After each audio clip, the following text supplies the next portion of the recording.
Dreamscape presents Duke of Debauchery by Scarlett Scott. Narrated by Evelyn Rose and Benjamin Crow. Chapter 1. Monty had expected a host of reactions to his proposal of marriage. Laughter, however, had not been one of them. He stared at the Honourable Miss Hattie Lethbridge, whose wild peals of mirth were echoing through the salon, where they sat on opposite settees, attended by an Abigail. Whilst he had never proposed to make a lady his duchess, he had certainly made a number of offers to females. Demi-mondaines, it was true, but each one of them had been only too pleased to accept his offer of carte blanche. Not a single bloody one of them had laughed. "Forgive me, Montrose." Miss Lethbridge at last caught her breath, and used a handkerchief to blot the tears from her eyes. "I must have misheard you. I thought you asked me to marry you just now." His ears went hot. God's fichu. This was not proceeding well. Not at all. "You did not mishear me," he said. "I proposed to make you my duchess." "Marriage?"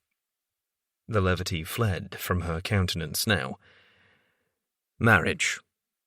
He tried to keep the consternation from his voice. He had known Miss Lethbridge for years. As the youngest sister of his best friend, Viscount Torrington, and the bosom beau of his sister, she had been a fixture in Monty's life since her come-out. But if he were honest, he had scarcely taken much note of her before, aside from the waspish verbal jabs she insisted upon sending his way. She had always been a vexing creature, which no doubt had tarnished her lustre on the marriage mart. But he noticed her now. Her black curls were gathered into a becoming hairstyle that framed her heart-shaped face. She was lovely, though not a traditional beauty. Taller than he preferred, it was certain. Still, he found himself suddenly curious about just how long her legs were, and how they might feel wrapped around his waist. Supposing he could convince her to wed him, that was, which was becoming increasingly unlikely by the moment. "You want to marry me?" Miss Lethbridge repeated. "As I said." He flicked an irritated glance toward the Abigail, who was seated in the corner of the salon, head bent over some sewing. He truly did not prefer an audience for his humiliation, but he supposed there was no help for it. He could not very well sit here unchaperoned with Miss Lethbridge, given his reputation. 1 second alone with the Duke of Debauchery was enough to ruin a lady. Though, in all fairness, he could not accomplish seduction in a mere second. 3, certainly. 2, perhaps. 1, nay. "You must realize that you are the last gentleman I would ever wish to take as my husband," she said then. His ankle was paining him, and he longed for the welcome oblivion only laudanum could bring. Indeed, he felt itchy everywhere. For a moment, he wondered why he had even bothered to present himself here today. And then he recalled the sight of his friend, Torry, lying insensate following his phaeton crash. Ah, yes, the need to pay for his many sins. "You find fault with me, Miss Lethbridge?" he asked calmly. Of course, he already knew what her objections would be. "I find fault with drunken reprobates who recklessly race my brother when he is in his cups, leading to injuries so severe he almost did not recover." She paused, twin patches of colour darkening her cheeks as she rallied to her cause. "So severe, he still, in fact, has yet to recover entirely." What Miss Lethbridge did not say was there remained a possibility Torry would not ever recover. The extent of his friend's injuries, along with the part Monty had played in them, would not leave him. Like the pain of the broken bone he had suffered in the same crash, the guilt would not go. I was wrong to race Torry that night, and I know it, he admitted. For he may be a scoundrel, but he could acknowledge his mistakes. Marrying you is a means of attempting to atone for my actions. I am no sacrificial lamb, Montrose. Her chin tipped up, and her voice was steeped in haughtiness. Marry someone else if you feel it will unburden you. Marry anyone else, for all I care. All I know is, it shan't be me. She was wrong about that, and he would prove it. He shook his head, slowly. It cannot be anyone else, Miss Lethbridge. You are the only woman I will have as my Duchess. She dared to laugh again. How much gin did you drink before you came here, Your Grace? None at all, he lied. She wrinkled her nose. You stink of it. Beelzebub's earbobs. She was not going to make this courting business easy, was she? A small tipple. Only to make the pain in my ankle bearable, he amended.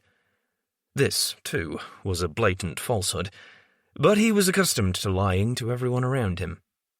He was Monty, drunken scoundrel, who went through life bedding more women than he could count, and being the life of every ballroom, drawing-room, or gaming hell he inhabited. At least, that was the Monty he showed the world. Your ankle has been healing for weeks, she told him, unimpressed by his injury. The trouble with a broken bone was that it never set quite properly. True, his demons had sent him down the steps in search of liquor, upsetting the work of the sawbones. True, he had also punched a footman in the eye and pissed on the Orbison, following that unfortunate series of events. Opium was his friend now. Well, opium and gin, along with the occasional smuggled whiskey, and brandy, and port. Anything to keep his mind enrobed in bliss. Anything to silence the ghosts of the past. But never mind all that. My ankle is still paining me a great deal, he protested. If you expect my sympathy, Your Grace, you are more foolishly deluded than I supposed. Her expression was pained, pinched. Her cat chose that moment to make an appearance. It strolled, the plump, beastly thing, right up to his settee, as if it had not a care in the world. As if it owned the bloody chamber and all its inhabitants. Why is the feline here? He muttered. For it was a long-standing argument between them that he could not abide by her creature, that pompous spawn of Satan with the most ludicrous appellation he had ever heard. Sir Toby Belch is his name, Miss Lethbridge said, a wintry note of reproach entering her dulcet voice. I will thank you to refrain from disparaging my companion. Sir Toby Belch, her companion. Is it not a feline? He asked, skewering the white ball of fur with a glare as it padded ever nearer. How is the truth a disparagement? Her lips tightened. If there was an expression she wore when she was gazing upon a pile of dung, he would venture a guess he was bearing witness to it now, and it was directed solely upon him. Sir Toby is much more than a mere feline, she snapped. I do think you should go, Montrose. You have done enough damage already. A moment more in your presence, and I shall be addlepated myself from the fumes on your breath alone. That cut rather deep. If she wanted to see him in his cups, she would have to cross paths with him at 3:30 in the morning, when he was on his second bottle of gin. He was on his best behaviour today, on account of the proposal. Forgive me, Miss Lethbridge, he said, still watching the cat, which had sidled to his mistress first, and was now receiving an adoring caress from her that made a sharp spear of jealousy cut through him. Imagine that. The Duke of Montrose, envious of a goddamn cat. Apologise to Sir Toby as well. She had the audacity to demand. To a cat? His cravat, styled in some bloody new knot with a name more ridiculous than her felines, seemed to be strangling him, and the itchiness was returning tenfold, reminding him he needed more laudanum soon. Thank God there was a bottle in his carriage. "Yes?" She scooped the feline up from the floor and settled him into her lap, not even sparing Monty a glance. "To Sir Toby." "Sir Toby Belch," he could not help but to point out. "Do not forget the beast's full name, lest you dishonour him." He was making light of her, prodding her when he was supposed to be wooing her, and he knew it. But he was growing irritable. Nothing about this interview had proceeded as he had hoped it would, and now she was upbraiding him about the damned cat, all whilst he was beginning to crave more oblivion. His ankle throbbed. All the more reason to settle upon his panacea as soon as possible. "He is named after you," she told him then, her tone most unkind. To the beast in her lap, she cooed something nonsensical, before delivering a kiss to the top of his head. The next time he called upon Miss Lethbridge, Monty was going to pay a footman to lock the damned thing in a closet until he departed. He vowed it to himself. "I have no wish to have a cat named in my honour." He gave her one of his most cutting frowns, an expression he resorted to infrequently, because ordinarily he was too sotted to care. "As I am not a baronet, and my given name is not Toby, I fail to see how I can be his namesake." Her lips compressed for a beat as she finally gave him her full attention, her green eyes assessing. "You do not recall, do you?" His frown deepened. "Recall what, Miss Lethbridge?" This conversation was growing deuced old. "Sir Toby Belch is one of Shakespeare's characters," she said. The information proved uninformative. He had not attended the theatre in years, and even when he had been too deep in his cups to pay attention to the stage, aside from picking out the next actress he would make his mistress. Now he was going to have to find out what the devil Sir Toby Belch had done. Monty was reasonably certain he did not wish to know. "Of course, I recall," he lied instead. The itchiness was growing worse, and the solution was awaiting him. "Thank you for the honour, Miss Lethbridge. Hattie. I may call you Hattie, after all our years of acquaintance, and on account of our future nuptials. May I not?" Her eyes narrowed, and he swore the felines did as well. "You are prevaricating, Montrose, and you may call me Miss Lethbridge, or you may call me nothing at all." "Of course, Miss Lethbridge. When we are wed, however, you will be my Duchess." He could not help but to point out. Nor could he keep the smugness from his tone.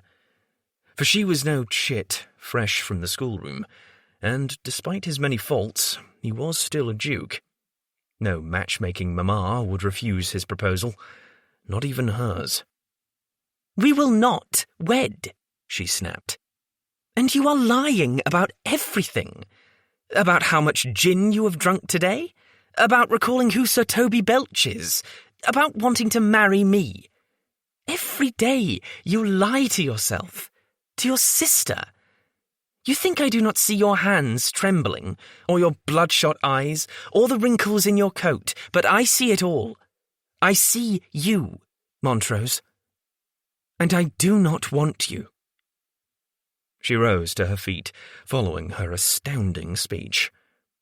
The silent Abigail looked up from her sewing, casting him an expression of pity. Damnation. As he watched, Miss Lethbridge dipped into a remarkably elegant curtsy, given that she held a fat cat, and abruptly quit the room. He was left sitting there, alone with the Abigail. He glanced down at his lap, and he realized she was right. His hands were shaking. It was time to go. He needed his medicine. Hattie fled from the drawing-room and from the Duke of Montrose so swiftly she almost collided with her brother in the hall upstairs. Sir Toby, who objected to travelling in such haste, hissed. In the wake of the phaeton accident he had suffered while drunkenly racing the Duke of Montrose, Torry was fortunate to be alive. He was a pale, gaunt figure, quite unlike himself. But that was not the sole manner in which he was unlike himself. For he had no memory beyond when he had finally woken. He had suffered a severe head wound in the crash. His physician could not be certain if Torry would ever regain his full memories.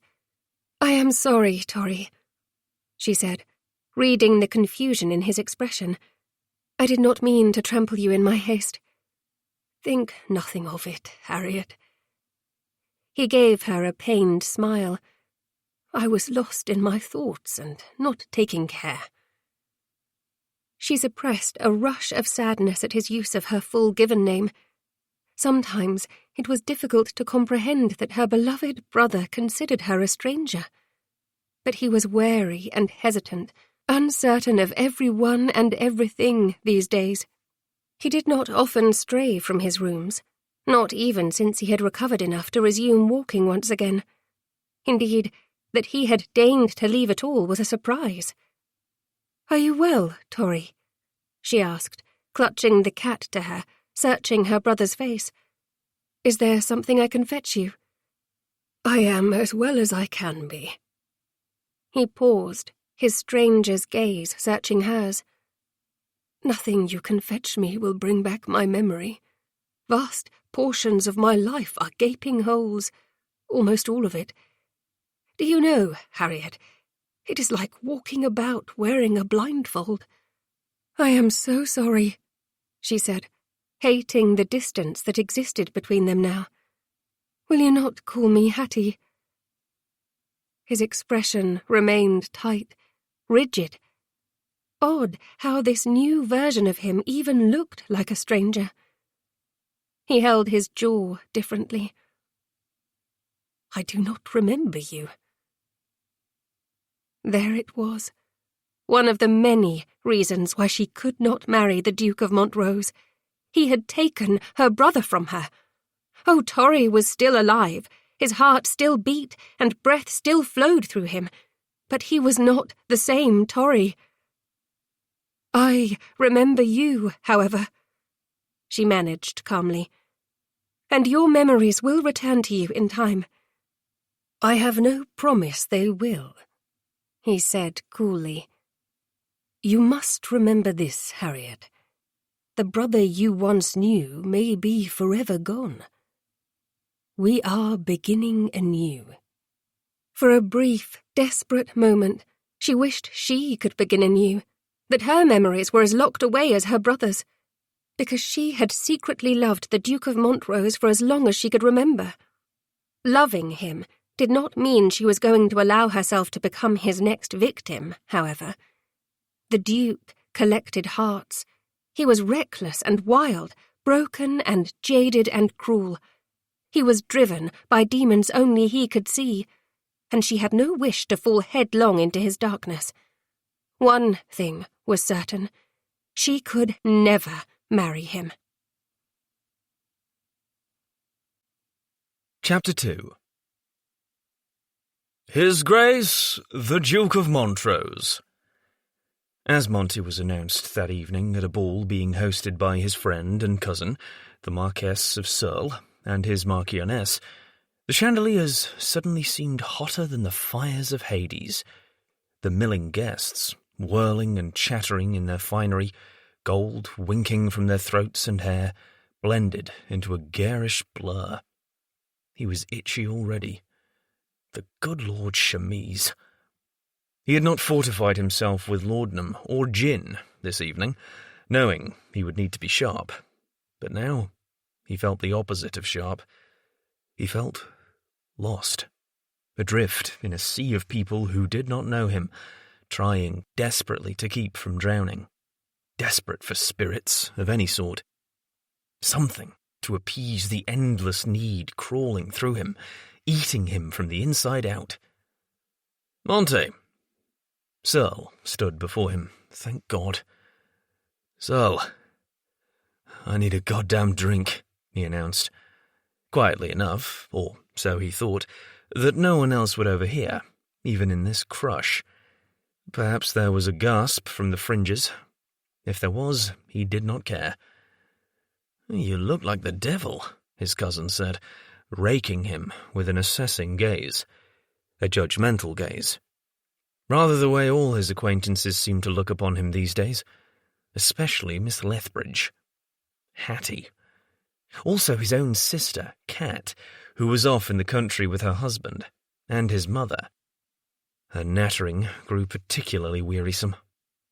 "I am the devil, according to some," he told Searle, aiming for a levity he did not feel. "Have you any gin? Whiskey? Brandy? Better yet, laudanum." But he dared not make such a request, for if he did, Searle would assess him with more than a gaze, and he had no wish for his cousin to begin shining a light upon his darkness. "You need it?" Searle asked, his jaw tightening. "To get me through the night? Hell yes." He was being utterly honest. God's fichu.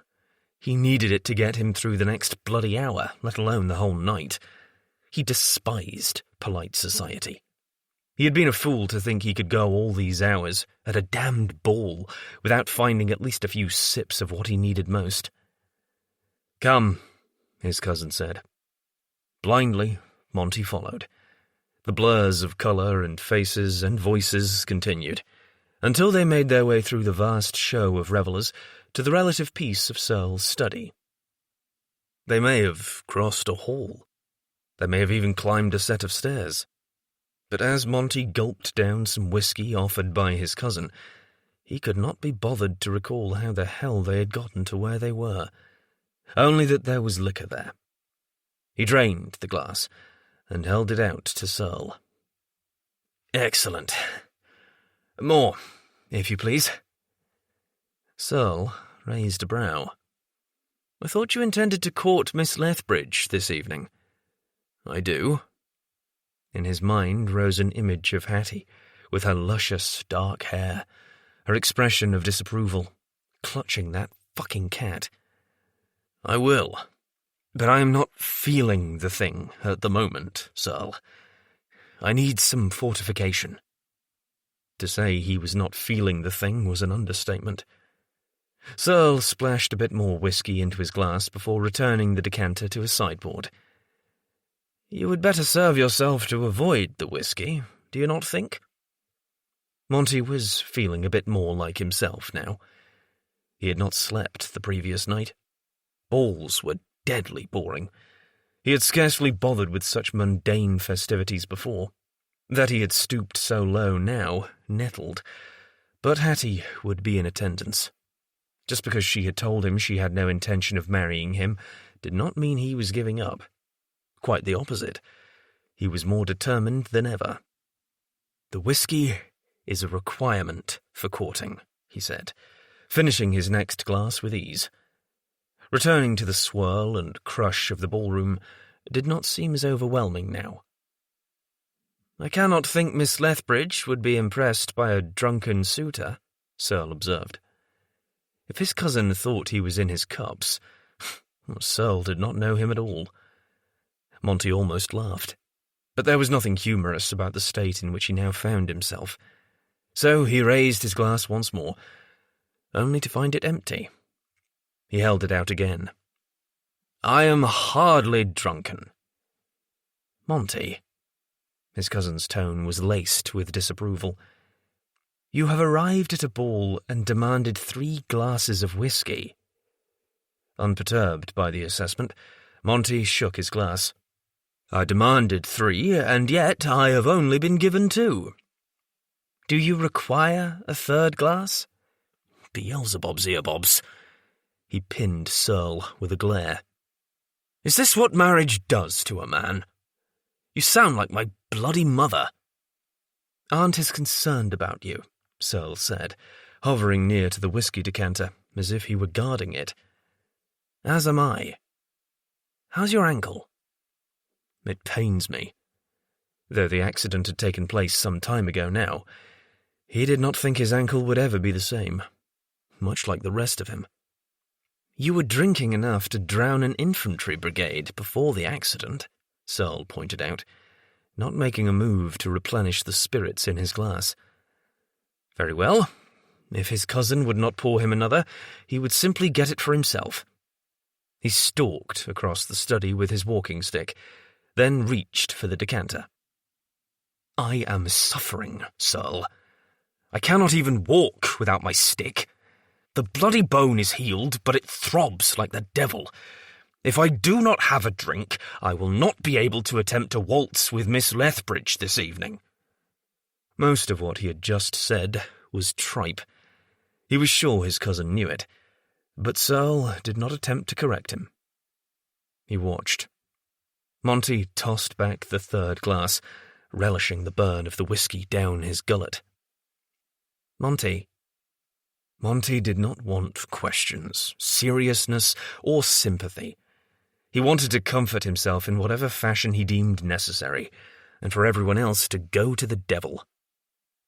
"Do you think I should compromise Miss Lethbridge, as you did with Lady Searle?" he asked, seeking to distract his cousin from the inevitable sermon he had been about to deliver. He contemplated a fourth glass of whiskey, but decided against it. "No, I do not recommend compromising her." Searle stalked forward and thieved the glass. "Court her properly, if you truly intend to marry her." "Of course I intend to marry her." He had first seized upon the notion during his convalescence. "It is the only means of making amends for my sins." Well, some of his sins. He would never forgive himself for what had happened to Torry. "Marriage to atone for your actions is not a good reason." Searle settled the glass out of Monty's reach, his tone grim. "I need an heir," Monty argued. "Miss Lethbridge needs a husband. I need to do something to make up for what happened to my friend. See? Everyone shall be happy." Except Monty. Happiness was an ever-elusive chimera for him, but he did not say that. Instead, he followed his cousin back into the throng of revellers, searching for the one woman who could save him. Hattie could not abide by balls. She spent most of her time on the periphery, trying not to be noticed, which was how she happened to overhear a conversation between two of the season's reigning diamonds of the first water, Lady Ella Linnane and Lady Lucy Ross. Sometimes lurking in the potted palms had its advantages, sometimes not. "Did you see her dress?" Lady Ella asked sotto voce. "What a dreadful shade of Pomona green," Lady Lucy agreed. "With her complexion and the jonquil robe, it is a dreadful faux pas." Hattie frowned and looked down at herself. She was wearing an evening gown of Pomona green satin and blonde lace with a yellow robe. "I confess, I am surprised to see her in attendance," Lady Ella was saying now. "I thought her firmly on the shelf. She is quite old now, is she not?" "An ape leader," Lady Lucy agreed, her tone unkind as she fanned herself. "It is being said the Duke of Montrose intends to wed her, but I cannot fathom such a mésalliance." "That is because you have set your cap at him," Lady Ella said. "I would not fret. Everyone is saying he only wants to marry her because he feels guilty about what happened with Lord Torrington." "No one would ever want to marry her for any other reason," Lady Lucy said. "She is quite plain and far too tall." Hattie's stomach clenched at the confirmation they were indeed speaking about her. She told herself it did not matter what two empty-headed society chits said about her, nor did it matter if they thought her tall and plain. She was taller than most ladies after all, and no one had ever declared her a remarkable beauty. She was not fair-haired and blue-eyed in the fashion of Lady Ella and Lady Lucy.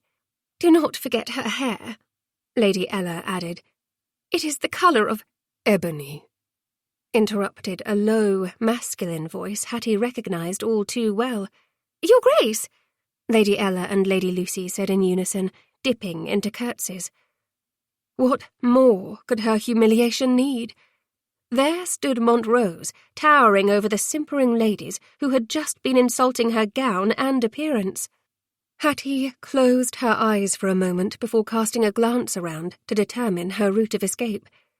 Surely, if she slipped through the space between the potted palms and the corner, no one would take note. Lady Lucy's and Lady Ella's backs were to her. Perhaps no one has ever told you, Lady Ella, that there is nothing uglier than idle gossip motivated by envy, Montrose said then, his voice cutting. But fear not. You have no need to worry over competing with Miss Lethbridge. Hattie froze in the act of retreating, wondering what Montrose was saying. Had he changed his mind about marrying her, just as she had known he would? Montrose's interest never remained settled upon one thing for long. She ought to feel relief at the notion. So why did a small pang of regret pierce her? Of course Miss Lethbridge could not compete with Lady Ella. Lady Lucy said, "Lady Ella is one of this season's most celebrated beauties, whilst Miss Lethbridge is—" "My future Duchess," Montrose said, his tone harsh and quite unlike the lazy drawl she had become accustomed to expecting from him. This Montrose sounded serious, sombre, as if he meant what he said. "You could not possibly compete with her because she is your better in every way and far lovelier. Even so, do not forget that beauty fades, my ladies. A shrewish nature never does." Hattie bit her lip to keep from smiling. How unlikely. Montrose had defended her. Ne'er-do-well, scapegrace, scandalous Montrose. Without waiting to overhear more, she made good on her escape, heading for the French doors that led to the balcony. Her cheeks were flushed, and there was another warmth she could not shake burning brightly within her. A warmth she did not want and dared not trust. Some mind-clearing evening air was what she needed, because there was no other reason why Montrose championing her to the horrid Lady Ella and Lady Lucy should make her feel like this. Indeed, there was no reason for warmth and the Duke of Montrose to coexist within her. No other reason save her heart, that was. She tried not to think of the awful things those two wretches had said about her as she made her way into the night. Cool air kissed her cheeks as she stepped against the stone balustrade, resting her arms over it. She had heard all the whispers about her before. Since Montrose's pronounced interest in her had become common knowledge, the whispers had grown stronger. Although Montrose was known as the Duke of Debauchery, he was also a wealthy peer, a handsome duke. The tales of his licentiousness did nothing to deter debutantes from swooning over him, nor did it do anything to stop matchmaking mummers from throwing their daughters in his path like matrimonial sacrificial lambs. She was the Honourable Miss Lethbridge, a plain, long Meg who would rather be at home with her cat and a good book than whirling around a ballroom, who had no intention of marrying anyone. But that did not stop the vitriol being directed toward her. She sighed, wishing he would leave her alone. Despite her eternal pragmatism, she could not deny that his pursuit of her filled part of her with a longing she had no wish to feel. As enjoyable as it had been to overhear him giving the twittering ladies within such a crushing set-down, it would likely only increase her misery. The ladies would be outraged, and they would talk about her all the more. "I am sorry you had to listen to the evil nattering of those two harpies," said a voice, interrupting her solitude. She jumped and spun about, a hand pressed to her heart. The glow of the moon illuminated him, and even in the lack of light he was disturbingly handsome. That was the thing about the Duke of Montrose. He never failed to take her breath and make her heart pound, no matter how much of a drunken reprobate he was, and no matter how many occasions upon which their paths crossed. No matter how much damage she knew he could do to her if she but let him. Belatedly, It occurred to her that he had known she was hiding behind the potted palms all along. "How did you know I was there?" she asked, for she was certain she had been unobtrusive enough behind the thick gathering of vegetation. "I watched you dance with the Earl of Reardon." He moved another step nearer, bringing with him his scent. It was shaving soap and delicious man, and, as was always the case with Montrose, a hint of spirits. How she wished he did not often smell of his vice. One of many, she was sure. "I danced with Lord Reardon quite some time ago." Though his nearness affected her, she was determined to stand her ground, to avoid retreating. Any movement whatsoever on her part would be surrender. "He is a scoundrel, Miss Lethbridge." Montrose flicked at the sleeve of his coat, as if he were bored by their conversation. "You ought not to give him your time." "You are a scoundrel, Montrose," she pointed out, and if there was bitterness in her voice, it could not be helped. For part of her, the most foolish part surely, still wished he were not.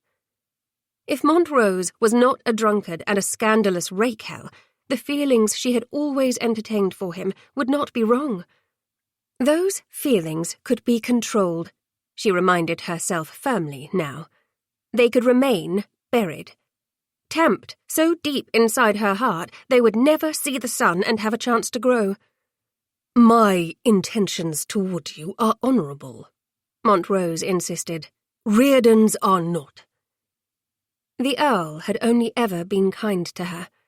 He was a widower, and she had once been friends with his sister, who had died in childbirth 2 years ago.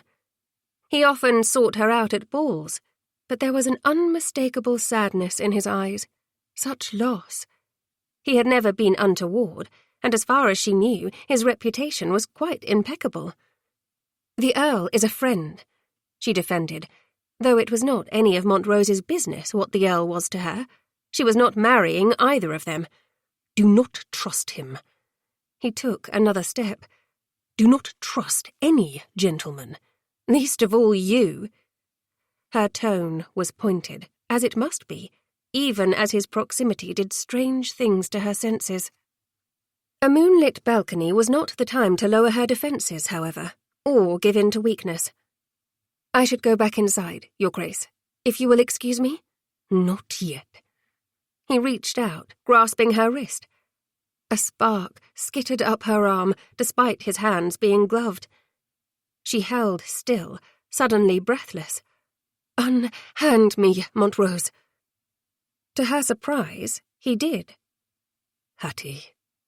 His voice was low. It sent a ridiculous trill down her spine. Though he no longer stayed her, she found herself reluctant to flee. "What do you want, Duke?" He flashed her a wicked grin, and she felt the force of it tugging low in her belly. "You know what I want." The warmth churning through her went molten. Montrose was flirting with her, wielding his rakish charm with expert precision, and she longed to hear his unspoken words. Perhaps it was the darkness.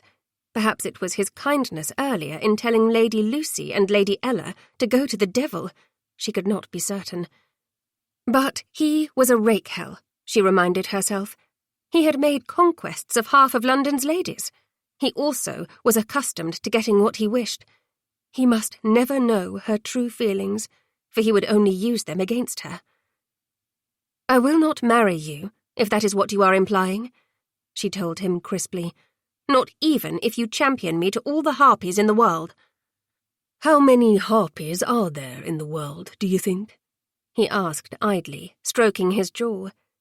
She resented the way the subtle action drew her attention to his mouth. The Duke of Montrose had lips that made a lady think about kissing. Hattie was not impervious to them, although she knew precisely what he was. She forced herself to recall that once again, to remember his question. It is an unfortunate fact of life that although there are far more good people than bad, the rotten apples ruin the rest of the fruit. He tapped the fullness of his lower lip with his forefinger, as if he were deeply contemplating her words. Or the rotten fruit makes wine, depending upon how one views it. He was teasing her. Montrose had never done that before, nor had he looked at her in such intense fashion. Mayhap it was the darkness, but he seemed to be sweeping over her form as if he could envision the curves hidden beneath her gown. He was looking at her very much like a rake looked upon a woman.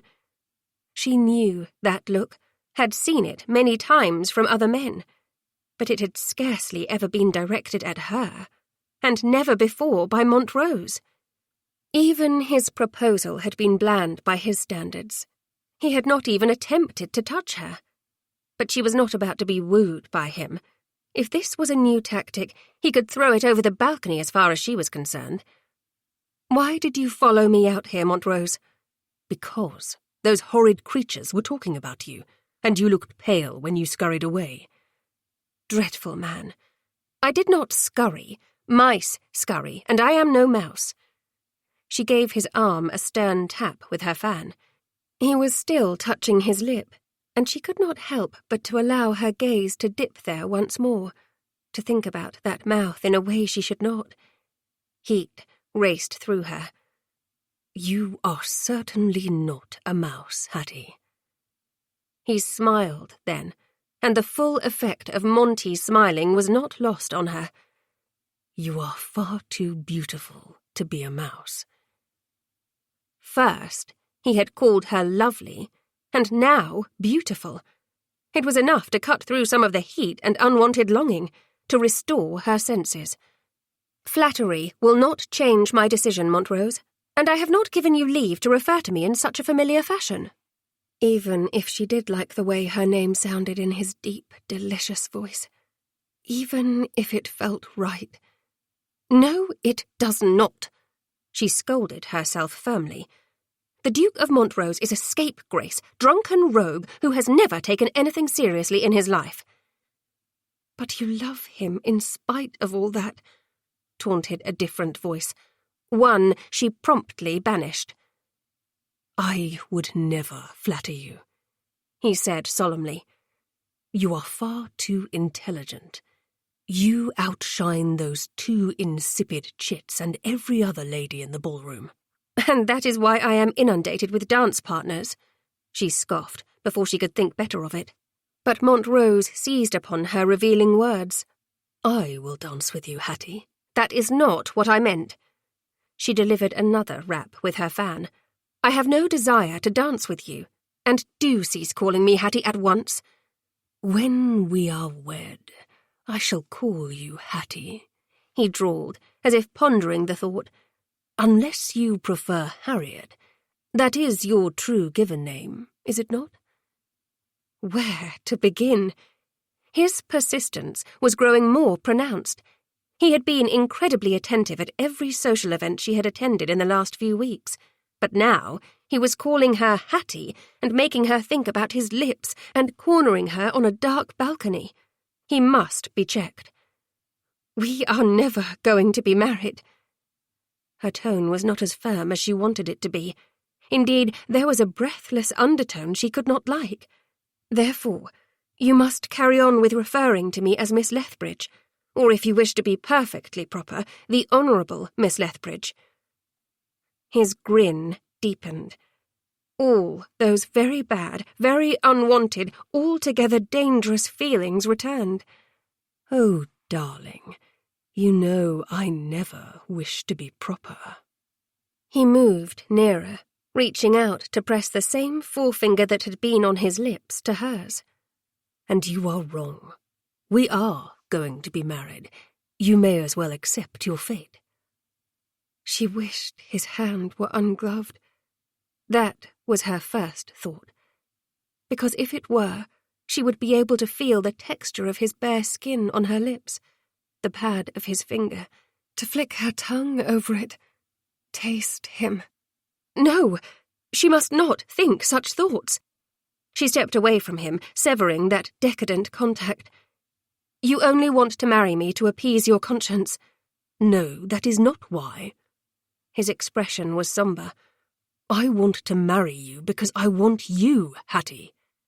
But she did not believe that, could not believe it, because despite his many faults, the Duke of Montrose remained one of the most handsome, sought-after men in London. She could not believe he truly wanted to marry a wallflower scarcely anyone had ever noticed. His lie hurt more than she had expected. It was akin to a knife in her heart, a reminder of the awkward girl she had been, the lady she had become, who haunted the periphery of every gathering. "Do not lie to me, Montrose." Her voice was shaking, which she regretted, but it could not be helped. Her emotions would not be reined in. "Lie to everyone else all you like, but do not lie to me." With that parting shot, she dipped into a mocking curtsy and left the balcony. Chapter 3.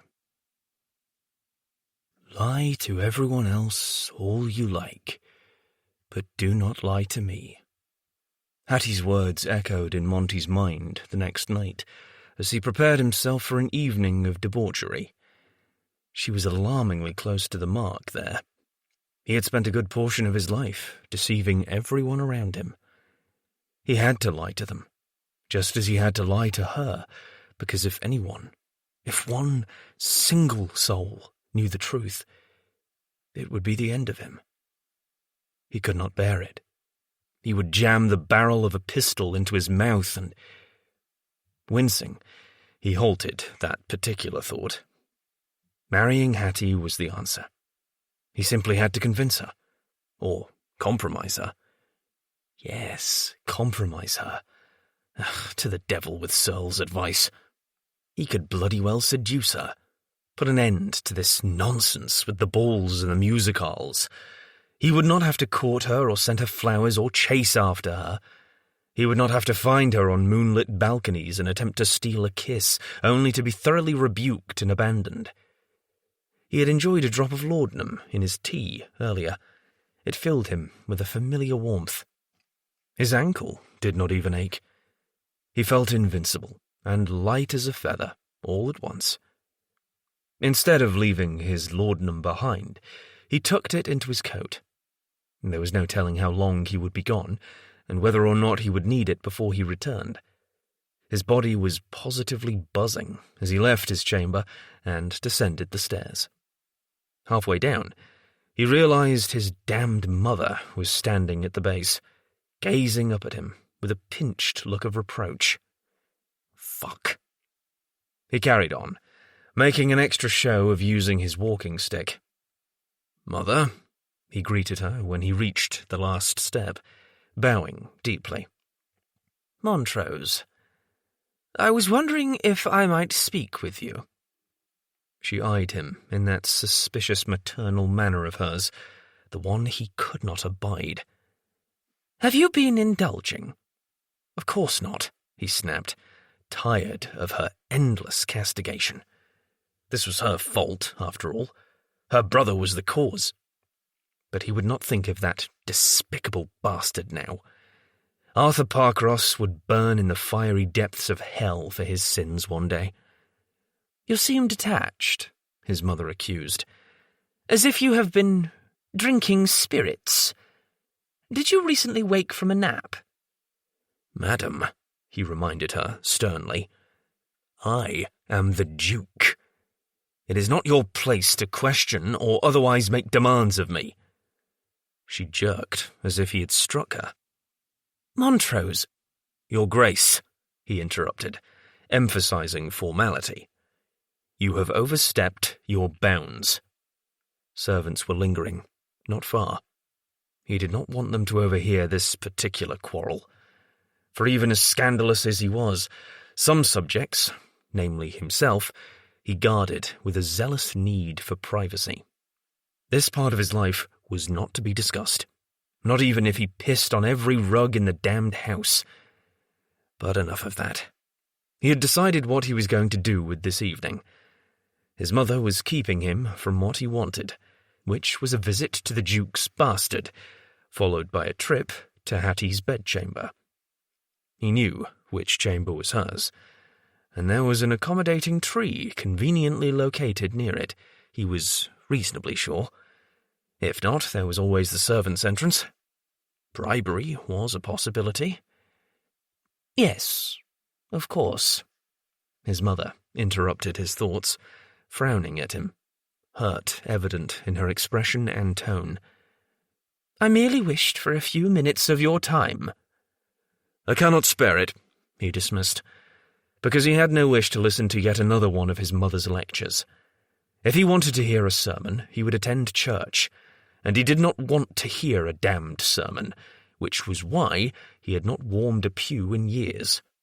Instead, he had been warming beds. Legions of beds.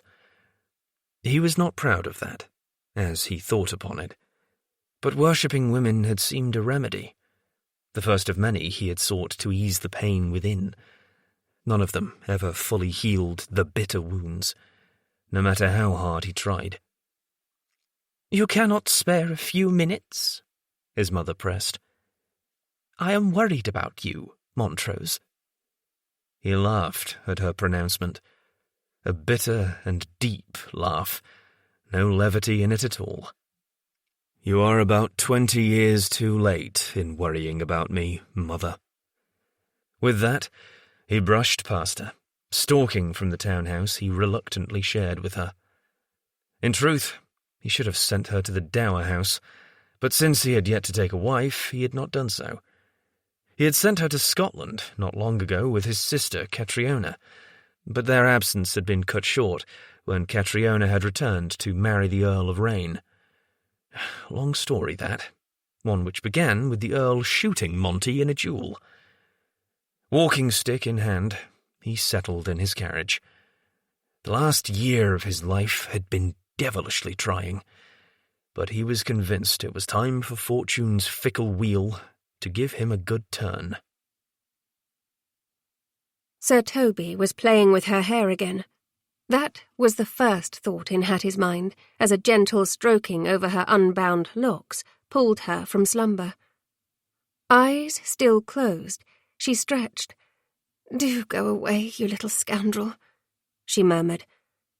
His fluffy, warm body was a comfort she adored, but occasionally the cat decided to bat at her hair in the midst of the night. Hattie. Dear heavens! Sir Toby could not speak. Her eyes flew open, a scream rising in her throat. A hand clamped over her mouth. Do not scream, love. She knew that voice, that deep, decadent rumble. Montrose, she said against his bare palm. She had the fleeting, foolish thought that she was having her wish from the other night on the balcony at Lord and Lady Sell's ball. His skin was against her lips. It was warm, surprisingly smooth. Some wild impulse inside her wanted to kiss that palm. But then she recalled it was the midst of the night, and he had somehow stolen into her chamber, and that he was a roue of the worst order. So she bit him instead. He emitted a strangled howl of pain, removing his hand. Damnation, Hattie! That bloody well hurt! She felt not a moment of guilt. Good! Perhaps next time you will think twice about the wisdom of sneaking into a lady's chamber. Your teeth are sharp as your wits, he grumbled. Hattie remained unmoved. She would bite him again in a trice if she had to. Anything to keep herself from falling into his dangerous flame. What are you doing in my chamber, Montrose? Getting bitten by a vicious she-cat. Speaking of cats, where was Sir Toby? She patted the counterpane and found him curled up alongside her, apparently unmoved by her altercation with the Duke. Lazy ball of fluff. Did he not know he was meant to guard her from scoundrels? I would not have bitten you had you not trespassed in my chamber. She reached alongside her, investigating the counterpane. Her hand met with muscular thigh. Oh! She snatched her hand away. Montrose was sitting on her bed, and she had just touched him. None of these things were good. I wanted to see you without other eyes and ears, he grumbled. How is a man supposed to convince a lady to marry him if he is forever having to observe the bloody proprieties? It occurred to her that Montrose had likely never before courted a lady. All his conquests were demi-mondaines. I can assure you that you do not go about it by sneaking into bedchambers. She frowned at him through the darkness. Her window dressings were askew, lending just a hint of moon's silver light to the room. Did you climb into my window, Montrose? There was a tree in the small gardens below with large, sturdy old branches. The rogue must have somehow scaled them and made his way to her chamber. Had I known a bite was awaiting me, I may have reconsidered putting my life at risk. His tone was still wounded. Montrose, you should not be here. And not just because his presence in her chamber was highly improper, but because there was something about being alone with him in such intimate quarters that made her feel quivery inside. Longing unfurled deep within her. Of course I should not, but as long as we are quiet, no one will ever be the wiser. He stood then, and she felt his weight lifting from the bed. Where is the bloody tinderbox? I can scarcely see anything. Alongside my bed on the table, she said, grateful her bedroom was at the far end of the hall, where neither her mother nor her brother was likely to overhear. The familiar sound of the tinderbox opening reached her, followed by the striking of flint. A spark flared to life as he lit a spill, then the brace of candles, bathing the room in a warm glow. She could see him quite clearly now, and she wished he had not lit the candles at all, because seeing him made it so much more difficult to resist him. His gaze seared her, travelling over her as she sat up, the counterpane falling to her waist. Sir Toby at last stirred, waking and stretching before nimbly climbing over her legs and approaching the edge of the bed. He sat, staring at their unexpected guest. Montrose's stare flicked to the cat. You sleep with the feline? He is my companion. She gave the animal a soft head-scratch. He belongs here, unlike you. What was it you wished to convey to me that necessitated breaking into my chamber like a common thief out to filch the silver? He passed a hand over his jaw, his expression turning rueful. To the devil with your teeth being sharp. Your tongue is the sharpest weapon in your arsenal. A thief, am I? If I am to be compared to one, perhaps I ought to steal something for my troubles. At least then your words would possess a hint of truth. The notion of the Duke of Montrose stealing something from her made the quivery sensation turn into molten heat. Instantly, she was thinking of what he might steal. A kiss? Or... Her cheeks burned. I have nothing worth stealing. He gave her a slow, wicked grin. Oh, how wrong you are, darling. Did it count if he stole her breath? Montrose seemed different this evening. She had not even detected the faintest trace of spirits. You must not call me that, she said weakly. He reached out to Sir Toby, and much to her dismay, the cat arched his back into Montrose's slow caress. She watched his large hand travelling over Sir Toby's snow-white fur, and thought she could not blame her cat one whit. To have that hand travelling over her exactly thus. No, she ordered herself. Stop this madness at once. What must I not call you? He asked slowly, his drawl sending another frisson of desire through her. Darling, or Hattie. Would you mind making a list for me? When we are husband and wife, I shall refer to it regularly to keep from displeasing you, though, I must admit, nothing makes me want to kiss you more than when you frown at me as if you are a governess and I am your recalcitrant charge. He wanted to kiss her. Yes.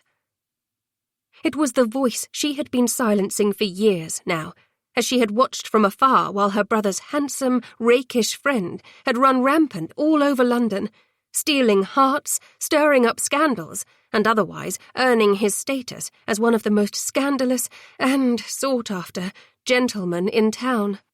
She forced herself to recall what he had just said. "You must not call me anything other than Miss Lethbridge, Montrose, for that is what my name is, and what it shall remain.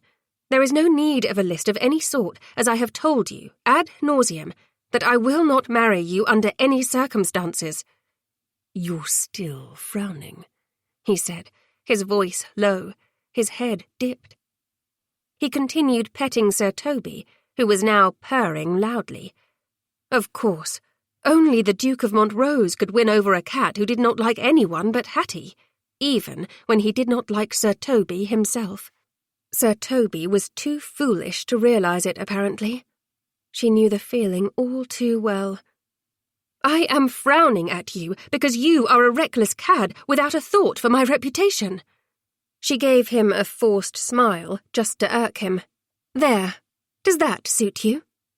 "I am afraid not." His gaze was on her lips. "Your smiles also make me want to kiss you. Indeed, as I stand here now, I cannot think of one reason why I have yet to do so." Indecent longing flooded her, settled between her thighs in an ache. What to do with such words? The Duke of Montrose was not for her, and she knew it. He would only break her heart. The only reason he was flirting with her and trailing after her now was because he wanted to marry her and lessen the burden of his own guilt. He did not truly think her beautiful. He did not truly want to kiss her. She furiously repeated all those reminders to herself. But the intensity of his expression and the heaviness of the moment seemed to belie all that. There was an awareness hovering in the very air, sparking and shimmering. She swallowed. "Because you know that if you attempt to kiss me, I shall punch you in the nose." Her words were unsteady, revealing far more than she would have preferred, to herself as well as to Montrose, if he but listened. "Will you?" he asked softly. He leaned closer. He stopped petting the cat. His hand was instead flattened on the bed, bracing himself as he raised a knee to partially join her there once more. His other hand cupped her jaw. "Do it now, Hattie, if you must." His face was close enough to hers to touch, his mouth near enough to kiss. He stroked her cheek with the pad of his thumb. It was the only point of contact between them, and yet it felt like the most intimate of caresses. She could feel that tender caress in her core. It made her weak. Her fingers curled into a fist at her side. "Go ahead, darling." He gave her a slight smile, a taunting one. His breath was warm and faintly wine-scented. It was an improvement over gin. She wondered where he had been before he had arrived at her chamber, who he had been keeping company with, why he had come here. Surely not just to steal a kiss. Surely not just to speak. "What do you want from me, Montrose?" She would not strike him, and they both knew it. Her heart was not in it, for she would far rather prefer to kiss him instead. "You, Hattie." He dragged his nose against hers. "You in my bed. You beneath me. You bearing my children. Is that so difficult to believe?" It was, and it was also starkly, shockingly attractive. His words set off a reactive pang inside her that said she would not be averse to such a future. Indeed, part of her would like it far too much. "You only think you want that," she protested. But her hand, the one she had tried to make into a fist, was open now, and it had travelled of its own accord to his face. She was touching his cheek, feeling the prickle of his dark whiskers on her skin. He was so alarmingly masculine, so tempting. The rational part of her knew who he was, what he was. The rest of her did not give a damn. I know what I want, Hattie. He pressed his lips to hers, then. The contact was brief, fleeting, unexpectedly soft, disappointingly bereft of passion. She had expected him to brand her with his mouth, to consume her. Instead, he had given her the barest of kisses. He retreated a few inches. Here was where she should tell him to leave, demand that he go, insist she did not want anything to do with him at all. Her lips opened, her tongue moved. "Is that the best you can do?" she asked. The question was a mistake, because in the next breath his mouth was on hers, consuming, ravishing, not exactly punishing, but this was the kiss of a practiced seducer. It was knowing. His lips moved over hers, demanding she open, and she did, allowing his tongue to sweep inside. She tasted him, Monty and red wine and sin and everything she should not want. It would be far better to be a wallflower, to die a spinster, than to burn herself in this man's flames. That was what her mind tried to warn her anyway. None of the rest of her listened. Because kissing Montrose was incendiary. It was revolutionary. She wondered if this was the feeling inventors felt, this deep sense of discovery, this heady excitement, when they realized their creation would work, when they understood they had made something that had never previously existed, something rare and unique. That was how she felt kissing the Duke of Montrose in the middle of the night, alone in her chamber, where he decidedly had no business being, whilst Sir Toby Belch witnessed their madness. She felt as if she had just found something incredible. She wanted to capture this feeling, this moment, him, and keep it forever, to relive it again and again, to always feel this way. But that was a sheer impossibility. He jerked his lips from hers suddenly, ending the kiss as abruptly as it had begun. He stared at her as if he were seeing her for the first time. Hattie, you felt it too, did you not? The rightness between us cannot be denied. The rightness between us. She did not want those words to hover in her mind, to dazzle her with a promise which would go unfulfilled. But it happened anyway. "There is no us," she denied. Also a useless action, wasted words, because she could hear the lie of it taunting her. He took her hand and brought it to his chest. His capricious heart beat within, a reassuring thump. "I am here." He released her wrist and pressed his hand over her heart. "And you are here. Our hearts are beating fast. You enjoyed that kiss every bit as much as I did, Hattie. Do not dare to deny it." His chest was solid and warm as his lips had been, as warm as his palm, seeming to brand her through the cotton of her night rail. "You are well versed in the art of kissing, Montrose.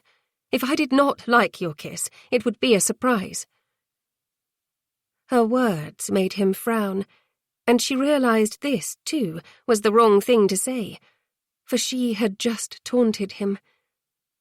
"Are you suggesting you would enjoy any man's kiss as much as mine?" he asked, his tone silky with menace. She clung to her bravado. "Yes, I am saying precisely that.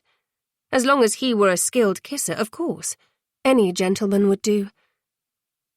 He made a sound deep in his throat, a growl or a curse, she could not determine. And then his mouth was fused with hers once more. Chapter 4. He should have kissed Hattie Lethbridge a long, damned time ago. He should have married her as well. He should have bedded her 100 times over by now. 1,000 times. It still would not be enough. Need for her was a rising tide within him, a raging river threatening to overflow its banks. He had not felt this alive in as long as he could recall. These were Monty's turbulent thoughts as he moved his lips over hers. Kissing her was a revelation. She was a revelation. Her lips were soft and full, giving and lush. Her tongue moved against his, exploring, filling him with desire. He was glad he had added a drop of laudanum to his wine at the Duke's Bastard, because it heightened his senses, and he wanted to soak up every second of this embrace.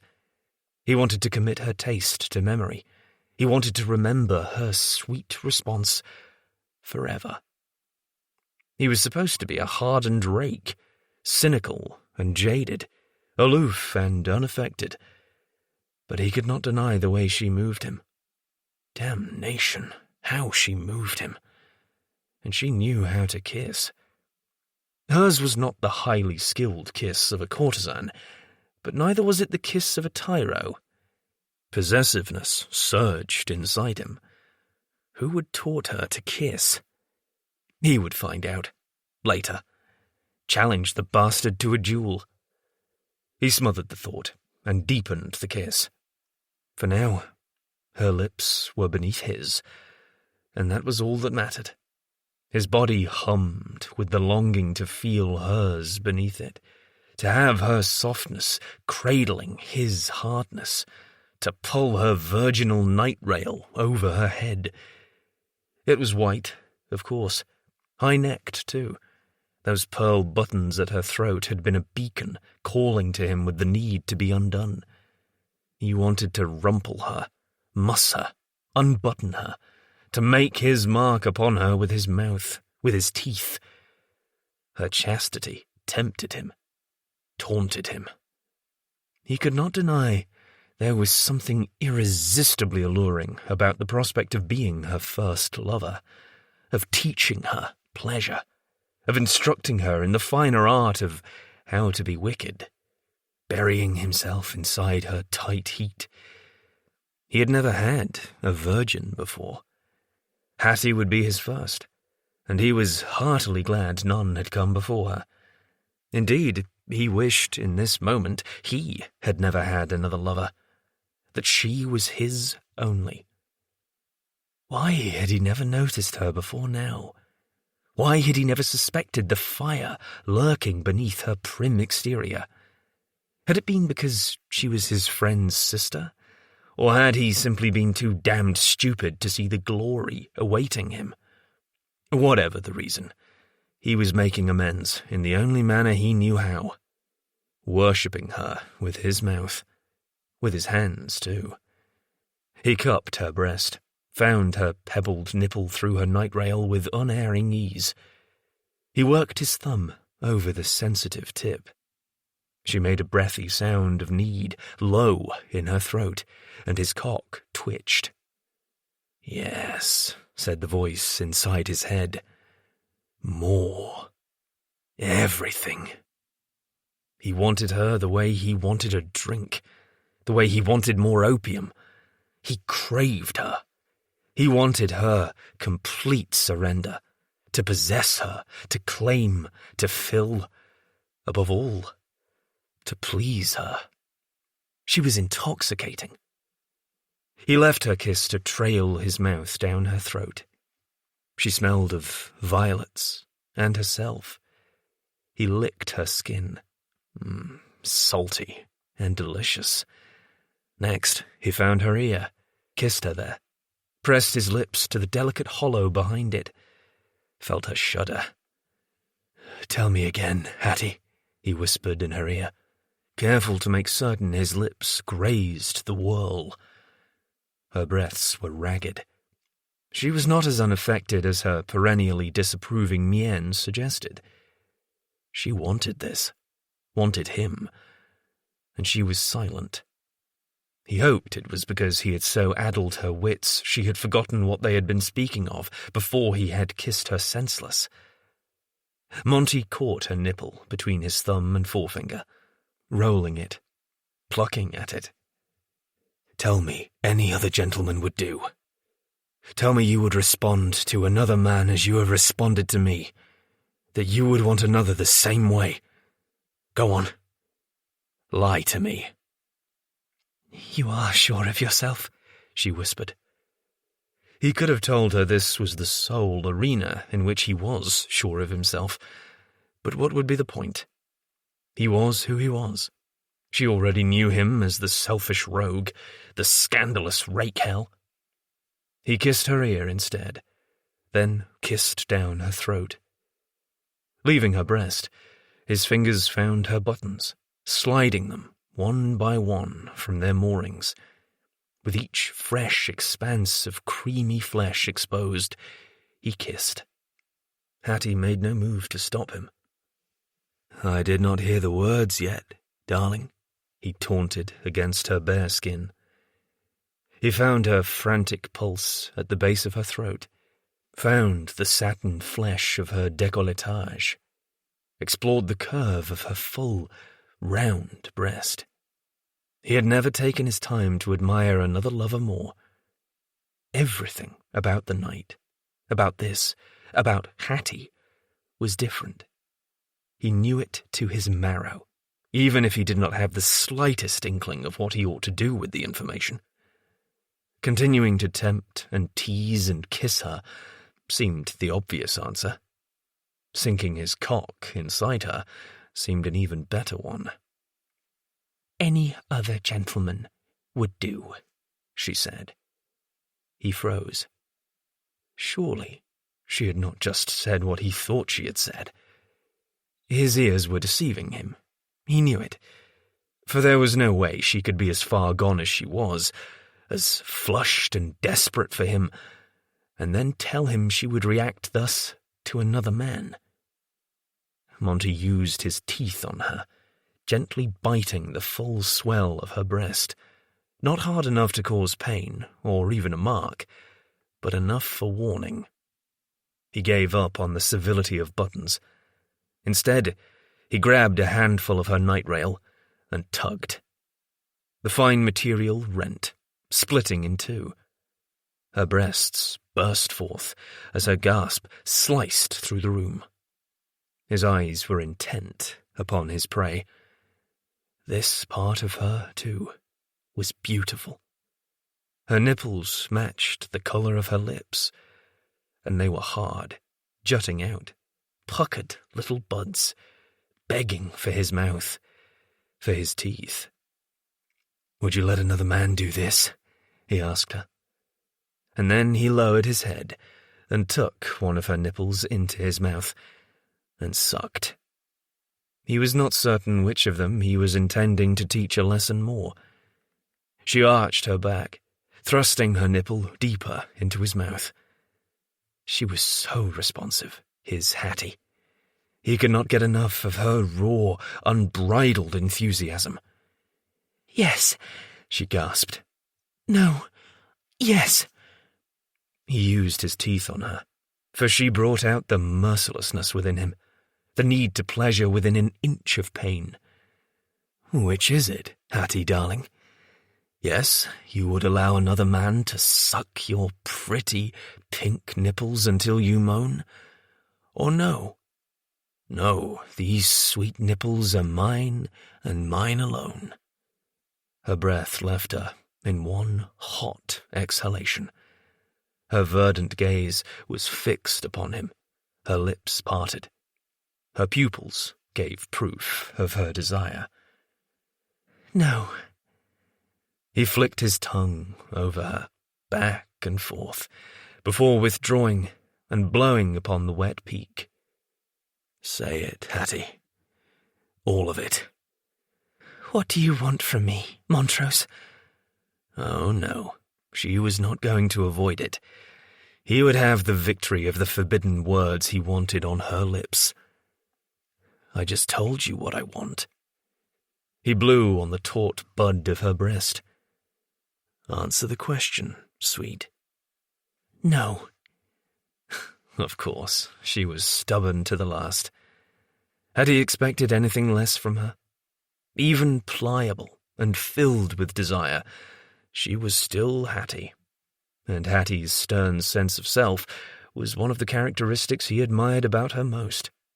That and her brilliant wit. Her beauty, rare and unique, was additional. "No," he repeated. He licked her nipple, and then raised his head, locking gazes with her. She swallowed. "No. I would not allow another to touch me thus. Only you." Her words made his desire surge. The need to be inside her almost consumed him, ruled him. He forced it back, tamped it down. There now. Was that so difficult? He rewarded her by sucking the peak of her breast into his mouth, hard, and then he lowered his lips to the other and lavished all his attention upon it in similar fashion. A most unwanted noise interrupted the heated moment between them. He released her breast and turned his head in the direction of the sound, which was one part growl, one part hiss. The damned cat, which he had quite forgotten in all his raging need for Hattie, was perched nearby, growling low in its throat. Perhaps the creature thought Monty was hurting his mistress. Perhaps the thing was jealous. Mayhap Hattie had trained the feline to perform just such a distraction on the odd chance a scoundrel would find his way into her bedchamber and attempt to seduce her. "Oh, my sweet lad," Hattie cooed, and it took him a full minute to realize she was addressing the goddamn cat instead of him. Preposterous. The devil of the thing was, she looked so bloody tender and adorable, calling to the creature. He could not even be angry. He did, however, reach a realization. He could not bed her while the infernal feline looked on, no matter how badly longing for her was raging through his blood and hardening his cock. One thing was certain. He had never before been interrupted in the act of seduction by a feline. A practiced rake-hell like him should have done better. Instead, he was sitting here, his prick harder than stone, jealous of a cat. Why had Hattie never gazed upon him with such tenderness? Foolish. He was a sapskull. Did he want tenderness from her? He had never before longed for anything more than slaking his lust with a woman. Was Hattie somehow different from all the others who had come before? Monty had no wish to consider such a damning notion. Instead, he turned his mind to the matter of getting what he wanted in most expedient fashion. He kissed her breast. "I have compromised you, Hattie." The wrong words to say, it would seem, for they had the opposite of their intended effect.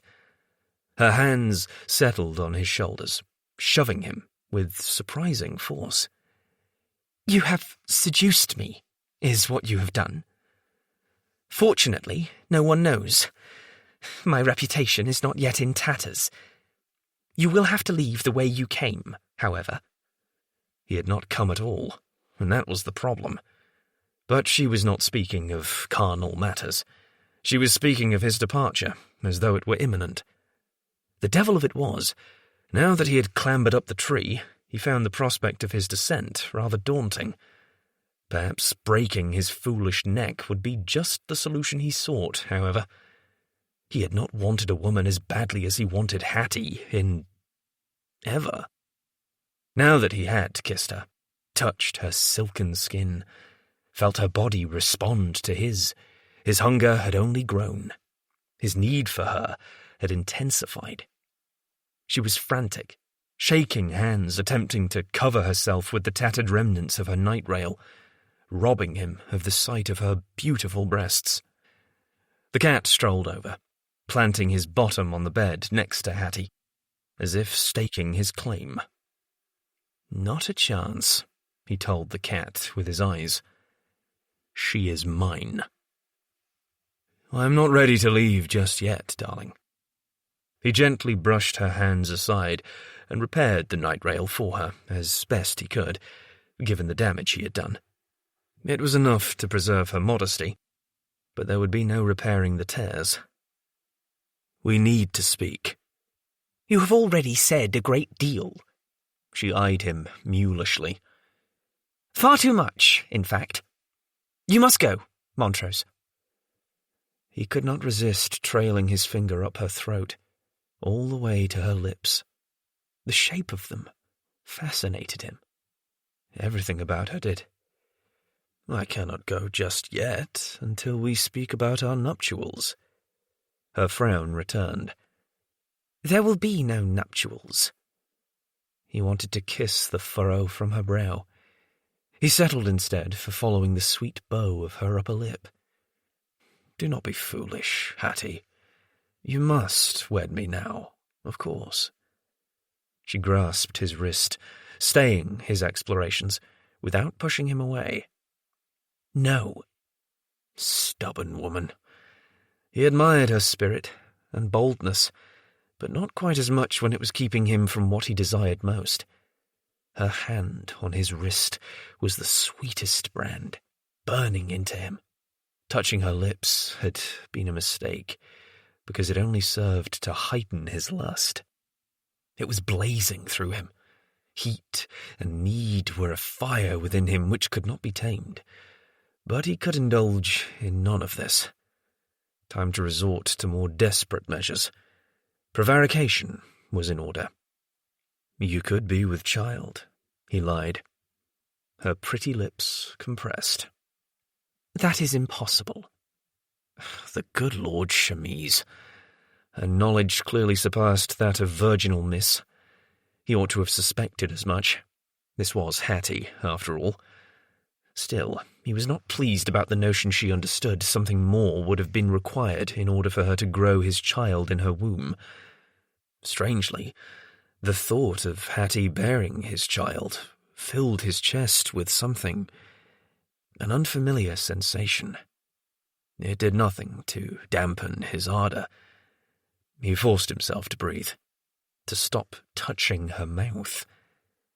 He seated himself on the bed at her side, switching positions. "And how would you know whether or not it is impossible, after what just passed between us?" Her cheeks went rosy. "More would have to have happened. You did not enter me." 2 words, and she almost ended him. Enter me. Beelzebub's earbobs. How was he to concentrate? He inhaled, slowly. She was still holding his wrist, as if she were reluctant to sever the contact. With his other hand, he covered hers. "How do you know this, Hattie?" She bit her lip, as if considering her response.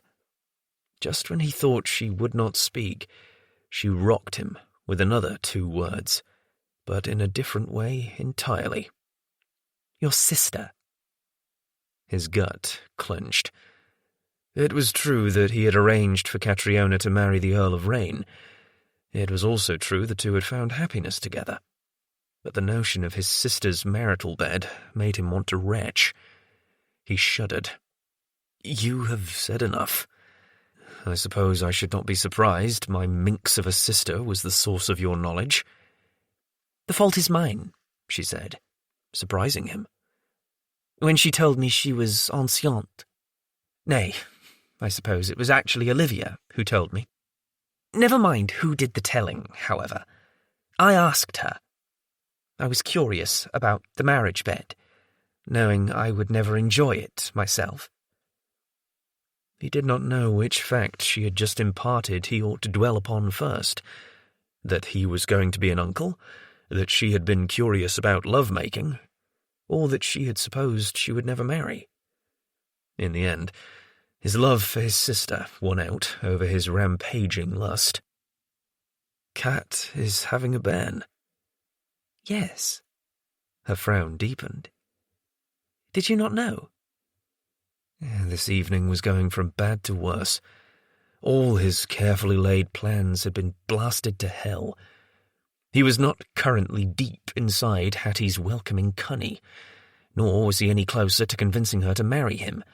And now he was learning his sister was with child. Of course I did not know, he said, shock still roiling through him, warring with the desire for her. When the devil was she going to tell me? She wanted to tell you when she was here in London, but then rain came for her, and they ran away to the country together once more. She was so desperately happy with her husband that it never occurred to her until it was too late. She said she had sent you a letter. Several, in fact, but that you had not answered them. God's fichu. He thought of the stack of unopened letters strewn haphazardly over his study desk. He did have a great deal of neglected correspondence. Hattie guessed the truth before he could craft a clever excuse. You have not been reading her letters, have you? He did not particularly care for the judgmental tone in her voice. I have not been reading anyone's letters. Montrose. I have been ill. He rubbed the top of her hand idly. Even her skin was luxurious, intoxicating. He could not wait to strip her bare and explore her everywhere. You do not seem ill now. She was watching him, that green gaze seeing too much. I have an injured ankle. He flashed her his rake's grin, the one that never failed to make the ladies melt. Hattie did not melt. She yanked her hand away from him. You just climbed a tree, Montrose. Yes, so he had.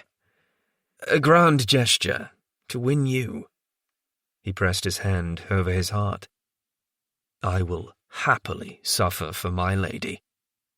I am not yours. Salt in the wound. If he could not have her tonight, he was going to go home and drown himself in gin. He gritted his teeth. You will be. I will not be. She cocked her head, considering him. You do not even have your walking stick. Laudanum had a way of making a man feel invincible, capable of anything, including climbing 2 stories high in a tree in the midst of the night. He did not say any of that, however. I do not always require it, he hedged. Only when my ankle is particularly paining me. She was the Hattie he knew once more, her armour firmly in place, looking distinctly unimpressed with him. He missed the flushed acquiescence of his passionate lover. He would have kissed her again, but he did not trust himself. You should read your letters, Montrose, she said pointedly. Yes, he should. Procrastination was as excellent a vice as any, however. If he did not read of trouble, how could it exist and shatter his illusion of opium-laced tranquility? My correspondence is none of your concern. Her expression shifted, closed. He regretted his stiff response, the coolness in his tone. She was drifting away from him. It was as if all the distance he had erased between them with their earlier kisses had returned. She was still caressing the cat, cuddling the misbegotten little creature to her side as if to offer him protection. For its part, the damned feline looked remarkably pleased. She may have won this battle, he told the cat silently, but I shall win the war. Go now, Montrose, before you are seen, and I am ruined in truth. Her voice had softened, imploring almost. I will go. But do not think this is over between us. He rose from the bed and offered her a mocking bow. Just as I told you earlier, there is no us, she denied. There is only Miss Lethbridge and the Duke of Montrose. We do not belong together. Stubborn Hattie. Delicious, beautiful, passionate, stubborn Hattie.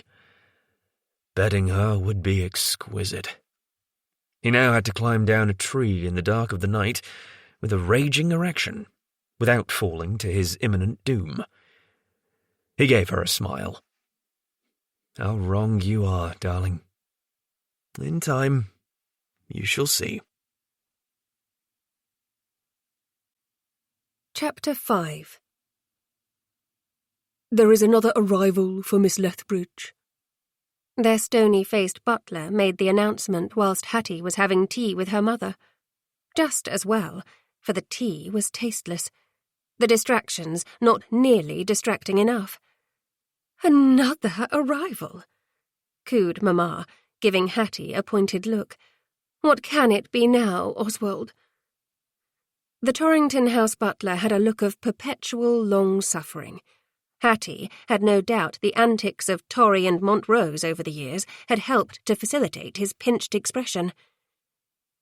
A crate of books, I believe, Oswald declared, stoic as ever. Where will you have me put them, Lady Torrington? Montrose had already sent flowers, and in true Montrose fashion he had seen to it that not one bouquet had arrived but a dozen. That had been the day after his unexpected and thoroughly improper appearance in her bedchamber. She had supposed he was offering penance. Now, books.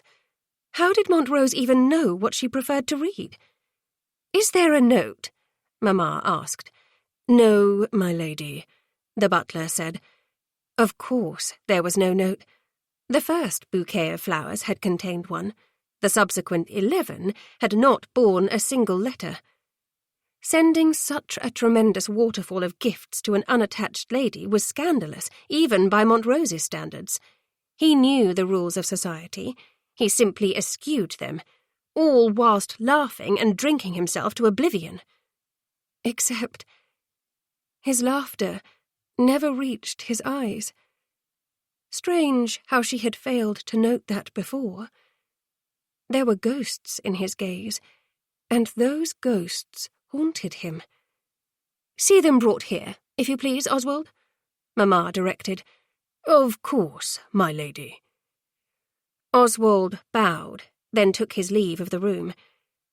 Hattie was alone with her mother once more, and her mother's assessing gaze saw far too much. "These books, too, are from the Duke of Montrose."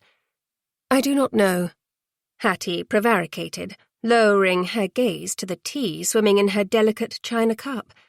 A safer place to direct her attention, it was certain. For if she met her mother's gaze, she had no doubt Mamma would see through her. Nonsense. Her mother's voice possessed an unusually sharp edge. "The books, like the dozen bouquets you have already received, are from the Duke. He has paid a marked amount of attention to you."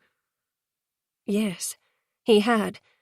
And he had also sneaked into her chamber and kissed her to oblivion. He had asked her to marry him repeatedly, though she dared not tell her mother. He had made her weak, and foolish, and weak. Her weakness for him was not to be borne. "There is no note, Mamma," she argued. "The flowers and books could be from anyone." "Yes," said Mamma dryly. "Your suitors are legion." Her words were most unwelcome reminders. She was a failure as far as her mother was concerned, a wallflower, a spinster, nearly too old to be unwed. Only a handful of suitors she was not keen on pursued her, and in time they too would fall away like leaves from an autumn tree. None of them made her feel even the slightest hint of what she felt for Montrose. She compressed her lips, inhaling slowly, counting to 10 inwardly before responding. "What are you suggesting, Mamma?" "I am suggesting that the Duke of Montrose has decided to marry you, and though he is a despicable scoundrel and tawdry rakehell, you must accept him," her mother snapped. You will be a duchess in your own right, Hattie. Only think of it. Her mother's icy blonde beauty had not been passed on to Hattie, nor had her fine-boned, elegant figure. Hattie was tall, well-curved, her hair was dark.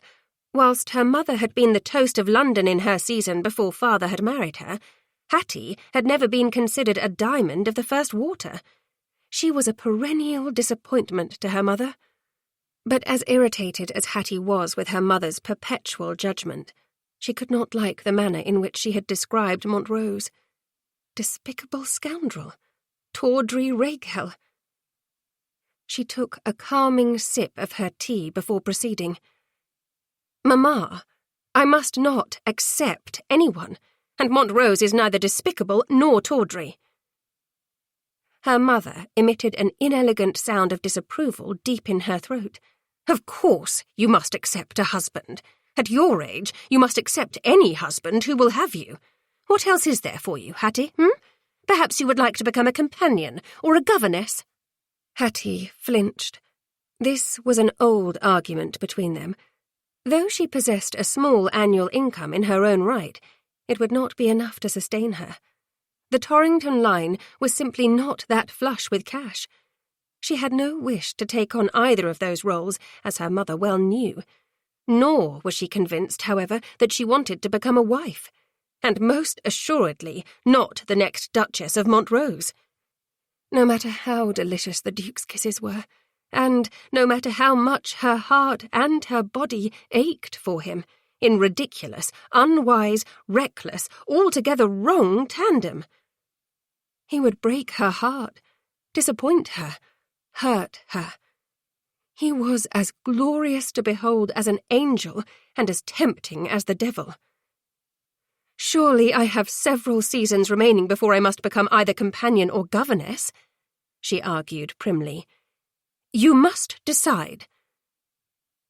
A footman appeared then, bearing a crate of books. Hattie's heart leapt at the sight of so many leather-bound volumes, all for her. She adored reading. But how had Montrose known? She was sure she had never shared her love of the written word with him. The footman deposited the crate at Hattie's feet. With a bow, he was gone again. Hattie abandoned her tea in favour of the new arrival. It was better than flowers, better than flattery. Not better than kisses, whispered a voice inside her. She promptly stifled the voice and wished it to Hades. She plucked the first book from the top of the opened crate and found it to be a book written by Mrs. Radcliffe. Beneath it was a volume of poetry by William Wordsworth. She adored poetry. She flipped open the volume, unable to keep from perusing the pages, eager to begin reading. "Have you listened to a word I have spoken, Hattie?" Her mother's voice interrupted her pleased examination. She snapped the book closed and reluctantly returned her attention to Mamma, who wore an expression of intense displeasure, her lips pursed, jaw clenched.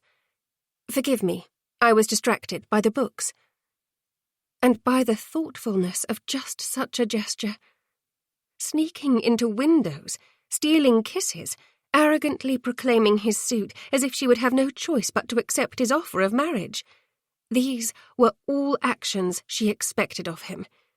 Sending her 12 bouquets, choosing a crate laden with books, and not just any books, but books she would enjoy reading. She was almost dizzied. He was doing it again, the devilish man, just as surely as he had scaled that tree and made his way into her chamber. He was skirting all her defences, marching straight to her heart the same way an invading army would storm a castle in days gone by.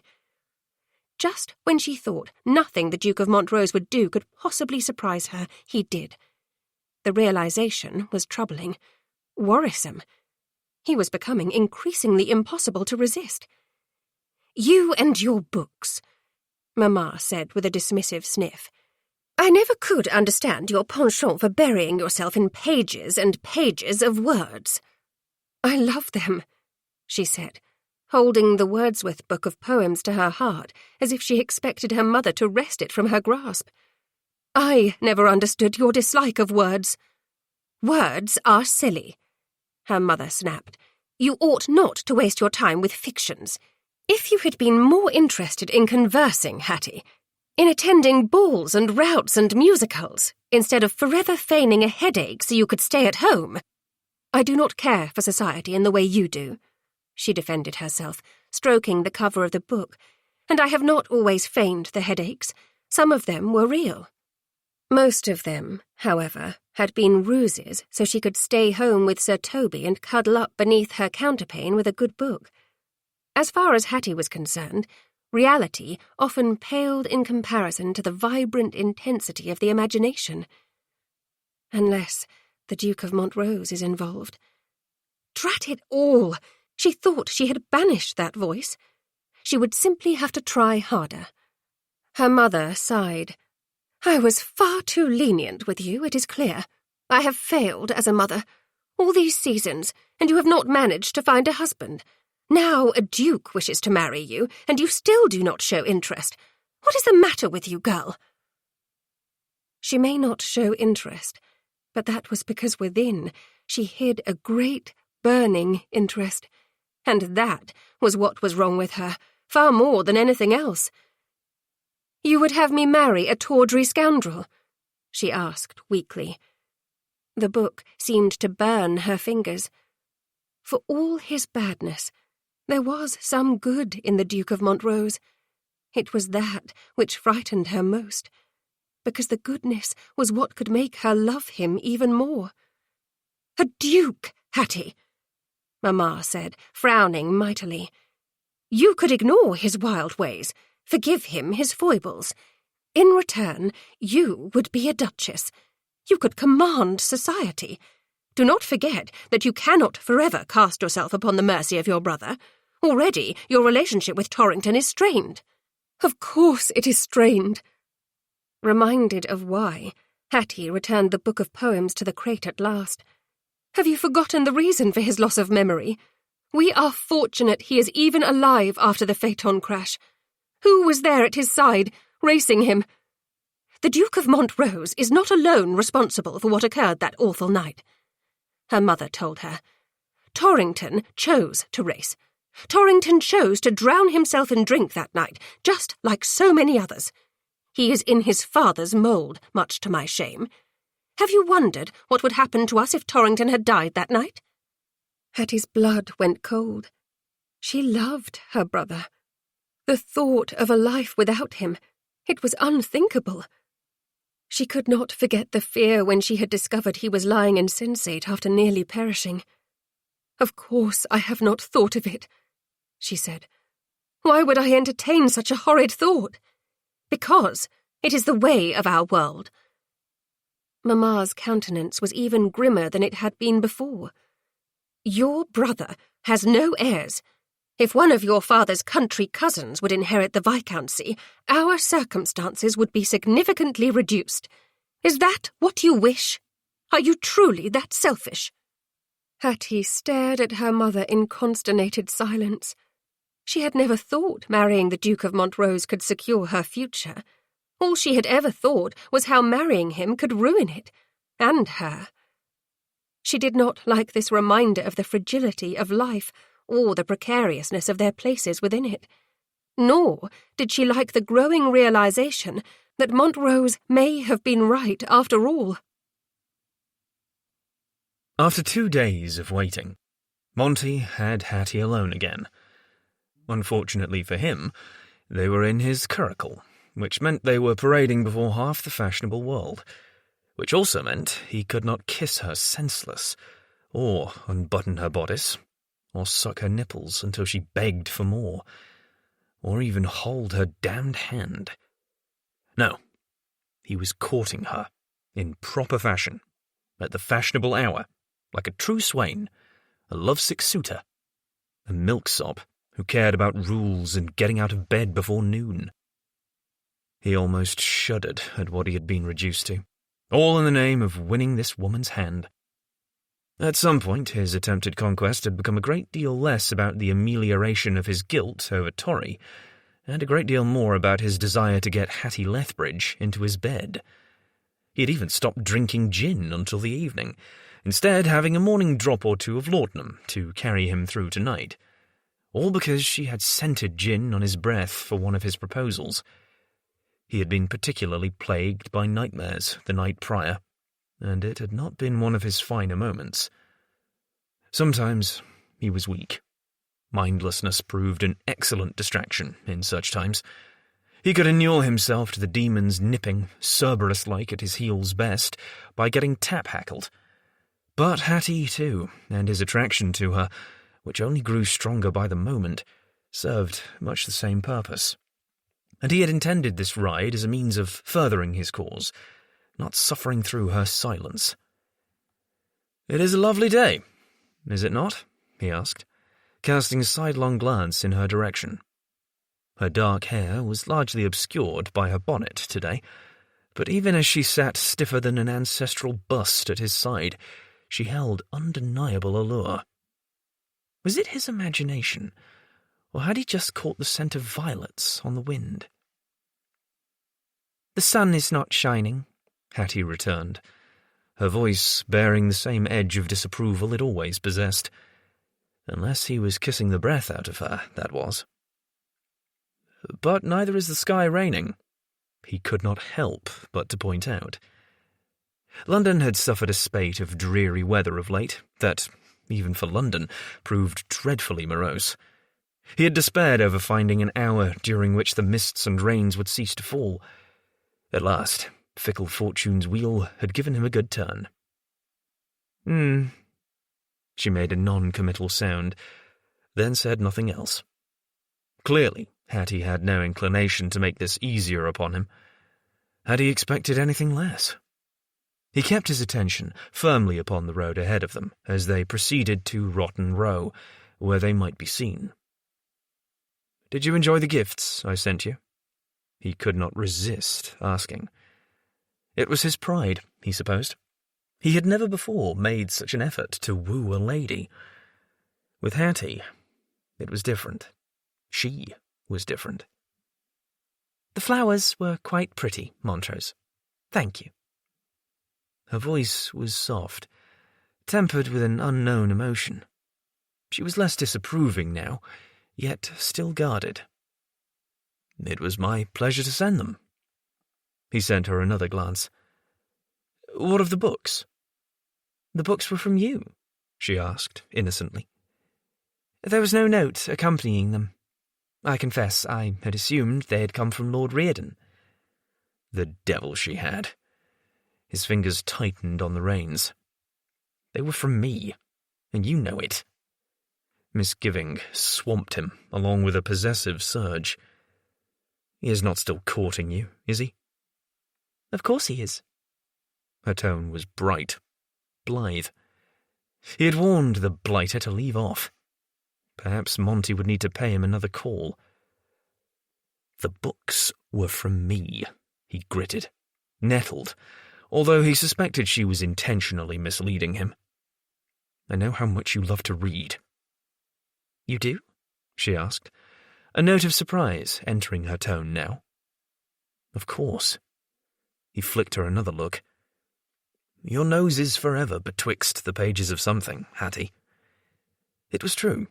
Though he had not often heeded her, he had seen her enough over the years of his friendship with Torry to know she was a voracious reader. He did not recall ever having seen her without a book nearby, unless she was at a social event. Even in her chamber, there had been a neat stack of volumes on the table alongside her bed. "I did not realize you had noticed me," she said, quietly.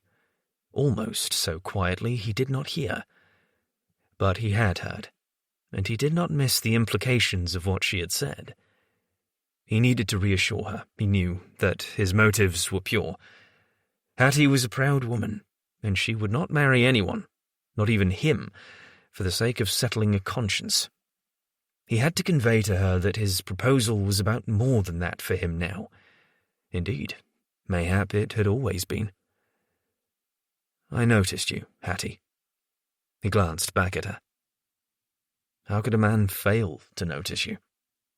Her cheeks flushed, and she turned toward him, her gaze burning into his. Many have failed. Legions, in fact.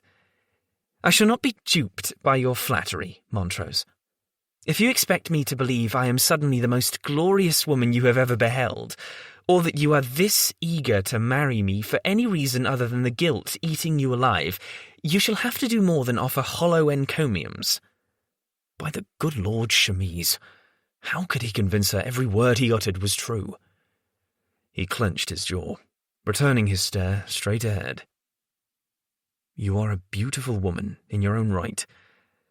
Believe me, when I tell you no amount of guilt could coerce me into the parson's mousetrap. I seek to be caught willingly. Was that meant to reassure me, Montrose? Her tone was tart.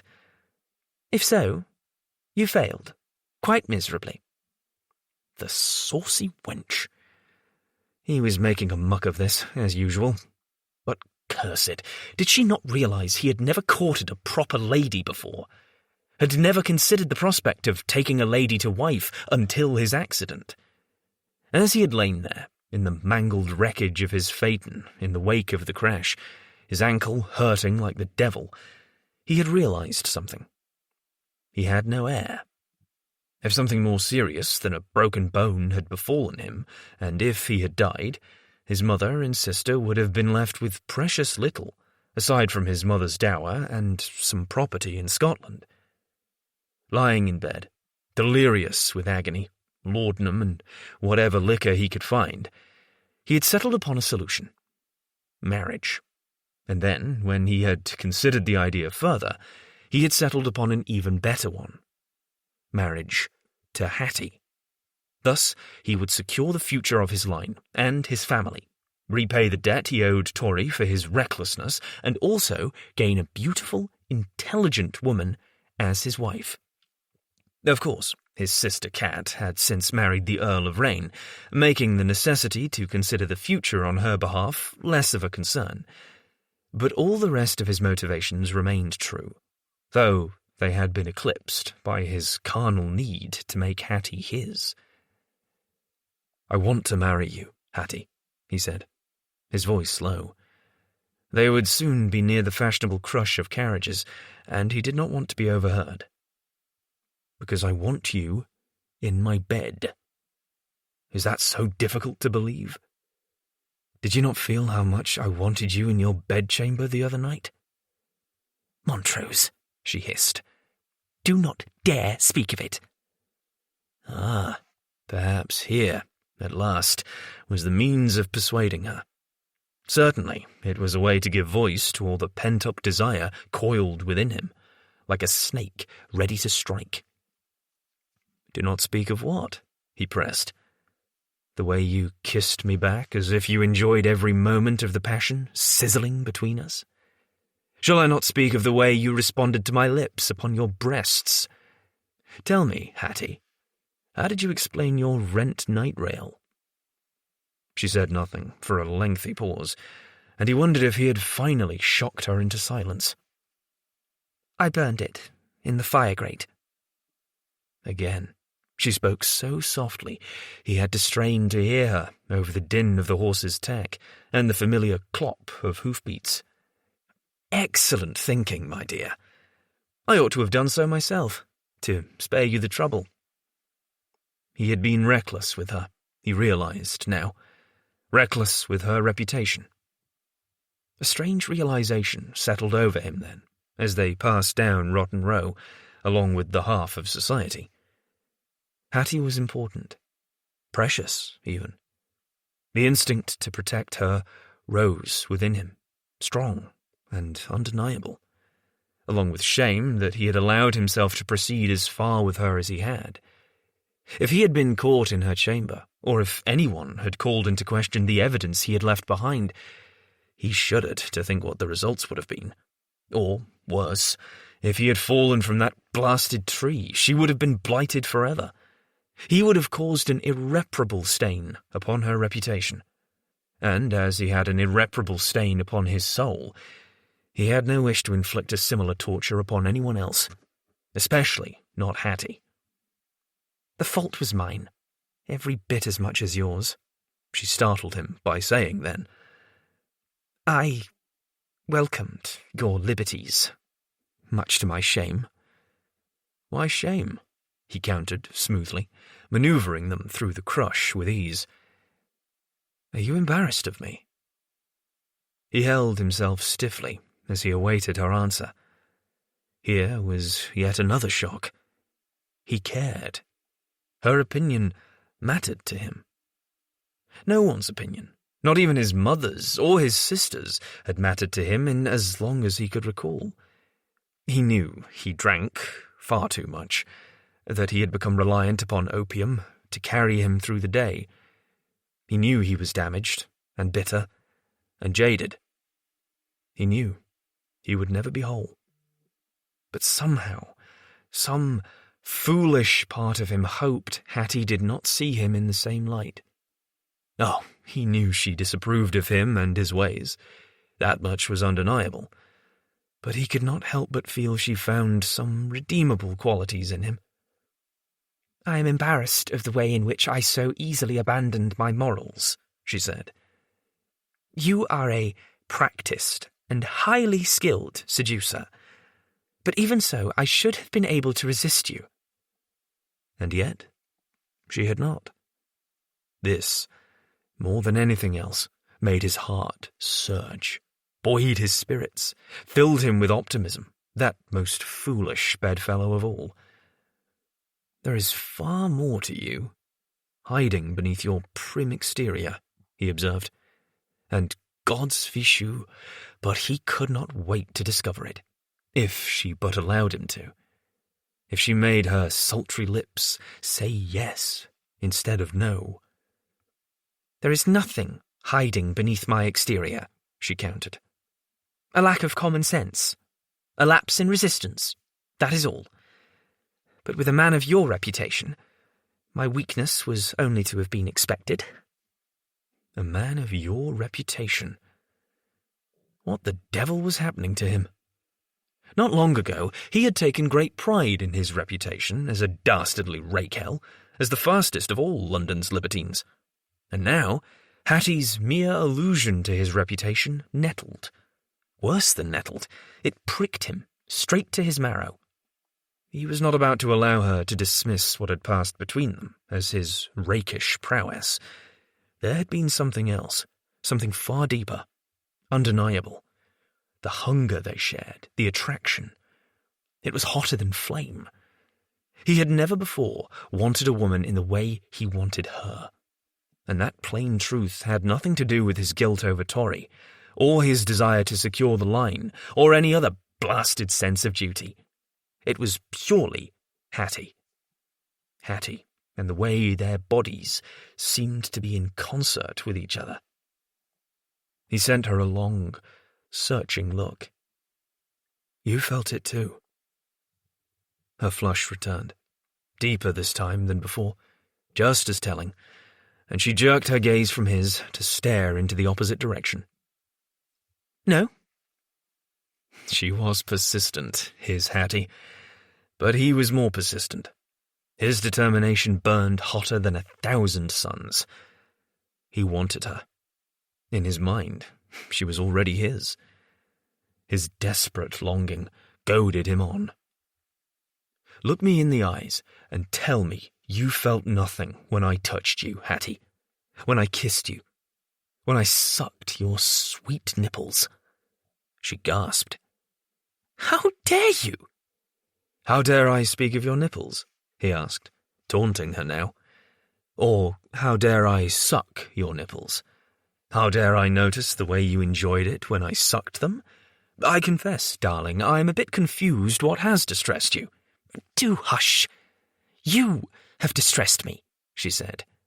You, with your wrong-headed insistence you wish to marry me. You sneaking into my chamber. Your kisses, your touch, your wicked words. Those books.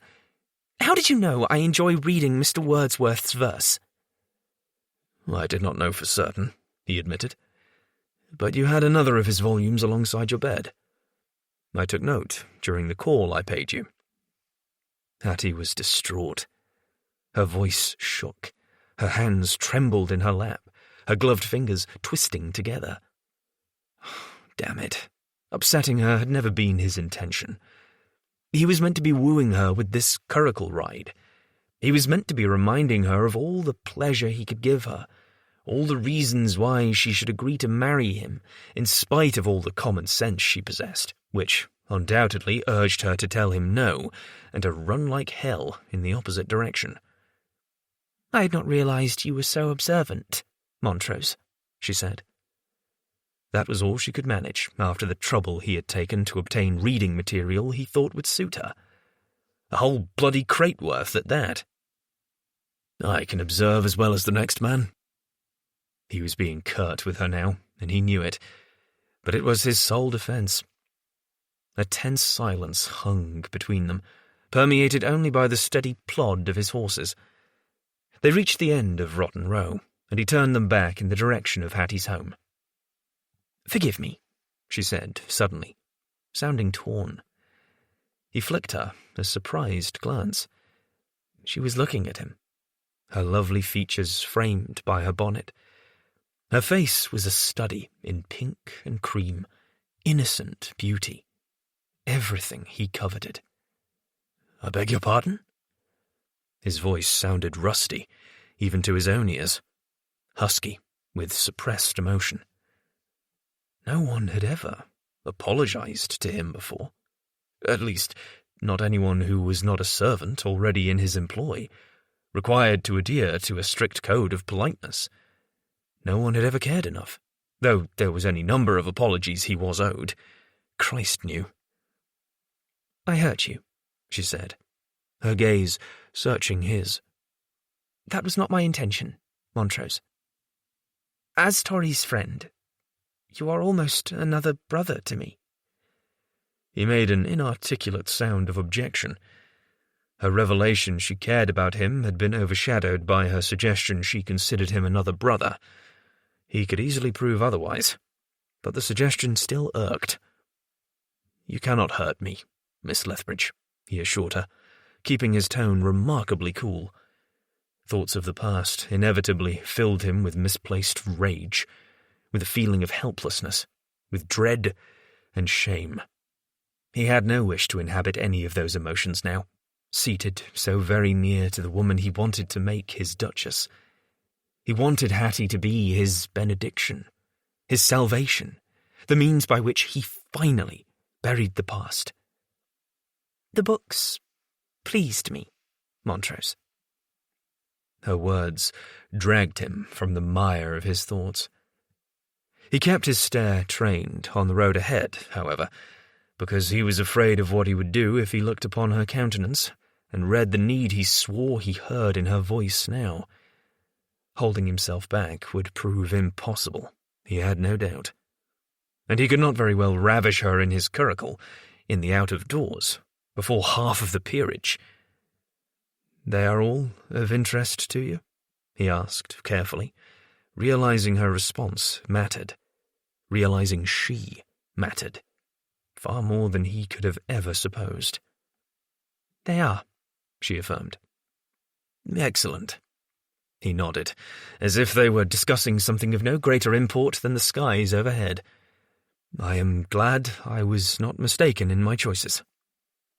A companionable silence fell between them as they neared Torrington House once more. Monty's spirits were lifted yet again. He could not help but to feel, in spite of their clashing of wills and wits on this drive, they had reached a tentative understanding of sorts. It was only as they neared the front facade of her home when Hattie broke the silence. "Montrose." "Yes?" "I still cannot marry you," she said, stubborn to the last. "You can," he returned smoothly, equally stubborn, and more certain of her now than ever before, more certain of the both of them. "And you will." Chapter 6.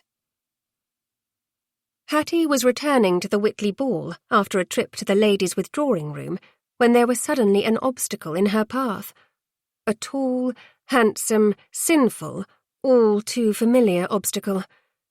"Montrose," she hissed at him, casting a frantic glance about the hall to ascertain they were alone. Thankfully, they were. But for how long? That was the imperative question. "Just the lady I was looking for." He grinned his scoundrel's grin at her, the one that inevitably made heat wash over her, the one that made her weak for him. Oh, so weak. But she must be strong. She gathered her fortitude, all her disapproval. "You cannot accost me outside the ladies' withdrawing room at one of the biggest balls in London." He quirked a brow. "First, I am not accosting you. I just happened to cross paths with you. Secondly, if you do not want to risk being seen speaking to the scandalous Duke of Montrose, you can accompany me." And then he held out his hand, his big, beautiful hand. For yes, even his hand was somehow attractive, masculine, long-fingered, seductive. She stared at it, and recalled how deliciously he had brought her body to life when he had touched her. She swallowed. "Stay strong, Hattie. Do not fall prey to the pretty Duke with the bedchamber eyes." "Anything you have to say to me, you can tell me now, here," she told him, attempting her sternest voice. But her sternest voice was terribly unimpressive, because ever since he had kissed her, he had been robbing her resistance one gesture, one look, one word at a time.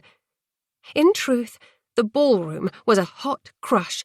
She had no wish to resume her position on the periphery, or to pretend enjoyment whilst she danced a country reel with the odd gentleman. All she wanted stood before her. More fool she. "Come with me," he said, his hand still outstretched toward her. "Do not take his hand," warned her inner sense of practicality. For surely going anywhere with this man at a ball would be tantamount to the end of her reputation. She would be ruined, hopelessly compromised, and forced to marry him after all if they were caught. She should step around him, bid him good evening, forget they had crossed paths, forget all about the maddeningly handsome, devilishly tempting Duke of Montrose. She took his hand, and she went with him willingly, allowing him to pull her into a nearby chamber. The door clicked closed behind them, and by the illumination of a lamp on a desk at the opposite end of the room, she could see they were in a salon of sorts, perhaps even a study. But too much of the chamber remained in shadows for her to tell. She forgot to care when he turned toward her, his strong masculine arms banding around her waist, hauling her into an equally hard, muscled chest. His embrace felt right and wrong all at once. She was eager and yet desperately uncertain, longing and terrified. She did not dare trust him, though being in his arms felt like returning home. "What are you about, Montrose?" she forced herself to demand. "This is—" The rest of what she had been about to say was swallowed by his mouth.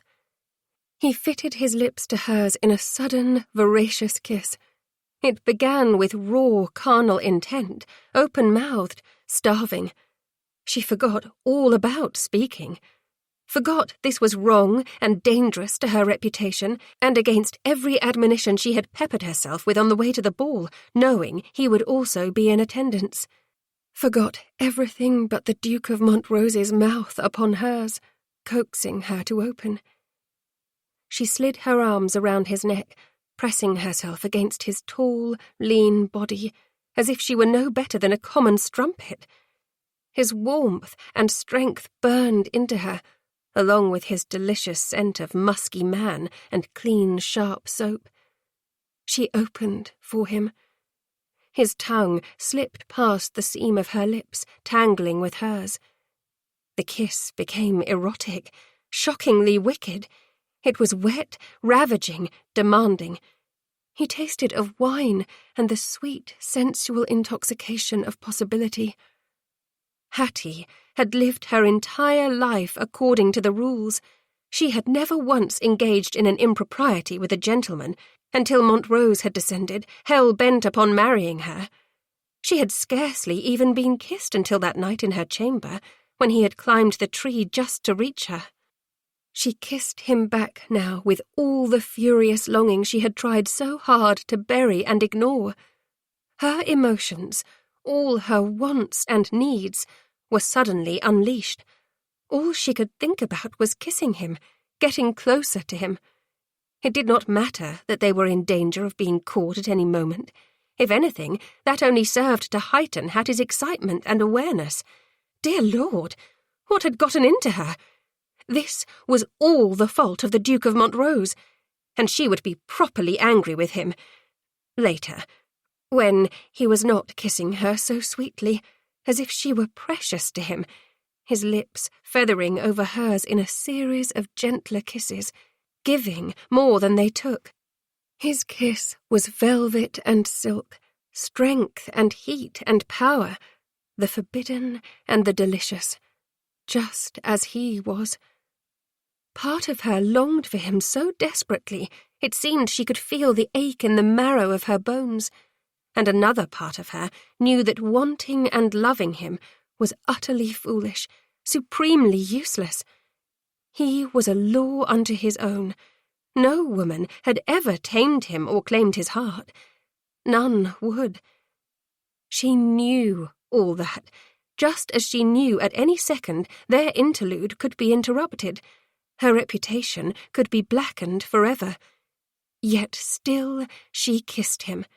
Still she stayed in his arms, where she could not help but to feel she belonged, clinging to him, wanting him, being his fool once more. Nothing mattered but Montrose's kiss. His lips left hers, but he stayed close, his breath falling hot upon her mouth in a lingering caress. I missed you. His low pronouncement should not send a frisson of desire down her spine, nor should it tighten the knot of yearning in her belly, and yet it did both. What a fool she was, clutching him to her rather than pushing him away, longing for one more kiss. More of your rakish charm. Truth. He kissed the corner of her lips, then her cheek, before burying his face in her hair and inhaling. Tell me I am not alone. Tell me you missed me too. She had not even seen him in the crush. He must have arrived late, as he so often did. Her heart beat faster. Montrose, we cannot be alone like this. If anyone should happen upon us, I will be ruined. He kissed the opposite corner of her mouth, then her jaw. If you are ruined, you will have to marry me. He sounded pleased by the notion. She struggled to summon up some restraint, but then he kissed her ear, and all efforts at resisting him faded like the stars in the night sky when the sun rose. I have not changed my mind. Your kisses say otherwise, darling, he murmured. When he caught the fleshy lobe of her ear in his teeth and gently nipped, liquid heat pooled in her core. You are an experienced rake. Of course your kisses are pleasant. Anyone would find them so. Ah, but I do not want to kiss anyone, Hattie. He licked the hollow behind her ear. Only you. Only you. She told herself these were more practiced words of seduction from a man who had made a career of collecting bedmates. She told herself he did not mean them. But the hot glide of his tongue was turning her knees to jelly. Montrose. Her voice was weak. She did not flee his arms. Instead, her fingers had somehow found their way into his hair. How luxurious it was, sleek and smooth and thick. Touching his hair was not helping her predicament one whit. She would stop. In a few seconds. Or mayhap a minute. He made a non-committal sound as he pressed a string of kisses to her throat. She fought to keep her wits about her, to remember how very wrong this was. "You must cease this at once." There was precious little determination in her voice, because all she wanted was more. "I dislike balls," he said against her skin, kissing the tops of her breasts exposed by her gown's décolletage. So incendiary was the touch of his lips upon her there that it took her a moment to even realize what he had just said, and further, that the words made precious little sense. What had Montrose's dislike of balls to do with kissing her, or sweeping her into a deserted room and dismantling all her defences? "Pardon?"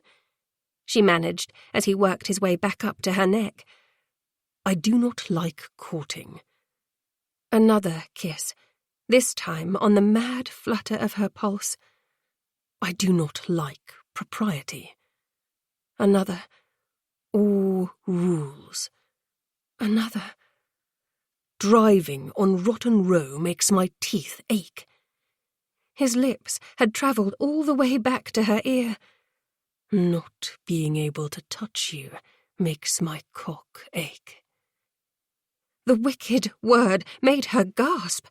He was ravishing her in the midst of a ball, speaking in a fashion a true gentleman would never speak to a lady. She should not like it. His iniquity should not make want unfurl within her. "You should not say such things, Montrose," she forced out. But as she admonished him, she arched her neck, giving him better access.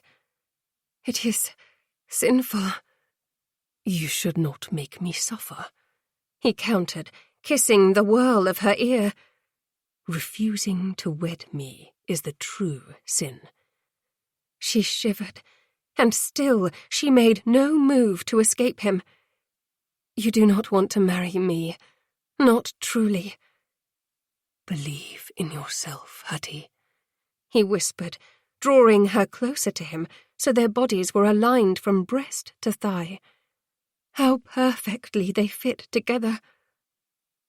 "I believe in my common sense," she countered breathlessly. "My wits, my pragmatism." He raised his head, at last granting her a reprieve, except when the all-too-handsome Duke of Montrose was gazing down at her, his eyes glittering with want. It was not a reprieve at all, because seeing the way he was seemingly affected by their embrace made her yearn for more, for everything, made her want to give in, to tell him yes. She must not do so. This was a passing fancy. Montrose was easily distracted, forever in search of diversion. "I need you, Hattie." He trailed the backs of his fingers over her cheek in a tantalizing caress that was so tender, her heart could not help but to be affected. "Do you not see? For you, I have attempted to become respectable. I only imbibe spirits at my club in the evenings. I am trying to win you every way I know how." His impassioned speech was so very Montrose. She had to admit, she had believed he would tire of this game long ago. But he had not. He was still standing here with her after pursuing her for so long. She stared at him, searching his expression, his eyes. She would have asked him if he was in his cups, but he tasted of wine, and he did not seem bosky. He seemed intense, determined. He was still the same wild Montrose who did as he pleased, but he was also different. He was the same Montrose she could not help but to love. She told herself her unwanted feelings for him were the reason for her untenable susceptibility where he was concerned. "Why?" she asked, needing to know the answer. If there was something more than his guilt. Nay, she did not dare entertain such a foolish notion. He did not fall in love. He seduced. He courted excess. He was a sybarite.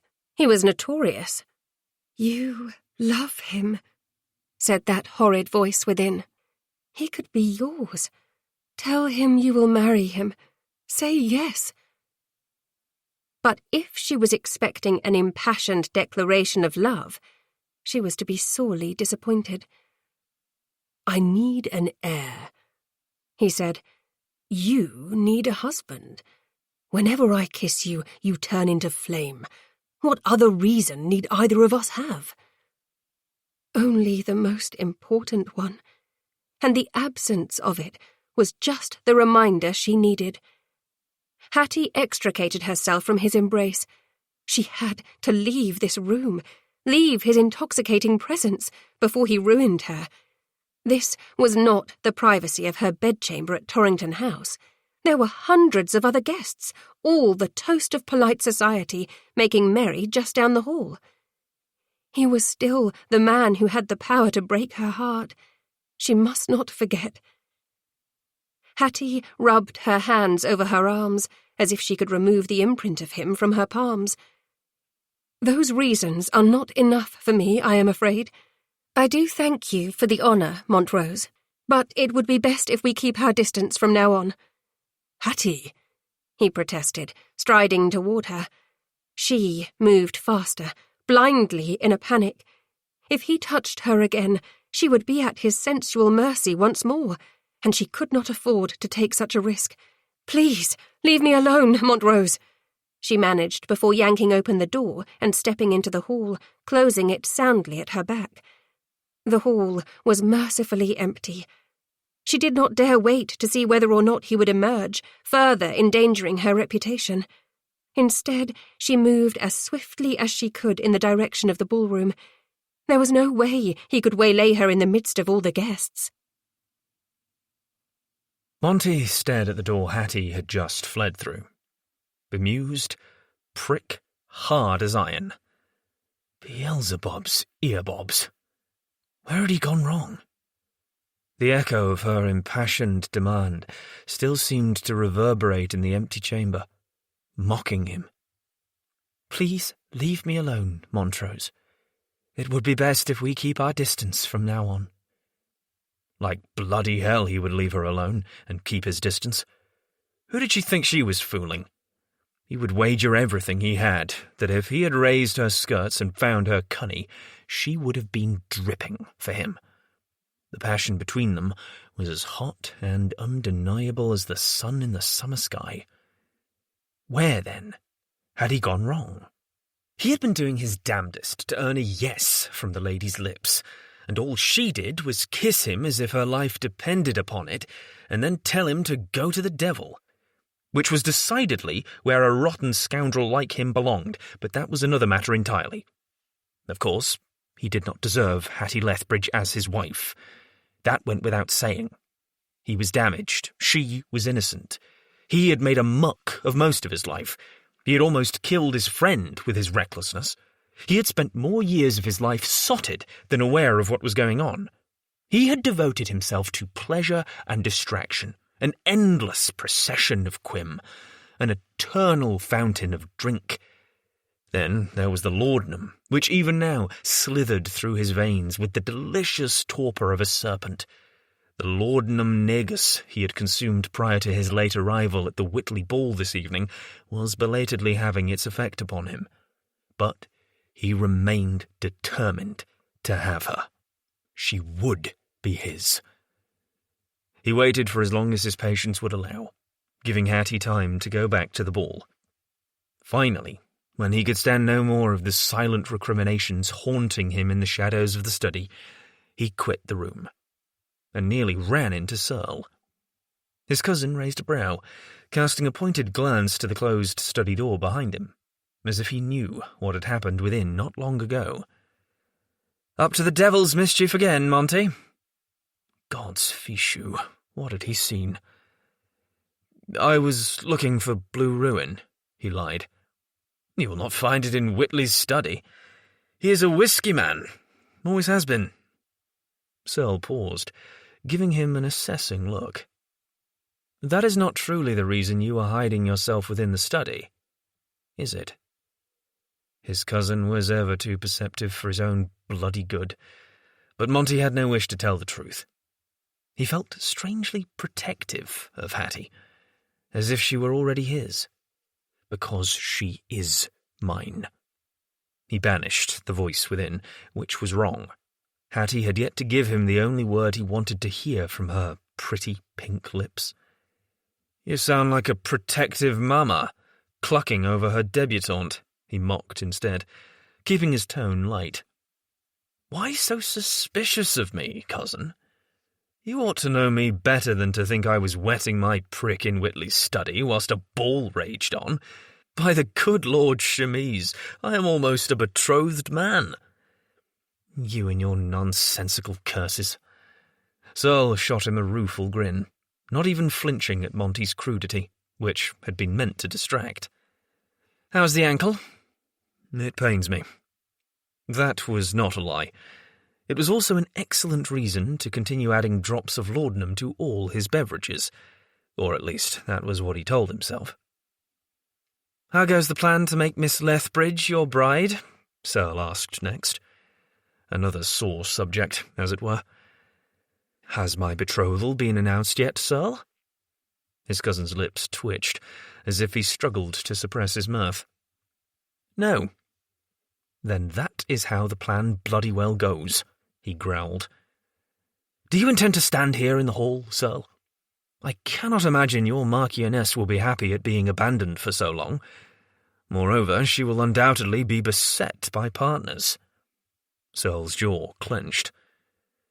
"None of these fops are worthy of dancing with my wife." And neither were any of them worthy of dancing with Hattie. Alas, he could not claim her for every set, as he longed to do. Such a strange reaction, that, from a man who did not even like to dance. He would fret over the implications later. "Let us return to the festivities, shall we?" He started in the direction of the ballroom, where the strains of the orchestra emerged. "Quite right," Searle agreed, walking with him. "I cannot allow the pups to slaver over Lady Searle."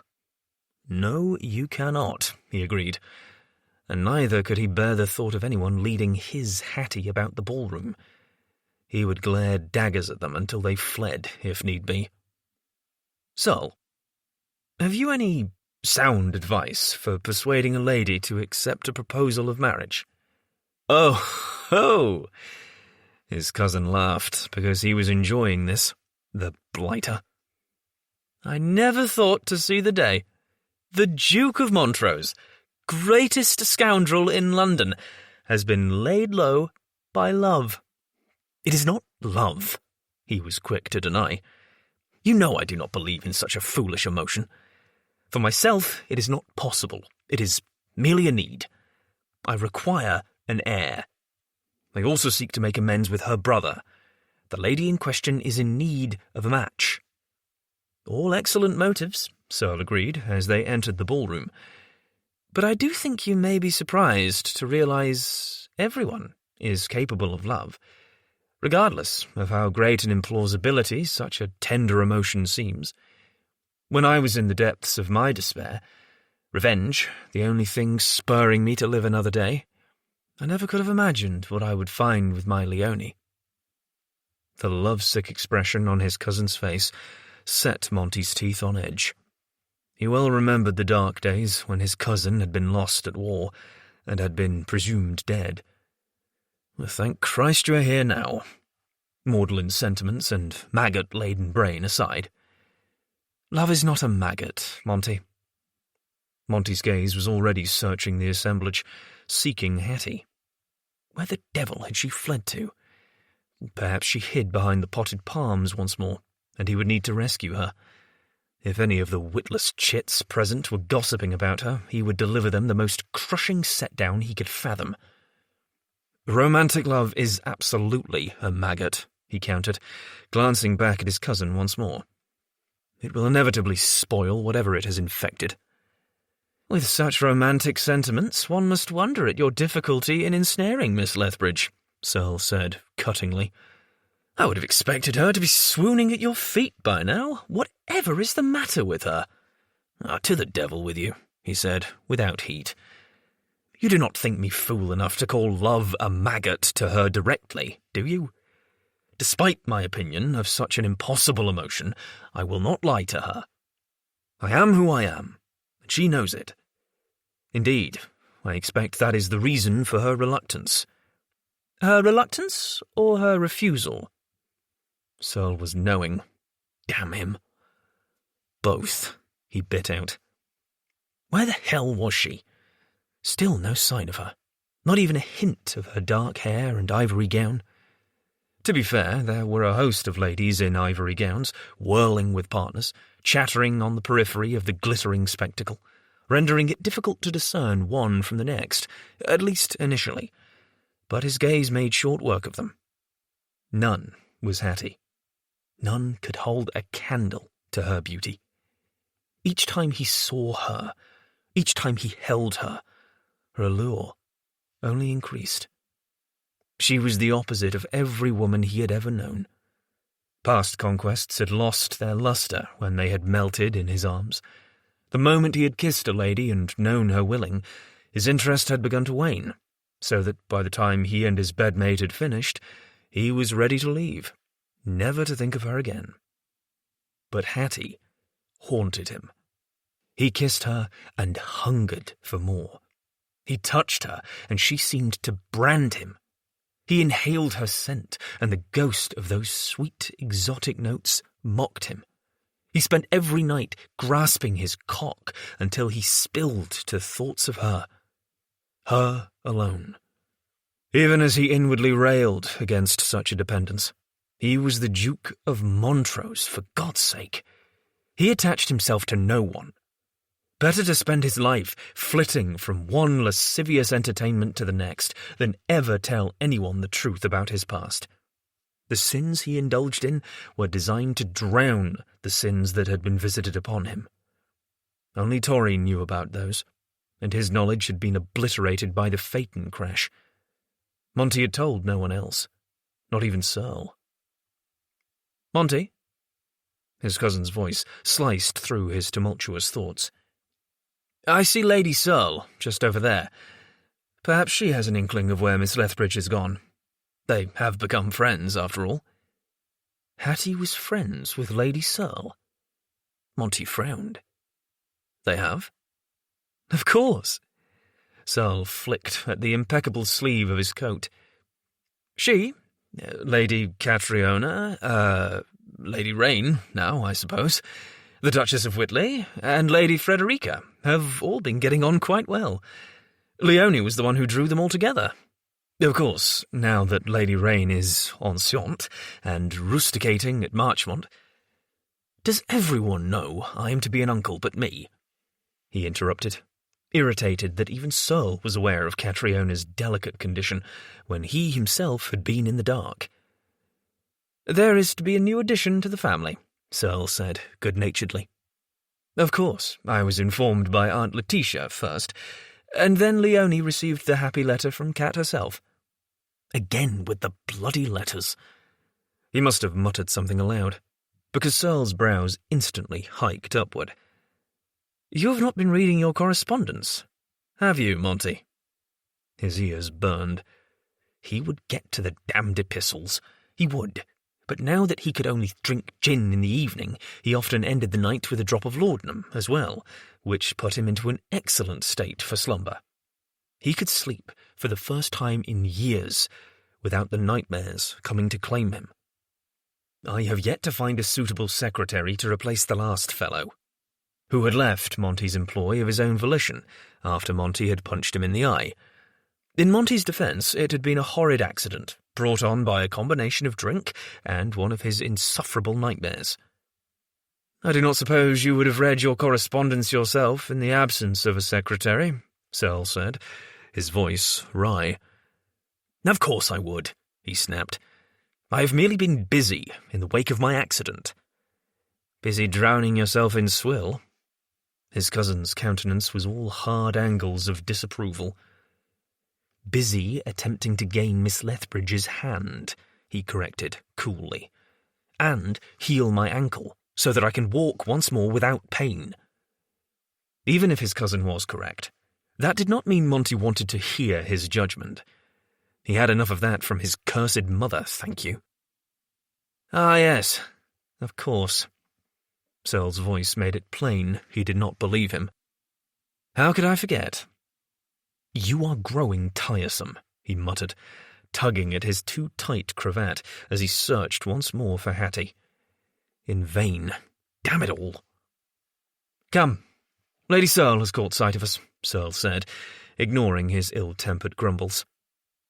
Monty allowed himself to be shepherded toward the icy blonde beauty his cousin had married. Once known as Limping Leonora for a childhood incident that had left her with an unsteady gait, she was no longer mocked or scorned.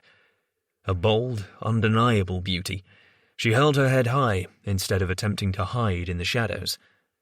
Monty admired her, and he was impressed by her genuine devotion to Searle. For the moment, however, all he wanted was to know whether or not she had seen Hattie. He and Searle reached her side at last, deeper in the crush, where the glow of the chandeliers was even hotter. Formalities were observed, just barely, before Monty led the way of the conversation. "Have you seen Miss Lethbridge, my lady?" he asked, doing his best to snuff the need burning through him and keep it from his voice. It would not do to seem desperate, after all. "Searle tells me you and she are fast friends." "Oh, yes," Lady Searle said, smiling. "Miss Lethbridge is wonderful.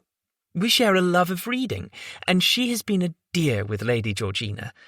I do think she would make an excellent mother one day." Lady Georgina was a wee bairn. Monty had been there with Searle on the day of her birth.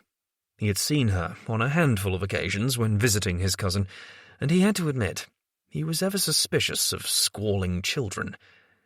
He recalled a cherubic face, 2 tiny hands, and the need to flee after Lady Georgina had begun to cry with displeasure over a delay in her next meal. But there was something about the thought of Hattie as a mother. It took his breath. He could see her, a Madonna, his child growing within her.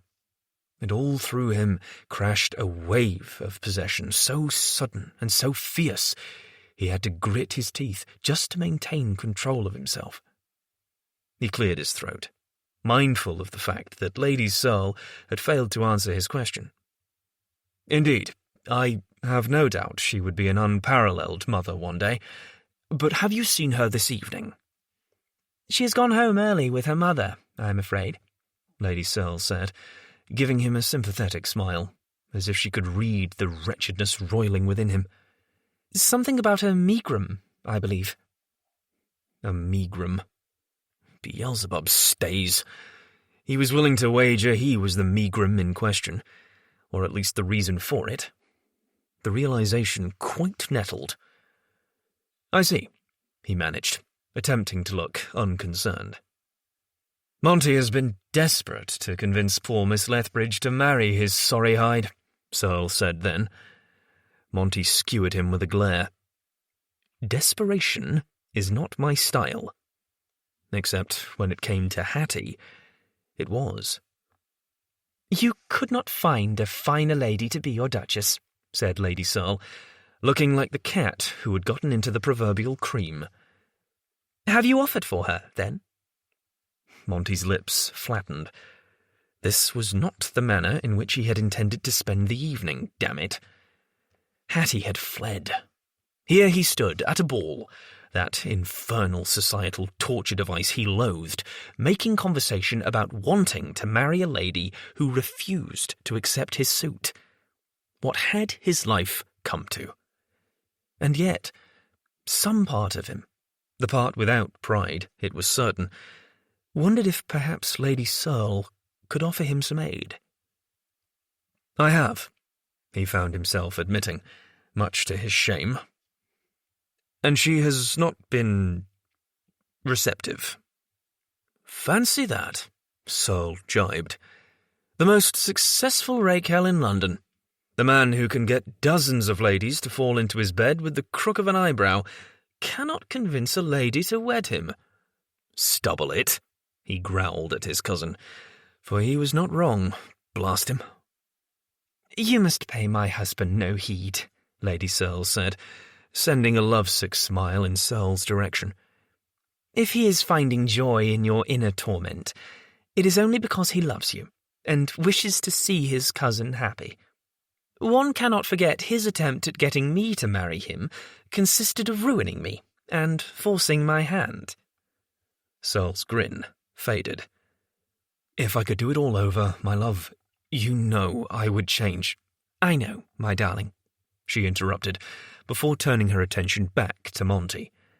"What I mean to say is that if you were soliciting advice from Searle, you must recall the manner in which he won my hand." "Are you suggesting I compromise, Miss Lethbridge?" he asked. "Of course not," Lady Searle hastened to say. "Ruining the lady you love, compromising her, is not the way to proceed, as it will only lead to unnecessary complications." "Here now, no one said anything about love," he felt the need to point out. "I greatly admire the lady, and I respect her, but I do not love her. Also, he desired her more than he wanted his next breath, more, even, than his next taste of opium." "If you do not love her, then why do you want to marry her?" Lady Searle asked. "Confound her." "For the ordinary reasons," he mumbled, tugging at his juiced tight cravat yet again. "Heirs, etc. Because if he did not make her his, he would soon perish with wanting." Wisely, he kept that bit to himself. Lady Searle offered non-committally. He repeated. "What the devil does that mean?" "Monty," Searle warned, "you are speaking to my wife." Yes, and he ought to have afforded her greater honour. Spoken to her with more respect, it was true. Also, he never should have sworn, but he was the Duke of Debauchery for a reason, and he could only change so much of himself. "Forgive me," he offered. "What the devil does that mean, Lady Searle?" "Thick-headed coxcomb," Searle said, without rancour. "Damned right I am," Monty returned, but he was quite sure he and Searle were speaking of different heads altogether. "Monty!" The protestation came from Lady Searle rather than his cousin, however. Twin flags of colour darkened her cheeks. He gave her an innocent look. "Yes, my lady?" He saw her waging an inner battle. She could hardly say that she had understood his double entendre. In the end, she simply sighed, shaking her head as if he were a hopeless cause. "Surely you realize that a lady wants to be married for more important reasons than the procuring of heirs." "Those who believe in romantic folderol, yes," he agreed. "Those who are practical? I think not." "Perhaps Miss Lethbridge is not as practical as you suppose," she said quietly. Hattie? Impractical? Hattie a romantic? He had never imagined she was. The suggestion gave him pause. Did she want to be wooed? He had been attempting to court her properly. Was that not good enough? Was there a difference? "What are you suggesting, Lady Searle?" he asked. "I am suggesting that perhaps there is a reason why Miss Lethbridge has not accepted your proposal of marriage," she said sagely. "No lady wants to be told she is being married so she can be a broodmare, you understand?" Of course not. Nor had he suggested such a thing to Hattie, but neither had he declared his undying love for her. Nevertheless, he grew weary of the crushed ballroom, the lights, the whirl of dancers, the eyes upon him. All he wanted was to marry Hattie, but accomplishing such a feat seemed more out of his grasp by the day. She kissed him so sweetly. Her body responded to him. Their attraction was undeniable, and yet still she resisted. "Lady Searle, rest assured I did not make such a proposal to Miss Lethbridge." "Of course you did not, my dear." She patted his arm in a maternal fashion. "But that does not mean Miss Lethbridge was not able to infer, all the same." "Bloody hell," Searle interjected then. I never thought to see the day my wife would be instructing you on the proper means of securing a wife, Monty. How the wicked have fallen." He was wicked, and he had always been fallen, but he was also determined. Hattie was his chance to make a change. She could not remove the blemishes upon his soul. She could not erase the stains of his past, but he could not shake the belief that she was for him, that she belonged with him, that she was his and he was hers, whatever that meant. He met his cousin's gaze, unflinching. "She is the woman I want at my side. The one I want as my Duchess. It is to be her or no one else." As he said the words, he realized their truth. Marrying anyone other than Hattie was an abomination to him. "You are truly in a bad way," Searle observed. "I have never seen you like this, other than when it came to drink." It was true. He craved Hattie in the way he had chased his next sip of oblivion. He was not sure if he should fear that knowledge or embrace it. "I know what I want," he said, "and it is her as my wife." "You are sure about your feelings for her, Monty?" Lady Searle asked then. He was sure of the fire burning inside him. It was Hattie's, but he could not say that. Not aloud. Not to anyone. "I am sure I want her as my Duchess," he said simply instead. All he could offer. He did not dare humble himself any further. "Any advice you could offer me would be appreciated, my lady." "There is one thing I know for certain about Miss Lethbridge, and it is that she loves her brother dearly." Lady Searle paused, seeming to consider her next words with care. "I understand Lord Torrington was involved in the accident which saw you injured as well, and that he is no longer quite himself. However, in spite of that, have you gotten his approval of the match?" He had not approached Torry. Given his friend's loss of memory, their interactions in the wake of the accident had all proved deuced awkward. He still held out hope the old Torry would return, in time. "I have not," he said. "Perhaps you might begin there," Lady Searle suggested. "If you have her brother's approval, I have a suspicion Miss Lethbridge will be far more amenable to your suit. Indeed, it is entirely possible she perceives you responsible for her brother's current plight. However, if Lord Torrington approves—" The good Lord Chemise! Why had he not thought of such a tactic? It was brilliant, and it made perfect sense. "If Torry approves, Miss Lethbridge will not be so convinced she must tell me nay," he finished, grinning as a surge of hope shot through him. "Thank you, my lady. You are a godsend." "Yes, she is," Searle agreed, giving his wife a lovesick look. "Truly." Lady Searle smiled back at him. "I merely want to see all my friends as happy as I am." Monty was not certain he was capable of making anyone happy, but he wisely refrained from saying so.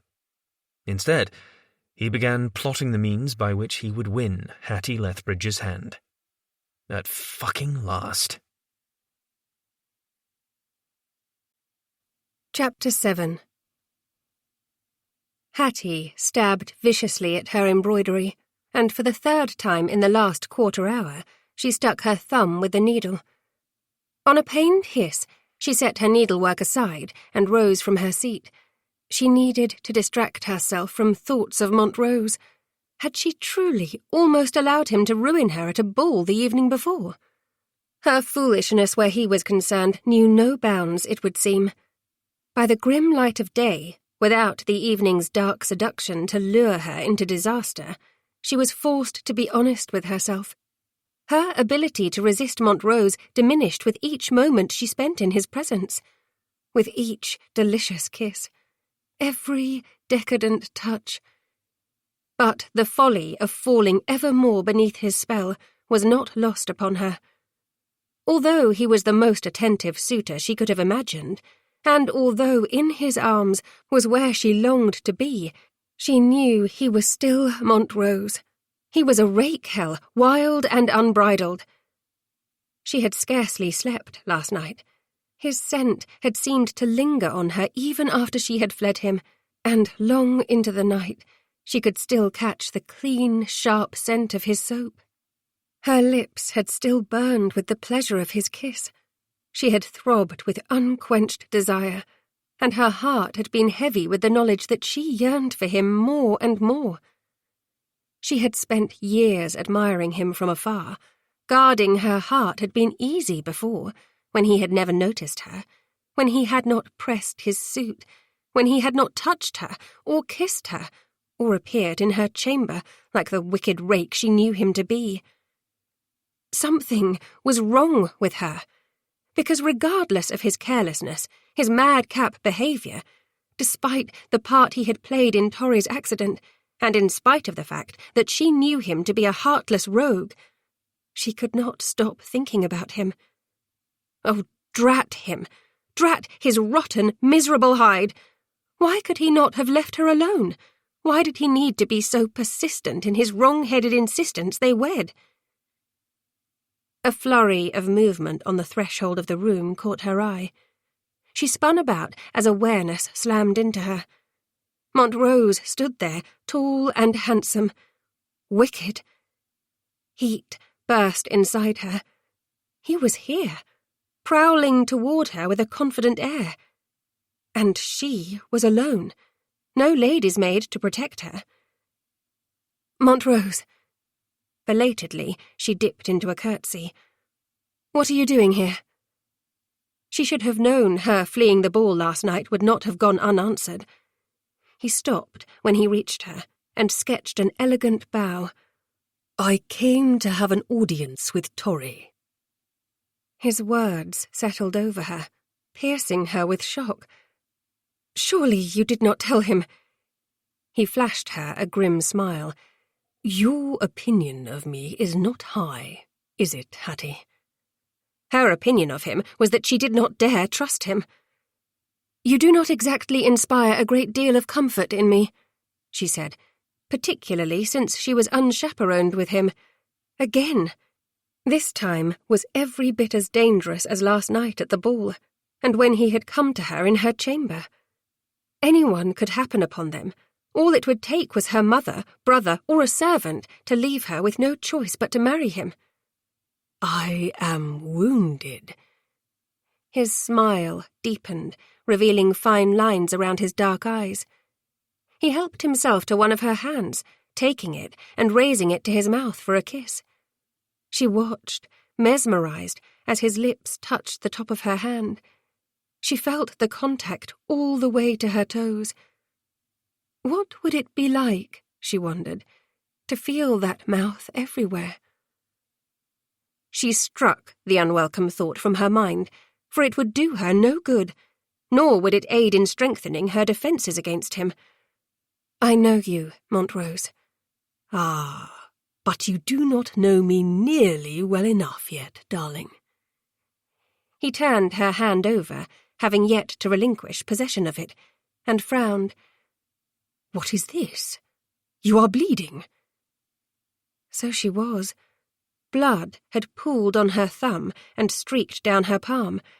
She had not even noticed because she had been so distracted by him. I was doing needlework, she said, trying to ignore the visceral reaction his touch had upon her. He is only holding your hand. He is only a man. Only the man she had watched and wanted for years. He is noticing you now. Because he feels obligated, she reminded herself. You were doing needlework? He reached into his coat. His eyes burned into hers as he extracted a handkerchief and dabbed at the blood. It hardly seems like you to be so careless as to do yourself injury. He was right. Ordinarily, she took great care with her embroidery. She had a talent for it, and she found it soothing. I was distracted. She tried to tug her hand from his grasp, but he held fast. The drop of blood upon the white square was a stark, poignant contrast. She had sullied it, made her mark upon his monogram in a desperate irony. "What distracted you, sweet Hattie?" he asked in that silky rake's voice, the one that said he knew precisely what had been distracting her. Him, devil take his hide. She said the first thing that came to her mind. A horse. "A horse?" He took his time, inspecting her hand for further injuries, before raising her thumb to his lips. "I did not think you horse-mad." She was mad, all right. A horse's arse, she elaborated, trying to strike the frisson of desire rolling through her. Any lingering sting she had felt there, however slight, had been banished. All she felt was heat. Heat that shot up her arm and settled between her thighs. "You were thinking of me," he guessed. "My darling Hattie, I did not take you for a hopeless romantic." "I was being facetious," she told him. "Give me your handkerchief, and I shall see it laundered or replaced." He was considering her, and it was once more that speculative rake's regard. "Do you ever allow anyone past your defences, Hattie Lethbridge?" "Not you," she was quick to say. Not if she could help it, anyway. She did not dare allow him any further than he had already trespassed. "The handkerchief, Montrose. My blood is upon it, and I wish to rectify the matter." "Surely you do not think me such a wastrel that I cannot afford 100 more just like it tomorrow." He tucked the scrap back into his coat. "No, indeed. I rather relish the notion of carrying a piece of you close to my heart." She snorted. "Spare me your rakish wiles, Your Grace." Because she could not afford to fall prey to them, and her pounding heart and the deep need within warned her she was tottering on the edge. "Do you think I have ever asked for another lady's hand, Hattie?" He was being serious now. His stare made her falter. He was looking at her almost tenderly, as if he felt something more for her than the guilt that was compelling him to continue making his offers. "Have you?" The question fled her before she could snatch it back. His answer should not matter.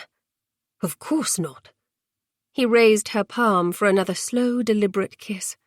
This one she felt as a pang deep inside, in her core, in the place he would fill if he were her husband. If? What was she thinking? This gorgeous rake, this scoundrel, would tear her heart to shreds if she let him.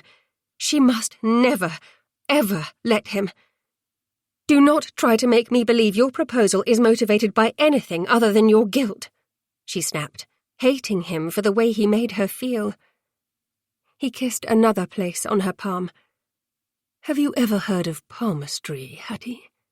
Of course she had. "Stuff and nonsense," she dismissed. "Is it?" He was still holding her hand, head bowed. With his forefinger, he traced over the longest line bisecting her palm. "I am not so certain." She tried to ignore his scent that washed over her, making her yearn. "Do not pretend you are an authority on it, Montrose. I was not born yesterday." "You are yet a babe wet behind the ears," he said in a teasing tone. "This line here," he stroked again, "it says you will marry a man you already know, a friend of your brother's. He will give you everything you want, kiss you senseless as often as possible, and make you his duchess." She forgot to breathe. He was stroking her hand softly, nothing more, and she was on fire for him, aflame from the inside. Longing clawed at her. Old longing, deep-seated longing, the kind she had alternately nurtured and quashed for years. Ever since she had met him, though Montrose had not yet been a duke. He had been the Marquis of Ashby. His father, the duke, had still been alive. Montrose had come to visit their country estate for the hunt. How avidly she had watched him, riding alongside Torry. He had cut a dashing figure even then. Montrose, she protested. Please cease this. I cannot. His fingers tightened on her hand as his gaze met hers once more. I asked Torry for his permission today, to wed you, Hattie. He has given us his blessing. All I need is one word from your pretty lips. Her brother had given his blessing, or rather, the shell her brother had become. She could not forget. Torry does not have any recollection of you, thanks to your careless, drunken ways. He does not remember how much of a wicked, unrepentant rake you are. Regret shadowed his handsome face. You do not need to remind me. If I could return to that night and talk him out of the race, I would do so, and gladly. I wish it had been me, rather than him, 1,000 times over. But it was not, and I cannot change the decisions I made in the past, however poor or lamentable they are. All I can do is strive to do better now and in the future. She wanted to strike him for his arrogance. Damn you, Montrose! I have already told you I will not be your sacrificial lamb. Marrying me will not change anything either. You do not want a wife. You want a mistress and another bottle of gin. Her words were cutting, harsh. He flinched as if she had indeed struck him, and she wished she could recall them, unspeak them, undo all the feelings for him she did not want to have. But she could not any more than he could return to the night he and Torry had drunkenly raced their phaetons. I am not worthy of you, I will own, he said at length, releasing her hand. If the prospect of me as your husband is abhorrent to you, you need only say it. The colour had fled his face, and she could not credit it, but all indications suggested she had hurt him. She, the spinster wallflower, younger sister of his closest friend, the woman he had never spared a second glance whilst he chased after half the skirts in London, had wounded the mighty, beautiful Duke of Montrose. She hated that she had caused him a moment of hurt. Hattie reached for him, but he slipped from her grasp. He was stalking away, leaving her, his broad back mocking her with the promise of all that could have been, all she had ever wanted without ever daring to hope for, all she knew she should never have, for marrying this man would break her. It would break her heart, break her spirit, ruin her, because she loved him. She had always loved him, but he could never find that out. "Montrose!" she called out. "Wait!"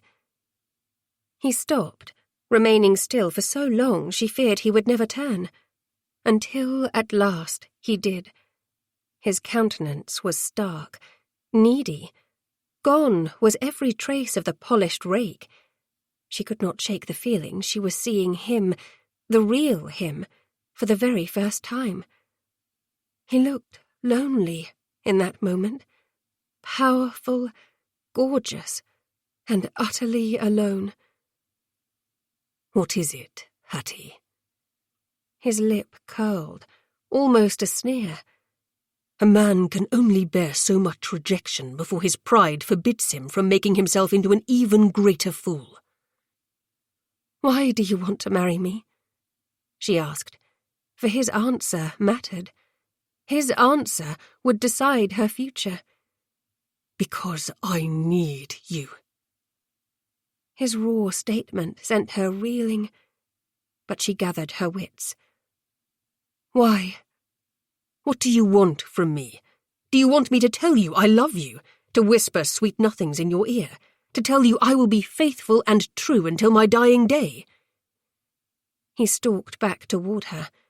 Do you want me to tell you that you are the one who will rescue me, the one who will change me? Because if that is what you are asking, I cannot give it. It was her turn to flinch. Of course he could not give her what she wanted. She knew it. She had always known it, which was why keeping him at a distance had been so paramount. But it was what he had said originally, his initial answer, which lured her now. The spark of hope ignited, however foolhardy. "Why do you need me?" she asked. "Because." He raked his fingers through his dark hair, leaving it rakishly dishevelled. She was not going to allow him to escape so easily. "That is not an answer, Montrose." "Damn you," he growled. "Because I want you. Your innocence, your body, your kiss. I want purity. I want what has not been despoiled or jaded or destroyed. I want the way you remind me of who I ought to be rather than who I am." Here, she thought, at last, was pure, unadulterated honesty from the Duke of Montrose. A rare gift indeed, for he excelled at playing the role of scandalous devil-may-care. All his reasons were selfish, that she believed as well. Strangest of all, it made sense. Montrose wanted her because she was the opposite of him. He was a jaded rakehell, whilst she was a lady who had only ever kissed one gentleman aside from him. "There you have it," he snarled. "The hideous truth. That was what you wanted, was it not? Fear not, madam. I will take my suit elsewhere. You are not the only unattached female in London." Fear and pity roiled within her, along with a desperate, surging, searing longing. He was about to turn away from her again, when she blurted the words she knew she would come to regret. "I will marry you, Montrose." He stilled. His expression was unreadable. "You will?" The Lord knew she should not. Every practical, intelligent part of her also knew she should not.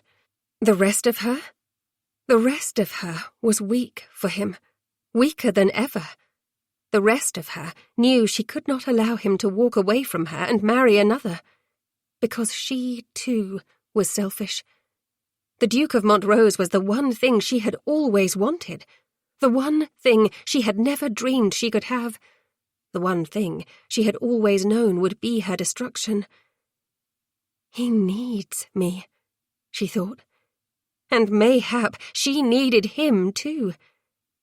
"Hattie," he prodded, expectation lacing his tone. "Will you marry me for certain? Promise me this is not some game of yours, that you will not change your mind 30 seconds from now."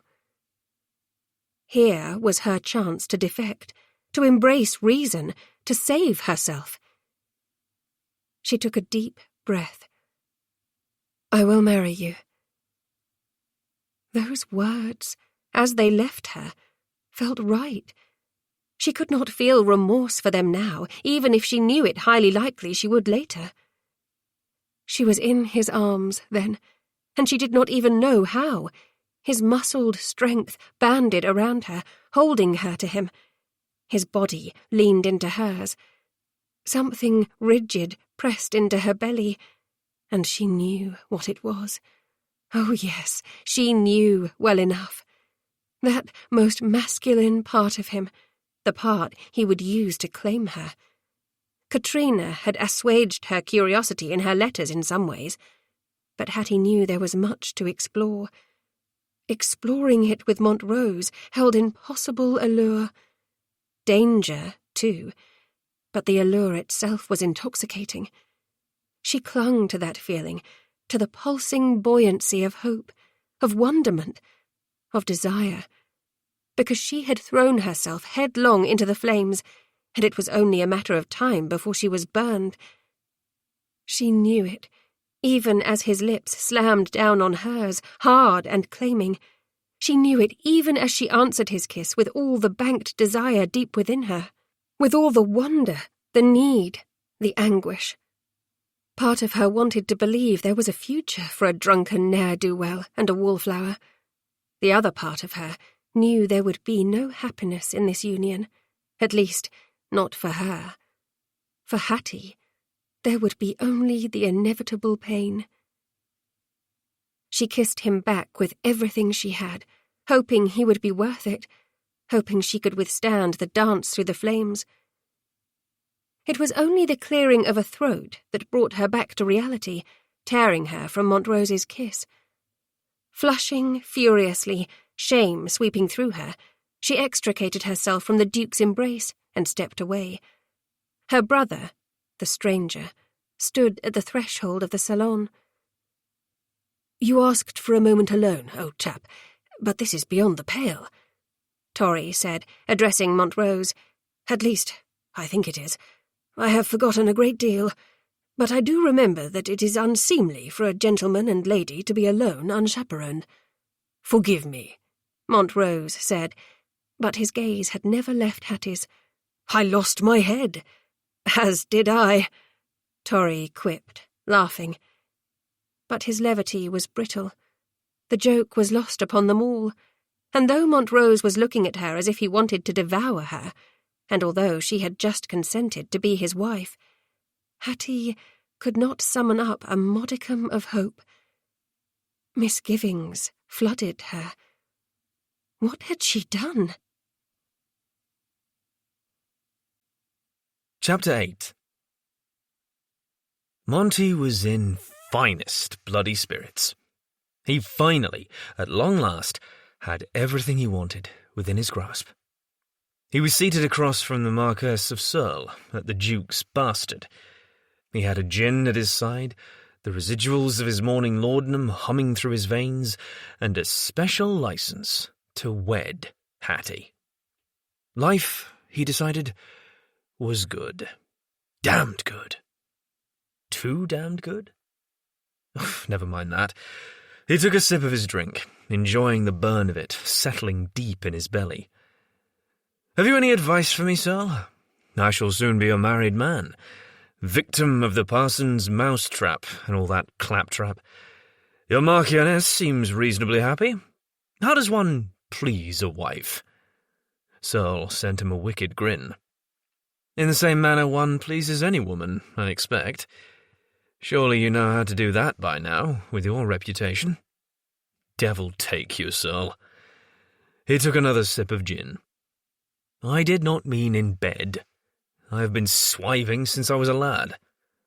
Searle raised a brow. "Did I say anything about a bed?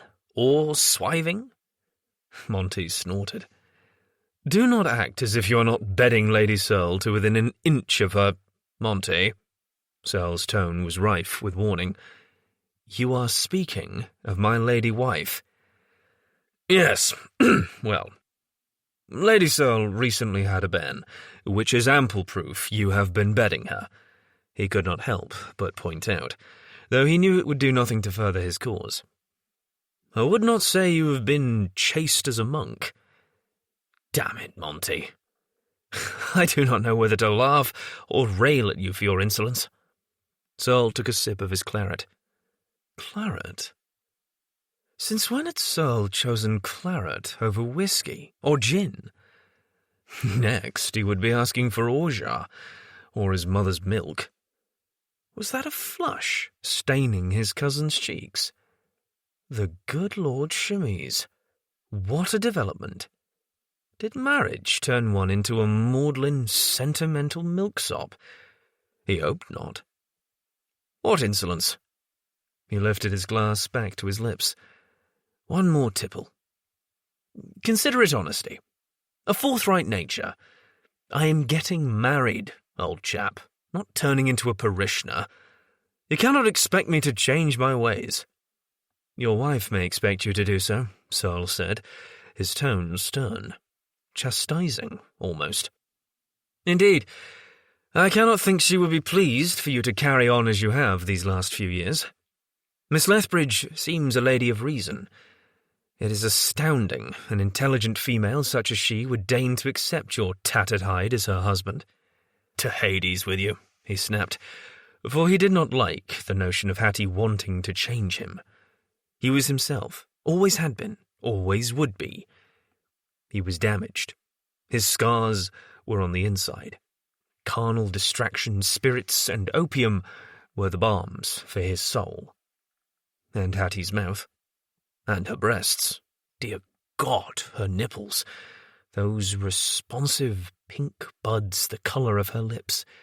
To say nothing of her cunny, which he was certain would be equally exquisite.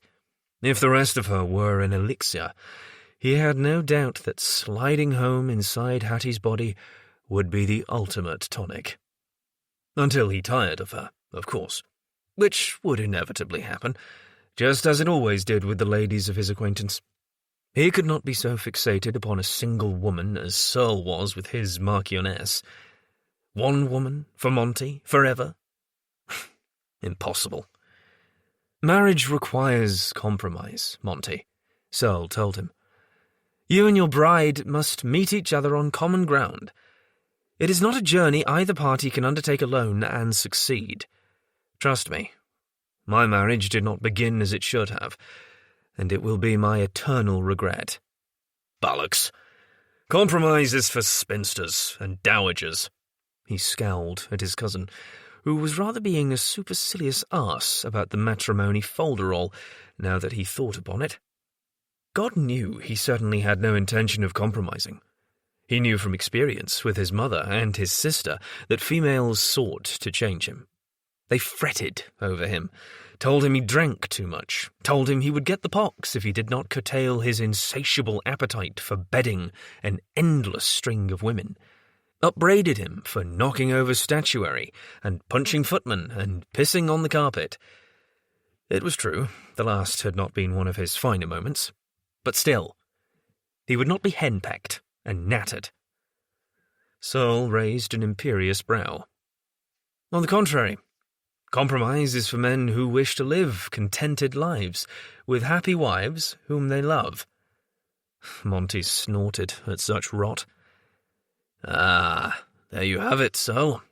I am not in love. I shall live as I wish. As my Duchess, Miss Lethbridge's general happiness will be my goal, but do not cast me as a reformed rake in the next great tragedy just yet. I fully intend to carry on as I always have. Which meant he would bed Hattie until he exorcised this unholy need for her from his body. He would also be doing his best to make amends for his part in Torry's accident by seeing to it that his spinster wallflower sister became a wife after all. Monty's guilt would be ameliorated, his life settled. He could get an heir on her for his troubles, and go to the grave a sated man. You cannot mean to continue on as you have when you wed. His cousin's voice, a cutting blade of disapproval, slashed through his thoughts. Of course he would. Nothing need change. He took another sip of gin. Miss Lethbridge already knows what I'm about. I've warned her. Nevertheless, she has chosen to accept my suit. He had warned her, reasonably. He had told her he was not changing. He had been a damaged sot ever since he had been a stripling. Time had not healed him, neither would wedding Hattie Lethbridge. But seeking solace between her pretty thighs would not hurt, either. He could not recall wanting a woman as badly as he yearned for her.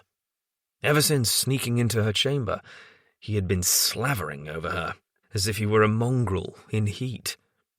This urgency and voracious hunger within him, however, would pass. He was certain of it. Nothing in his life had ever been enough, and so he was doomed to repeat the endless cycle of perennially wanting more. I want you to know the happiness I have experienced within my marriage. Searle's expression was stern, almost bloody sad. Ugh, more maudlin sentiment. I have all the happiness I need, he told his cousin, and then he poured the remainder of his gin down his gullet. Gin cannot make you happy the way a woman can, Monty. Searle was looking at him with something akin to pity now. And one woman cannot make me happy the way many can, he countered. For all his reckless, restless life thus far, that had been invariably true. He did not expect Hattie Lethbridge to be any different. Hattie's mother, who had been a bastion of propriety all her life thus far, had suddenly decided to ignore society's dictates, which meant that when Montrose called upon her quite unexpectedly in the days following her precipitous acceptance of his proposal of marriage, Mamma fled the small morning room in which they had been seated. Not only had she left Hattie and the Duke unchaperoned, but she had closed the door. Hattie glared at the door now as she offered Montrose a curtsy. He bowed. No walking stick today either, she noted. He certainly seemed hale, aside from his complexion being somewhat pale. Dark shadows marred the flesh beneath his eyes, as if he had not slept. She could not help but wonder if she looked the same, for she had scarcely slept a wink for the past several nights. Misgivings had turned into second thoughts, and by the faint strains of dawn tracing the sky, she had been convinced she must cry off, that Montrose had cast some spell over her to persuade her to wed him. The spell had consisted of his words, his need, and her stupid, wretched heart. He bowed in most elegant fashion, his fathomless brown gaze assessing, alert. "Hattie, darling, you look lovely."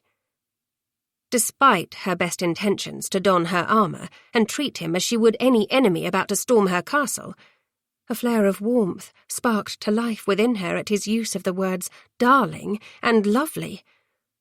Ruthlessly, she doused that incipient longing, telling herself these were words he likely used upon all his women. He was a practised rake, a devious flirt, a rogue, too handsome for his own good, and too reckless too.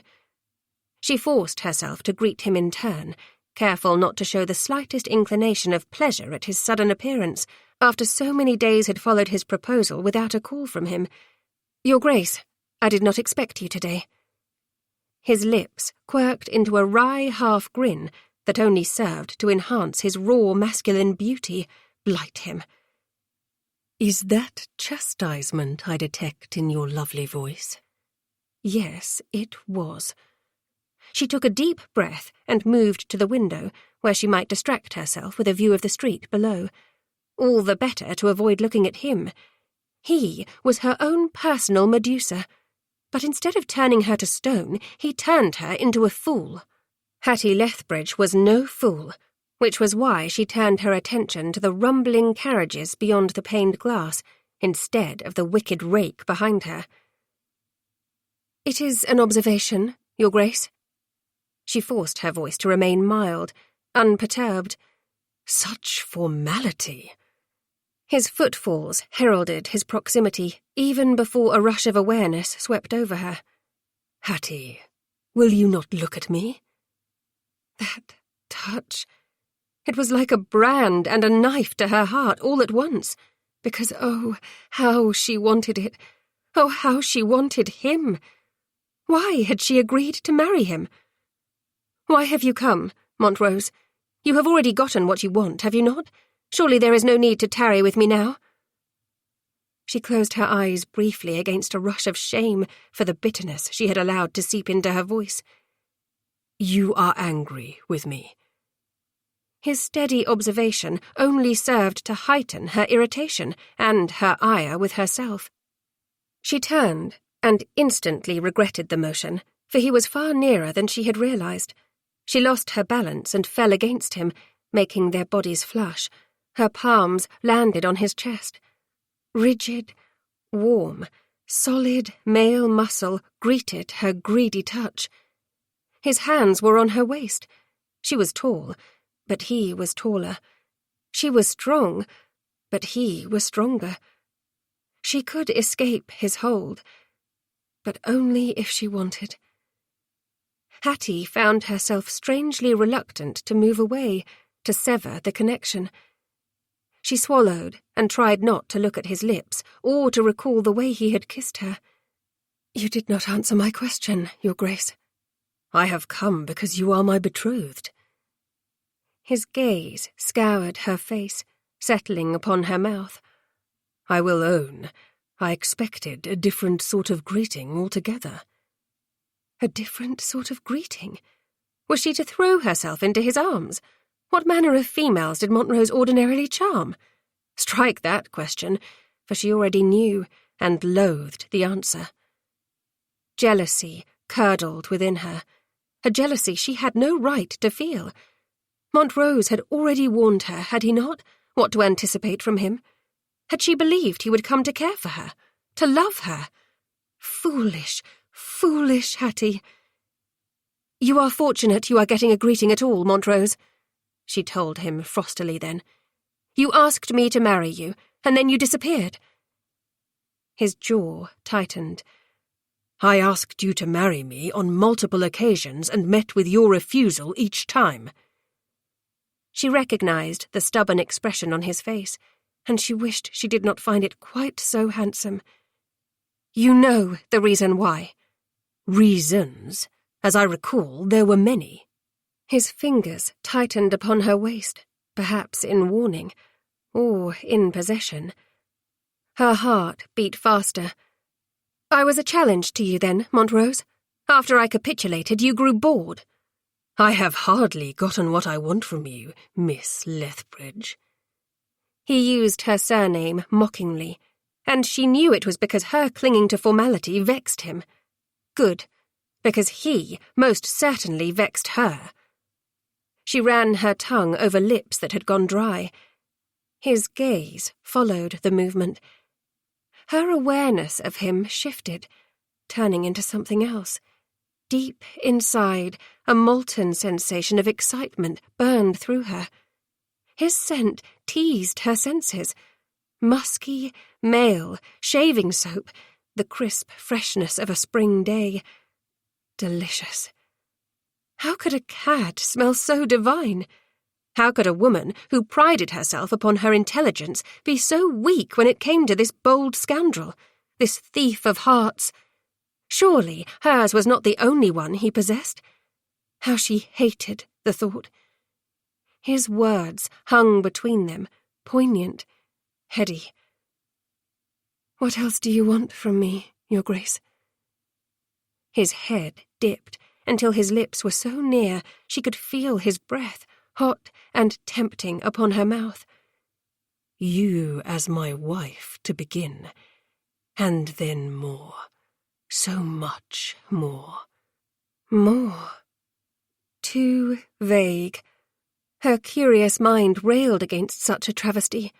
She wanted specifics, details, action, touch. Her cheeks flushed. She was sure she was as red as an apple. "I thought you had changed your mind," she said, determined to change the subject, to regain a modicum of control. "Never." He flashed her a brief, grim smile. "Have you?" He tensed, as if he dreaded her response. How odd. Emotion was not what she expected from him, unless she was mistaken, and it was merely pride reflected in the shadows of his chocolate eyes. "Hattie," he pressed when she did not answer. "Yes," she admitted. "I have." He flinched, as if she had struck him. "You no longer want to marry me?" Part of her wanted to marry him more than she had ever wanted anything else. Part of her did not dare. He was a rake, a scoundrel. He was the Duke of Debauchery, for heaven's sakes. And he was watching her with his predatory eyes, his expression harsh. If looks could cut, he would have sliced her to ribbons. She took a deep breath, which was a mistake, for it filled her with his intoxicating scent.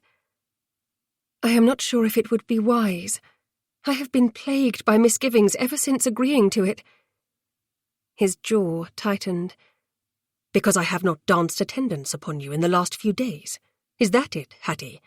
I did not take you for an empty-headed chit who needed to be flattered and fawned over." That stung. "You are being unkind, Montrose." "As are you, madam." His fingers flexed on her waist. "Do not play games with me." "This is no game." Her pounding heart told her so, as did the longing. "I have been thinking, if we are to wed—" "When we wed," he corrected, lowering his head a fraction, bringing his sinful mouth nearer to hers. She swallowed. "If we are to wed, we need to have rules, Montrose." "Rules." One of his hands moved, navigating up her spine in a delicious caress. He traced his way to her nape, his fingers sifting through her chignon to cup her head. Perhaps you have me confused with one of your milksop suitors, Hattie. I do not believe in rules. My milksop suitors? She struggled to concentrate, to stop looking at his lips, to stop longing for them upon hers. Lord Hayes, he growled. The Earl of Bloody Reardon, milksops, both of them. As a wallflower, she could not boast legions of suitors, but Lord Hayes and Lord Reardon had been amongst them. Strange to think Montrose had noticed. He had mentioned Reardon to her once before, she recalled now. They are not milksops, Montrose. She would cling to her resolve, remain firm. And rules are necessary, imperative, I believe, to the success of a union between us, if one is to come to fruition. I am in possession of a special license that says it damn well will come to fruition, and soon. His gaze dipped to her lips. His head lowered another fraction. I want you in my bed, Hattie. I will be damned if I have to climb another tree to get to you. He wanted her. In his bed. What a wicked thing to say. So why did it make her feel so wonderful? She struggled to consider his words, to avoid thoughts of beds and the Duke of Montrose altogether. You obtained a special license? I set myself to the task immediately after you agreed to become my Duchess. One more incremental lowering of his head. His breath fell over her lips. She felt suddenly as if she had drunk too much wine. Her skin was buzzing. Warmth suffused her. Montrose. Hattie. His mouth was finally upon hers then, not a ravenous claiming, as she had anticipated, but a soft, gentle seduction, an exploration of her lips. There was such tenderness in his kiss. His lips were full, skillfully settling over hers, coaxing hers to respond. He cupped her face, held her still. Her hands slid around his neck. She did not feel trapped. She felt as if she wanted to moor herself to him, to stay in his arms forever. When Montrose kissed her, she could forget about everything else. The world fell away, all her concerns, his storied past. She could ignore the day he had proposed to her, when he had smelled of gin. She could tamp down the fear he would inevitably break her heart. There was not a trace of spirits on him now, nor the scent, nor the taste as his tongue traced the seam of her lips before slipping past them. She opened for him, her tongue meeting his. Velvet and heat, seduction and sweetness. You want me, he said against her mouth. She did not dare say yes, did not dare to give him that power. Instead, she tipped back her head, severing the kiss with great reluctance. I want rules, Montrose. Marry me tomorrow, and I will agree to them all. He kissed her again. Marry him tomorrow? Was he mad? She would have asked him, but his lips on her obliterated all sensible thought. His body was hard as she pressed herself against him, seeking more contact, and that was when she felt the most masculine part of him once more, long and hard and pressing into her belly. She tore her mouth from his. Their eyes met. The grin he gave her was positively carnal. Have I shocked you, darling? Deep in her core, a new ache throbbed to life, a desperate longing. You are indecent, Montrose. Her voice was irritatingly breathless, her accusation lacking any real censure. Always. But perhaps she was indecent as well, for she did not want to move. Indeed, her instinct was to get closer. I cannot marry you tomorrow. Of course you can. He gave her another kiss, this one slower, more deliberate. He was attempting to woo her with kisses, to make her forget about her doubts, about her rules. It was working. She broke the kiss. If we marry in haste, everyone will assume the worst, Montrose. If you marry me, everyone will assume the worst, even if we take 3 months to wed. He kissed the corner of her lips, her cheek, her jaw, her ear, where his lips hovered. Marry me tomorrow, Hattie. To the devil with your second thoughts and your list of rules. I want you. You want me. That is all that matters. How easy it would be to agree. She understood his reputation now. He was a master of seduction. He had chipped away at her resistance with his lips and his touch. Was this what he did to all his women? The question nettled enough to remind her of her rules. "I want rules, Montrose," she insisted. But he was kissing her neck now. He found a particularly sensitive place and bit gently, then soothed the sting with his tongue. Stuff your rules. Oh, he was good. Her knees were turning into jelly. Montrose.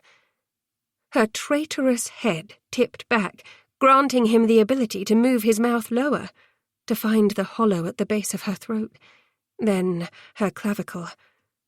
Darling, he said the term of endearment against the swell of her breast, just above the edge of her bodice. He kissed the top of her left breast first, then her right. She forgot to breathe. He was better than good.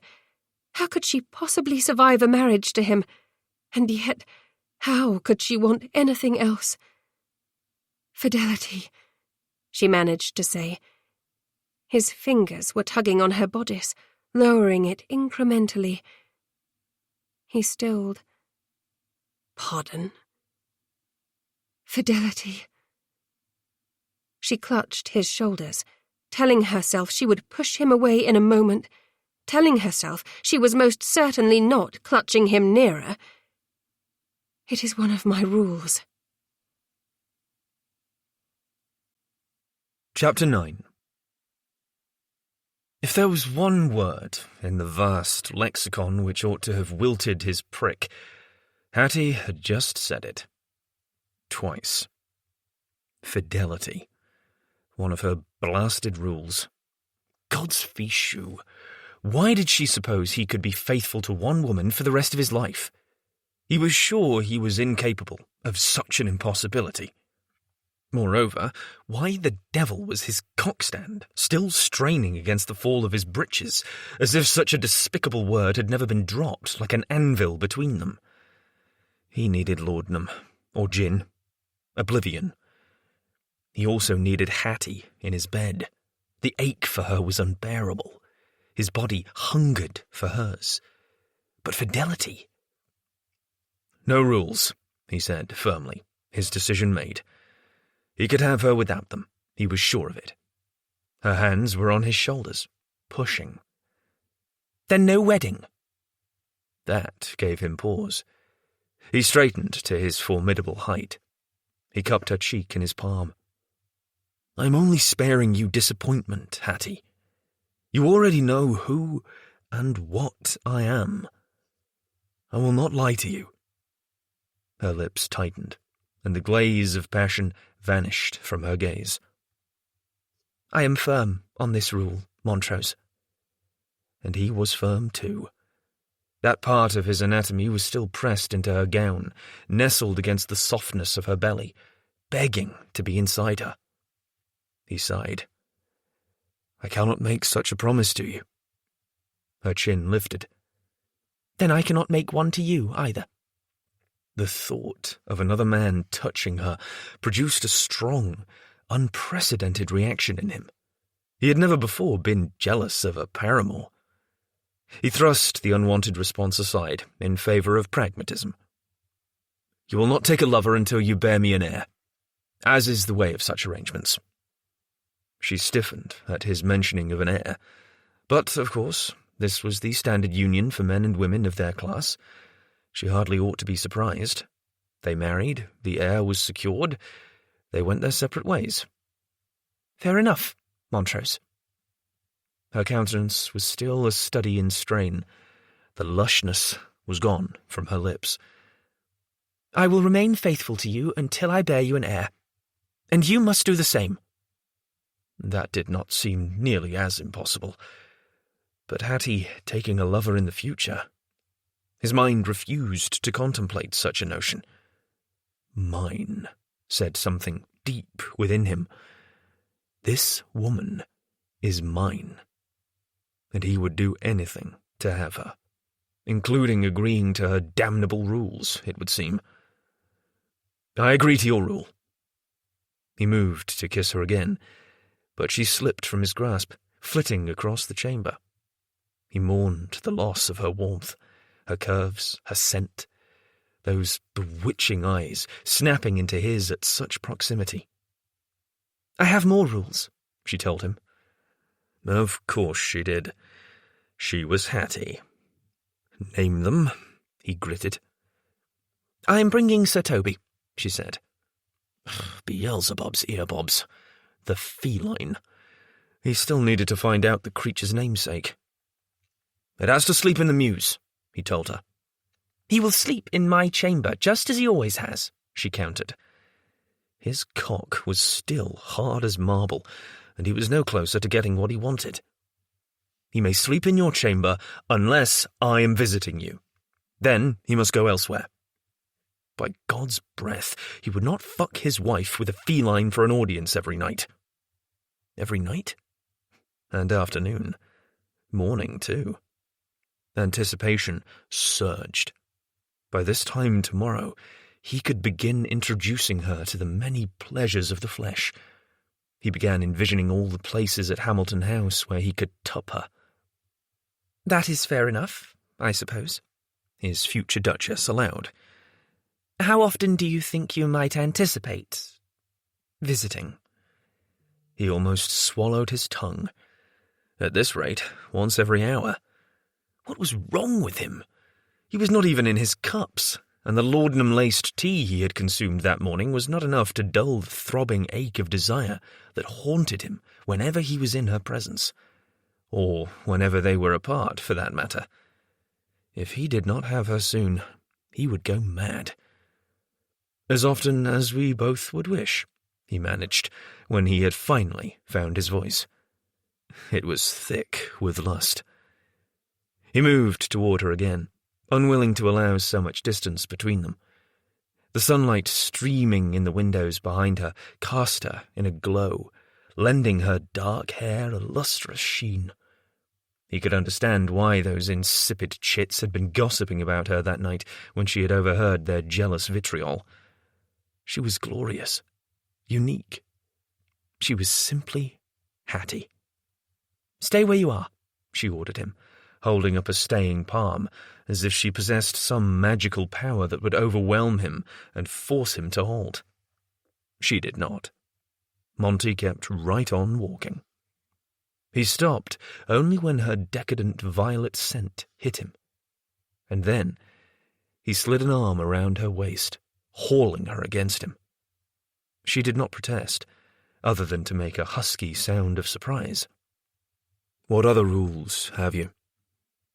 Her gaze had settled on his mouth. She blinked, looking adorably befuddled. Rules? Ah, she was not as unaffected as she pretended. How easily he could make this particular kitten purr. The rules that will enable me to marry you on the morrow. Her dark lashes fluttered once, twice. I did not agree to marrying you tomorrow, Montrose. You said I needed to accept your rules. He gave her a slow smile, the rake's grin that had never failed him in getting beneath a lady's skirts in the past. I have already accepted 2. Have you more? You agreed to a compromise on 2. A frown creased the creamy skin of her forehead. Ugh, Beelzebub's earbobs. This was the conversation with Searle all over again. What was it with everyone else and that horrid word? He suppressed a shudder, turning his mind instead to the delicious feeling of Hattie in his arms. He longed to kiss her again, to claim her mouth with his, but this was serious business. If he wanted to be a married man this time tomorrow, he had to tread with care. "You agreed as well, darling." He could not resist tracing the fullness of her lower lip with his forefinger. "I would say we both compromised on 2 rules. Name your other rules." She stared at him, and he suspected there was not more than 2, that she had been blustering her way through this interview. But why?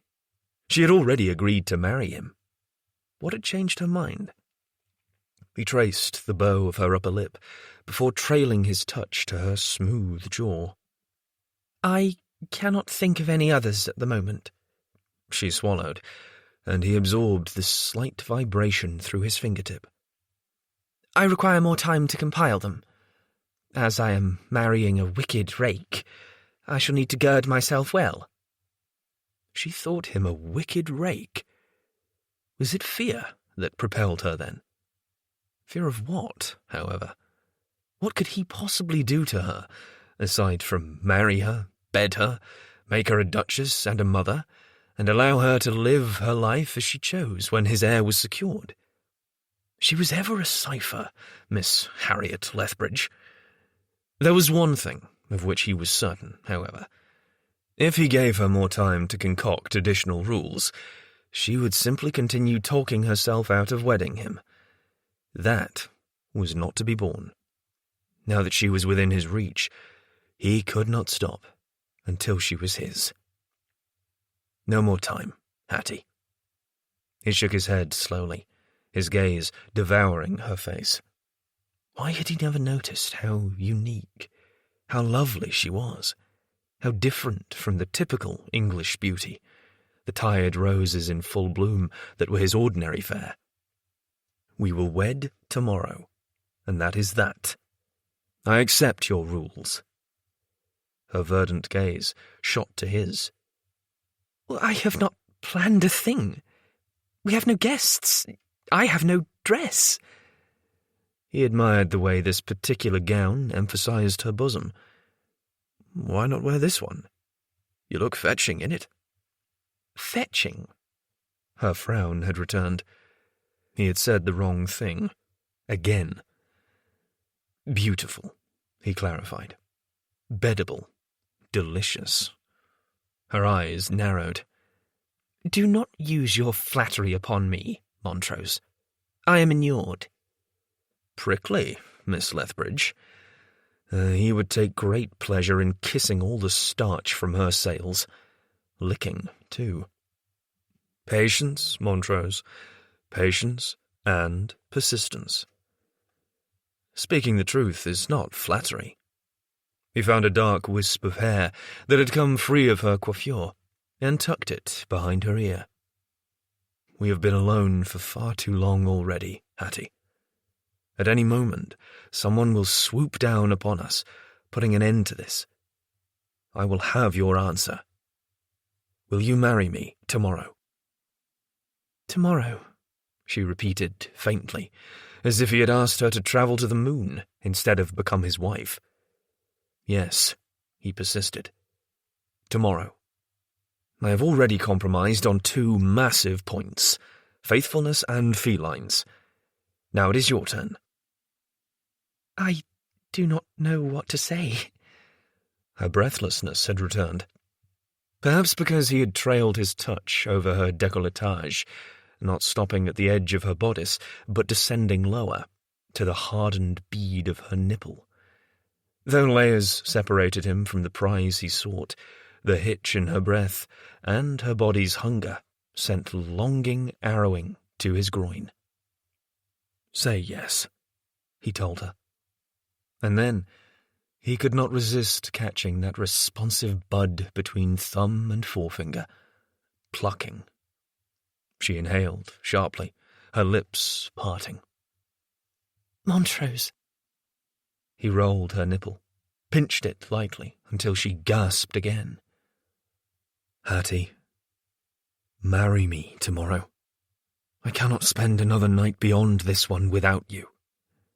As the last words left him, he realized they were common. Simple, false flattery. Reassurances he had given other women without hesitation. They would not do for Hattie. "I want you, as my Duchess," he said, trying again. Hattie was not every woman who had come before her. She was different, special. She was Tori's sister, by God. He could not treat her as he had all the rest. "I want you at my side. I need you, Hattie." Still, she said nothing. Not a word as he cupped her breast, his fingers tightening over the deliciously rounded swell. He was staking his claim, it was true. He could not resist. It seemed impossible to him that he had gone so many years without touching this glorious woman, without making her his. Tomorrow would be the day. He would make amends for all the time he had failed to see her. "Montrose," she whispered, her voice dripping in reproach. But her body spoke a different language entirely, her back arching, thrusting her breast into his palm. Mayhap she needed him, too. Perhaps he was the man who could unlock all Hattie's sensuality. There was a passionate woman burning beneath her prim, proper exterior. He could sense it. "No more second thoughts," he told her. "No more doubts. One word is all I need from you, Hattie darling." For a long, heavy moment she remained silent. Her verdant gaze burned into his. Her lush body curved into his as if it belonged. "Because it does," said a voice deep within him. "Yes," she said, at long last. Satisfaction swept over him, along with relief. The door opened, and Lady Torrington cleared her throat. "Do pardon me for my scattered wits, Your Grace. I've finally found my needlework." Fortunately, his back was to Hattie's mother, thus blocking her view of his hand upon her daughter's breast. He released Hattie and spun on his heel with a ready smile. The smile was real, even if his delight at her entrance was feigned. It was the smile of a man who had just secured what he wanted. "Lady Torrington," he greeted, "how fortunate you have arrived. Miss Lethbridge will be needing your aid in arranging the particular details of our impending nuptials." Tori and Hattie's mother faltered, her gaze darting to Hattie, who still stood behind him. "We shall have several weeks to plan, of course. Never fear, Your Grace. It promises to be the event of the season." To the devil with the season. To the devil with ceremony and circumstance. He wanted Hattie, and he wanted her now. "My dear Lady Torrington," he said, tempering his words with a kind, if pitying, smile. "Having conferred with my betrothed just now, I cannot help but to deem such a wait altogether impossible." "Forgive me, Your Grace, but we shall need proper time to prepare." Lady Torrington's lips compressed with obvious displeasure. "Surely you can see that, as a gentleman of reason." "Ha! When had she ever known him, in all his years of being Tori's most disreputable rake-hell friend, to be a gentleman of reason? What tripe!" Hattie's mother wanted a grand wedding, an event of the season, as she had put it, for her own gratification, not for her daughter's. Monty could see through her ploys. Moreover, he did not forget the evening Lady Torrington had all but begged him to take her to bed. Her husband had been in the grave some 5 years, it was true, but he was her son's friend. He had been preyed upon enough in his lifetime. He turned back to Hattie. "Miss Lethbridge, do you desire a lengthy courtship, or would you prefer to wed me on the morrow?" He held his breath, awaiting her answer, horridly aware she could change it at any second, willing her not to do so. His eyes met hers.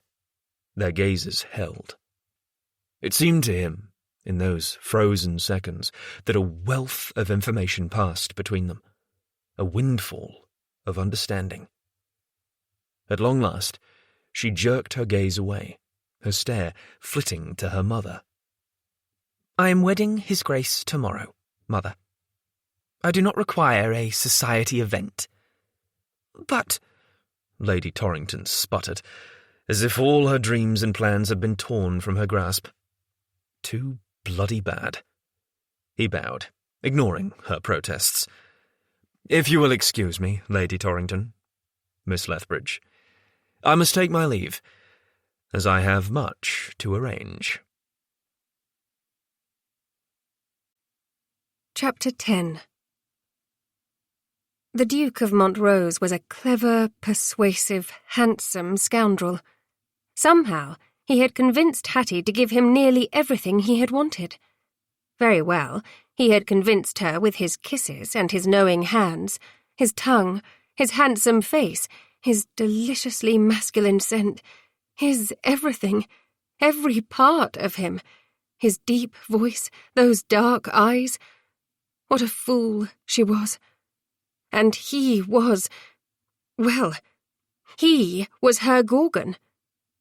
Her lady's maid finished brushing out her hair. "There you are, Miss Your Grace," said Lansdowne. She could not fault Lansdowne for confusing her title. It was new and sudden to Hattie as well. Almost impossible, in fact, as she stood, surrounded by the Duchess's apartments in Hamilton House. The appearance of them was not shabby by any means, but it was clear they had not been inhabited for some time. The wall coverings were crimson flock damask, quite elegant, but faded from dozens of years of sun. Perhaps better suited to the last Duchess who had chosen them. The furniture was luxurious satinwood, but this, too, bore the hallmarks of the previous century in its styling. Indeed, it was as if the room had been held in waiting for a generation. Being here now felt strange, wrong, thrilling. All of those feelings, all at once, in truth. It was difficult to believe she had, in fact, married the Duke of Montrose that morning in a small ceremony. Not even her dearest friend Katrina had been able to attend, for she was lost in the countryside with her new husband and their growing family. "Thank you, Lansdowne," she forced herself to say at last, ashamed at how her mind had been wandering. She could only ascribe it to the strangeness of the day, of marrying the most notorious rake-hell in the realm. The man she loved. The man she had loved in secret for years.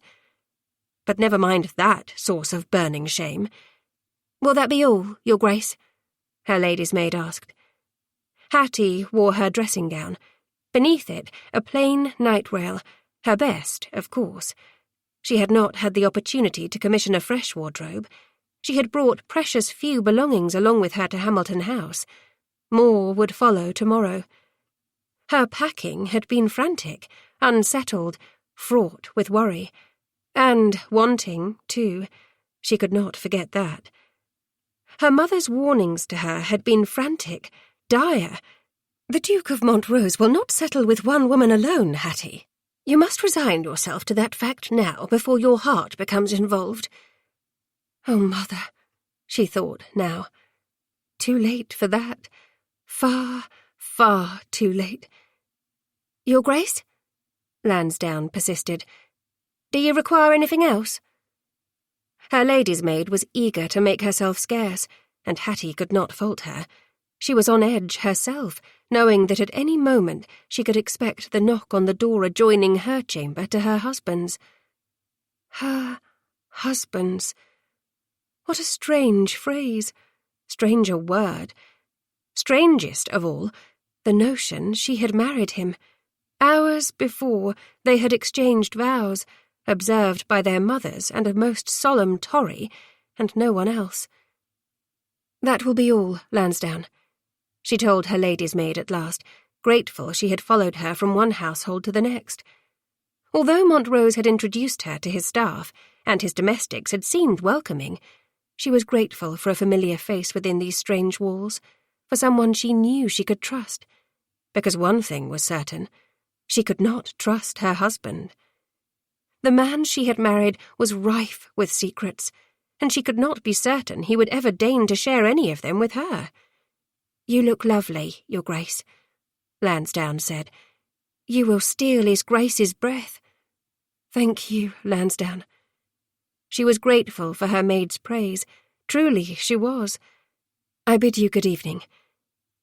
But she was also painfully aware that her husband had boasted some of the most beautiful women in England as his paramours.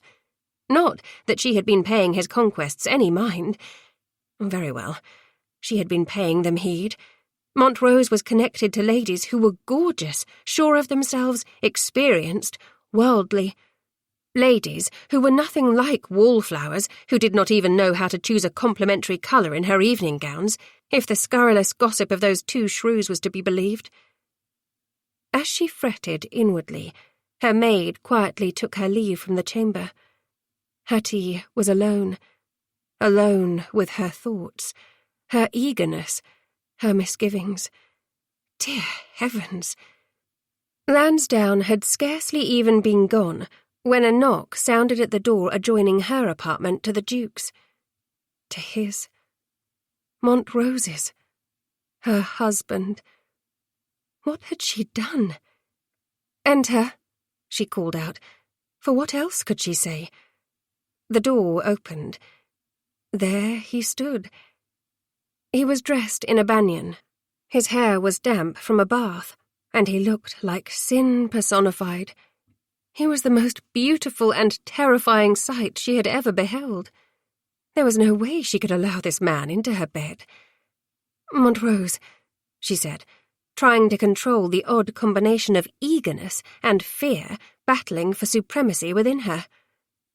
"Hattie." There was no denying the approval or the hunger vibrating in his voice, echoed in his heated stare. "Now that we are husband and wife, perhaps you might call me Monty, as everyone does." Her brother called him Monty, or at least he had, before the accident. She had heard others do so as well. But something about his request felt wrong. Hattie tried to temper her nerves as he sauntered deeper into the chamber, nearing her. "I should like to call you by your Christian name," she managed to say past the nerves tangling her up in knots. "To everyone else, you are Monty." He stopped before her, his gaze travelling hungrily over her. "I never liked my Christian name, but if you prefer, I suppose Ewan will do." Of course, she knew his full name. Ewan Christopher Hamilton, Duke of Montrose. But garnering his permission to call him Ewan felt intimate. Warmth blossomed inside her. "Ewan," she repeated. "Why do you hate it? It is a beautiful name." A beautiful name for a beautiful man, she thought, but she kept that part to herself. "It sounds much better when you say it." His gaze flitted to her lips. How she longed for his mouth upon hers. The urgency rising within her took her by surprise. She must distract herself. Part of her felt like the hare being hunted. Part of her wanted him more than she wanted her next breath. "Ewan," she said again, testing the name. Her heart pounded. Heat pooled in her core, throbbed from her centre. Her reaction to him was dangerous. He was dangerous. She needed to proceed with caution, to go slowly. She wanted his claiming, his kiss, and he gave her what she wanted. But not as quickly as she anticipated. Rather, he took his time. His gentleness disarmed her.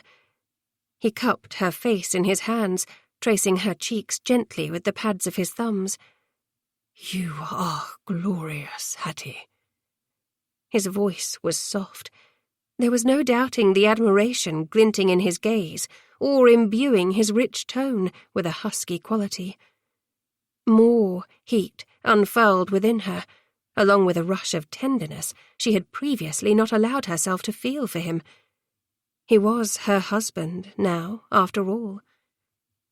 "Thank you," she said, giving him a tremulous smile she knew would make it obvious just how fraught with worry she was on the inside, with fears and doubts. She was married to a reckless rake, and he owned her heart. But a voice inside her pointed out he had not been so very reckless over the course of the last few weeks. No rumours concerning him had reached her. Since the day she had smelled gin upon his breath during his proposal, she had not scented it again.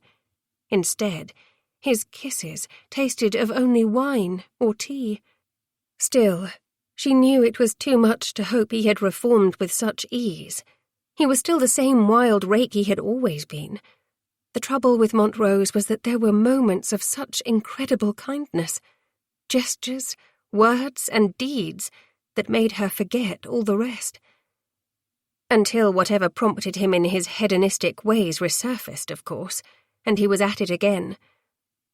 "No, Hattie," he said, interrupting her tumultuous thoughts as he tunnelled his fingers into her hair. Thank you. Thank you for marrying me. Thank you for becoming my Duchess. I do not deserve you, it is certain, but I will do my utmost to be the best husband to you I can." She understood that this was as close to a declaration as she would get from Montrose. Scratch that. From Ewan, for that was how she must think of him now. To that end, she worked up the courage to touch him as well. She settled her hands upon his shoulders first. They were broad and firm, warm, too, shielded from her for the first time without his many layers. Belatedly, she noted he appeared nude beneath the banyan, which parted in a V to reveal a swathe of his chest. Stippled with dark hair and lean and firm, and so very masculine, so very intimate. She inhaled, dragging his scent into her lungs. "I will do my best to make you happy as well, Ewan. I am not accustomed to being a wife, after all." "Ah," he smiled, "nor am I accustomed to being a husband. On that we are well matched, darling." When he called her darling, and when he was standing so near, and when his fingers were beginning to massage her scalp, and when her hands were upon him, all the anticipation coiling within made her weak. So weak. "Ewan," she said, breathless. A slight frown furrowed his brow, and she supposed it was because he was unaccustomed to being called his given name. "Yes, Hattie." Her hands crept up his neck. She cupped his head, her fingers sinking into his thick, dark hair. It was so luxurious, so soft. She had never dared to caress him thus without him kissing her before, but it felt good to explore him now, to touch him freely, boldly, and as she wished.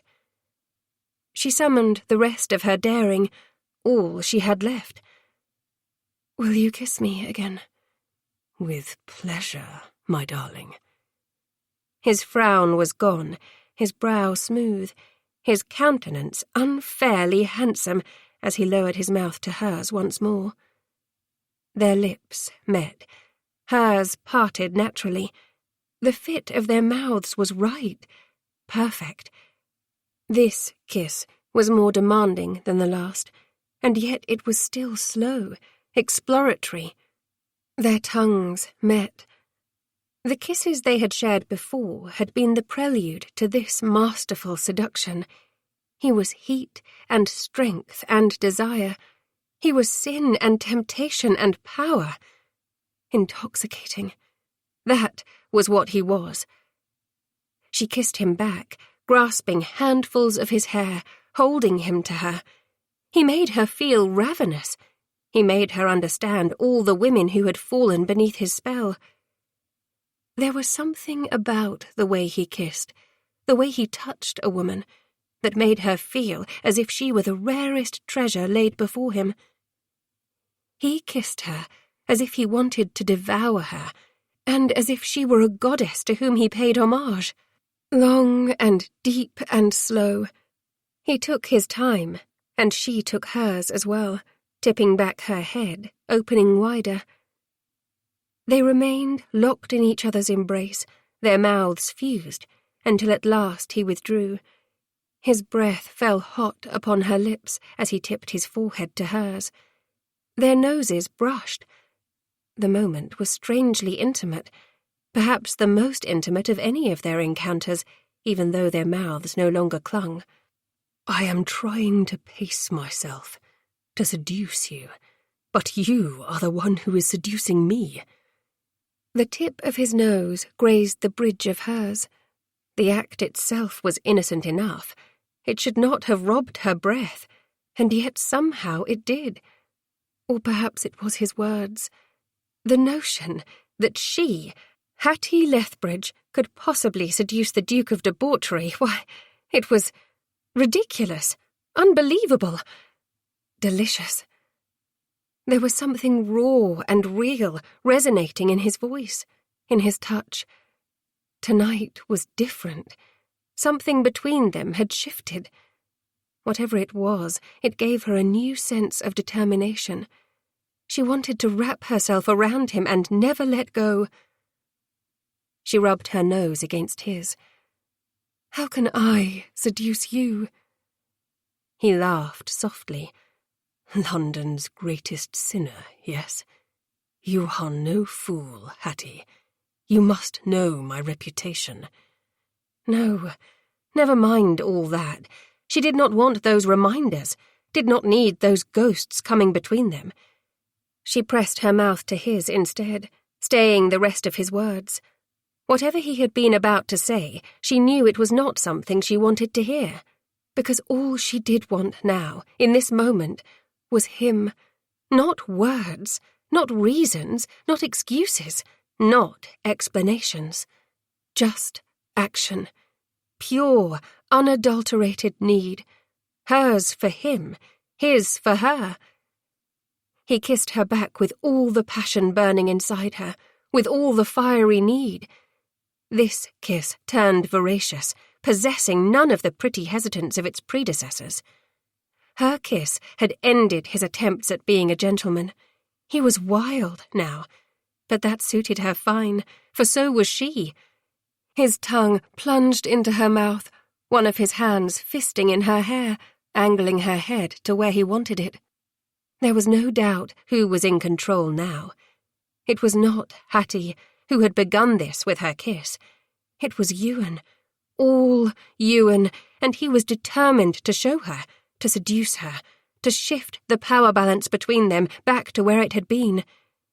She fell headlong into that kiss, into him, greedy, needing. It still did not feel real, somehow, that the man she loved was in her arms, that he was hers, and perhaps that was because she knew, oh, how she knew. Whatever happened between them must be temporary. This would not last. It was transient. No one could ever contain the Duke of Montrose, least of all her. But mayhap that was what made kissing him, joining herself with him, all the sweeter, or all the more bittersweet. Their tongues battled. Their kisses grew harsh, uncontrolled. The heat within her rose to a crescendo. So, too, the longing, the desire, the need. Hattie, he murmured against her lips. My sweet, beautiful Hattie, you do not know what you are asking for. Perhaps I do, she said, before thinking better of her words. His head jerked back, gaze searching hers. I want to be gentle, darling, to ease you into lovemaking. I do not know how to please a lady. A virgin was what he meant, for certainly he had seduced and bedded more ladies than she cared to count. The rumours and the gossip had cut her. She could not deny that. But it had no place here and now. Tonight was about Hattie and Ewan, not about a wallflower and the Duke of Debauchery. "I just want you, Ewan," she told him honestly, earnestly. "Not gentle, not anything other than you, just as you are. You are the man I wed. You are the man I want." Christ! The epithet hissed from his lips, out of place in this moment of carnal surrender. You do not even know me. No, she did not in the biblical sense. But she knew enough. She had known him for years as her brother's trusted friend and confidant, after all. "I do," she countered, meeting his gaze, doing her best not to fall headlong into it. "I know you are my husband. I know your kisses, your touch. I know I want you. How can you doubt it?" "God's fish you, Hattie," he growled. "How did you get to be so bloody perfect?" And then he was kissing her all over again, stealing her breath as well, making her heart pound, making her longing for him grow, until it was a raucous clamour within, drowning out caution and fears, silencing everything but the desire. How did he get to be so bloody perfect? That was what she wanted to know. But words were beyond her, and unnecessary now, because he was kissing away everything else, and his hands were busy removing all the rest. Her dressing gown parted to reveal the night rail she wore beneath. Prim and ivory, it was a garment for modesty. Her husband did not seem to mind. He broke the kiss to gaze at her, the warmth of his hands on her shoulders as he slid the sleeves of her robe down her arms, making her shiver. "Are you cold, darling?" His voice was attentive, tender. His eyes upon her felt like a caress. Every part of her was all too aware of him. Beneath the weight of that stare, her nipples hardened to puckered beads, stiffly poking the fine fabric of her night rail. Her breasts felt heavy and full, her entire body overcome by a simultaneous yearning and a sweet, heady sense of anticipation caused by his nearness. "No," she forced herself to answer his question. He cupped her breast, rubbing his thumb over her nipple in achingly slow, delicious strokes. The ache between her thighs intensified. She pressed them together to stave off the sensation, but it only served to heighten it. She was trapped in his gaze, cocooned in her own desire for him. Molten heat pooled in her core, making her wet. "You look too damned innocent in this virginal night rail," he said, his voice low, dark with sensual promise. He plucked at her nipple, caught it in a gentle pinch and tugged. "I am afraid I shall have no choice but to debauch you." More wicked words from a wicked man. They should not affect her so. Her inner sense of caution warned her that allowing herself to wallow in the intensity of emotions and desire he stirred to life would only make it that much easier for him to break her heart. And not just break it, but smash it into useless little bits. But she was in his thrall now, caught in his liquid gaze, his hands upon her. Instead of moving away from him or attempting to quell the need rising like the waters of a flooded river, she stayed where she was, arched her back, driving her breast into his palm. He grasped her, making a velvety hum of appreciation. "You want this, sweeting." It was not a question, for they both knew he need not pose one, just as they both already knew the answer if he would. "Yes," she said on a sigh. Chapter 11. Hattie's sweet body had given her away before her words could. A surge of raw, potent lust hit him, hardening his already burgeoning cockstand, drawing his buttocks tight, turning the blood in his veins to fire. There was something about taking all her virginal innocence and making it his that spurred him in a way no other desire he had ever experienced before had. Her breast was a warm, tantalizing weight in his palm. He already knew her bosom was generous, all creamy curves, tipped with hungry pink nipples to match her lush lips, but knowing she wanted him every bit as much as he wanted her, it was intoxicating. He had to warn himself, remind himself to proceed with caution, to avoid tearing her modest night rail from her body like some ravening beast, to not simply stake his claim, but to make her wild for him. Prolonging this bedding, bringing her pleasure, coaxing her body to life, would lead to a far greater reward than his mind could even comprehend. He was certain of it. "Take it off," he told her. She blinked. The passion coursing through her had given her lovely face a dreamy quality. She was relaxed, so very unlike the protesting, prim, proper Hattie she so often showed him and the rest of the world. He rather relished the prospect of being the only one who saw this Hattie, the passionate lover. "Your night rail," he elaborated, when she seemed to freeze. "Take it off for me, darling. Please. I want to see you. All of you." And he wanted the exquisite pleasure of watching her divest herself of that modest virgin's gown, to see it fall to the floor, to remove every barrier keeping him from his ultimate prize. There were buttons on the high-necked affair. Her fingers went to them, plucking each from its moorings, one by one. He watched, need pulsing in his loins. He had never thought it possible to find the act of a woman undoing some buttons on spinster's weeds so damned delicious. Then he was reasonably certain he would find Hattie disrobing erotic, even if she were wearing a smelly old horse blanket. One more button. Her eyes locked to his as her hands fisted the skirt of her gown. He held his breath, wondering if she would have the metal. In the next breath, she whipped it over her head, sending it sailing through the air. Of course, she had the courage. What the devil had he been thinking? This was Hattie. His Hattie. And she had more daring in her little finger than most virginal misses had in their entire bodies. He drank in the sight of her.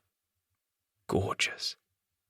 Pale curves, long legs, full hips, a waist that emphasized her generous breasts. Lord God, all at once, she was a miracle of womanly decadence. Her ankles were tapered, her calves perfection, her thighs pure beauty, and the mound at the apex. Need slammed into him. He could not even speak. Words were beyond him. Curses, prayers, anything. He was speechless. But the yearning for her was relentless. He broke. His hands were on her. Bare, silken skin kissed his palms like a benediction. Such unsullied perfection kept hidden, waiting for him, all for him. He moved them to the bed. All he could think about was kissing her, tasting every part of her body. He had fucked some of the finest courtesans in London, women who knew how to intensify a man's need with clever ploys and tricks, women who knew how to kiss and touch and tantalize, and yet he had never wanted any of them in the way he wanted Hattie now. "Ewan," she whispered, her eyes wide, lips parted. Her breath fanned over his mouth. Her hands had settled upon his shoulders, grasping for purchase. His Christian name on her lips sounded strange and yet he rather liked it. He liked everything about Hattie. Even her disapproval made him want to fuck her until she was mindless and breathless beneath him. Here was an unexpected development. He had set out upon the course of marrying Miss Hattie Lethbridge for practical reasons, paying the debts he owed, both to the line and to his friend. But along the way, his need for her had surpassed every other motivation, and it was his raging need for her that was driving him now. "On the bed with you, pet," he urged. She settled her rump upon the edge of the mattress, allowing him to guide her. He had the intense pleasure of framing her glorious hips in his hands until he had her where he wanted her. Perfect, he praised, and he meant her positioning as much as he meant her. He stole another kiss from her beautiful lips, but before he allowed himself to linger for too long, he dragged his mouth downward, back down that sleek throat. He took care to bite the sensitive nerve he had found before, relishing her breathy gasp and the tightening of her fingers on his shoulders. "Ewan." This time, his name emerged in a huskier tone, part moan. He vowed inwardly that he would have her screaming his name before this night was through, and it would be the most glorious sound he would ever hope to hear. God, yes! He inhaled the sweet, innocent scent of her. Clean soap, woman, violets. Good Lord, when had violets ever been so damned carnal? He did not think he could ever smell their scent again without getting a stiff cock. Monty played his mouth over her flesh, taking his time. The flutter of her pulse was strong, evidence of her desire, along with the way she moved against him, bringing her bare breasts into contact with his chest. Her nipples burned him through the layer of his dressing gown, taunting him. He had no choice but to work his way to them next.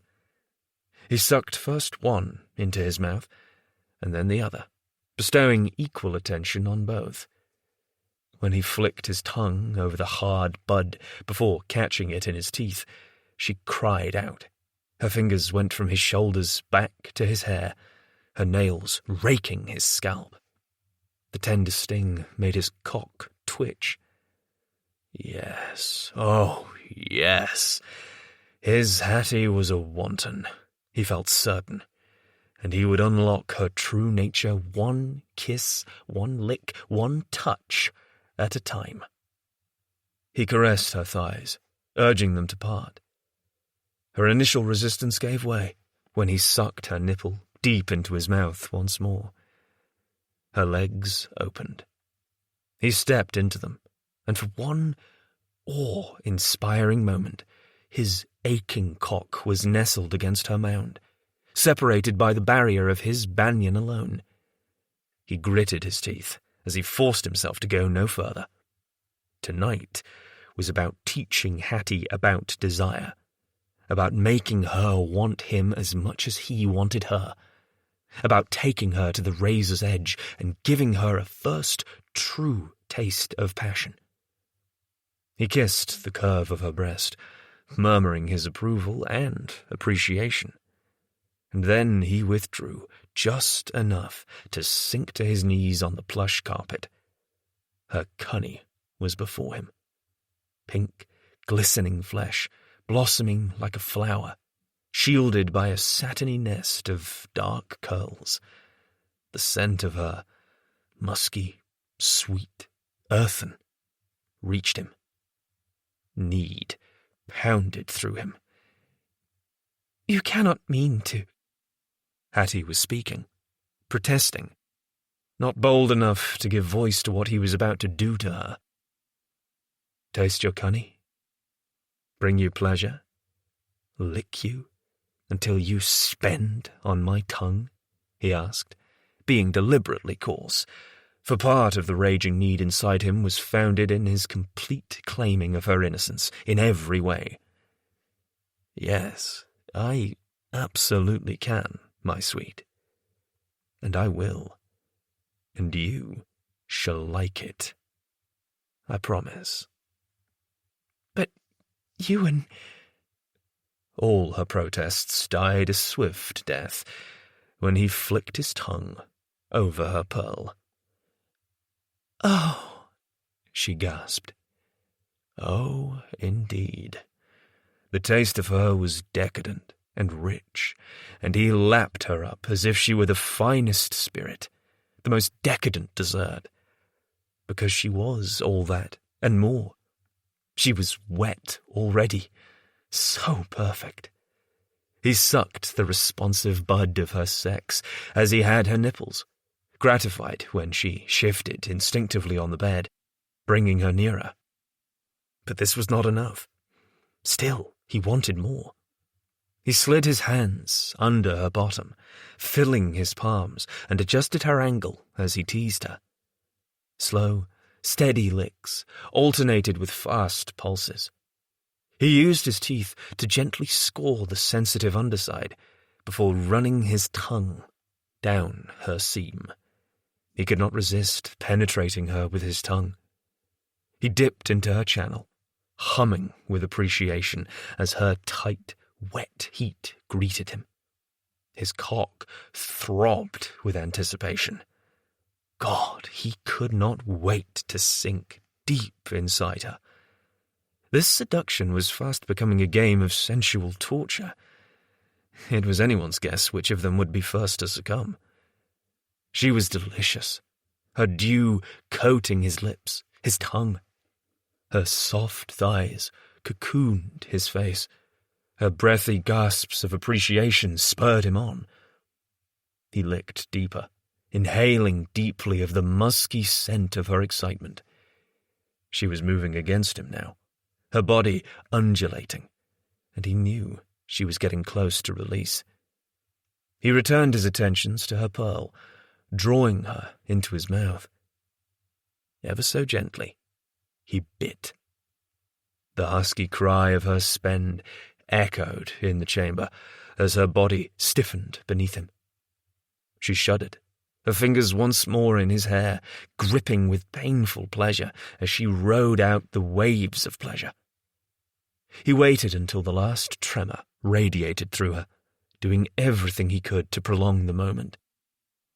Finally, he pressed a worshipful kiss to her mound, then stood. She was like a dream, his wicked innocent, perched on the bed, legs still open. Her hands ran down his chest, caressing. Her eyes were wide pools of emerald fire. He could still taste her on his tongue. He was as jaded a lover as could be when it came to bed sport, but Hattie was the most erotic sight he had ever beheld. "Oh, Ewan," she said softly, sliding her hands inside his banyan to reach his bare skin. "That was..." Her cheeks flared with a pretty pink as she struggled to finish her thought. As far as he was concerned, there were no words which could suffice. Yes, it was. He settled himself between her thighs once more, still standing, his cock hungry and hard and longing to be buried inside her. Slow, old chap, he warned himself. Slow and steady. But then her nails raked over his nipple, and a fierce arrow of need shot to his buttocks. He groaned, his hands on her, devouring the smoothness of her warm skin, travelling the curve of her waist, lifting the curtain of her long, dark hair aside so he could caress up her back. His fingers found the strength of her spine. He did not think he could ever tire of touching her. He kissed her neck, her ear. "I want to see you, Ewan," she whispered. Hell fire. She was already pulling the twain ends of his dressing robe apart. He reached between them to help her, the silk falling from his body as he bit her earlobe. You are glorious. Adding action to his words, he cupped her breast, rubbed his thumb over the hard peak. She inhaled, tipping her head back as he kissed down her throat. She smelled so damn good here, and he thought he could spend all day worshipping the graceful column, or the pronounced slash of her delicate collarbone, or the elegant space where her neck and shoulder met. Slow, he cautioned himself again, but it would not be easy. It was as if he had unleashed a sensual tigress. Hattie's hands were all over him, learning his chest, his back. She gripped his buttocks, leaned forward and kissed his chest, directly over his stupidly thudding heart. "You are more glorious," she declared, her voice low and sultry. Her fingers dug into his arse, his hips canted forward, his cock nestled in her dew-slicked folds, and it required every bit of his sanity to keep him from driving home. He kissed his way across her smooth, rounded shoulder, then gave it a bite. She filled him with a curious combination of ravening beast and tender lover. He wanted to possess her, to claim her, to fuck her until she screamed. But he also wanted to kiss her, to hold her close, to cherish her. Rather than dwell upon it, he planted a slow path of kisses down her arm. She continued her exploration, touching up his back to his shoulders. The way she explored him took his breath, almost brought him to his knees, for she caressed him with a reverence he had never known. She touched him as if she cared for him. How could it be possible that a man who had bedded more lovers than he could even recall would be undone by a virgin? Impossible, said his pride. Yet he could not deny the response her tenderness won. The need to be inside her bore down upon him with such force he had to grind his molars to keep from spending then and there, on her thigh, instead of inside his wife. His wife. Ah, yes. She was his, was she not? Time to make that true indeed, as well as word. "Lie on the bed for me, pet," he told her, giving her a lingering caress before disengaging and taking a step back. Her pupils were huge. The musk of her desire tinged the air. She knew what he was asking. The time had come to claim her, to consummate their union.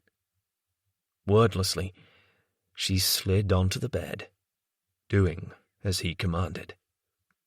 He was upon her in an instant, wedging his big body between her pale thighs, spreading them. He lowered himself over her, stopping to kiss and suck the offerings of her pretty pink nipples. As he leveraged his weight on one arm, he gripped his cock in the other.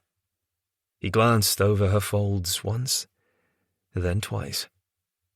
She sighed in contentment, moving against him, nestling him deeper. He rewarded them both by teasing her pearl with the tip of his shaft as his tongue flicked over her nipple. Then he kissed his way back to her throat. Her hands had settled upon his shoulders once more, holding him to her. Her small fingers were tense, biting into his muscles, her nails digging in. She felt so damn good, so hot, so wet.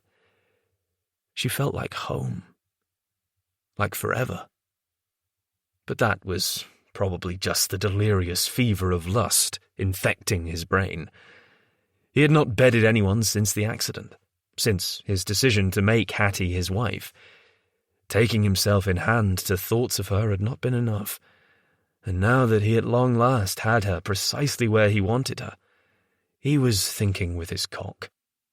Yes, that was it. That was all. He had worked his way to her throat, and then he could not resist kissing her sweet, kiss-swollen lips. The kiss turned, open-mouthed and demanding. Their tongues slid against each other, as she made soft sounds of need, her body writhing against his, seeking another release.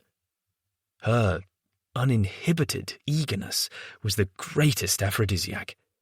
He could still taste her, and he knew she must taste herself in the kiss also. He wanted her to. He wanted her wicked and helpless, ruled by desire, just as he was. His ability to last was diminishing by the second. He guided himself to her entrance, and the head of his cock was caressed by her heat. She was even wetter now, slick with need, and she was all his. He broke the kiss. "Are you ready for me, darling?" "Yes," she whispered. He eased himself inside. She was tight, her channel gripping him, almost squeezing him out. "Breathe," he told her. "Relax." Then he kissed her again. His fingers dipped into her sex, finding that exquisite center of her desire. He teased her gently as he thrust.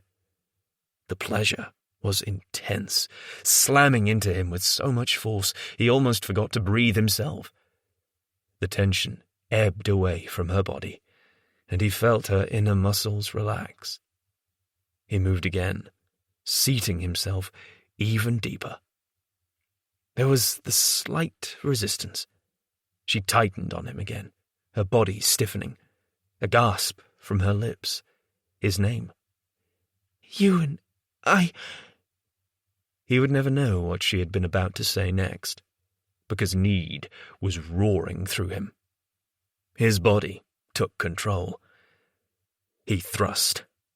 One long pump, and he was all the way inside her, so deep inside her. Her welcoming heat embraced him, and, dear sweet God, he never wanted to leave her body. He kissed her, languorously. White-hot pleasure shimmered through him. His body was on fire. Need for her was more potent than anything he had ever consumed in an effort to render himself mindless. She was all he could feel, taste, see, hear, breathe, everything. And though he claimed her body with his, she did the same with hers. Pleasure owned him. He lost control. It was impossible to stay still. He was moving within her now, long, deep thrusts, measured at first, and then uncontrolled. Wild and frenzied, again and again. He tore his lips from hers, his breaths harsh and ragged, torn from him like his desperate command. "Come for me, pet.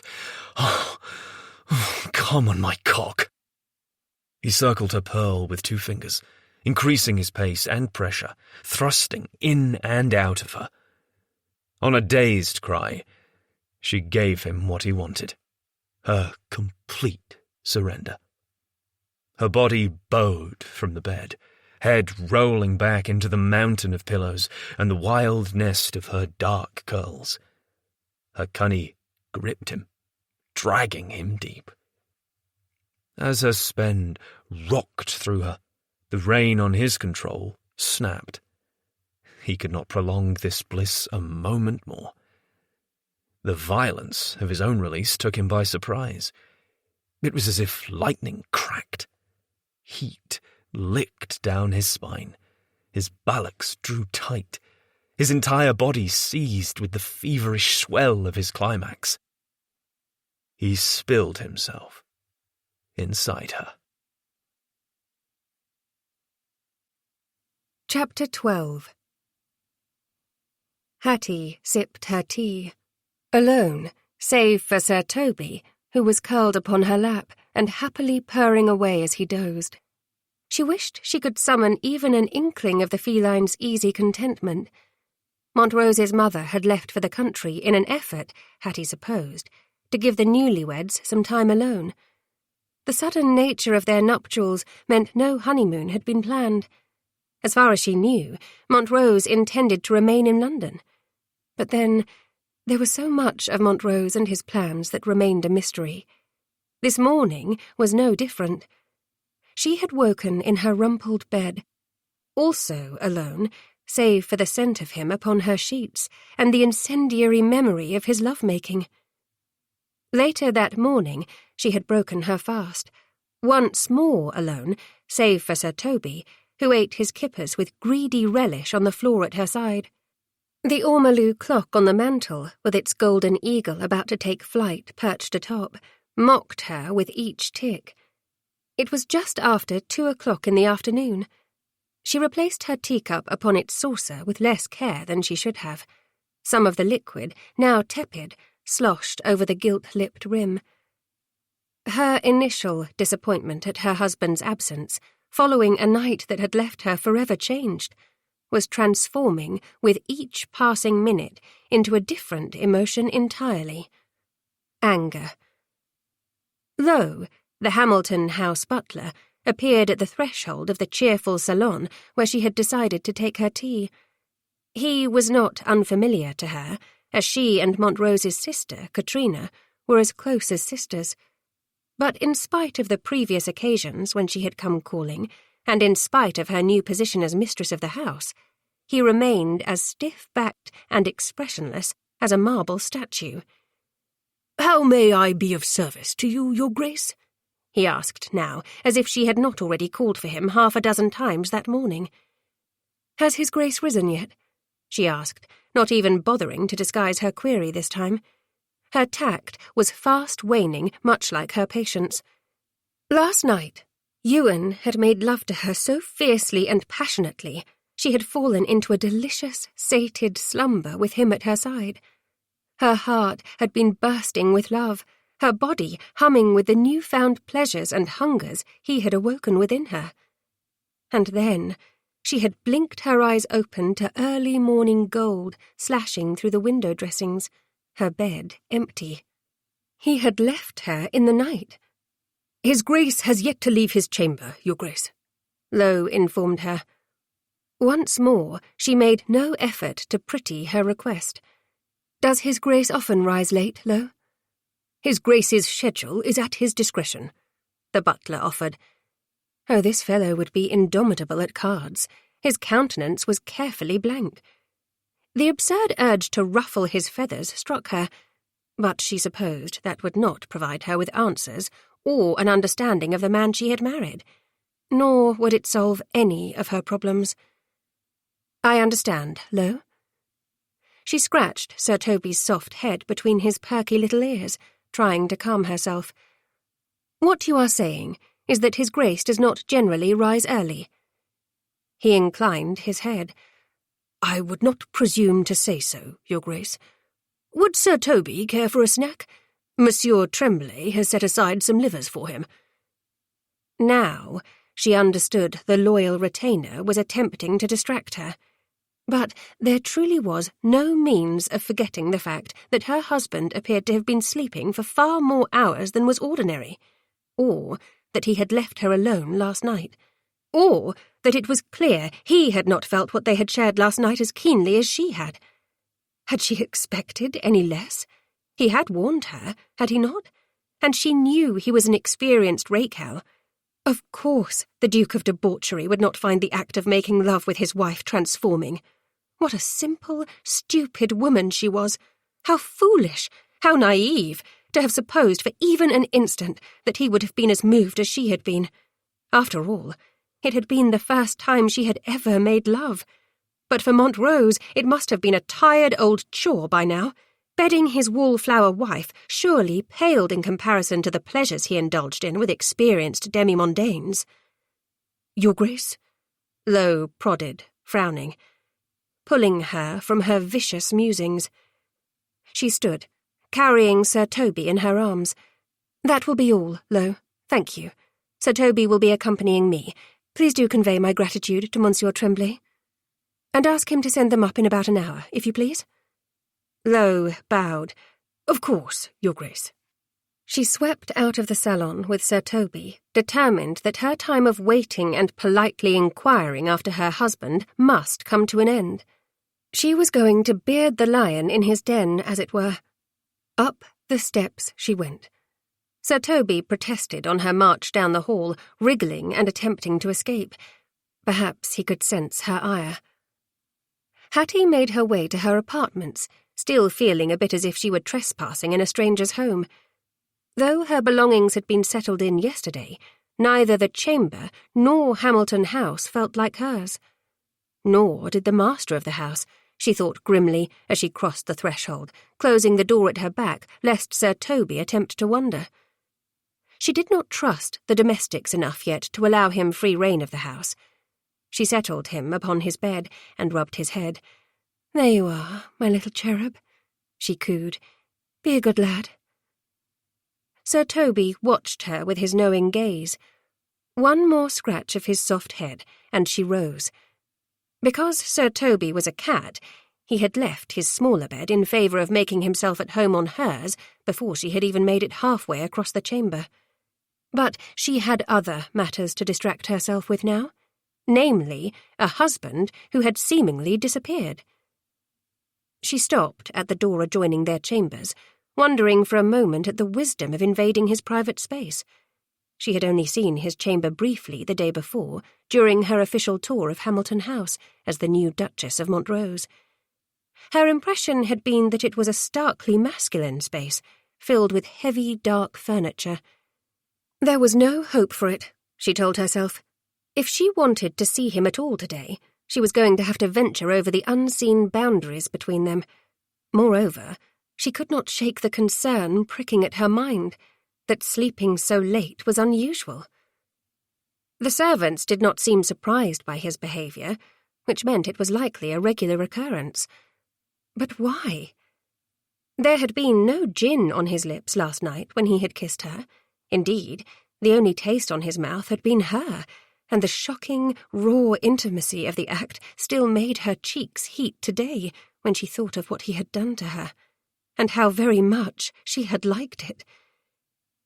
Do not think of wickedness now, she chided herself. You have a lion to beard. Firm in her decision, she opened the door. The first thing that struck her was the darkness within Montrose's personal realm. The window dressings had yet to be drawn back to admit the afternoon sun, or at least what remained of it, since a slow drizzle had begun to fall earlier that morning and had yet to relinquish its grasp. The second thing she noticed was the silence, which told her that her husband was yet abed. Shoulders back, determination weighing her down, she crossed the threshold, breaching his lair. The previous day's abbreviated tour had not provided her much of an opportunity to familiarise herself with the layout of his chamber. As she had no candle, she was forced to rely upon other senses as she slowly felt her way toward the windows. A thin slat of light was visible through a lone gap in the curtains, and she moved toward it, and straight into a quite immovable piece of furniture. Her knee connected with something wooden, sending pain shooting up her leg. She could not stifle her cry of pain. She doubled over, rubbing the smarting area through the layers of her gown and petticoats. Low, masculine murmurings emerged from deeper within the chamber. She recognised that voice, even if he was clearly still asleep, her clumsiness only partially having dragged him from the arms of Queen Mab. It was her husband's. Ewan's. Drat her foolish, traitorous body for the heat the mere sound of his voice and the thought of his name inspired in her. She tamped it down, thrust it aside, cast it away. Or at least, she tried. In the end, she had no choice but to inwardly seize her vexation with both hands and continue on toward the window. When she reached it at last, she drew back the thick curtains, allowing murky grey light to billow into the room. There, she pronounced, deciding half the window dressings would do. All she required was enough illumination to locate her husband and to convince him it was time to wake, at long last. When she turned away from the window, however, she was wholly unprepared for the sight that greeted her. Ewan was sprawled in the bed, the bedclothes bunched around his lean waist, hooked over his hip. His chest was bare, and even in repose, fast asleep, he stole her breath. He was beautiful, but so very still. She moved toward him, drawn, as always, in spite of her better intentions. She had meant to calmly wake him with a safe distance betwixt them. However, her feet were already moving, taking her nearer, ever closer to danger. "Ewan?" she called softly. In sleep, he almost looked boyish. His face was relaxed, his beautiful mahogany hair swept away from his brow. There was none of the cagey, predatory rake-hell about his countenance now.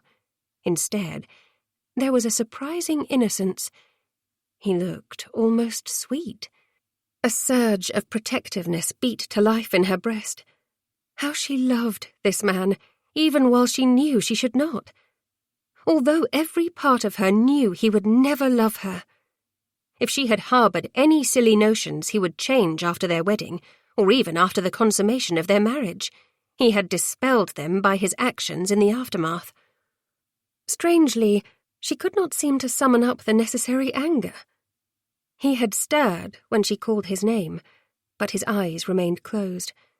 Now he rubbed his chest slowly, lazily. She watched, envying his hand as he made a low sound in his throat. His hand glided over the muscled bands of his abdomen, then lower, sliding beneath the sheet. Oh, dear Lord! He let out an appreciative moan.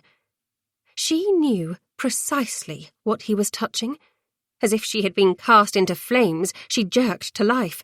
"Ewan, it is time for you to wake and cease lolling about in bed." There. She had even sounded stern. Very much like a duchess, she thought.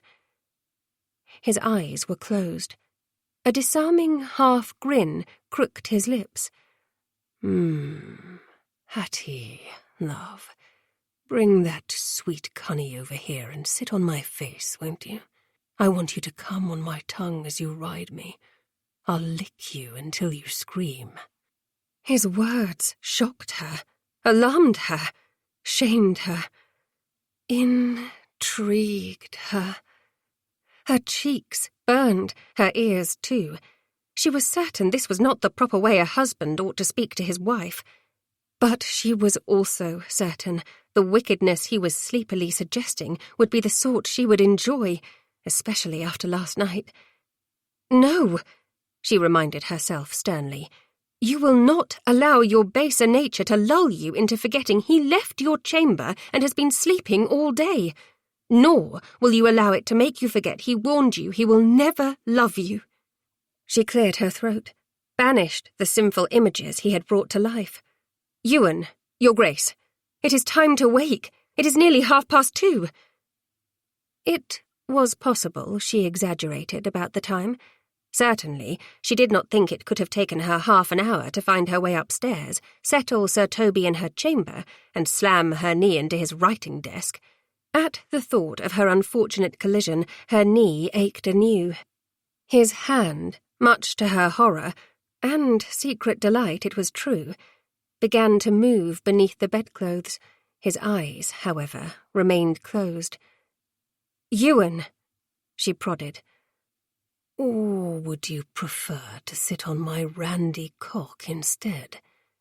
Dear, sweet heavens! She was going to have to do something, to rouse him using some other means. She looked about for an alternative and discovered a ewer on the table alongside his bed nearest to her. In 3 strides she could reach it. She grasped the handle and lifted it, tilted it, poured a splash of water directly upon his gorgeous, rakish head. He sputtered and sat up, wiping water from his eyes. "Wainwroth, you whoreson! What do you think you are doing?" Wainwroth was his unfortunate valet, and once more Hattie's ears were burning because of her husband's vulgar tongue. "It is not Wainwroth, your grace, it is your wife," she told him coolly, replacing the ewer upon the table. His warm eyes opened, pinning her to where she stood as they sent a shock of awareness straight to her core. Asleep, he had been precious. Awake, he was the picture of sinister masculine beauty. Though his dark hair was slicked over his head from the water she had poured upon him, it did nothing to detract from his dark looks. He melted her from the inside out. But she must be made of sterner stuff. Hattie, he said warmly, her name alone the verbal equivalent of a seductive caress. Blast him. She dipped into a mocking curtsy. You remember me. I suppose I must be grateful for small mercies. He frowned at her, scrubbing a hand over his face to remove the lingering traces of moisture. Of course I remember you. I married you just yesterday, if you will but recall. I recall all too well. Feeling as if she were at a dreadful disadvantage with his naked chest on display before her and her stupid heart beating so painfully fast, she moved a few paces away from him. Distance, in this instance, was surely safer than proximity. I am merely surprised you do. After all, you disappeared last night, and despite this being my first day here at Hamilton House as your Duchess, you have not even deigned to rise from bed, though it is nearly 3 o'clock. I thought you said it was 2:30, he countered. The conniving rake-hell. She glared at him. When did you wake? I believe it was when you crashed into the writing desk. He gave her an arrogant grin. I am shocked to hear my lady wife utter such unbecoming obscenities. All she had said was bloody hell, which, of course, she had learned from Torry. Back when Torry had been, well, himself. The reminder of her brother's memory loss sent a sharp arrow of sadness through her. Yet another reason why she must not trust the half-naked Duke before her, in spite of her heart, and whether or not he was her husband. You said far worse, she was quick to remind him. Moreover, he had intentionally said those wicked things, knowing she would overhear. I confess, I enjoy watching a flush creep over your pretty skin, pet. His tone, like his countenance, was unrepentant. He was enjoying this, lying abed like some satyr. Her gaze wandered to the bedclothes, and she could not help but to wonder if he was entirely nude beneath them. Something told her the answer was yes. She cursed the longing that uncoiled in her belly, the wetness pooling between her thighs. All the memories of the night before spilling over her like the raging rush of a waterfall. She was vexed with him, wary of him, charmed by him, suspicious of him, at once. "Why did you leave me in the night?" she asked, and hated the neediness of her voice. He extended his hand to her. "Come, darling, join me." She was sure she should not heed him, but her feet were moving, taking her to him.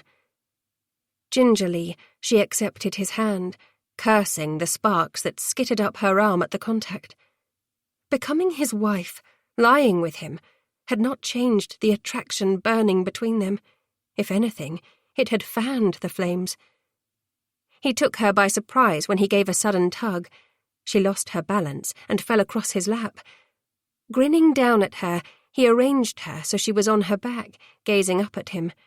"You tricked me," she accused without heat, for she could not truly be upset to be near him, cradled in his big body, in his bed.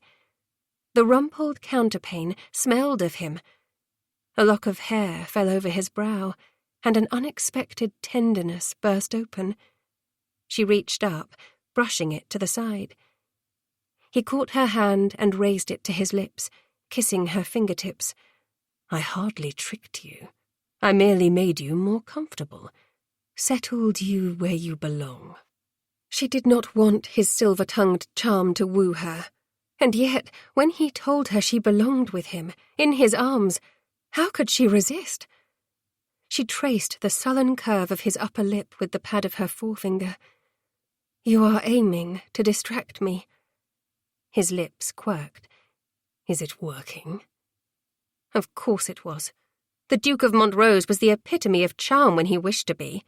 In the past, she had not often been the recipient of that charm.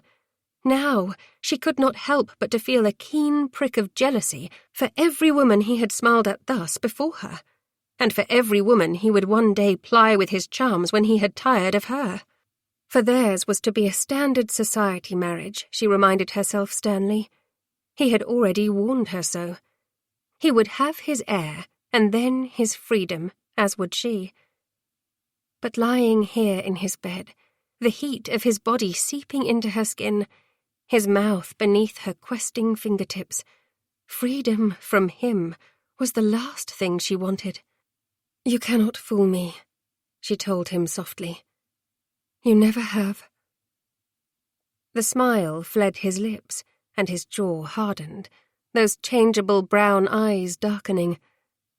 On the contrary, pet, I fool everyone, including you. You would do best to remember that. For a moment she spied the shadows he kept hidden from the world. His mask of seductive devil-may-care scoundrel slipped. She wondered what secrets he kept, wondered if she would ever slip past his walls to the true Ewan. She was not going to allow him to warn her off, however. Until she bore him an heir, he was hers, alone. She trailed her touch over his jaw, the prickle of his morning whiskers a delight to her senses. "You do not frighten me, Ewan." She cupped his cheek, love for him beating with a life of its own in her heart. How much easier their marriage would be to navigate if he did not own her heart so completely. But she could not change the way she felt. Her feelings were a part of her, even as she had done her best to keep them from overruling her. "I should frighten you," he said. "I am far too much of a sinner for a glorious angel such as you. But like any rake-hell, I am also selfish enough to make you mine anyway." He had made her his, in word and deed, yesterday. The knowledge hummed through her. How did he do this to her? Make her weak? Make her forget all her earlier ire and irritation? Strip from her every last defence she had against him? "I do not think you are nearly as bad a man as you paint yourself to be." She paused, studying his face, part of her rejoicing that she could be here with him like this, in his bed, in his arms, that he was hers, just as surely as she was his. He remained unsmiling, and beneath her touch, his jaw clenched. "I am everything you have heard about me, all the rumours and the gossip and worse, Hattie. I will not pretend I am anything other than who I am. This is the man you married, irredeemable sot who sleeps until the day is half done." She did not like the manner in which he spoke about himself. "If I thought you irredeemable, I never would have agreed to wed you." "You see?" His tone was wry. "Only an angel would think a devil like me redeemable." She did not think he was a devil. Not at all. She thought he was a man who hid his pain well, a man with secrets. Could she learn them? Did she dare? She should not dare. She should guard her heart instead. Yet he called to her now, more than ever. He had been inside her last night. They had been as close as man and woman could be. "You do not look like a devil now, Ewan," she said, caressing his cheek. "I feel like one with you in my arms in my bed." His gaze dipped to her lips. Beneath her, she felt the rigid evidence of his desire. "Ewan," she whispered, "it is the midst of the day." "Who gives a damn?" he asked, and then his mouth was on hers. His kiss was slow, velvet and silk. He coaxed her to open, thrusting his fingers into her hair, holding her still for his ravishment. But he need not worry. She was not going anywhere. He held her helplessly in his thrall as ever. Her tongue met his. This kiss was not just a meeting of mouths. It was not just about seduction. It was a possession, thorough, scorching.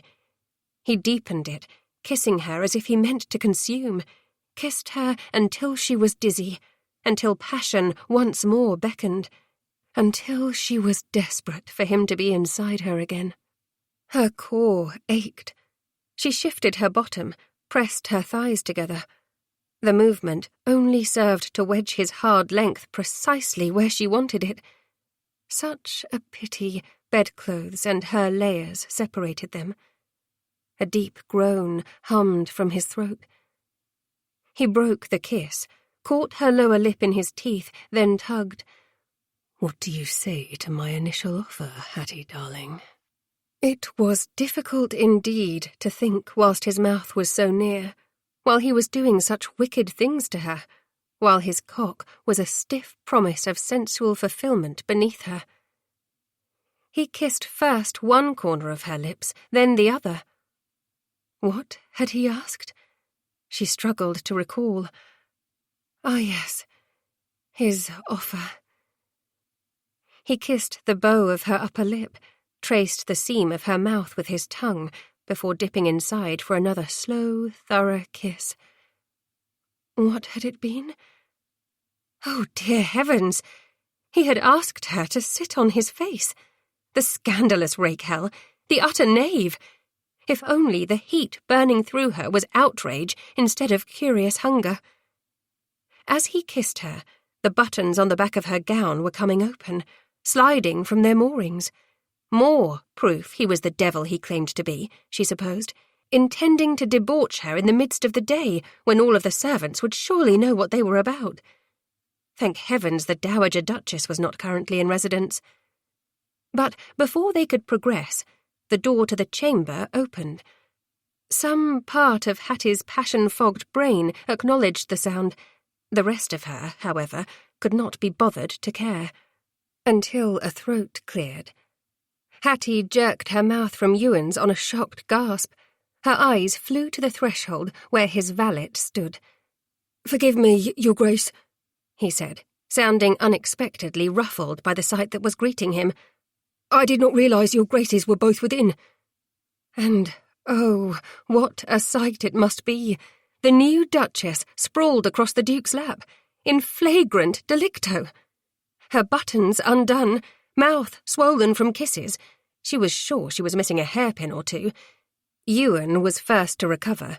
He offered the valet an easy smile, as though he were interrupted in just such a thing quite regularly. And perhaps he was, though she could not bear to contemplate it. "No trouble, Wainwrath," he said cheerfully. "A tray would be just the thing if you can manage it. Do knock first, however.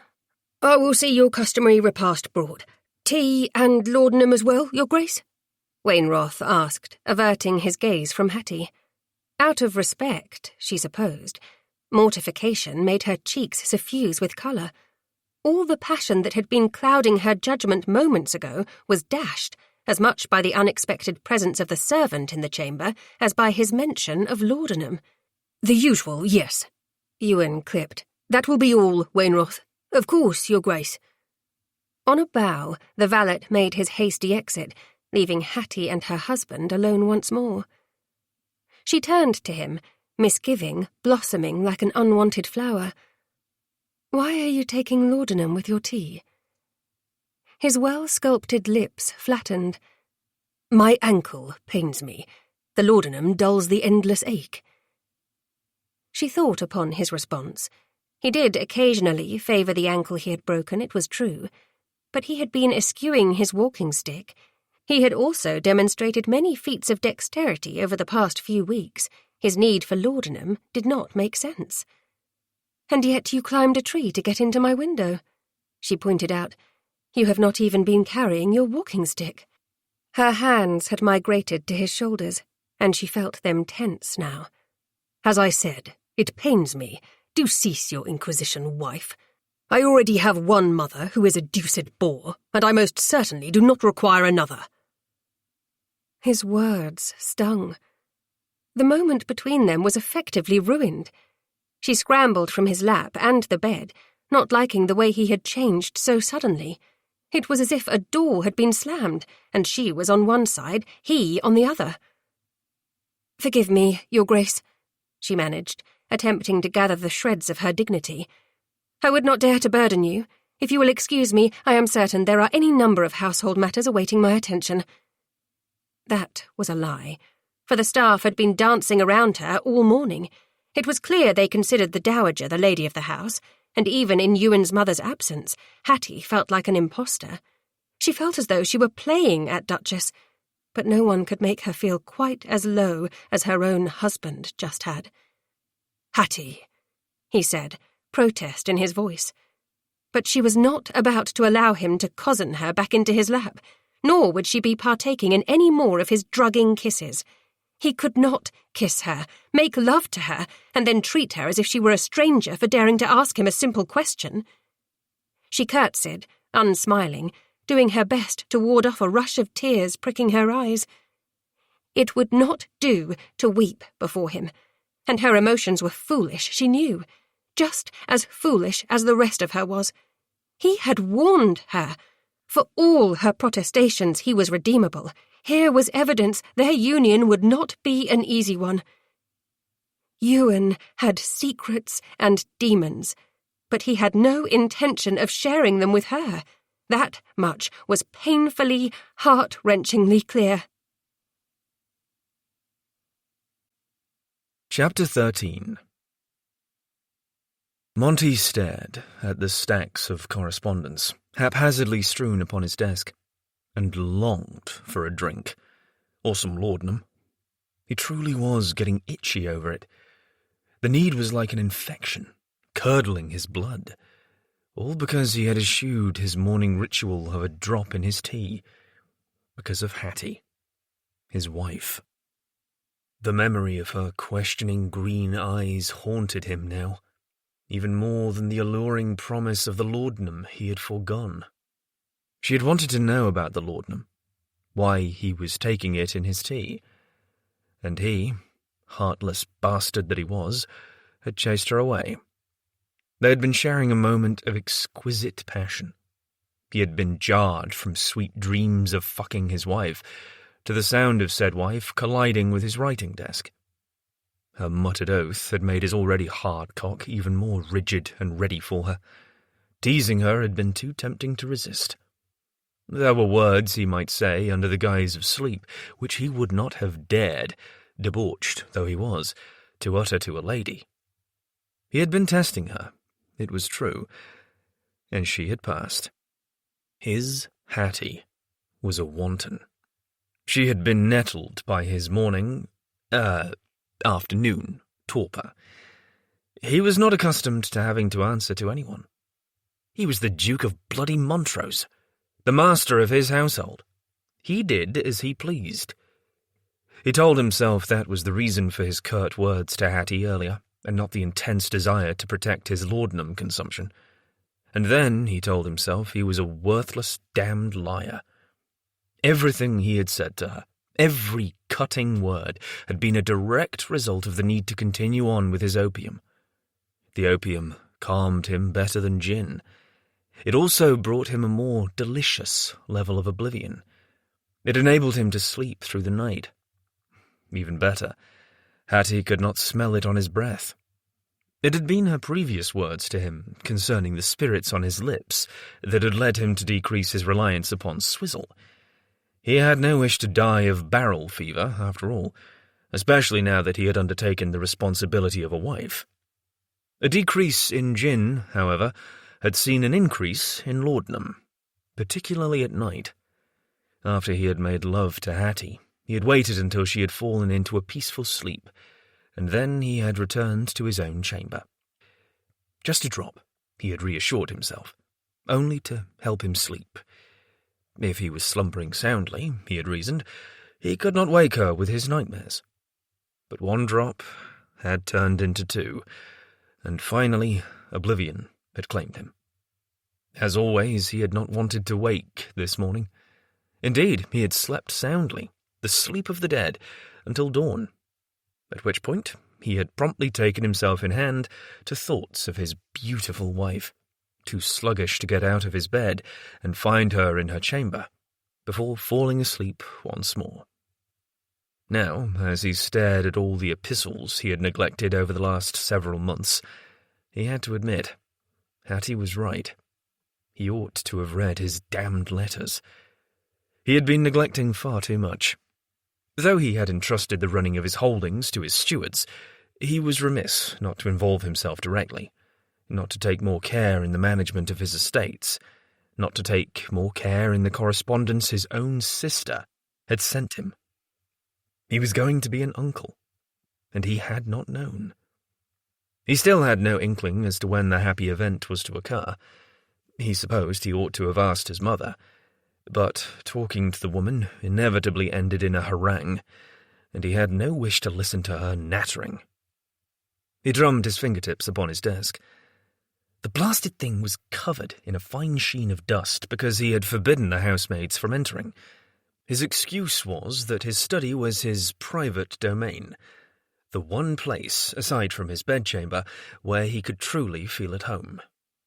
In truth, it was where he preferred to drink, often until he passed out. He had spent many a night sprawled on his chair, only to wake with a thundering headache and a mouth that felt as if it had been packed with cotton batting. God's fichu! What was the matter with him? Had he learned nothing from the night he had pulled himself from the wreckage of his phaeton? Hattie had been right to question him earlier, right to wonder why he was yet abed at 2:30 in the afternoon. On a sigh of disgust, he began with the nearest stack of correspondence, opening them, conducting a cursory search, sorting. Scottish estate matters on the left, his sister Cat on the right. In the middle, business matters. He had hurt her with his stupid words earlier as well. The knowledge did not sit well with him. Instead of making love to her as he had been about to do, instead of kissing her sweet lips and undoing the rest of her buttons, he had chased her away, sent her running from his chamber with the back of her bodice gaping open from his thwarted efforts. What a cad! A worthless scoundrel! He had warned her, had he not, that he was the devil. Foolish chit refused to believe him, called him redeemable. He had not done so yet. Did she truly think he could change? Nothing could remove the scars from his soul, the darkness from his heart. Nothing had ever squelched the nightmares that claimed him in the night. Nothing, except for the poison he poured down his gullet, that was. And she thought she might change him. Not bloody possible. She would see, soon, recognize his worthlessness. But he ought to find her, apologize. The rest of these letters could wait. Just as the thought occurred to him, he unfolded a letter penned in a familiar, dreaded scrawl. Hands shaking, an icy sword of dread stabbing him in the gut, he read. The sight of the penmanship alone was enough to bring back the ghosts, to take him back to that dark day. He read on, rage warring with pain. That old feeling of helplessness was back, but he would not allow it to win. Rising, he crumpled the letter. Arthur Parkross could go to the devil with a burdened soul, as far as he was concerned. Monty stalked across the chamber and tore the letter to shreds before tossing it into the fire. The pieces turned to ash in the flame as he watched, hands clenched impotently at his sides. And just like the letter, Parkross could burn in the eternal flames of hell. Jaw clenched, hatred churning in his gut, he stalked from the study and called for his carriage. What he needed right now was to escape and to slam his fists into something. Anything. Anyone. Gentleman Jackson's would do. And he needed a laudanum negus, which he knew he could procure at a seedy little East End hell with relative ease. Violence, distraction, forgetting. stupor. That was what he craved. "You also crave your wife," taunted an evil voice inside himself. He banished the voice, donned his greatcoat and hat, and fled, much like his wife had run from his chamber mere hours before. The only difference between them was he did not know who he was running from more, himself or her. Hattie, however, she had been undeniably running from him, and he could not blame her one whit. Hattie was doing her utmost to find a means of distraction. Following her solitary dinner, she had abandoned 6 books purloined from the library and now piled on the floor by the hearth chaise. None of them had proven amusing or intriguing enough to hold her interest. She had bathed. It should have had a soothing effect upon her ragged nerves. Instead, the solitude had only proven an opportunity to further wallow in her own misery. Now she was busying herself with studying every aspect of the Duchess's chamber, from the green-papered walls to the equally verdant bed-hangings and window-dressings. There was an abundance of gilt. One satin-wood writing desk, a table with a looking-glass set upon it, a miniature statue of Ceres, the goddess of agriculture, stood on the mantel, watching her through sightless marble eyes, mocking her, she thought, for the only seed to be sown in Hamilton House was enmity. Hers for Ewan, and his for hers. Already she was regretting her hasty decision to agree to become his wife. In the span of a single day, everything she had feared had already come to fruition. She loved Ewan more than ever after she had given herself to him. Her new husband, meanwhile, had returned to his old ways. Heavens! What was she thinking? He had never even left his old ways. Yesterday he had married her, bedded her, and then proceeded to sleep half the day away. The first drink he consumed when he woke was tea laced with laudanum. Hattie was not as naive as Montrose would perhaps prefer to believe. She had heard stories of opium-eaters, and she knew the ruin which inevitably came to their lives. Her fear that he had become far too reliant upon laudanum had been confirmed by her dogged determination to interview some of his domestics. Though they were loyal retainers and feared for repercussions from their master should they be completely honest, she had been able to ferret out enough truth. Hattie paced the length of her chamber for what must have been the 100th time. Her back ached, her body throbbed in places she had not previously been aware existed. Her feet hurt, and her heart was battered and bruised. Ewan had spent much of the day following their clash, locked away in his study. When he had emerged, it had been to immediately leave in his carriage without even offering her an explanation as to where he was going, or when he may return, if ever. Though she supposed she was being dramatic in such a thought, he had not given any indication he would abandon her. But then, he was the Duke of Debauchery. He had earned his moniker by years of misspent living, endless mistresses and dissipation. Enough overindulgence to rival a despotic king. He was wild, untamable, reckless. None of those traits were what had drawn her to him. Rather, it was all the parts of himself he did not often allow the world to see, the vulnerabilities hiding beneath his handsome, brash exterior. On the rare occasions when their paths had crossed, he had always been attentive. Unlike most gentlemen who did not bother to hear what she said, or only droned on about themselves and their estates, he had always listened. He had tried hard to win her laughter. She thought about the moment she had fallen in love with him. It had been the Stanhope Ball. She had been attempting to avoid the odious Sir George Bainbridge, who had been thrice her age and seeking a broodmare in the December of his life, when Montrose had rescued her by stealing her for a dance. It had been years ago now, but she would never forget his mischievous smile, as if the two of them shared some great sally. Nor could she banish from her mind the tale he had regaled her with over lemonade, vividly describing the occasion upon which he had built himself a flying machine with the intent of leaping from the turrets of Castle Clare, one of the ducal estates in Scotland. Alas, he had told her then, grinning that beautiful rascal smile he had. On one of my trials, I was standing on the turrets when the wings, not fastened to me, were caught in a great gust of wind. They fell to the ground like my hopes and dreams, mangled to bits below. And that, my dear Miss Lethbridge, was the end of my attempts to fly. It had been those rare glimpses of the real Montrose, and the shadows in his eyes, which had thieved her heart. But it was the Montrose she had witnessed earlier today, remote, cool, uncaring, locking himself away, desperate to lose himself to oblivion, who could break her heart. How easily he could crush it beneath his heel, leave it in dust on the floor. 1 day into their marriage, and she was already fearing the only course of action she had, the only means of self-preservation, was leaving him. Perhaps an annulment could be secured, given the newness of their union.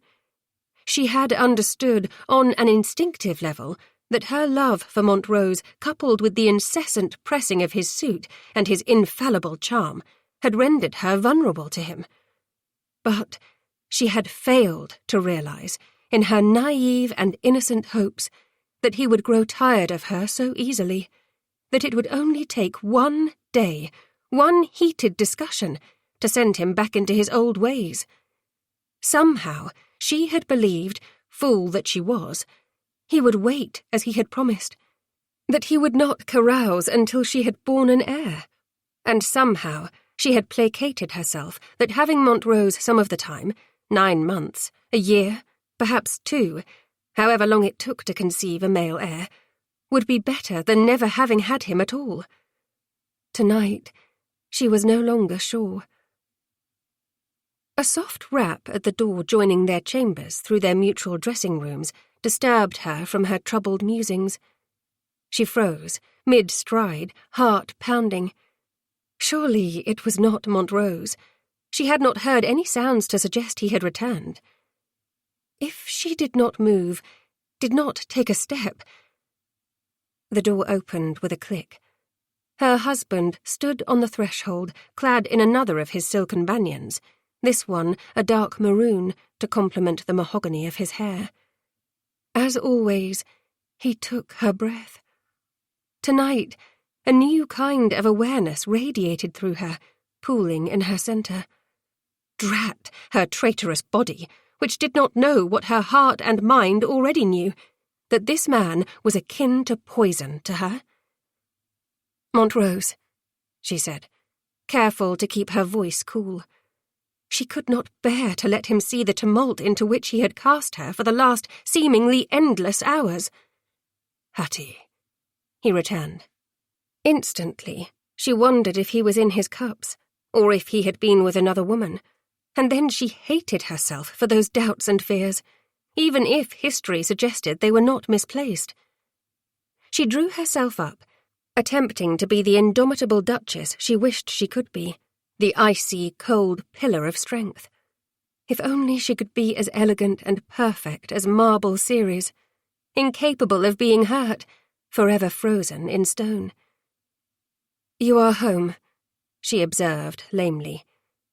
"Yes." His gaze seemed to devour her then, dark and hungry, travelling the length of her body, as if he could see through the modest night-rail she wore. Curse her weakness for him. She lit like a candle, from deep within, burning for him, only for him, always for him. But she must not succumb. She tipped up her chin. "I am tired, Montrose. It has been a long day, and I am afraid I am suffering from a megrim as well. Was there something you wished to discuss?" His jaw hardened. It had been the wrong thing to say, she realized, when, rather than driving him back into his lair, it propelled him forward, into her domain. He was prowling toward her now, sensual menace in his air, his every step hewn into every sharp angle of his aristocratic face. "As it happens, yes. There is something I wish to discuss, wife. He clipped, stopping just short of her. It is your duty to provide me with an heir, and such a feat cannot be accomplished if you cling to your maidenly virtue and feign a headache. He was near enough that she could see the obsidian of his pupils, wide, dilated discs. The scent of smoke reached her, telling her he had been somewhere libidinous, likely in a gaming hell, or worse, a brothel. "I am tired," she repeated sternly. She would not fall prey to his sensual onslaught as she had earlier that afternoon, not after he had treated her so callously, as if her concerns were of no value, before abandoning her for the rest of the day. This time her head would win over the rest of her. "But he needs you," taunted her heart. "Do shut up," she told the faithless organ. "He also needs drink and opium. I will be none of those sources of distraction." Moreover, there was the matter of where he had been, and why he had gone. "Too tired for your husband already, pet?" he asked, a sardonic twist to his lips. "Do not call me that," she snapped, striding away from him. More distance was what she needed, and determination. She could and would resist him. His devilish charm and beautiful face would do him no good tonight. He could spin her 1,000 charming stories about flying machines, and dance with her until the moon turned into the sun, and still she would not give in. She vowed it to herself, to her pride. "Pet." He followed her, chasing her down like any hound bringing the fox to ground.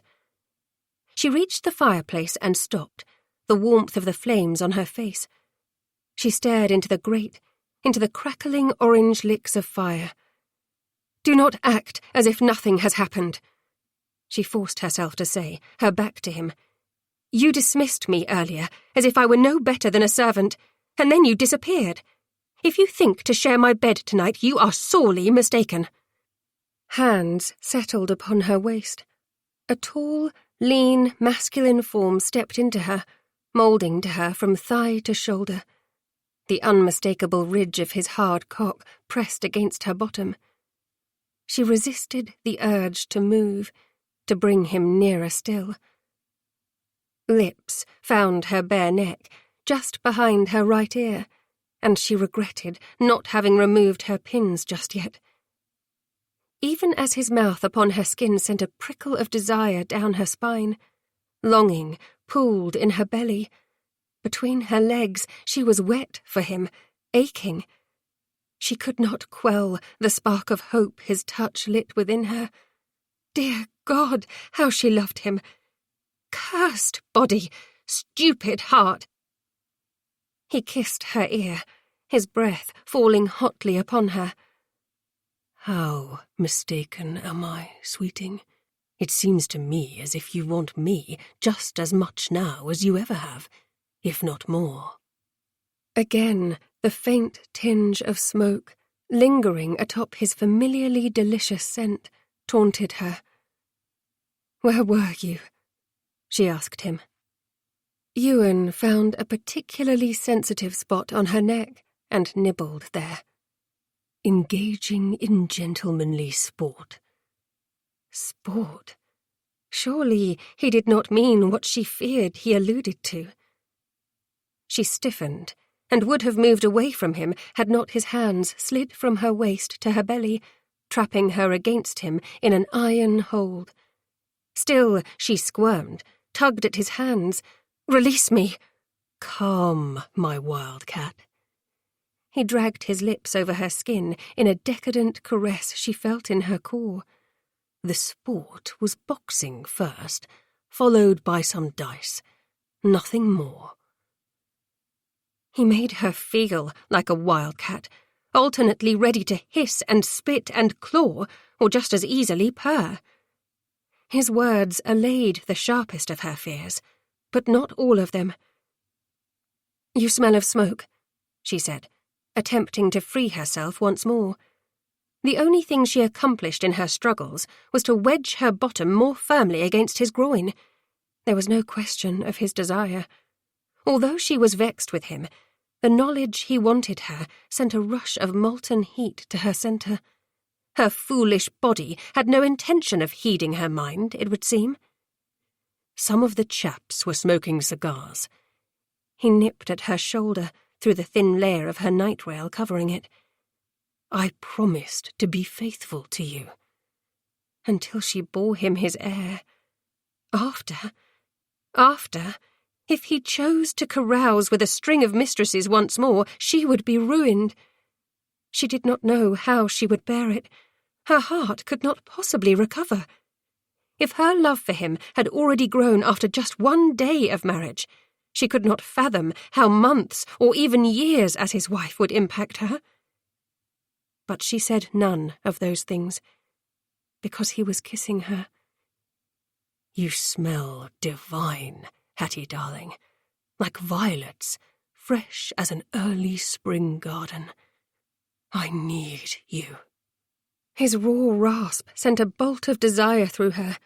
She did not want to read too much into those wicked words, and yet she could not deny the warmth suffusing her.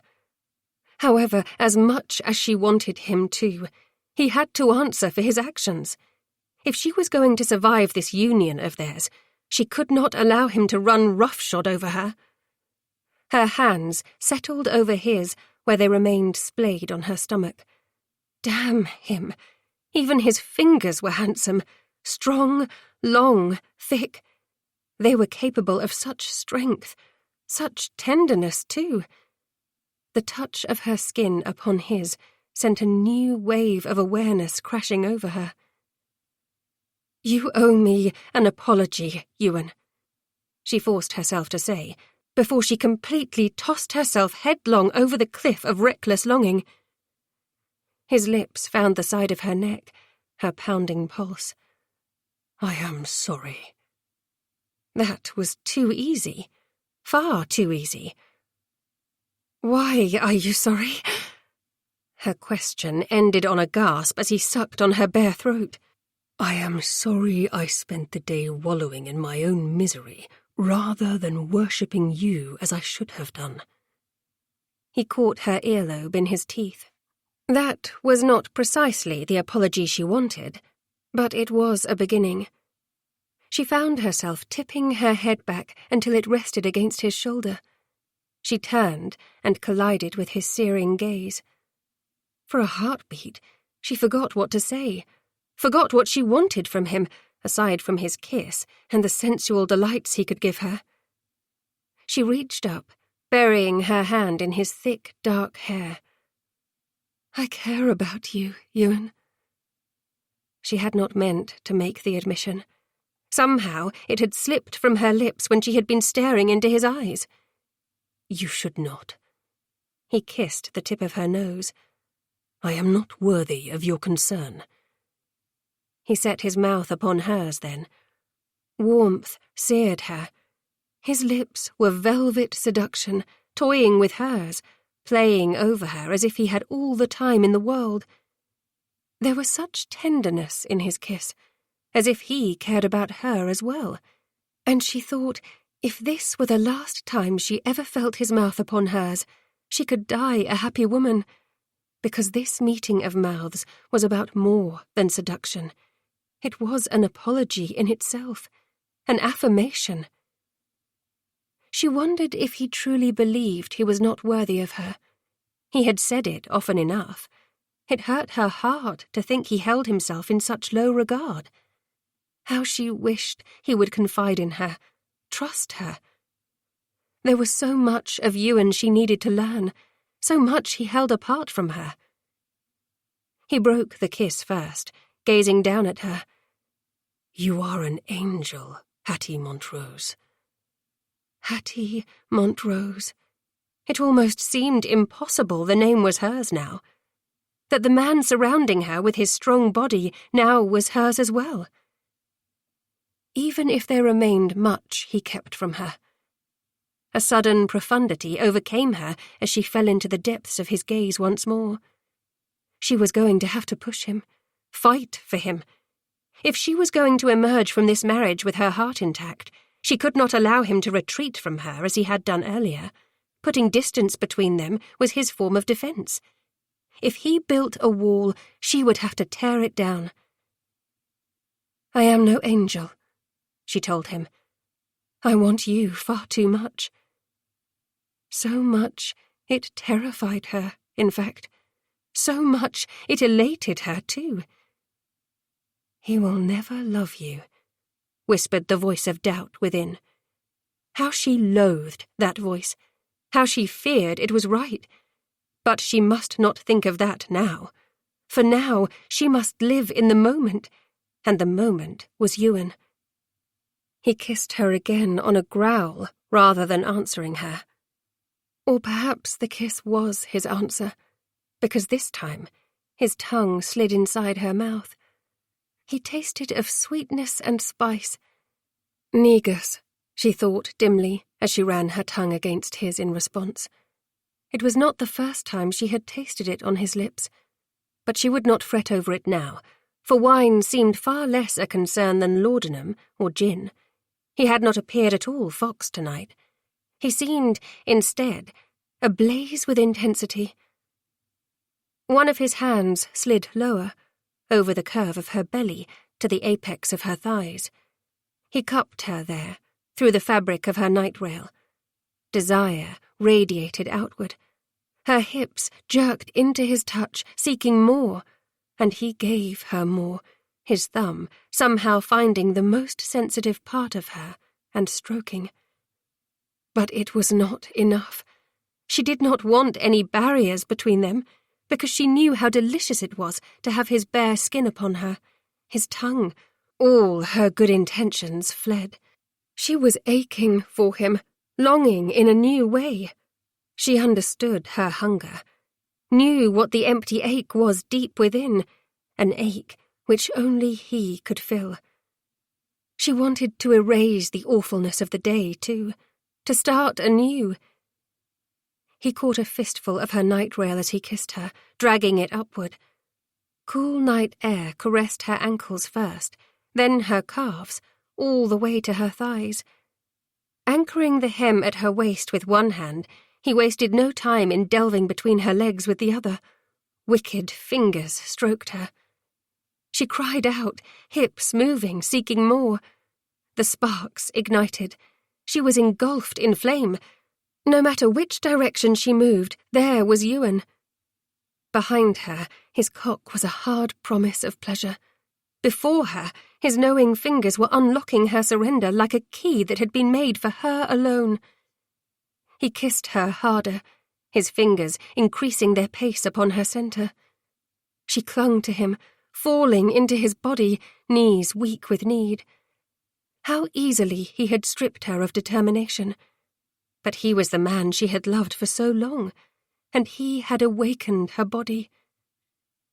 His fingers dipped lower, circling her channel. Another noise emerged from her, foreign and almost animal. Perhaps she was the wildcat he had declared her after all.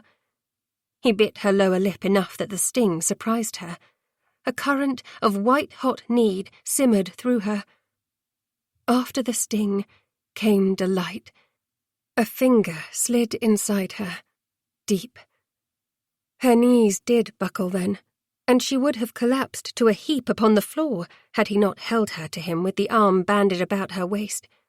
His stiff rod prodded her bottom as he leveraged her, keeping her standing. Her lips still clung to his when he inserted a second finger. In and out, he moved them in unison. Just when she feared she would go mad with wanting, he curved his fingers and reached a new place inside her. A place of shock and spark and desperate thrill. When his thumb nestled between her folds, working her bud once more while he drove into her again and again, she lost herself. The bliss reigned over her like an explosion of fireworks at Vauxhall, searing, brilliant, powerful. Her entire body shuddered with the violence of her release, and still he continued to kiss her, his wicked fingers playing over her sensitive flesh as the last ripples of ecstasy washed through her. He withdrew from her and turned her around to face him at last. She was unsteady, dizzied. Her palms flattened on his chest, seeking purchase, and her head tipped back. She drank in the sight of him, like a dark god towering over her. Dear heavens, the way he looked at her, as if she were the most ravishing creature he had ever beheld, as if she had astounded him. "My God, Hattie," he growled. "You are more sensual than I could have even imagined. What a treasure you have been hiding all this time." She did not know what to say to his praise. Her cheeks went hot. We... She faltered. Words were beyond her. Her heart was pounding, and the sweet aftershocks of her climax were still throbbing through her. Ewan's proximity, being in his arms, a bed just behind them, did not help matters. "Precisely." He kissed her swiftly, quickly, before raising his head once more. Holding her gaze, he raised his fingers, glistening with her essence, to his mouth, and sucked.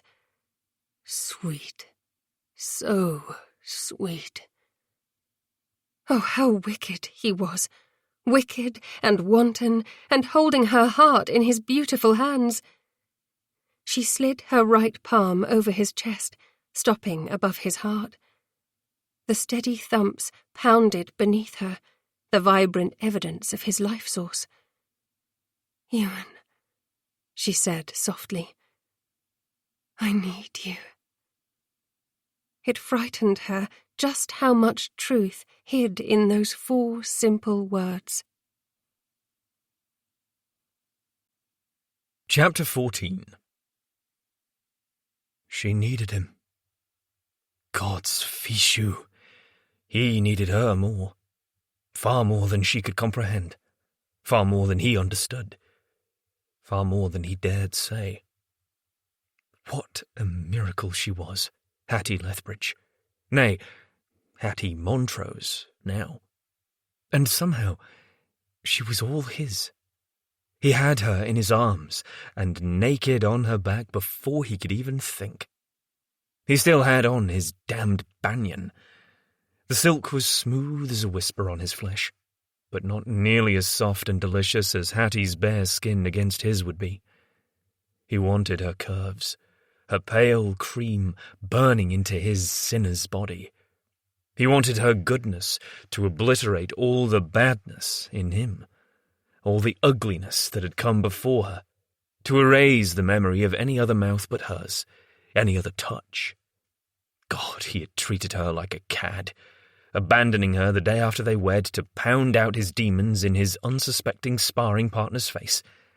And then he had drowned himself in the calming succour of a laudanum negus at a smoke-filled gaming hell, filled with culls and laden with the stench of sex, bad intentions, and sour ale.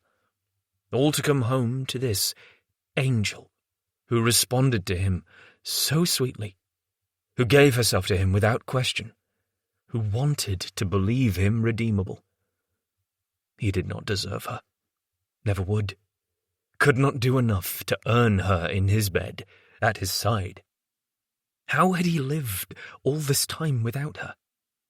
It seemed impossible after one day, the notion of a life without Hattie as his wife. He kissed her, ravenously, like a beast, without regard for tenderness or for skill.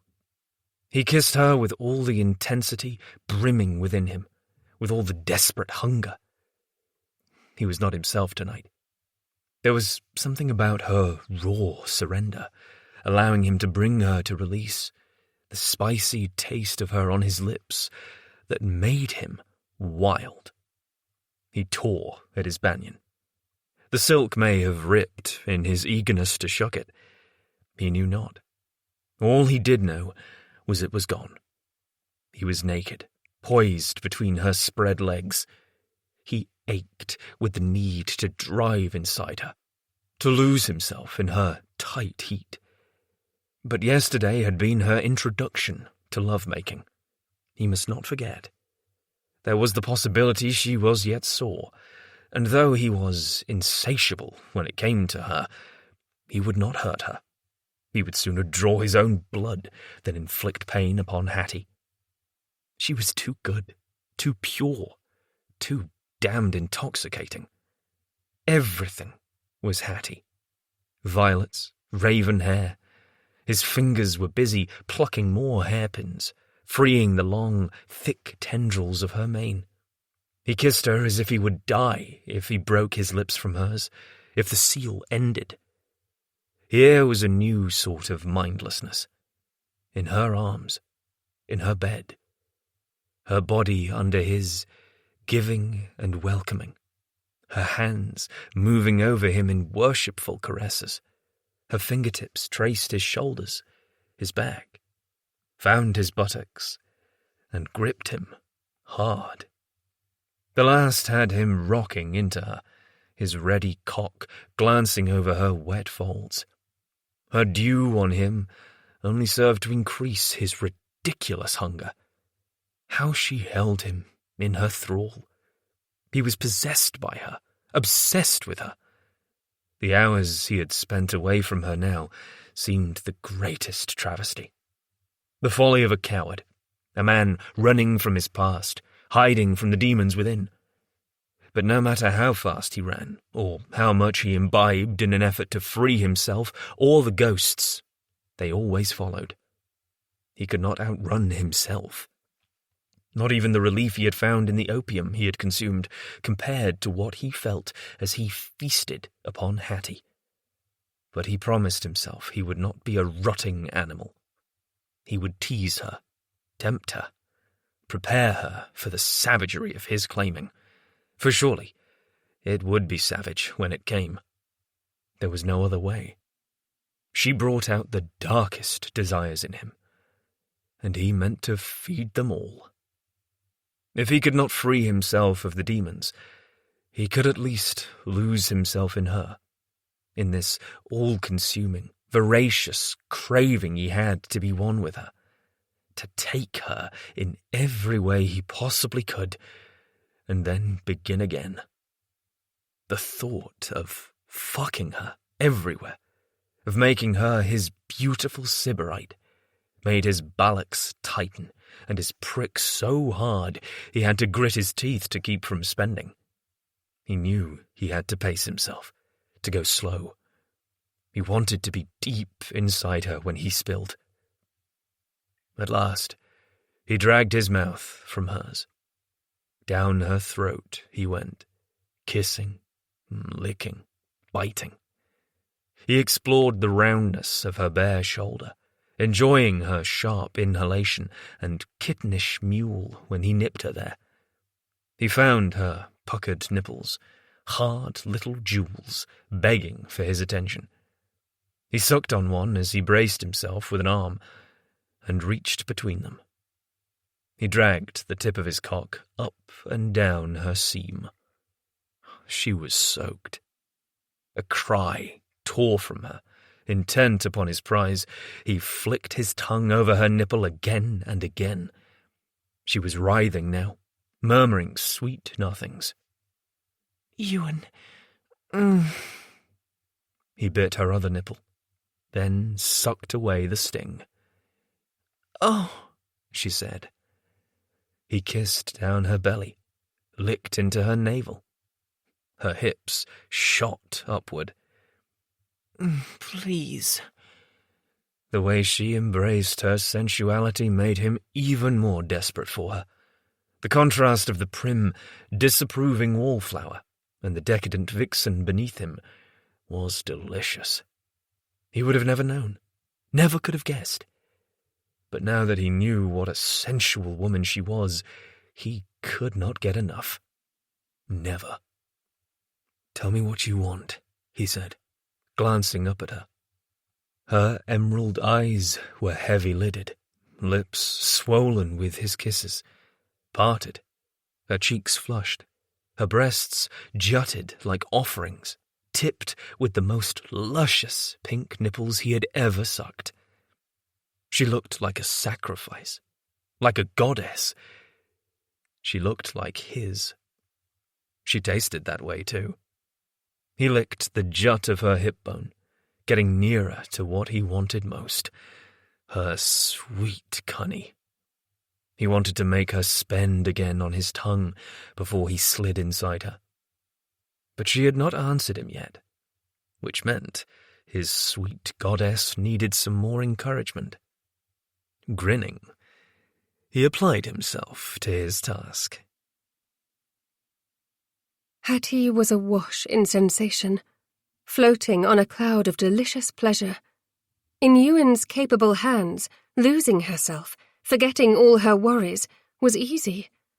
He was kissing his way down her body now, nearing her most intimate place. He was sinfully close to the part of her that he had already left humming with pleasure. But oh, the sight of his gorgeous mouth grinning that wicked Rakel's grin, kissing her hip. Ewan, she said his name, a simple sigh of longing. She knew what she wanted, but she did not dare ask for it.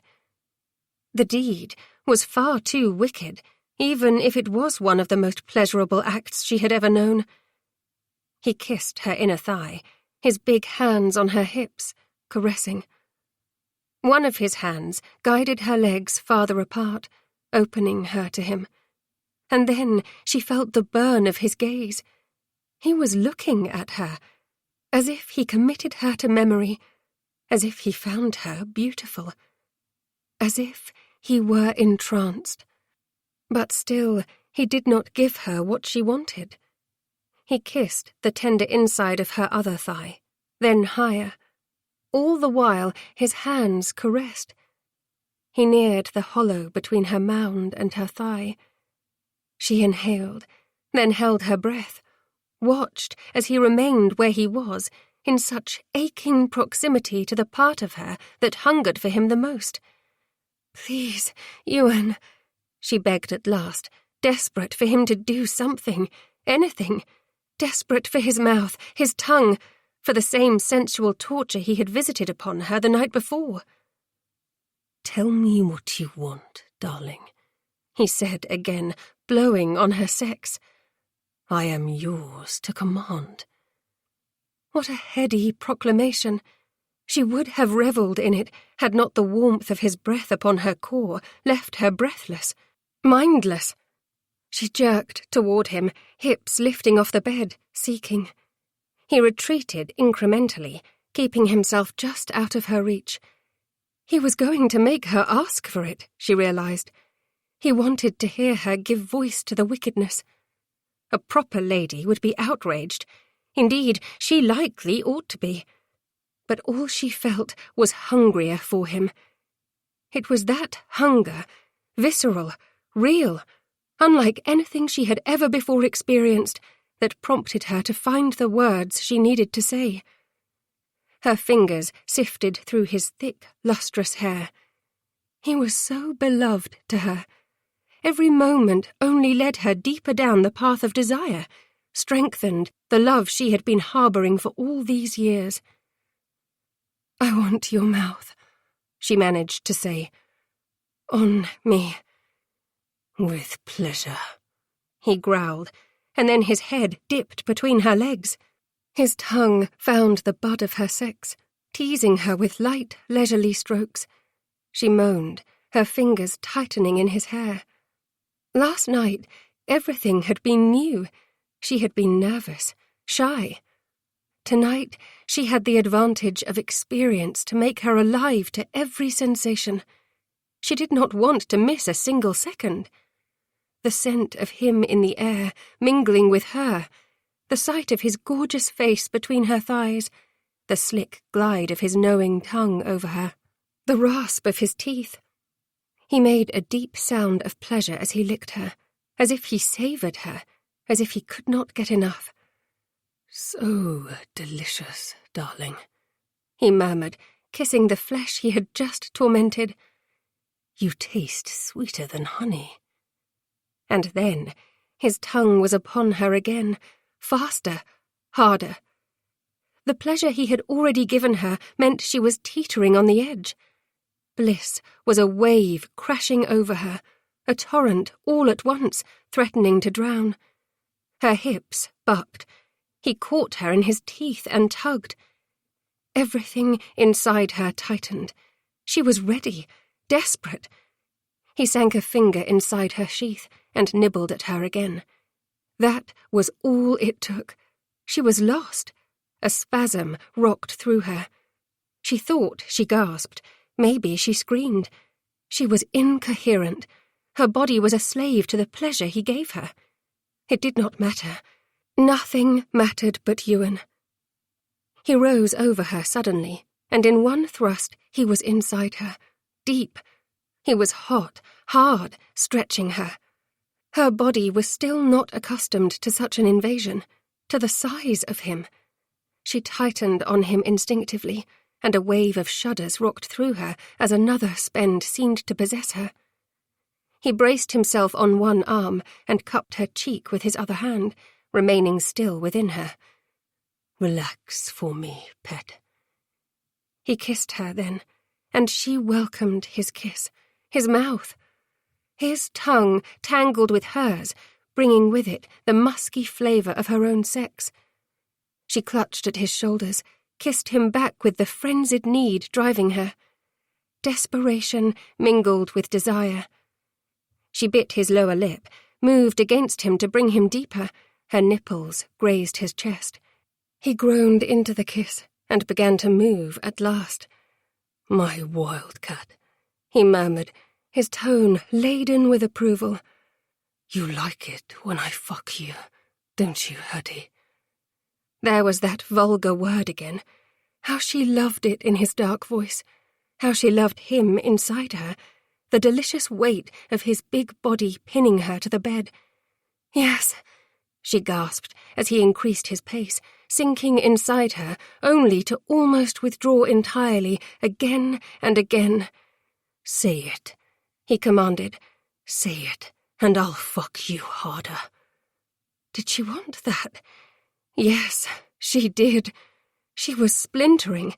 She wanted anything he would do to her, everything he would do. She was breaking into 1,000 shards of light. Her body was his to claim, his to control. The pleasure was all she could think, all she could feel. She was so wet, the slippery sound of him sliding in and out of her channel echoing through the chamber. He withdrew and held still, staring down at her, his countenance harsh, the tendons in his neck raised in testament to the restraint he exercised. "Tell me, pet." "I love when you fuck me, Ewan," she said, breathless. The rest of the words, even awash in the mad throes of ecstasy, she kept to herself. "I love you, Ewan." As if he had heard those words too, he wrapped her legs around his waist and slammed into her, driving deep. Intense pleasure overtook her. His mouth was on hers again, and this time the rhythm was more punishing, yet more delicious. She tightened on him, her release abrupt and fierce. She cried out into his kiss, digging her nails into his shoulders as she came undone. He moved faster, his strokes shorter. His body tensed against hers, and then he broke the kiss, burying his face in her neck. A hot rush filled her. She had never loved him more. Chapter 15. Monty woke with his arm around a deliciously feminine waist, and his hard cock nestled against the cleft of a luscious arse. The scent of violets and love-making were heavy in the air. Beautiful way to greet the dawn, he thought, nestling his face in the cloud of silken hair spilling all over the pillow. He had stopped spending the night in his lover's beds some years ago, when the violence of his nightmares had rendered sleeping with another unwise. But as dawn light crept through the window dressings, bathing the chamber in seductive shadows, and the promise of another round of bedding his wife, he found himself wishing he could begin each day just like this. Hattie. Sweet, wonderful, glorious, prim wallflower Hattie. He had used her quite roughly last night. He had been crazed with lust for her, and he had not treated her with the proper care a husband no doubt ought to devote to a gently bred lady. But she had not seemed to mind. If anything, she had been as desperate and mindless for their joining as he had been. He had treated her poorly. He kissed her shoulder now, determined to make amends, determined to do better, to try to lock away the demons for her, because she deserved the best he could give her. His hand slid up to cup her breast. Her nipple was already a hard bead nestled in his palm, her skin soft, silken warmth. He wondered if her cunny was wet. He wanted her with a ferocity that shook him, for she was the first woman he had ever bedded whose allure had not diminished after he'd had her beneath him. Instead, he desired her more with each passing moment. She was an obsession, infecting his blood. All he wanted was to be inside her, to lay abed with her all day, to spill inside her until he had not a drop left to give. His hand left her breast, gliding down the satiny curves of her belly, before finding her silken curls. She was hot. His fingers sought the answer to his question. Soaked. Dear God, she was so wet. "Good morning," she murmured, her voice throaty with sleep and desire. "Minx," he said lightly, kissing her ear. "How long have you been awake?" "For a few minutes. No more." She turned her head toward him, adorably sleep-rumpled. Her green eyes were half open, lined with thick, dark lashes. "You stayed?" "Yes," he acknowledged, keeping his voice light. It would not do for her to know the enormity of the step he had taken, just how much of his guard he had abandoned in the wake of their love-making. His fingers were still happily drenched and warm between her thighs. He stroked her sex now, trying to distract her from further conversation. "Thank you," she murmured, as calmly as if he were not petting her sweet cunny at that very moment. He wanted to tell her he had not stayed for her, but for himself, because he was a selfish bastard who had wanted to wake with her within arm's reach. But that was not entirely true. How surprising to realize he was not quite the bastard he had supposed himself to be. He had spent the night in her chamber because he had been replete in a way he could not recall ever having felt before, because Hattie comforted him. Strange as it was, he had been lulled to sleep by her calm, even breaths in the night, by the scent of violet, by her body aligned to his.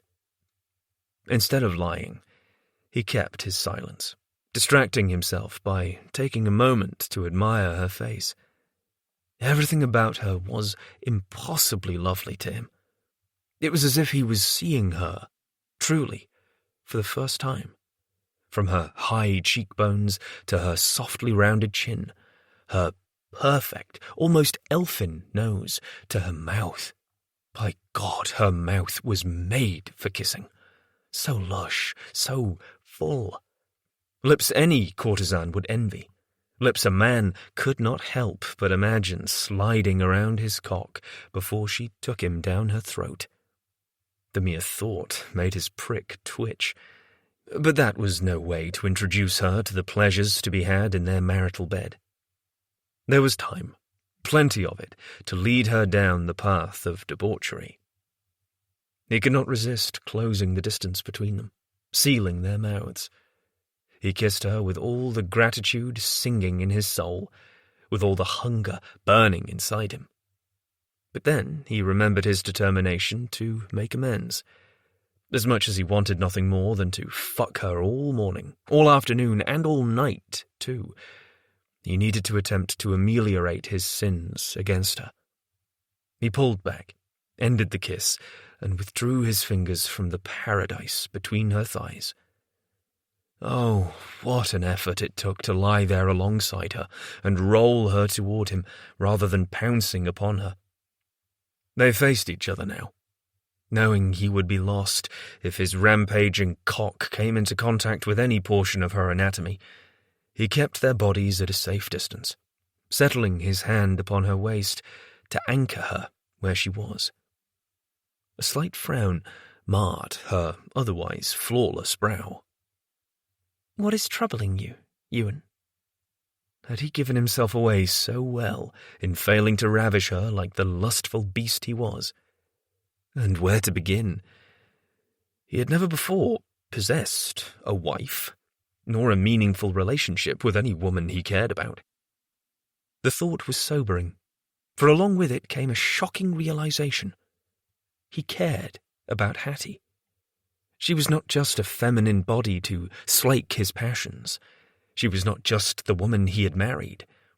She was something far, far more.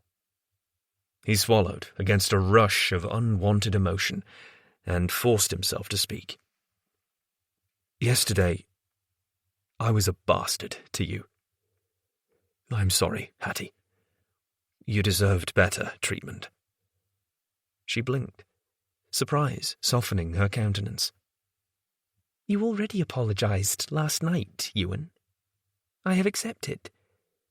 Our marriage is in its infancy, and I would not begin it in enmity. The good Lord Chemise, she was such an angel. Practical as ever, his Hattie. How had he somehow been blessed with the fortune of taking her as his wife?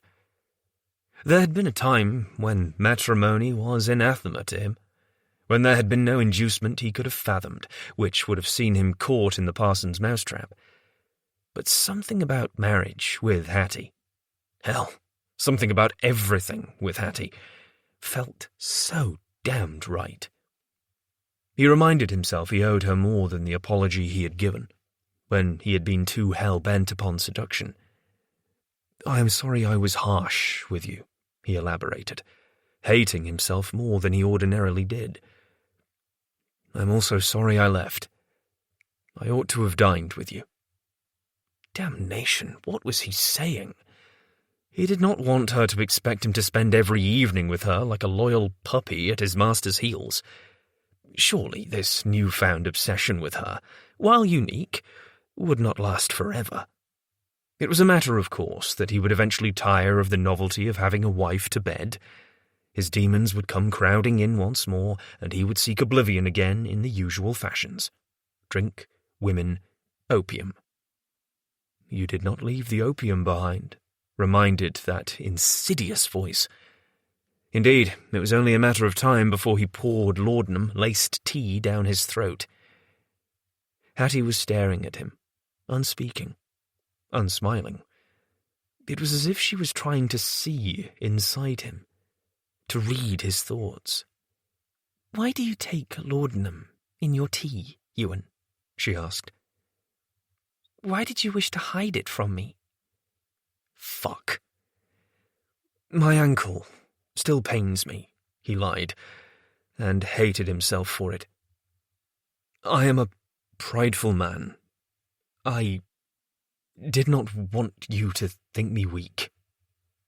But the truth was, his ankle was not his greatest pain, nor his primary ailment, and the more disgusting, humiliating truth was that laudanum helped him to forget. It was more effective than gin or whiskey, more effective than the oblivion between some wench's legs, more effective than Hattie. He could not yet say for certain. Your ankle, she repeated, searching his gaze. She was right to doubt him. Of course she was, because he was lying to her, lying to everyone around him, just as he always had. The sore bones did not set the bone properly, I fear, he continued, adding another dark mark against his soul. In truth, his ankle occasionally throbbed, but even this sporadic ailment was not the reason he was an opium eater. The true reason was one he would never reveal to another person, for as long as he possessed a heart beating in his chest. He saw her, inwardly weighing her choices. Did she believe him, or did she further press her case? He held her gaze, unflinching, knowing it was what he must do for her sake as well as his. He would never tell her the truth. Not about this. It is particularly painful in the morning, he added, hoping she would let the matter rest at that. He had already had a word with Wainwroth about his laudanum tea and her grace. The mistake would not be repeated. The furrow between her brows lessened, but still remained. Do you take it every day? Tell her the truth. He knew what would happen if he did. No, he told her. Only when it is necessary. She compressed her lush lips, and then her hands were on his face, so gentle, so tender, he could have wept at the beauty of it, at the beauty of her. Her thumbs traced the ridges of his cheekbones, her brilliant green eyes boring into him as if she could see through him, if she only looked hard enough. Her caresses were like a brand on his skin, warming him to his toes. His still hard cock jerked back to unruly attention. Although he had just had her last night, he wanted her again. And he would have her, he knew. Finally, she spoke. I would never think you weak, Ewan. Her hands slid from his face, travelling to his shoulders, his chest. One of her hands gripped his biceps. You are strong. So very strong. There was physical strength, and there was a man's inner strength, and the two were not related. He could have told her as much. Within, he was a coward who could not face what had happened to him. The muscles he honed in gentlemanly sporting pursuits had nothing to do with the man he was on the inside. But that was the Monty he hid from the world, the man he would do anything to hide. Thank you, pet, he told her, kissing the tip of her nose once more. I am trying to be a better man for you. Beginning today. That, at least, was true. He should have tried yesterday, and mayhap he had, but he had also failed, unutterably. He had ample reason to try to be the husband Hattie deserved. Not that he could ever attain such a vaunted standing, for it was undeniable that he would never, ever deserve her, just as it was undeniable that he would have her anyway. She was his, and he meant to keep her. Monty decided the time for talking was over. Distracting her would be easy. Manipulation was one of his many talents, especially when it came to the women in his bed.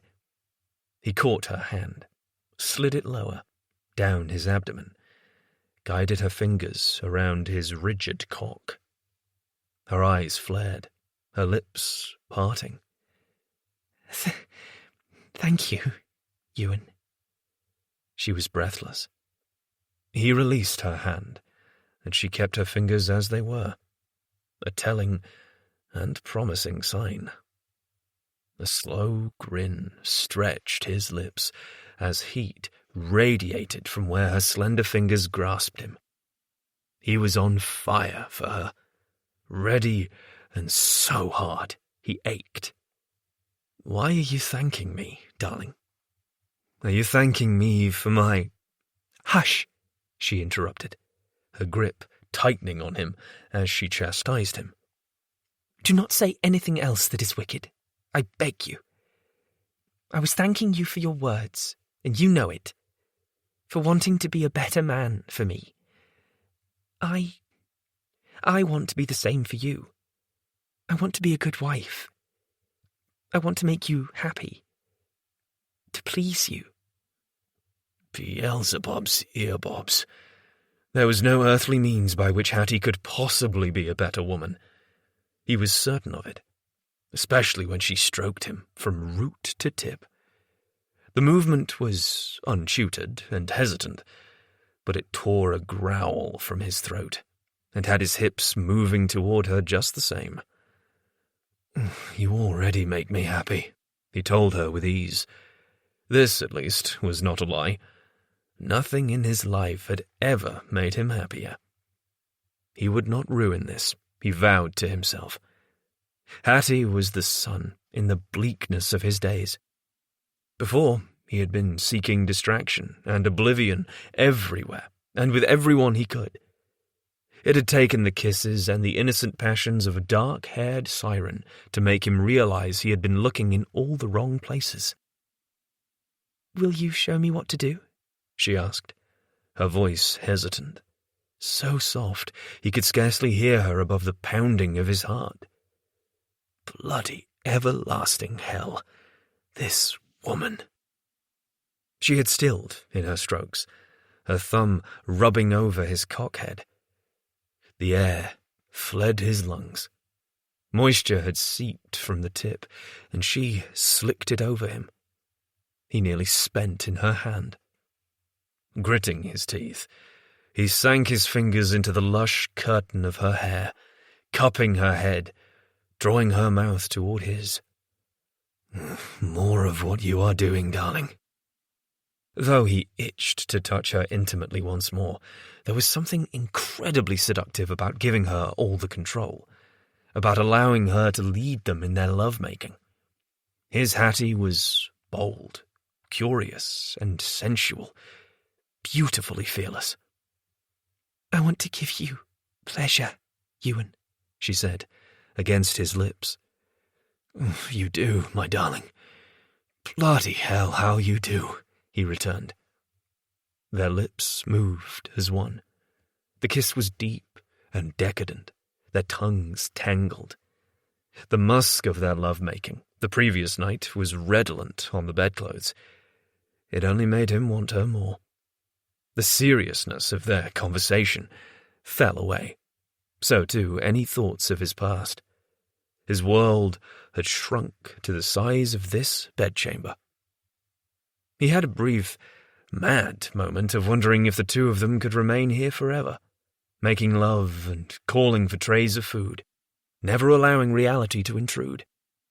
He thought he could live within these four walls with her, always. He thought he could give up gin, opium, other women, anything at all, for her. But that was hardly realistic thinking. He had obligations, as did she. At some point they would need to leave this chamber. Not now, however. Not even today. They were on their honeymoon, were they not? And whilst they had not travelled to the country since his country seat was the last place he wished to visit, and since their nuptials had been rather sudden, it stood to reason that they could remain at Hamilton House for at least the next sennight, perhaps fortnight. Her hand had resumed its tentative exploration, and he groaned into their kiss, his hips thrusting of their own volition. He yearned to sink inside her. His buttocks drew taut as she moved her hand up and down his shaft with greater confidence. She was going to make him spill with her hand alone. Good God, when was the last time he had spent in a woman's hand? He could not recall. It had been years, and he was not about to do it now, on his third day of marriage. What was happening to him? He was turning into a milksop. Their kiss deepened. He found her waist and hauled her atop him, rolling to his back.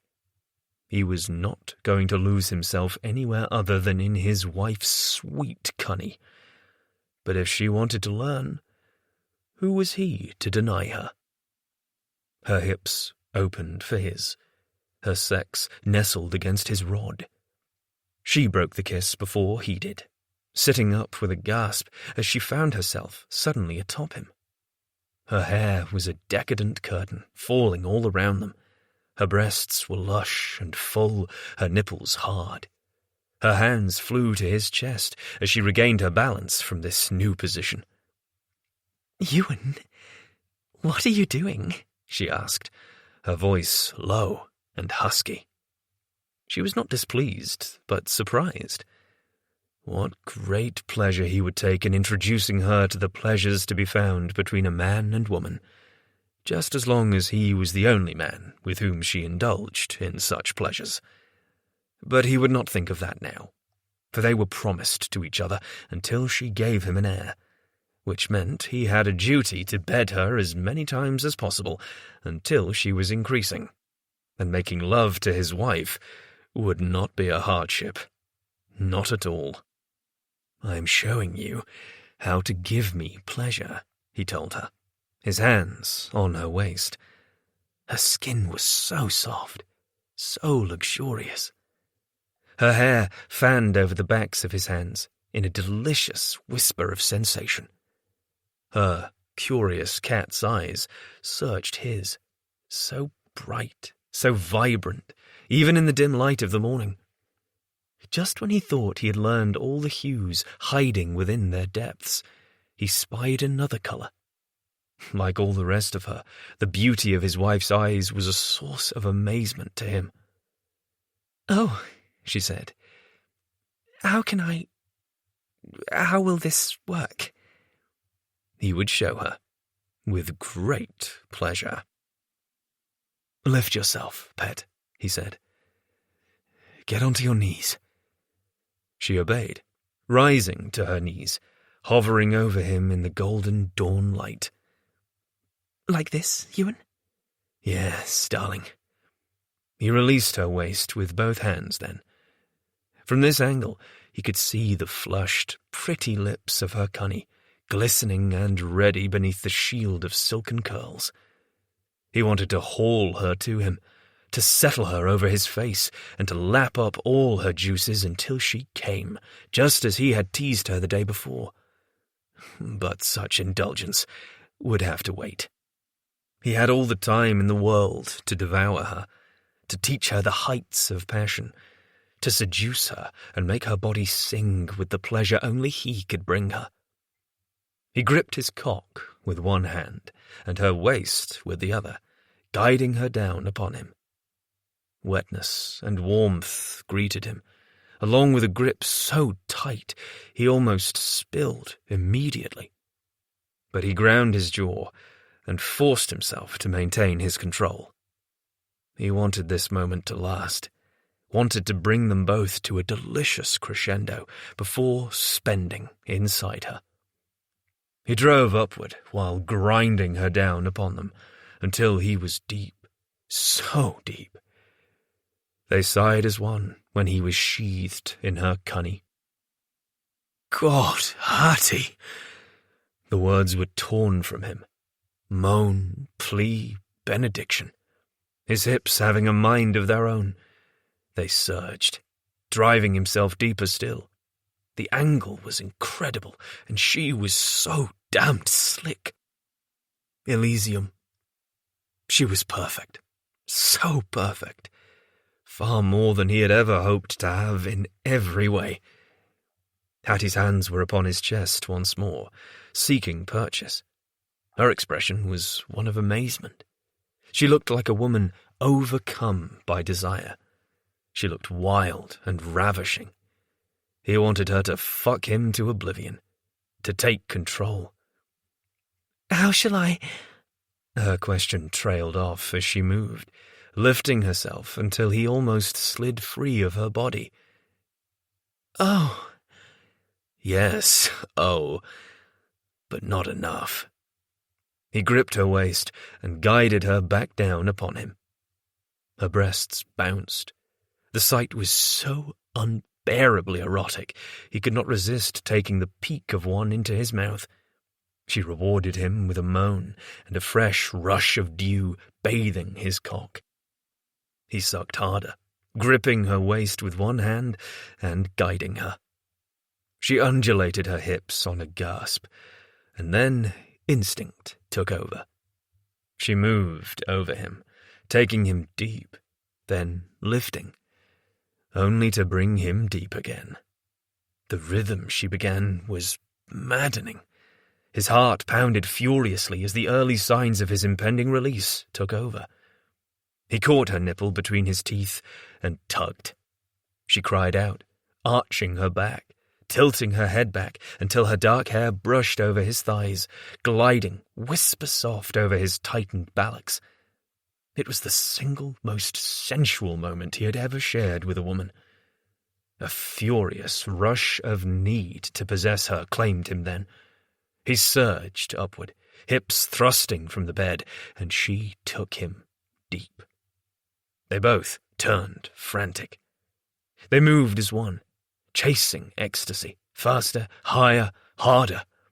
He reached between their joined bodies, unerringly finding her engorged pearl. He stroked her there, hard and desperate.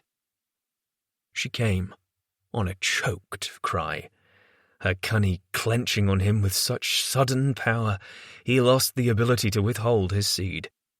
Her fingers were in his hair, grasping, holding his head to her breast as if he were hers to command, because he was hers to command. If he had wondered before, he had his answer now.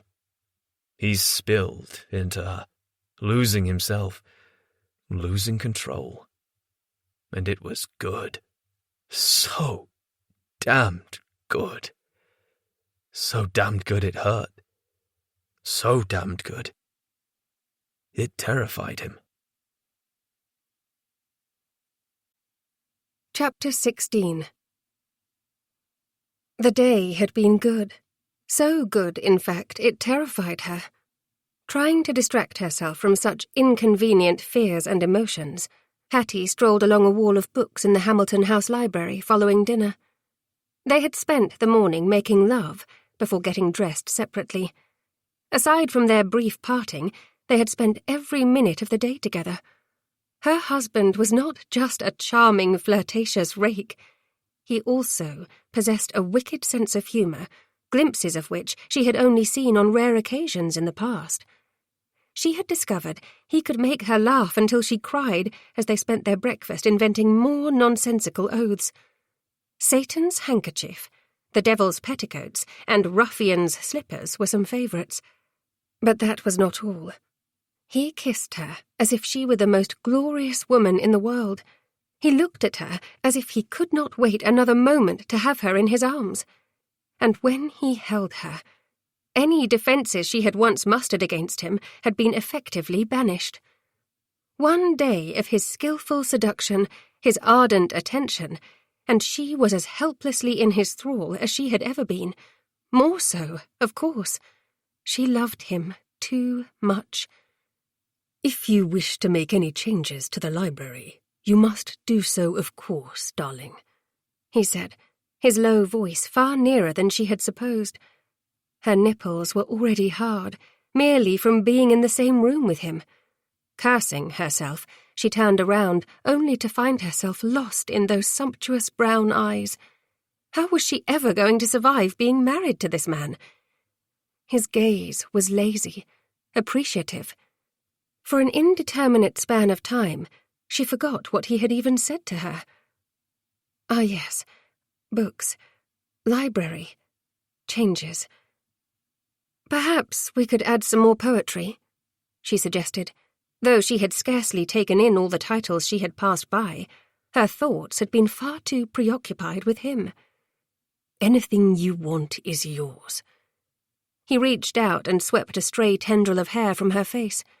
She resisted the urge to nuzzle his hand as if she were a cat. His touch had fast become an obsession for her. She could not get enough of it. "Anything?" she asked teasingly. In truth, she knew the one thing she wanted more than anything, his heart, could not be so easily attained, if at all. But she had no wish to ruin the tenderness of the moment with such heaviness. He drew her into his arms, then lowered his forehead to rest against hers. "Anything." The gesture was so tender, so loving. She inhaled deeply of the scent of him, her arms going around his waist as if it were the most natural thing. Because for her, it was. She had loved him for so long. Today seemed as if it had been ripped from her dreams. "What if I want something that cannot be bought?" she dared to ask. "Oh, She was not fool enough that she would ask for his heart, or that she even believed a mere day of accord between them was enough to suggest he had feelings for her, aside from the obvious physical connection they shared. But at some point during the course of the day, she had realized she was going to fight for him. The notion of them going their separate ways after she bore him an heir grew increasingly unpalatable. If they could spend their time together, laughing, talking and making love now, why should it not always be so? Why did this paradise ever need to come to an end? Because he had decreed it so? Because he was too afraid to follow his heart? Because he was doomed to be an inconstant lover? Surely she could scale any wall he attempted to build between them. Surely there was hope for their marriage, for their future.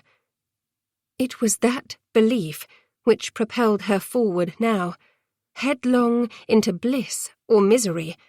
That much would be determined over time. He raised his head and stroked her cheek with the backs of his fingers. "And what is it you want that cannot be bought, pet?" Your love? No, she could not say that, did not dare. What I want more than anything is to know more about you, she said instead. He stiffened in her arms, and she wondered if she had somehow misspoken. "What a deadly, boring subject, darling," he drawled at last into the silence that had descended. At least he had not withdrawn from her.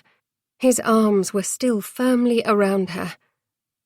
"I do not find you boring at all, Ewan," she told him seriously. She did not. She wanted to get to know the enigmatic man she had married, not the Duke of Debauchery, not the wicked rake, not the devil-may-care friend of her older brother. The true man, hiding behind the mask he wore for society. She wanted to know the reason for the shadows in his eyes, why he had so oft steeped himself in drink, what he was running from, what secrets he hid. Earning his trust would take time, she knew, and effort. But she was determined, persistent. She had time and love on her side, and she was not afraid to use either to her advantage. "There is not much to tell, pet." His jaw was a sharp, ridged line, so taut she fancied she could cut her fingers upon it if she dared to touch him there. She cupped his face. His flesh was soft and warm and giving, so very human. The sole roughness on him was the prickle of his dark whiskers. "Whatever there is, I want you to tell it. We are husband and wife now, and I scarcely know anything about you." Aside from all the rumours, aside from what she had witnessed herself. "On the contrary, darling, I think you know everything you need to know about me." He gave her a slow, wicked grin and pressed a kiss into her palm. In true Ewan fashion, his tongue slid out to graze her skin, sending sparks of fire up her arm. They danced through her and settled low in her belly, lower still between her thighs. But she was not going to allow him to distract her with love-making just yet, despite the desire he awoke. She was smiling in spite of herself. He truly was charming when he chose to be. "Do not tell me this is another form of palmistry," she asked, referencing the day he had asked her to marry him, and she had finally said yes.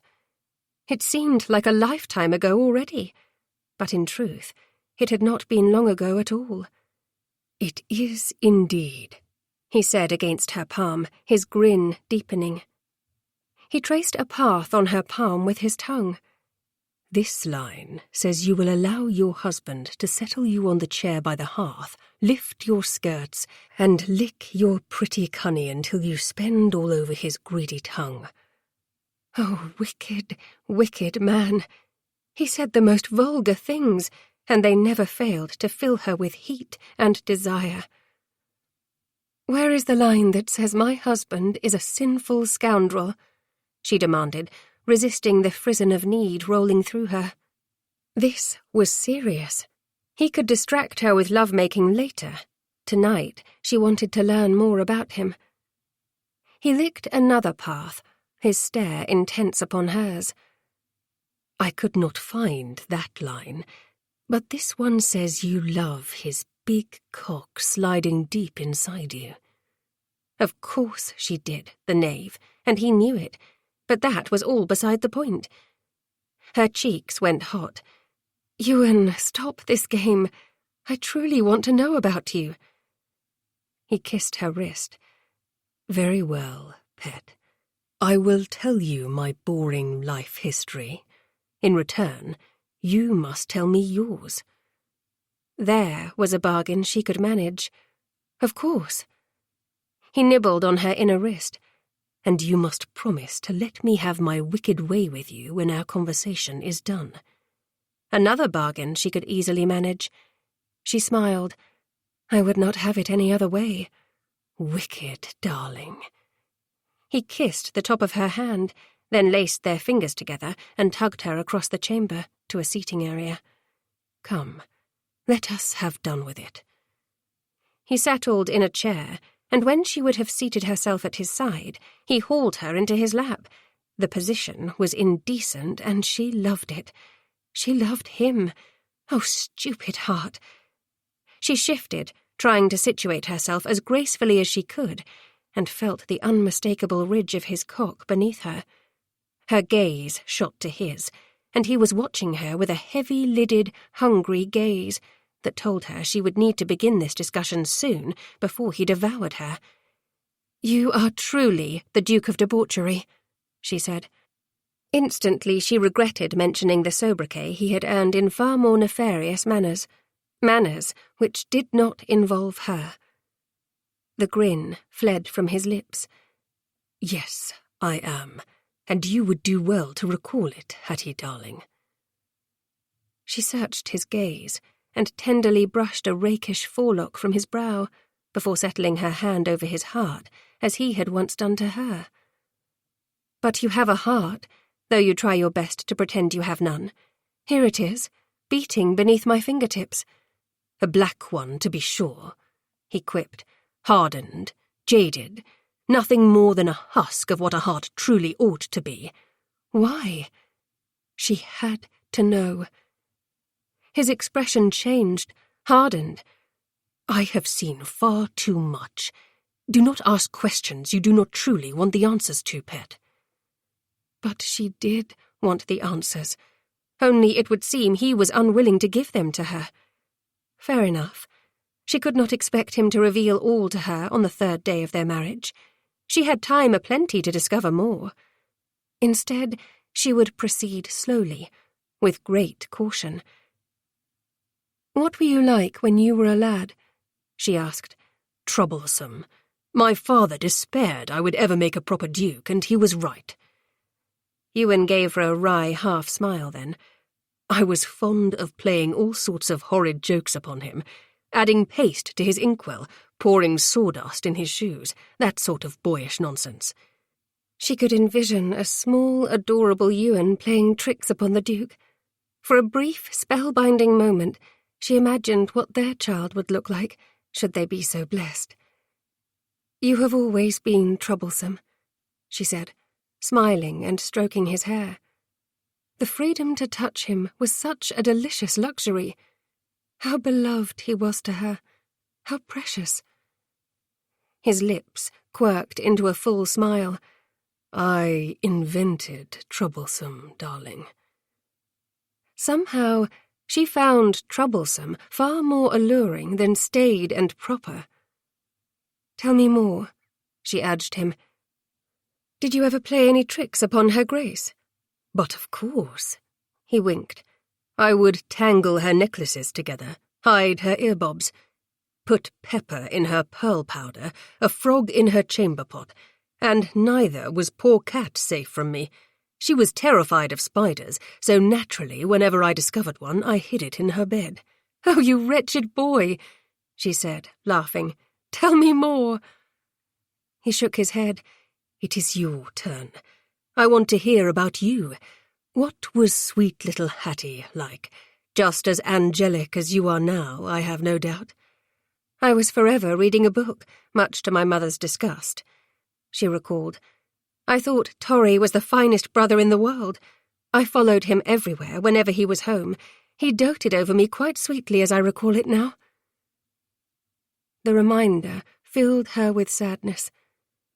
She wished she had not offered the recollection, for once more her husband tensed beneath her. Christ, Torry.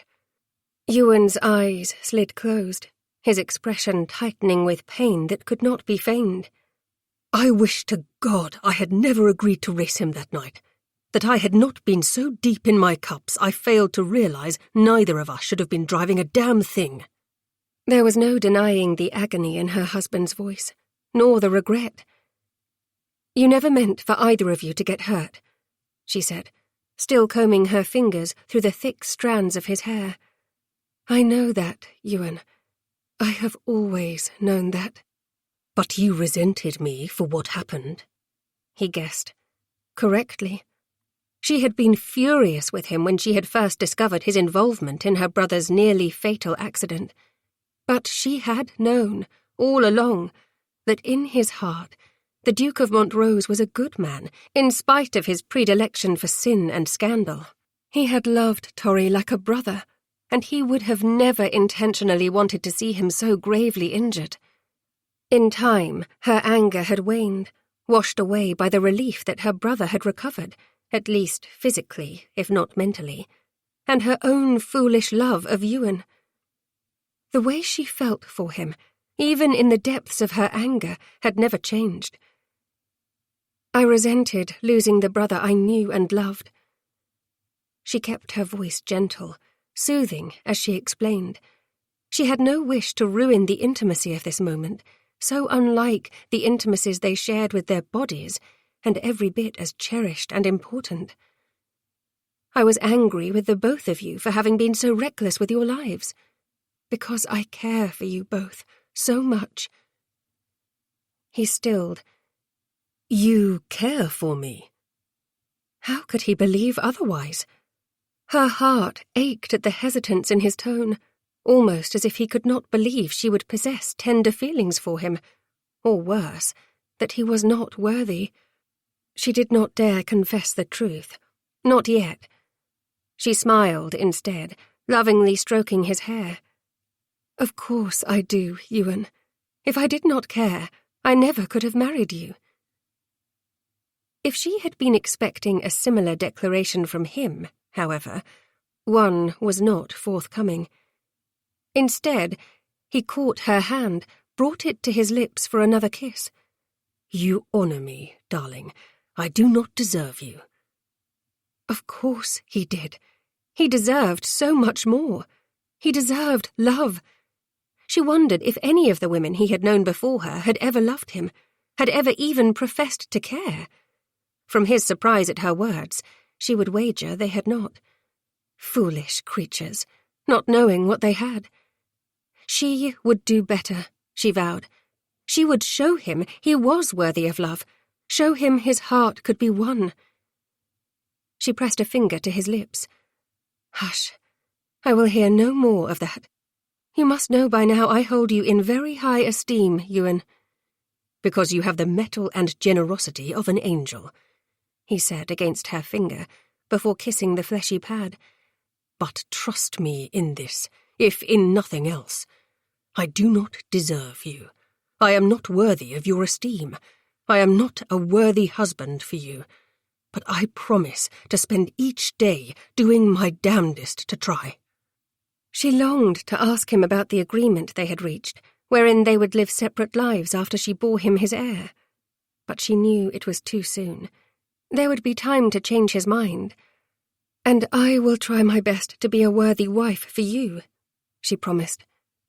She had never imagined she would be a duchess, least of all Montrose's duchess. Strange how what had once seemed impossible was now commonplace. Part of her was afraid it was too good to be true, that this handsome rake avowing he would do his utmost to be a good husband to her would change his mind, return to his roving, reckless ways. You do not need to try, Hattie darling.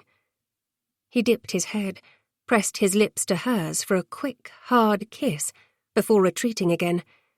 You are elegant, beautiful, and I want you so much I cannot think properly. If he was attempting to distract her from further conversation, he was succeeding.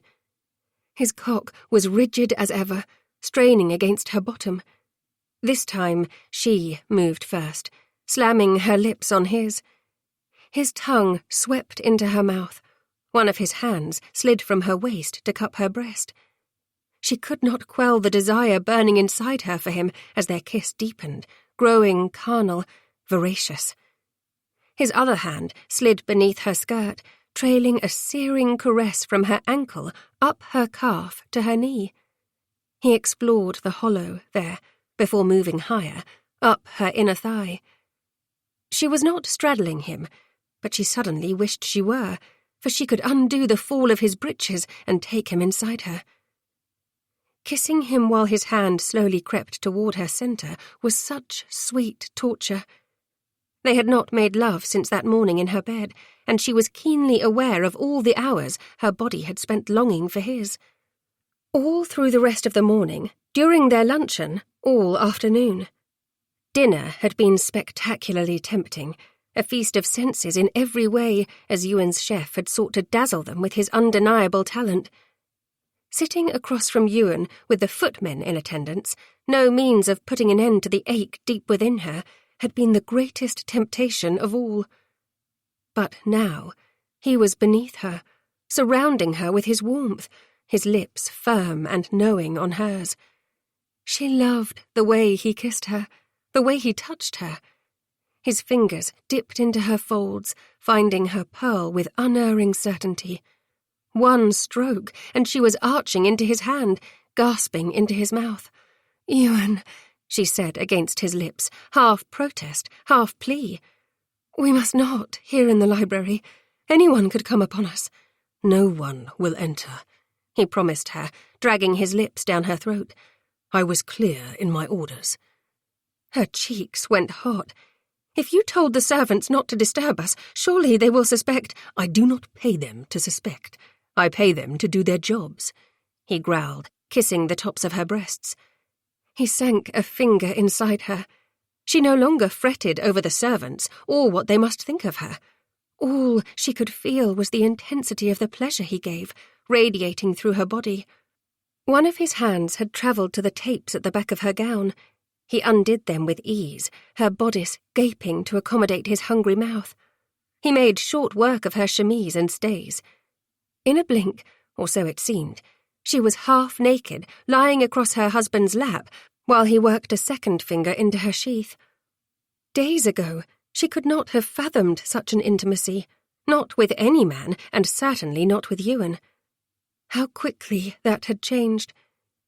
Even as she rejoiced in this newfound freedom and sensuality, in the passion he had unleashed and the desire he had awakened, part of her feared he would grow bored, that he would tire of her, just as he had all the other lovers he had known. That when his heir was born, he would walk away, return to his life of hedonism, forget all about her. But then he dragged her nipple into his mouth, and it was as if he had pulled a knot tight within her. He curved his fingers, sliding in and out of her in slow, sure motions that had her clenching on him and crying out her release before she could even manage another coherent thought. He flicked his tongue over her nipple before blowing on it, gazing up at her as he withdrew his fingers and settled the skirt of her gown back into place. His gaze alone was enough to turn her insides to pudding. She was doused in flame, a proper wallflower no more. Her debauchery was complete, and he had managed it in a matter of days. Such was the power of the Duke of Montrose. If only he did not own her heart as thoroughly as he owned her body. "My turn for questions, Hattie darling." His lips quirked into a tiny, self-assured grin. "What do you want?" What she wanted was horridly complex and painfully simple all at once. She wanted to be a true wife, to chase away the shadows in his eyes, to cure him of all the demons of his past, to love him, She wanted him to love her in return, to raise 6 babies with his chocolate eyes and eccentric sense of humour. She wanted to believe him when he told her he did not rely upon laudanum each day. The best of him. That was what she wanted to believe. All of him. That was what she wanted. But she could say none of those things now. All she could do was hold his gaze and tell him the one word that was also the truth. You.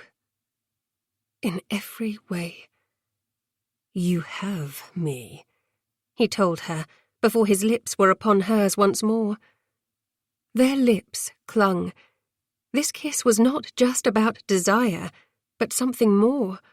A promise, not just of the passion of the next moment, but of something far more profound.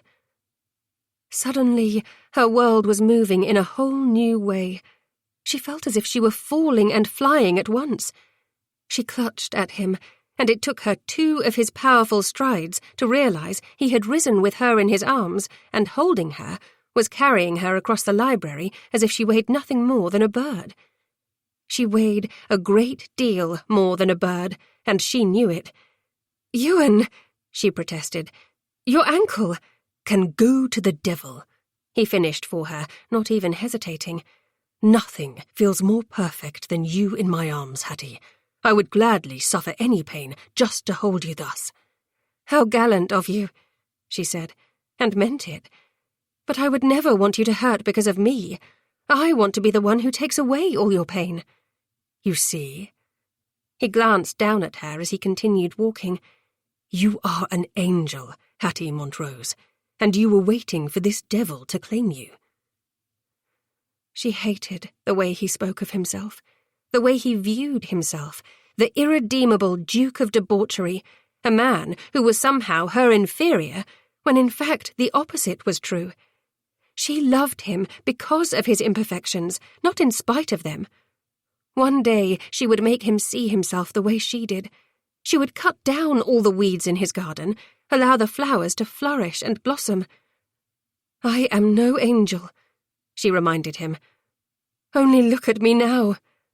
Her breasts were free of her gown and stays, her nipples hard and dark from the attention he had paid them and the desire humming through her.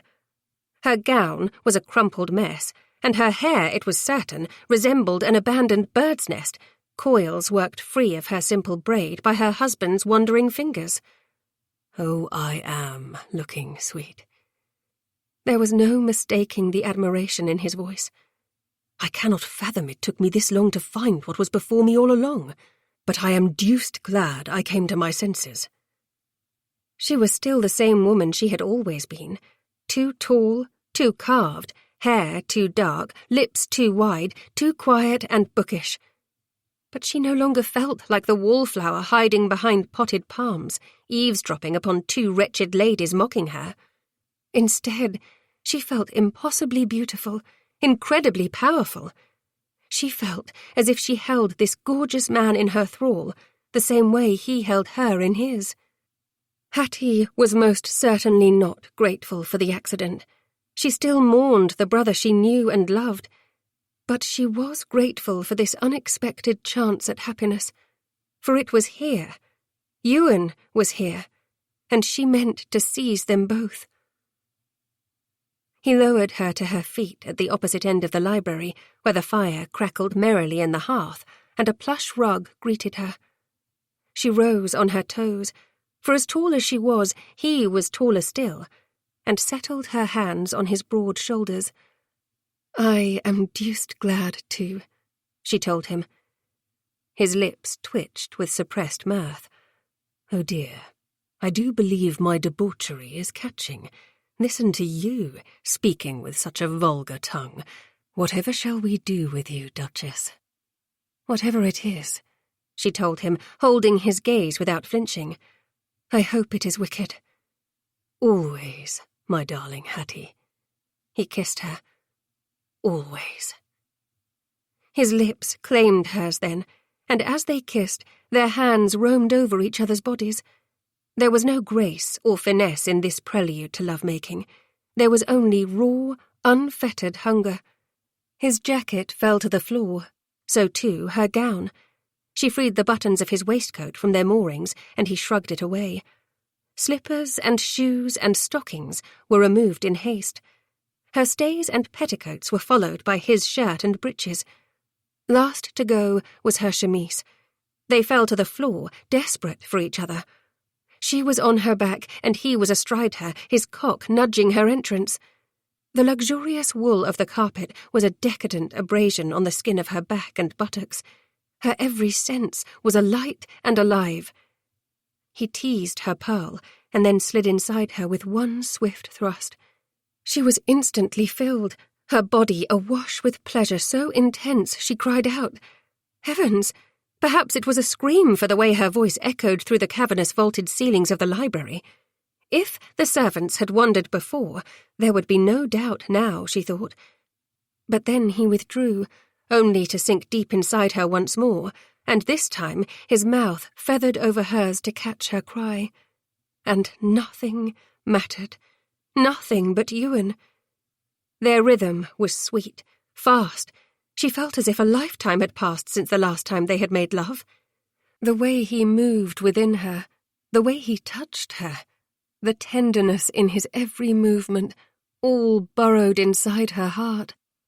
She found his back, raked her nails down the strong plane. Their tongues battled. He tasted of the sweetness of their dinner wine, of sin, of himself, of love. His clever fingers on her pearl made her spend on one of his deep thrusts. He dragged his mouth from hers and pumped into her. 3 short strokes, and there was a rush of warmth inside her that made her subsiding shudders of bliss renew. She clung to him, her face pressed to his neck. How she wished she could keep this moment forever. Ewan almost a part of her, his body joined with hers, his lips on her throat, their hearts pounding as one. Chapter 17. "My correspondence, if you please, Lo," Monty requested. "Along with tea." Satan's cravat. How he hated knowing what he was going to do with the tea. But he kept his expression carefully bland, fought down the guilt which had been eating him in small, vicious bites for the last fortnight. "Of course, Your Grace," said the butler, bowing before disappearing from Monty's study. He was a liar. A disgusting, pathetic weakling. Monty knew it. Christ, Lo probably knew it. The staff had eyes and ears everywhere. And whilst he trusted his valet implicitly, he had no doubt that footmen he had sent to apothecaries in search of additional laudanum had gossiped. The entire bloody house was on tenterhooks, and he felt it more than anyone. They all knew it was just a matter of time until the Duke of Debauchery crashed another phaeton, punched another footman, pissed on the rug, or broke the nose off an ancestral bust. They all knew, Monty most of all, that this Elysium would never last. Because the joy was too great, the happiness too dangerously real. It was akin to the bliss that stole through his veins, that sweet serpent of opium, whenever he consumed laudanum in his tea, in his wine. However, he could have it without his wife realizing what he was about.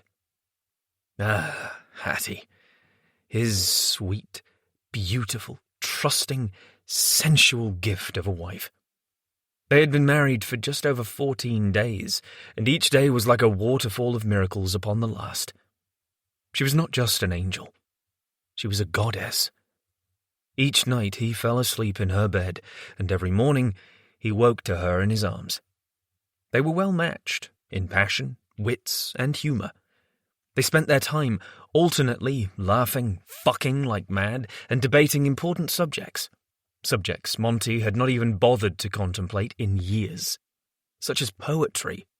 The good Lord chemise, when she read him poetry in her glorious, dulcet voice, it never failed to give him an erection, even if the tone of the poem was mournful, even if it was a valediction.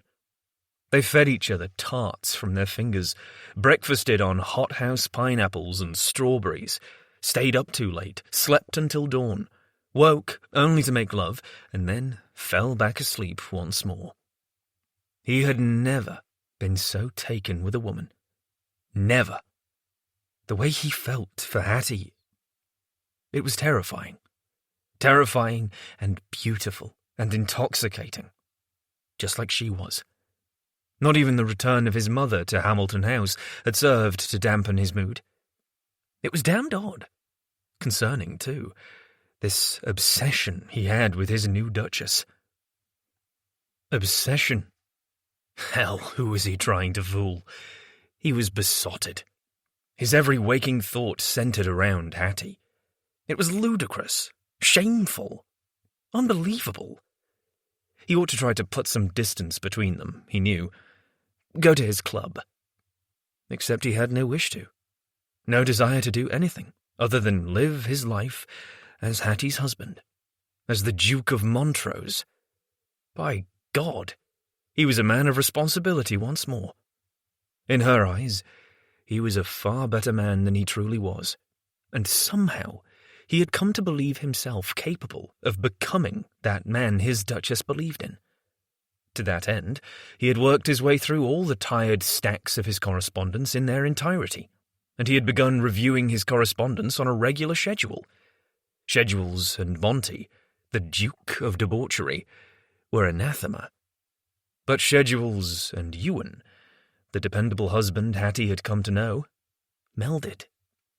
As for him, he remained hopelessly mired, trapped between the man he was trying to become and the man he had once been. Lowe returned, then, and the relentlessly loyal retainers saw to it that all Monty's newest epistles were laid before him. The tea tray was brought as well. He dismissed the servants and prepared a cup. He told himself he could eschew his customary drop of laudanum this morning, but his trembling hand called him a liar. Monty opened a drawer in his desk where he kept a bottle of laudanum for just such a purpose. One drop to get him through the next few hours. What was the harm?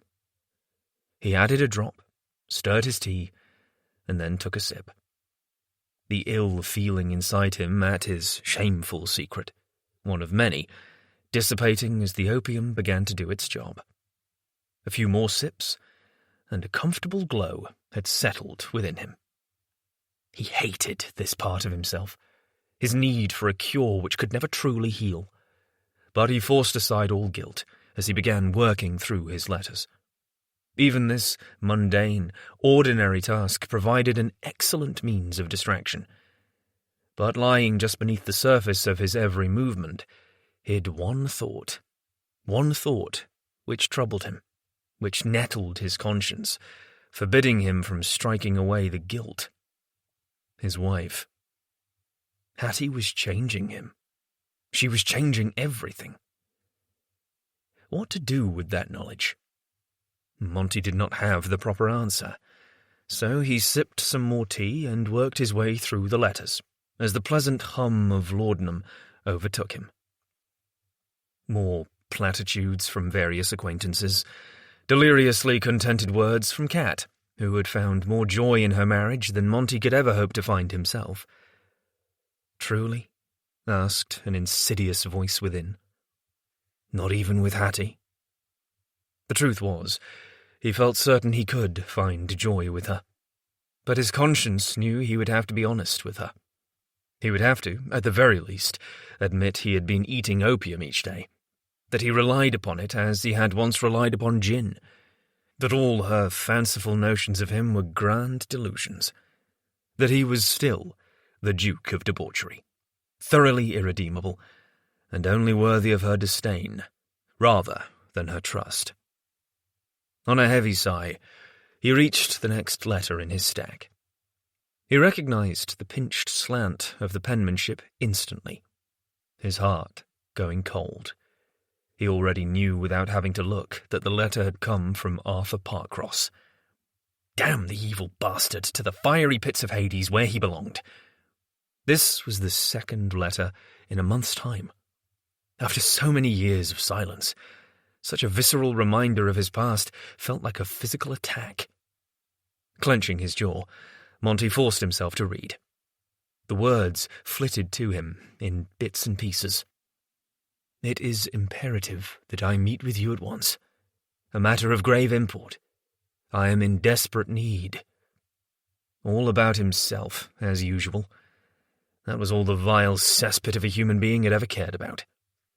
Monty slammed his fist on the desk with so much force, his teacup rattled in its saucer. Seeing it, the symbol of all his weakness, the evidence of the way the sins of his past haunted him still, he took up the teacup and hurled it across the room. It hit the wall in an explosion of fine porcelain, raining to the carpet. He stared at the stain spreading down the wall covering. Then he threw open his drawer, extracted the laudanum, and threw it, too. The bottle hit with a satisfying smash. To hell with opium to dull his pain. To hell with Arthur Parkross. Monty crumpled the letter, strode across the study, and tossed it into the fire, just as he had the last. The time had come to change. He was consigning the past to the ashes where it belonged, and he was going to rise. Rise like the bloody phoenix. Something was wrong with Ewan. Hattie observed him in troubled silence as the dessert courses were laid before them at dinner. His skin was pale, almost grey. His countenance was stern and harsh, almost as if all the life had been extracted from him. All through their meal he had been withdrawn, no longer filled with sensual smiles and easy teasing. She waited until the servants departed, leaving them to enjoy their gâteau à la Madeleine, to give voice to her concerns. "Is something amiss, Ewan? You have scarcely eaten anything all evening, and you are so terribly quiet." He extracted a handkerchief from his coat and dabbed at his brow. "I am perfectly well, sweet. Thank you for your concern." She did not believe his reassurance. Instinct told her he was prevaricating to placate her. In the light of the chandelier, she took note that he was sweating, when the room was not overly warm. He dabbed at his forehead, his hand shaking. "Are you feverish?" she pressed. If he was coming down with an illness, that would certainly explain the sudden changes in him. "It is excessively hot in this cursed chamber," he said. "Do you not find it so?" Worry for him grew. "No, I do not. Ewan, are you certain you are well? You do not look like yourself." "Do I not?" At last, his sensual lips quirked into a grim smile. The shadows in his eyes seemed remarkably pronounced tonight.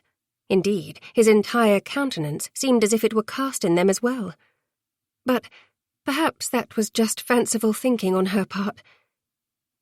"No," she said softly, struggling to understand this sudden change in him. "You do not." How she wished his mother had not chosen to attend a musicale tonight. Perhaps the Dowager Duchess could have spoken to her fears, or allayed them.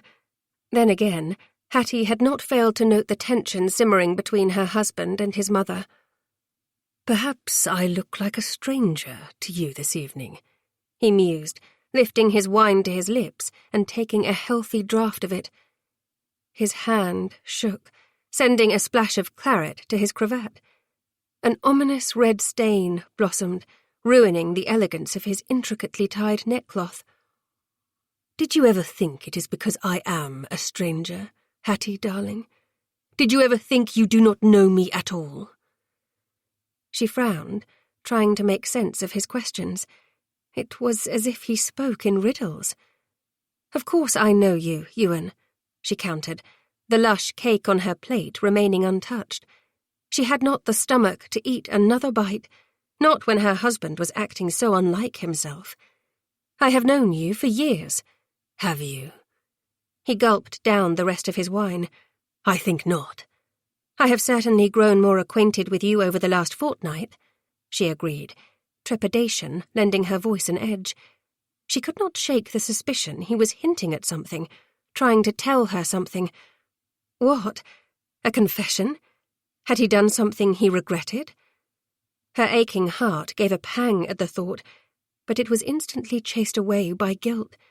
How dare she think the worst of him, when he had given her no reason to suspect he had been disloyal? Still, the worry was there, burning like a flame. "The last fortnight has been the best I have ever known," he told her solemnly, and she was more confused than ever. She had felt the same, that aside from the miserable first day of their union, she had spent her tenure as his wife in utter bliss, utter, unexpected happiness, a sea of sensual pleasures. He had taught her so much, had awakened her in so many ways, and her love for him had grown exponentially.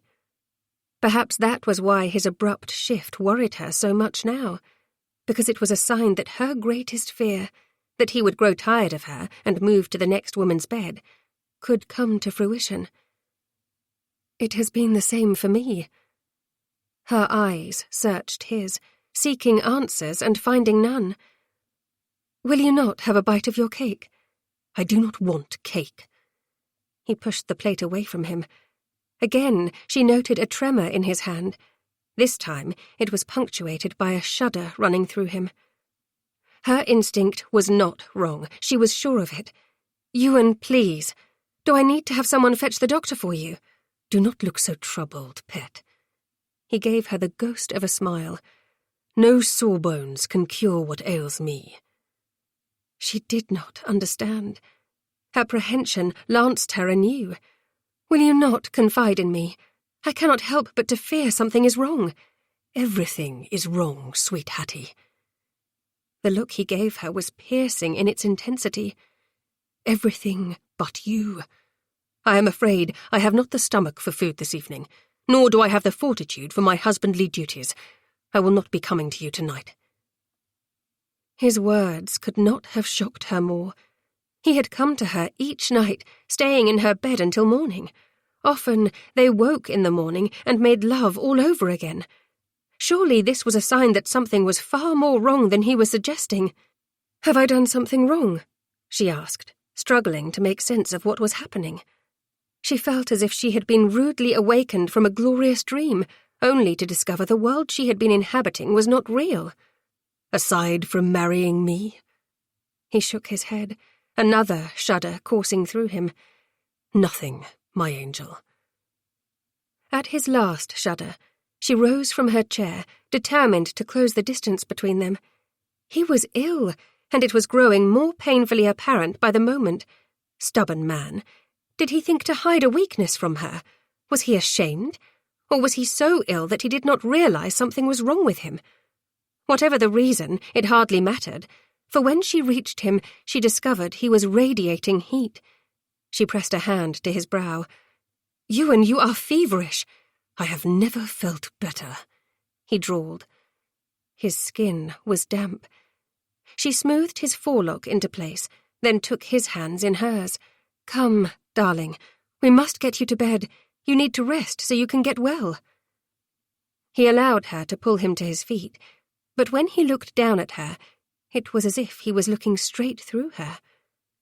"It will never be well, darling. More's the pity."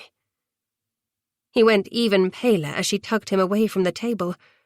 "Christ, Hattie, stop moving me," he rasped, sounding as if he were about to be sick. She stilled, worry compounding. What in heaven's name could be wrong with him? None of the servants were ill, and they had scarcely left Hamilton House in the last fortnight. It made no sense. Still, she knew he could not remain here in the dining room in such a condition. He needed to get to his bedchamber, and she needed to send for his physician. "You must come, Ewan," she told him gently. "You need rest. Let me take care of you." "All you have been doing is trying to heal me ever since we wed," he muttered. "It cannot be done." "Yes," she countered firmly, "it can, and it will. All you have to do is allow it. All you have to do is let me in." She sensed his inner struggle, watched as he vacillated before her. At long last, the struggle seemed to drain from him before her eyes. "Very well, Hattie mine. I will allow you to try. She should have known a swift rush of relief at his words and his surrender both. But all she felt as she led him to his chamber was the rising tide of apprehension ready to drown her. Chapter 18.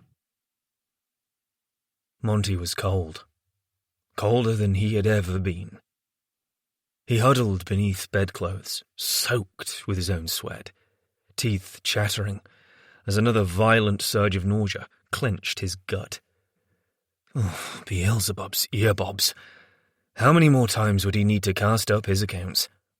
Surely there was nothing left to vomit. Surely this would all soon subside. He had never, in all his life, been so miserable. At least, not in his adult life. There had been a time. A paroxysm overcame him. Nay, he would not think of that time now. His misery was great enough. He wondered how much longer this wretched sickness would last. He had heard, of course, about the sickness that invariably affected opium eaters when they abruptly ceased indulging. He was no stranger to vice. He had not expected it to be so incapacitating, however, nor had he imagined it would be prolonged over the course of days. It had taken him a full day of going without laudanum for the signs to begin to show. He had foolishly persuaded himself, in the interim, that his consumption of laudanum had not been great enough to render such an ill effect. Much like the tales of drunkards suddenly quitting swill and becoming violently sick, for he had never suffered such an ailment. He had supposed himself inured. But by dinner last night he had known something was desperately wrong. He had suffered through the courses in a valiant attempt to keep his wife from discovering his shame. Though she had been insistent she call for his doctor, he had somehow convinced her to wait. Through the darkness of the night, when the nightmares had come to claim him, she had rescued him from their vile clutches when she appeared with her candle, illuminating the shadows, bathing his fevered brow with a cool cloth. She had been present for his endless retching. Through it all, she had soothed him with her sweet voice and her gentle caresses. Blearily he glanced around the chamber, finding himself alone. He did not want her to be here, so it was just as well Hattie had finally heeded him and gone. He had no wish for her to see him brought so low, and all by his own recklessness. There was another prick for his guilty conscience. She still believed his malady was caused by something innocent, when in fact he had created it himself. He should have told her, should have explained, but he could not bear to see the inevitable disgust in her eyes, or to be faced with the questions she would ask. Why was not a query he was prepared to answer. The reasons he sought oblivion were not reasons he would impart to anyone, ever. His gut clenched. Where was the damned chamber pot? Blindly, his hand fumbled through the covers surrounding him. At last, he found it, blessedly emptied. He supposed she was responsible for seeing to it that the servants kept him as comfortable as possible as well. Of course she was. His angel was brave and strong and true, refusing to do anything other than see to his every care. If she only knew the truth of who and what he was. He doubled over the chamber pot then, his stomach heaving. Nothing emerged from his stomach, but the sickness was not through with him. His gut clenched again. 3 more dry heaves, and he collapsed back against the mound of pillows Hattie had arranged for him sometime in the night. The ethereal scent of violets tinged the air, blending with the sharp tang of sweat. He shivered again, and bundled the covers around himself. Perhaps this was how he would meet his end. It was fitting, he had to admit, for a scoundrel like him. His eyes fluttered closed once more, as another shudder claimed him. An indeterminate span of time passed. He may have drifted to sleep for a few blessed moments of peace, but when his eyes opened once more, it was to his wife's beautiful, worried face hovering over him. She stroked his hair, gently, I have sent for the doctor, Ewan. You should not be this ill. Bloody stubborn wench. He had told her he had no wish to be poked and prodded by a damned sawbones. He already knew what was wrong with him, and unless the bastard was going to pour some laudanum down his throat, there was no remedy for his ailment. "No, doctor," he growled. You must be seen to, she countered, still stroking his hair. He loved the way she touched him, even as lost as he was now, washed up on the rocky shoals of despair, almost drowned. He wanted more of her sweet caresses, more of Hattie, more of his angel. She had been sent here to save him, to pluck him from the darkness, to bring him into the light. He shivered again, wishing he could escape the damned bedclothes and take her in his arms as he so desperately longed to do. "No, doctor," he repeated. But his voice was not firm. Rather, it was a thin, pathetic quiver. "Hush," she told him, kissing his brow. "Try to rest, my love." He shuddered again, feeling weak, broken, useless. He had enough strength to reach from beneath the counterpane and grasp her hand. Their fingers entwined, hers giving him hope. He fell back into delirium, to the sound of two precious words. "My love." She should have ignored her husband's wishes and sent for his physician last night as she had wanted, Hattie told herself as she paced the hall outside Ewan's chamber.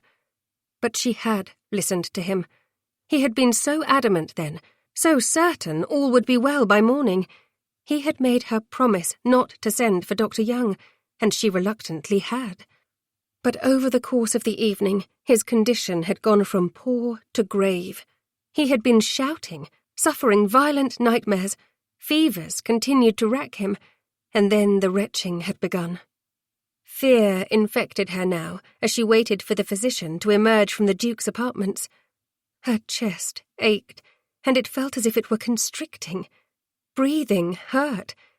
Ewan was so very ill. He had been retching all morning, but there was nothing left for him to bring up. "Do try to calm down, Hattie dearest," entreated Ewan's mother, breaking into the tumult of her thoughts. "It does you no good to fret. Dr. Young is an esteemed physician, and Montrose is in excellent care." She wished she could be as blasé. All she knew was a sick sea of dread. "How can you not worry? He seemed so very ill." "If he is ill, it is likely caused by an ailment of his own making," the Dowager observed acidly. "I have known Montrose all his life, if you will recall. He has ever been reckless, with no shortage of foibles." What a bloodless manner of thinking about one's own son. "Do you not care at all?" she snapped, irritated with the Dowager for her seeming lack of compassion. "Of course I care," Ewan's mother sighed heavily. "But your marriage to him is so very new, my dear. You scarcely know him. In time, you will understand precisely why I do not excite myself over my son's ways. One grows tired of looking after the mischief he makes for himself.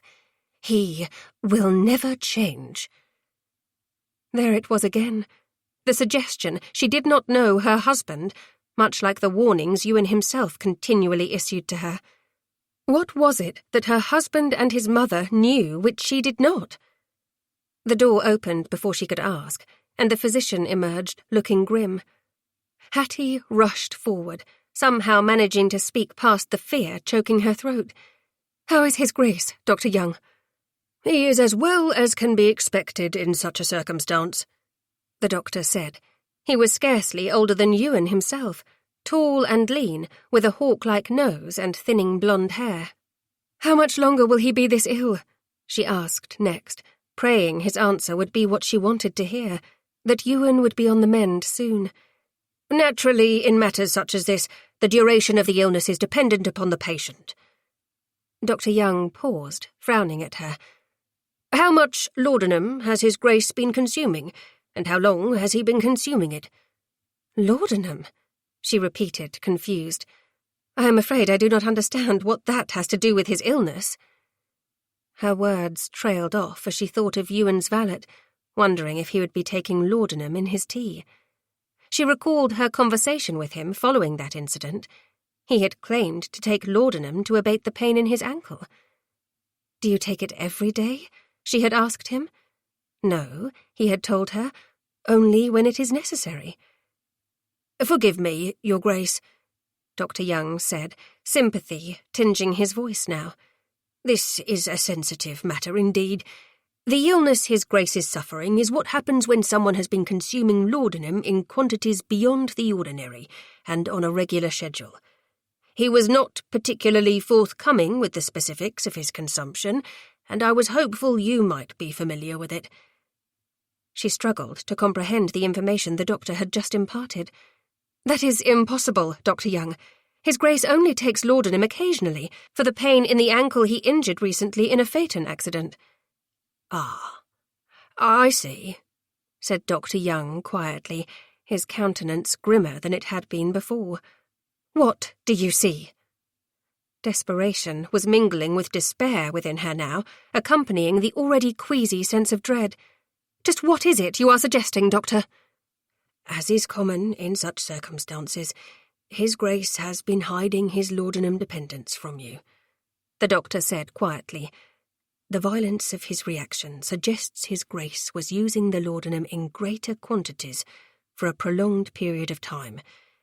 He has admitted to me that he abruptly stopped taking drops of it 2 days ago, which explains the reaction he is currently suffering." If what Dr. Young was telling her was correct, Ewan had lied to her.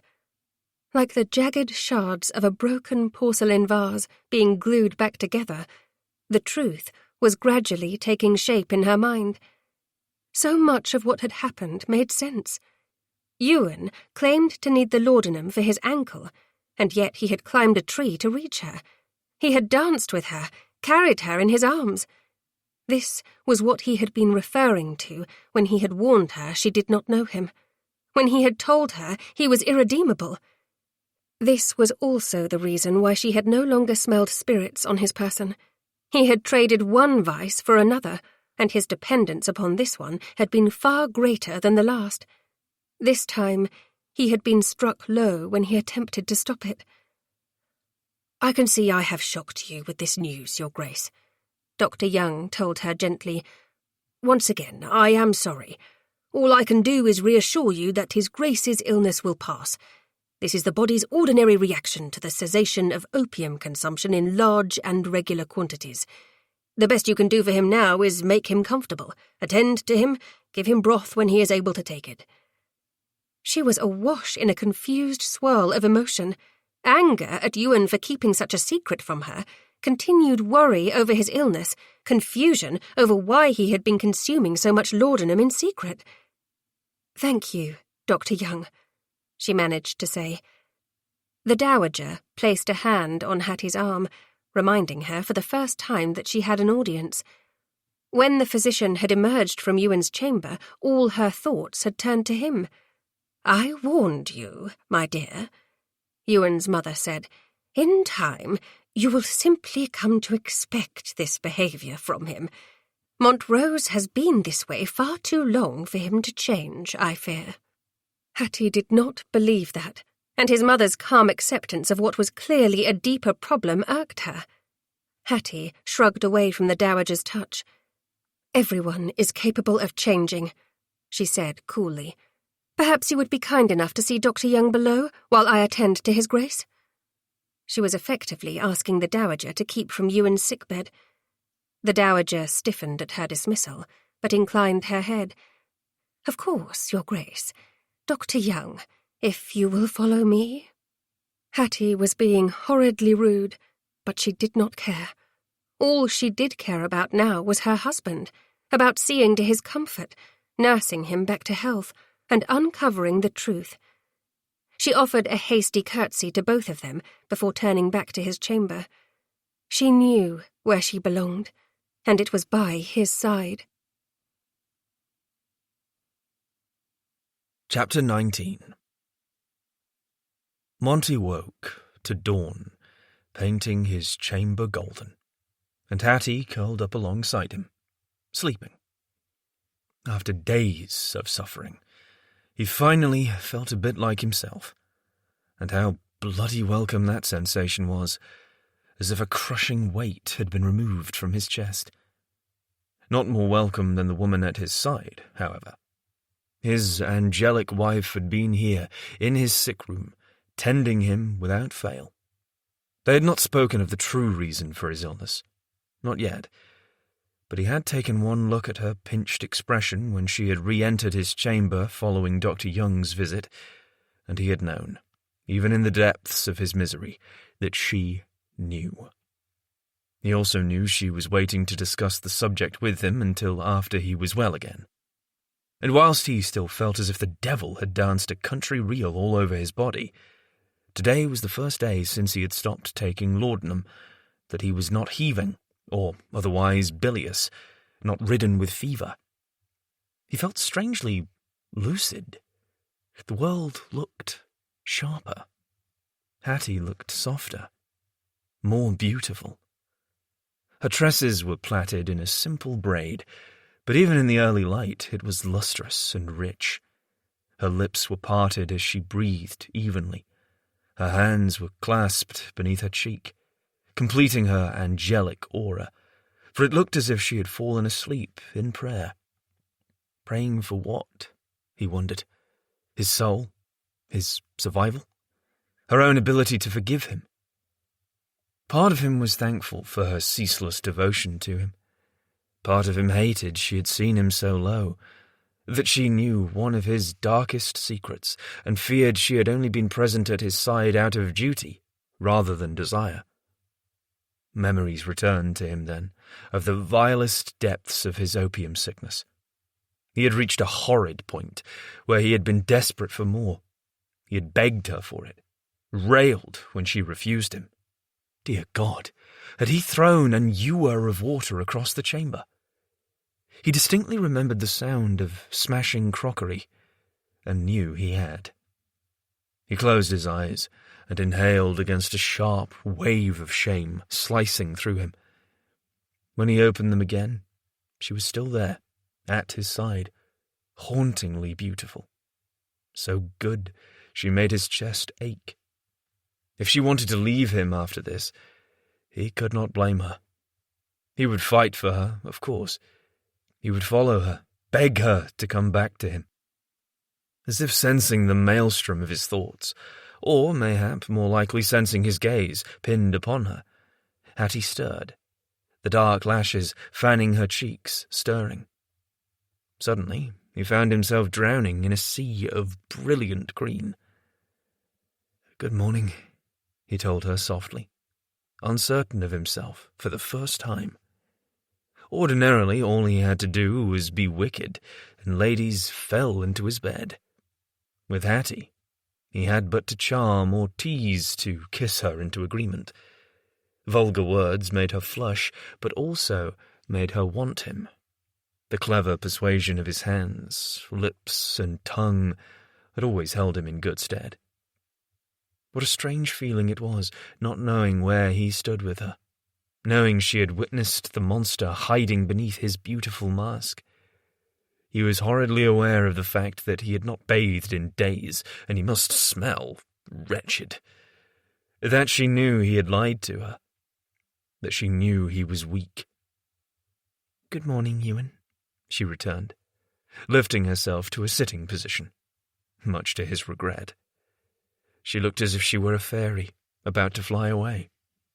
He barely restrained the urge to capture her wrist, keep her here, for he had no right, not after the way he had deceived her, and the way she had selflessly tended him all the same. "You have been taking care of me," he observed, his voice hoarse and dry. It cracked as he spoke, much to his chagrin. The most sought-after rake-hell in London could not even utter a proper sentence. He had been more defenceless than a child, taken with fever and hunched over a chamber pot. The good Lord Chemise, He and Hattie had been wed under 3 weeks' time. She ought to have run as if Cerberus nipped at her heels. She patted her braid, smoothing stray wisps into place, and straightened her plain, serviceable gown. It was not even a proper night rail, and she had spent the night in it as if she were a charwoman rather than a duchess. "How are you feeling this morning?" she asked, instead of addressing his statement. "You look," she trailed off, as her bright gaze assessed him, wakefulness gradually replacing the soft slumber which had eased her mien. "As if I have been dragged behind a carriage from London to Bath?" he asked, attempting a sally. In truth, this was no laughing matter. He was not smiling, and nor was she. They stared at each other, in tense silence. She was the first to break it, speaking at last. "I do think you would have been a corpse upon your arrival, had you been dragged that far." "I feel something like one." He passed a weary hand over his face, as if he could so easily scrub away the horrors of the past few days, as if he could erase all he had done, all she had seen. If only it were that simple, that effortless. Life never was it? She pressed a hand to his brow, and here was his true test of recovery. His cock twitched to life. Awareness pulsed through him. "You do not feel feverish," she said. He could have argued the opposite. He felt feverish, but it was a reaction once more of her nearness, as it should be, rather than his abandonment of the laudanum crutch which had seen him through each day for the last few months. "Hattie," he began, knowing he must apologize, attempt to explain. "I am sorry about everything." "Everything?" She frowned, her gaze searching his. "What do you mean by that, Ewan?" He was making a muck of this, as he oft did when it came to her. But that was integral to what made Hattie so damn special, so different from all the rest, was it not?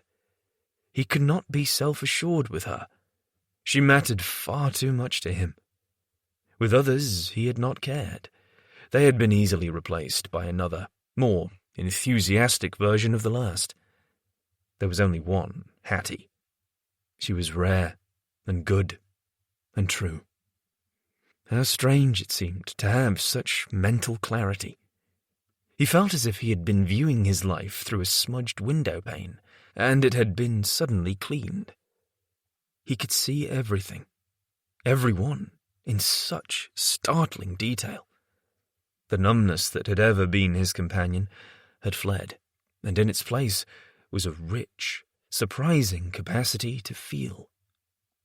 But she was still awaiting his response, her countenance growing more drawn by the moment as he muddled through the complexities of his emotions and realizations.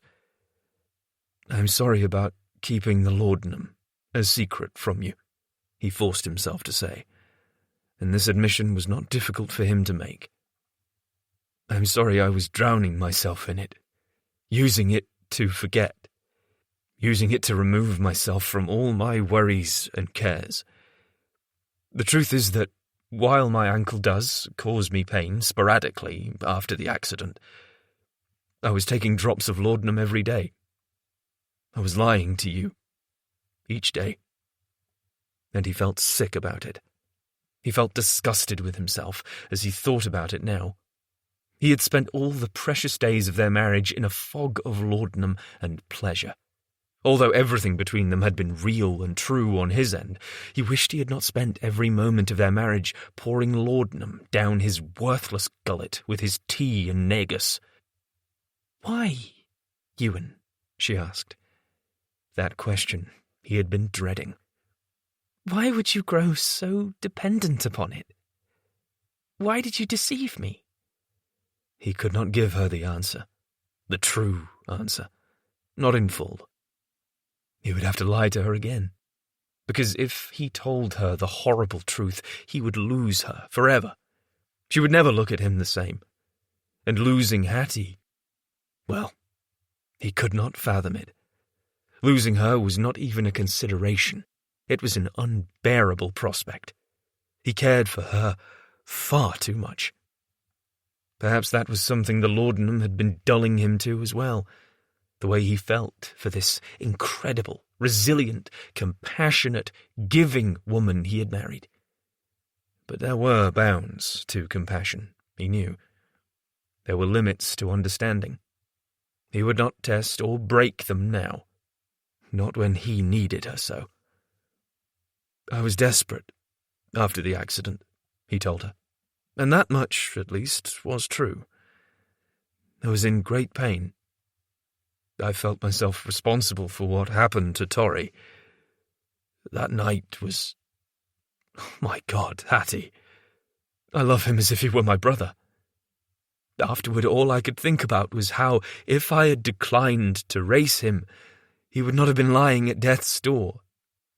Later, when he recovered, but could not recall anything past waking up at Torrington House, it was as if a part of me had died. I relied upon the laudanum because it helped the pain, all of the pains within me. Only, in the end, it became the pain. It caused the pain. There. He had revealed all of himself he possibly could to her. If lying by omission was a sin, he was guilty, and he would gladly go to hell for it, rather than tell her about the other source of pain in his life, the one buried deep within his past. For a long time she sat alongside him, searching his gaze, a frown marring the creamy perfection of her forehead. He could not help but to feel as if she were testing him, attempting to look inside him, to see to his heart, to determine whether or not he was being honest with her. He was, about everything he said. It was merely what he had not said, which he would necessarily have to carry on. It was a burden he would bear. I am sorry too, Ewan, she said, shocking him to his core. You are sorry? It was unbelievable. She was unbelievable. And he did not deserve her, just as he had always known. You have nothing to be sorry for, Hattie, darling. I blamed you as well. She paused, seeming to gather her thoughts, tears shimmering in her expressive eyes. I told you that you were responsible for what happened to Torry. I wanted to believe it, too, because blaming you was far easier than blaming him. It gave me a reason to be angry with you, to guard my heart against you. I was to blame, he countered. If we had not gotten into our cups, and if we had not decided to race, your brother would still have his memory. He chose his actions, Ewan, just as you chose yours. I cannot blame you for his any more than I can blame him for yours. She stopped once more, reaching for one of his hands, linking their fingers. We are all of us responsible for our own decisions, are we not? And we must live with them. He felt such shame in the face of her forgiveness, but he squeezed her fingers just the same, as if he were a drowning man adrift at sea, and she were his only means of saving himself, because it was the truth. He needed this woman. His woman.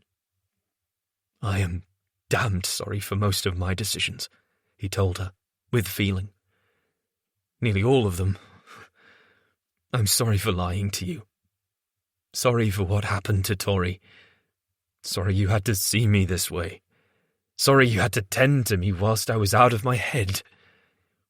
I did not have to tend to you, Ewan, she returned, her gaze steady upon his. I wanted to. I told you before, I care about you. Do you regret marrying me? Was what we have shared because of the laudanum? God, no. His fingers tightened on hers. Never. Marrying you is the only good thing I have ever done in my entire misbegotten life. And nothing, no part of it, was because of the opium. I am sorry you even need to question it, but please know I am honoured to have you as my wife. He still did not deserve her. He never would. Do you mean it? She asked, her expression so tense, so stricken, she reminded him of a wild bird, poised for flight at the slightest provocation. Of course I do. He raised her hand to his lips, kissed it with all the reverence he could manage in his weakened state. I need you, Hattie. She was silent for far too long. But at long last, she cupped his face with her free hand, the trepidation melting from her lovely face. All he saw in its place was an exquisite, unfettered caring, so raw and real it robbed him of his breath. Good. Because I need you, too. Chapter 20. The day was surprisingly warm and bright. Autumn would soon give way to winter, but they were enjoying a rare shift in temperatures that made grey London seem as if verdant spring had unexpectedly settled in. "Are you soon finished?" Hattie asked her husband, feeling foolish indeed in her satin and lace evening gown when it was only afternoon, and she was alone with him in the small square garden of Hamilton House. The roses had already withered on their trellises, but the sweet William were yet in full brilliant bloom. She sat on a stone bench with statues of Ceres and Proserpina standing silent sentinel. A lone bird sang overhead somewhere, its trill clear and full-bodied. Yes. The smile Ewan gave her was shy, boyish. It sent an arrow that landed directly in her heart. She had never seen him look so young or so unguarded. Over the course of the last sennight, he had fully recovered from the opium sickness which had lain him so low. He was still the same man she had married, but there was an undeniable difference to him now. He seemed as if years had been peeled away from him, as if a weight had been removed from his shoulders. He seemed, in a word, free. "I feel horridly silly," she protested, "and my bottom is growing quite weary of this seat." "I shall be more than happy to kiss away any aches," he said, his grin deepening. "And there is no need to feel silly. You look ridiculously beautiful, like a fairy queen come to preside over us mere mortals, if only for an hour." She frowned down at the gown she wore, for it was the same Pomona green satin and jonquil robe affair she had donned the night she had been hiding behind the potted palms, when those two awful creatures had been snickering over her choice of dress and the notion the Duke of Montrose might ever be interested in a plain old wallflower such as herself. That wretched Lady Ella and Lady Lucy had quite a bit to say about this gown, she reminded him primly, wondering at his request. "Those vapid harpies were envious," he told her, lifting his pastel crayon in its holder aloft as he stood before his easel. "People often attack that which makes them jealous. It is a sad commentary on themselves more than anything else. I find you enchanting in this gown. Of course, I find you equally enchanting out of it." Warmth flared in her cheeks, and elsewhere, too, between her thighs. She pressed them together in an effort to stave off a rush of longing. "I thought you wished to draw me, not seduce me." In the wake of his illness, Ewan had confided in her that he had once had a passion for sketching. That passion had been steadily replaced over the years by all manner of vice and debauchery. She had been surprised at how readily he had agreed with her suggestion that he resume the art once more, and shocked when he had suggested she pose as his first subject.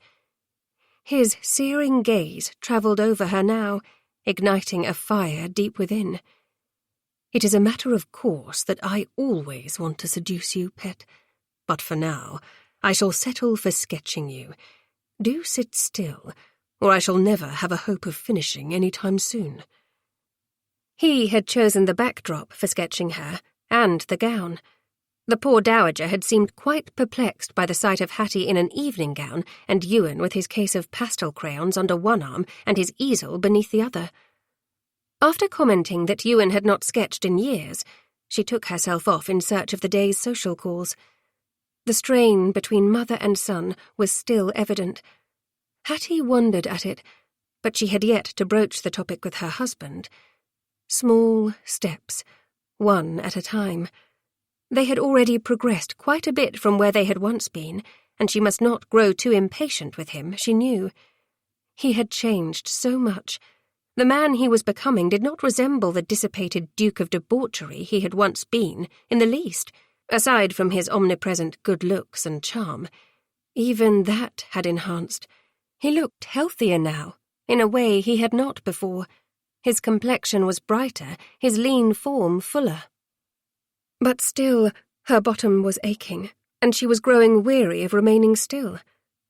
"I think I have been sitting here for 2 hours," she groused. His lips twitched as he leaned over the easel and made some bold strokes. "Has anyone ever told you that you make a very impatient subject, Hattie darling?" Part of her impatience stemmed from not only the hard stone of the bench beneath her, but also the necessary evil of remaining still whilst his eyes roamed all over her. Each look was as seductive as a caress. She was growing most uncomfortable in an entirely different manner. "You are the first to be so bold." "I find I enjoy being bold with you." He glanced up, giving her a small, knowing smirk. Yes, he did, the wicked man, and she loved every moment of it. She loved him even more. But she had not said the words aloud just yet. She was not certain she dared. Certainly Ewan had not offered proclamations of tender feelings to her either. Still, their love-making was another way in which things between them had changed. There was a poignant reverence to each encounter now.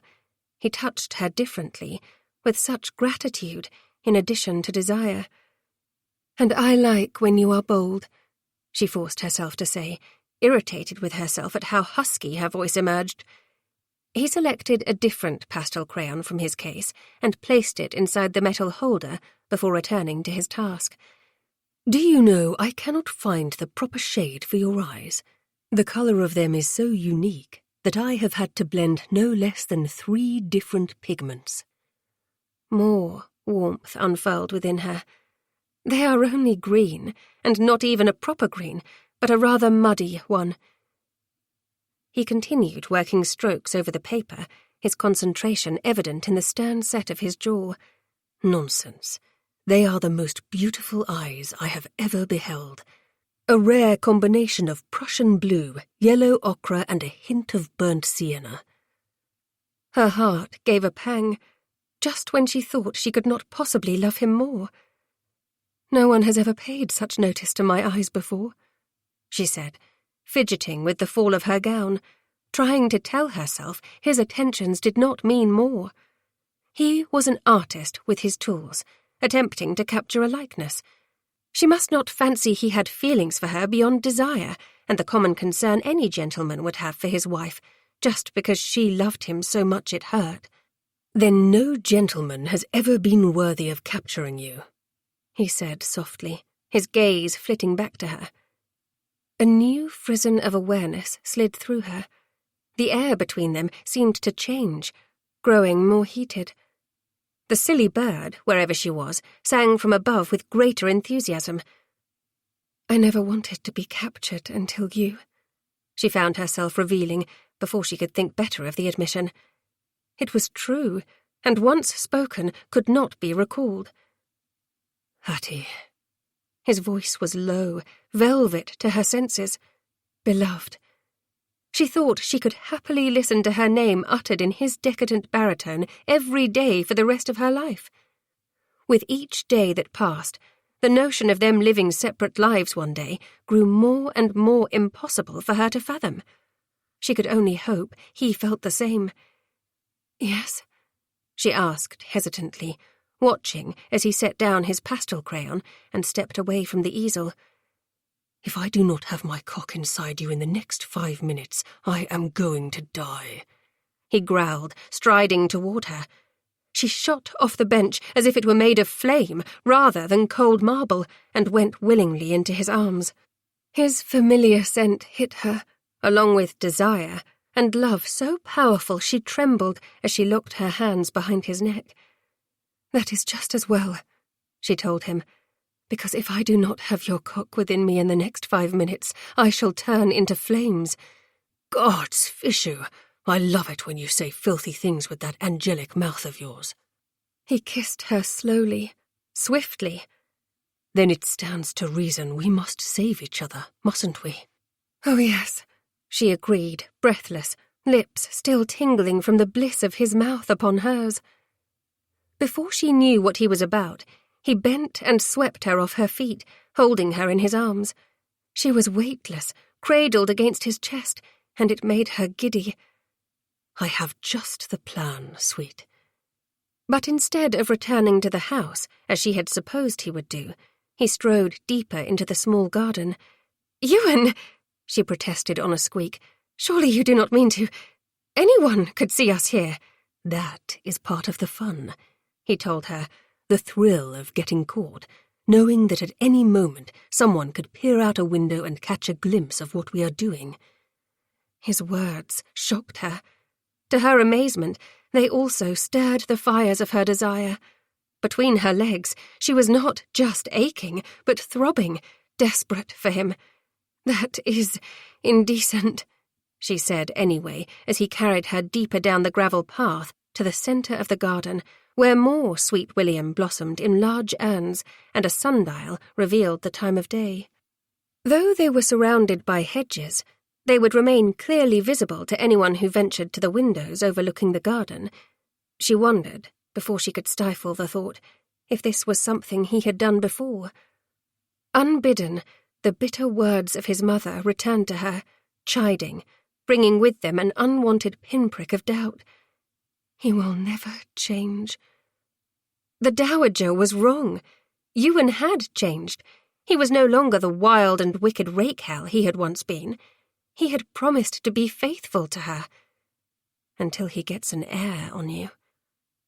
Ewan set her on her feet, and she wished the thought to the devil. Doubt had no place in their marriage, nor did fear or misgiving. He was being honest with her now. There were no more secrets between them, and she had to trust in that, to trust in him. 2 minutes have already passed, she teased him, growing bolder. One of his hands sank into her hair, cupping her head, while the other clamped on her waist, hauling her into him. "Fuck, I want you." "Then have me." Her hands were still linked behind his neck, and their closeness meant her breasts were crushed deliciously against him. She pulled his head down to hers. Their lips sealed. There was no languor in this kiss, only desperate, raw hunger. She opened to his questing tongue as the kiss deepened. He made a low sound of approval that made her ache. They kissed as if they would cease to exist if they stopped, kissed as if they never wanted to part. It was a forever kiss. Her initial embarrassment fled in the face of his feral passion. The need to pleasure him rose within her, and it would not be denied. Breaking away from him at last, she sank to her knees on the gravel, not caring if she ruined her gown, not giving a fig that the sharp rocks dug into her sensitive skin through her layers. She had tended to him in this manner before, and she wanted to give him a release now. She wanted to sin with him, to give in to desire, to give him everything. "Hattie, darling, no," he protested. "The path is too hard." "Yes." She undid the fall of his breeches, and his cock sprang forth, giving lie to his denial. He wanted this every bit as much as she did. She grasped his thick, smooth shaft. This part of him, like all the rest, was beautifully formed. A drop seeped from the tip, and she could not resist catching it on her tongue, relishing the taste of him. He groaned, his fingers tightening in her hair. "You do not need to do this, pet." "I want to," she said, and then she took him in her mouth, as much of him as she could. His hips jerked, his cock surging to the back of her throat. "Hell," he rasped, "your pretty mouth is so hot and wet." Yes, it was, and he was hot and hard and delicious. She hummed her approval as she moved, taking him deep before dragging her lips along his length, and then sucking him once more. She kept one hand on the root of him, and with the other she gently massaged his heavy sack. Once he had flooded her mouth with his seed, and the remembrance of the power to make him spend spurred her onward. "Enough," he gritted, disengaging from her. "I want my cock inside your sweet cunny when I spill." She wanted it too. She allowed him to pull her to her feet. He surprised her by turning her around and leading her to a nearby statue of Mars. He placed her hands upon the marble deity's muscled calves. "Stay just like this," he instructed her. "Do not move." He kissed her nape, caressed her waist, and then she heard the crunch of gravel behind her. "Ewan." It was her turn to protest. She glanced over her shoulder to find him kneeling behind her. "Turn around, darling," he ordered. "If you cannot behave yourself, I will not give you what you want." Oh. She swallowed and turned forward, shivering with anticipation as she felt his hands on her ankles. His touch made her mad for him. He grasped one firmly, guiding them apart, and then he caressed higher, up her calves, past her knees, all the way to her thighs. His tongue flicked over her without warning, and she could not contain her cry.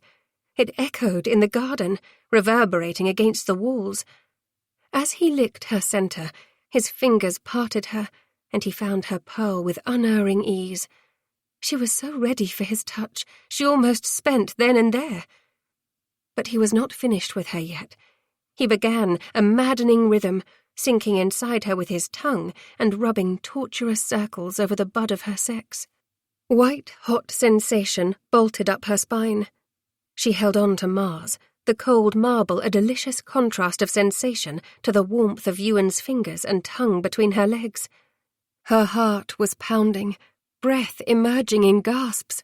He moaned as if he were consuming the most delicious dessert, the vibration of his pleased voice setting off little tremors within her, the prelude to something wild and furious. "You taste so sweet," he murmured, giving her a long, slow lick that made her knees buckle. He caught her with his free hand, keeping her from sinking into a pool of quivering lust at the base of the statue, and she tightened her grasp on the war god. All around her, the day was bright, the colours more vibrant, the pleasure inside her more frenzied than it had ever been before. It was as if the small garden had been bathed in gold, as if she had. The splendour building inside her could not be controlled. His tongue sank deep, and he increased the pressure on her pearl. She lost herself. In a radiant haze she spent, a burst of pleasure quaking through her with almost violent force.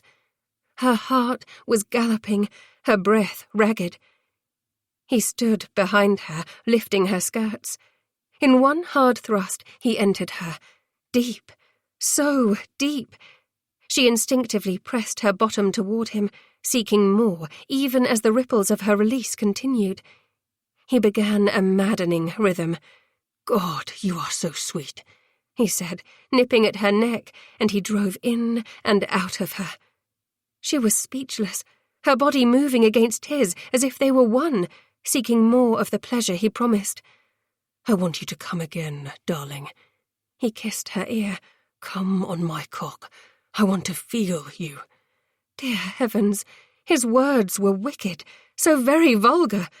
She liked them, and she was on the precipice once more, about to fall headlong into the abyss. "Do you think anyone is watching us, pet?" he asked as he thrust harder, deeper. She thought of all the windows around them. With him inside her, she no longer found the prospect mortifying.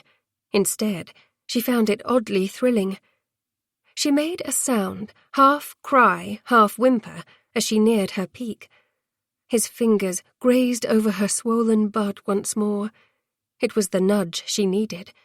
She reached her pinnacle in a dazzling fury of bliss.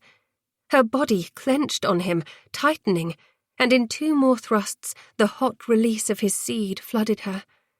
He collapsed against her, breathing as heavily as she was, their bodies still joined. They remained that way, pressed together for an indeterminate span of time, as reality slowly intruded upon their idyll, in the form of fat droplets falling from the sky. It was raining, Hattie realized. The dazzling gold of the day had vanished behind a cloud, and once more London was enrobed in grey. Ewan kissed the side of her throat, then withdrew from her and flipped down her skirts. She turned around to the sight of him tucking himself back in his breeches. The sky opened in truth, then, unleashing a sudden deluge. "Damn it all!" he cursed, holding out his hand to her. "Come, sweet, we must get you inside before you catch a chill." How sweet of him to worry over her, she thought, allowing him to lead her back down the path. By the time they reached the easel where he had been working on her portrait, the likeness he had devoted hours to had turned into nothing more than a smear of wet colours. "Oh, Ewan, your beautiful drawing!" she exclaimed. "It is ruined." "It was a pale comparison to you anyway," he said. "I can always make another, especially if your sitting for me ends in such spectacular fashion." She was sure she was flushing furiously beneath all the rain. They gathered everything as best they could and rushed back inside, dripping all over the rugs and laughing at the messes they had made. "Next time," her husband told her with his rake-hell's grin, "I am going to draw you naked in your chamber. No chance of rain there." She wrapped her arms around him and kissed him again, thinking she had never been happier.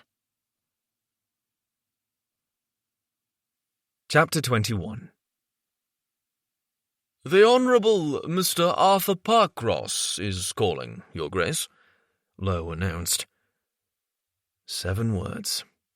That was all. And Monty's life imploded. If there was ever a time when he had needed a substance to fortify himself, a glass of gin, a drop of laudanum, it was now. Of all days, a perfectly happy Wednesday at the end of November was the day when the monster from his past chose to re-emerge at last. He supposed he ought to have anticipated such a move by the manipulative bastard. His uncle's notes had continued to arrive, growing more desperate and threatening in tone, and Monty had continued to ignore them. He could refuse to see him now, but that would only prolong the agony, the wait. His face felt as if it would crack if he moved it. He swallowed in a mouth that had gone suddenly dry. That old, sick dread unfurled within him. "Send him in," he managed to say, at last. Lowe bowed. It was all quite ordinary, except for the fact that his world as he knew it, the carefully crafted paradise he had won with Hattie, was about to burn down to nothing but ash.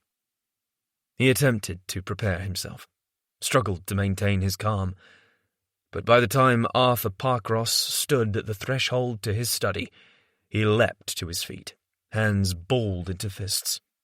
He was dimly aware of sending his butler away, waiting for the door to close. His heart pounded harder. "I would bow," he said, "but I have no intention of pretending I hold you in any sort of regard." Parcross bowed to him.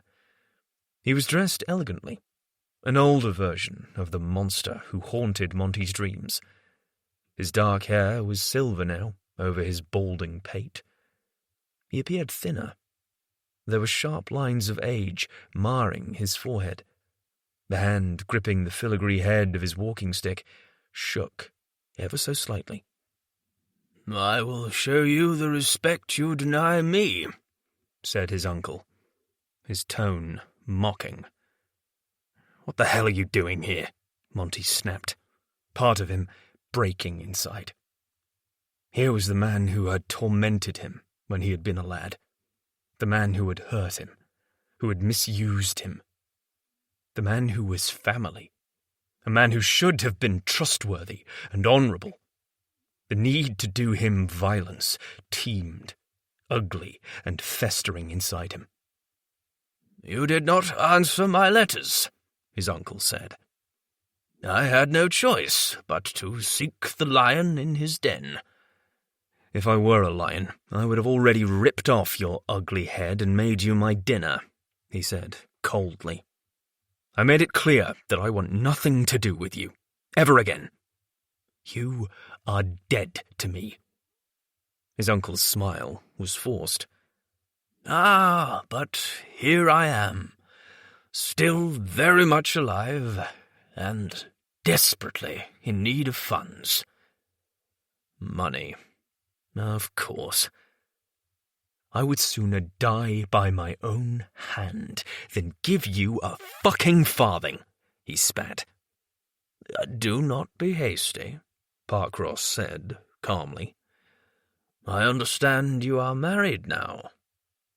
His uncle's allusion to Hattie made Monty's blood go cold. You are never to speak to her. She will never know you. "Do you think you control me, Montrose?" his uncle asked. "I can assure you that you do not. I can seek out her grace at any time I choose. How do you think she would feel if she knew about what you have done?" His gut curdled. It is not what I have done, but what was done to me. Again, the sick bastard smiled. "That is not how I remember it, my boy." Do not call me that, he bit out. "What happened was an aberration," his uncle said, soothingly. "A sin, but no one ever need know." As long as you get your funds, he guessed, feeling as if he would retch. "Precisely." Parkross's smile faded. "I'm in need of £10,000. The creditors are darkening my door. I will give you 3 days to make your decision. If you do not provide me with the funds I require, I will regrettably be left with no choice other than to inform her grace of her husband's shocking depravities." You will not go near her, you brazen whoreson, he said. But even as he bellowed the order, he knew there was no way he could enforce it. If Parkross chose to seek out Hattie and tell her about what had happened so long ago, there would be no stopping him. Desperation lanced through him, followed by despair. His entire body felt as if it had seized up, as if he were one of the marble statues in the garden, cold and dead. "The choice is yours," his uncle said, calmly. "I need the £10,000, and I need it desperately. Desperation will drive a man to do things he would otherwise not." And what was it that drove you to hurt an innocent boy? One who was your own flesh and blood? Was that desperation, Parkross? Or was it the pure evil festering inside you, you spineless maggot?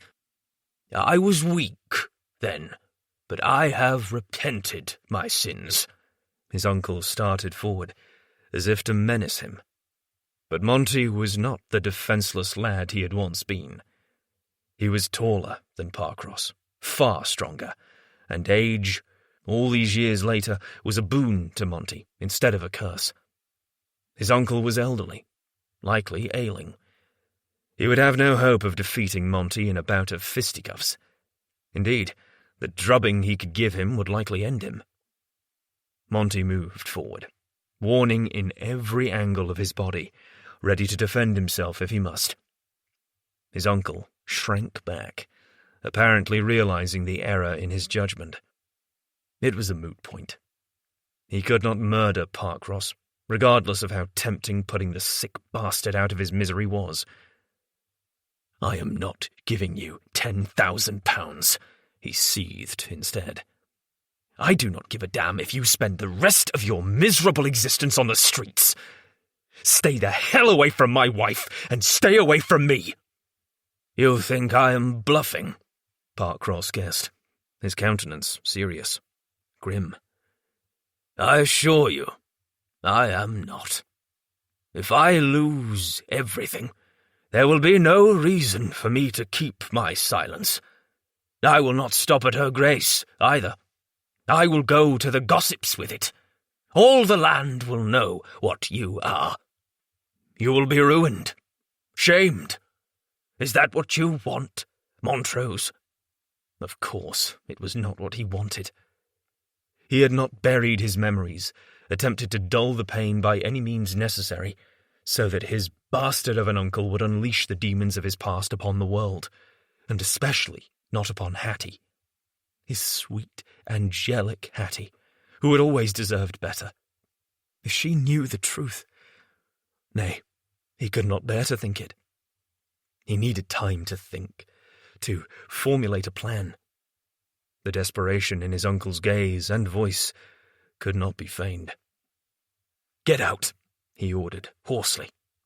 "Get out of my house, and do not ever dare to return, or I will beat you to within an inch of your wretched life."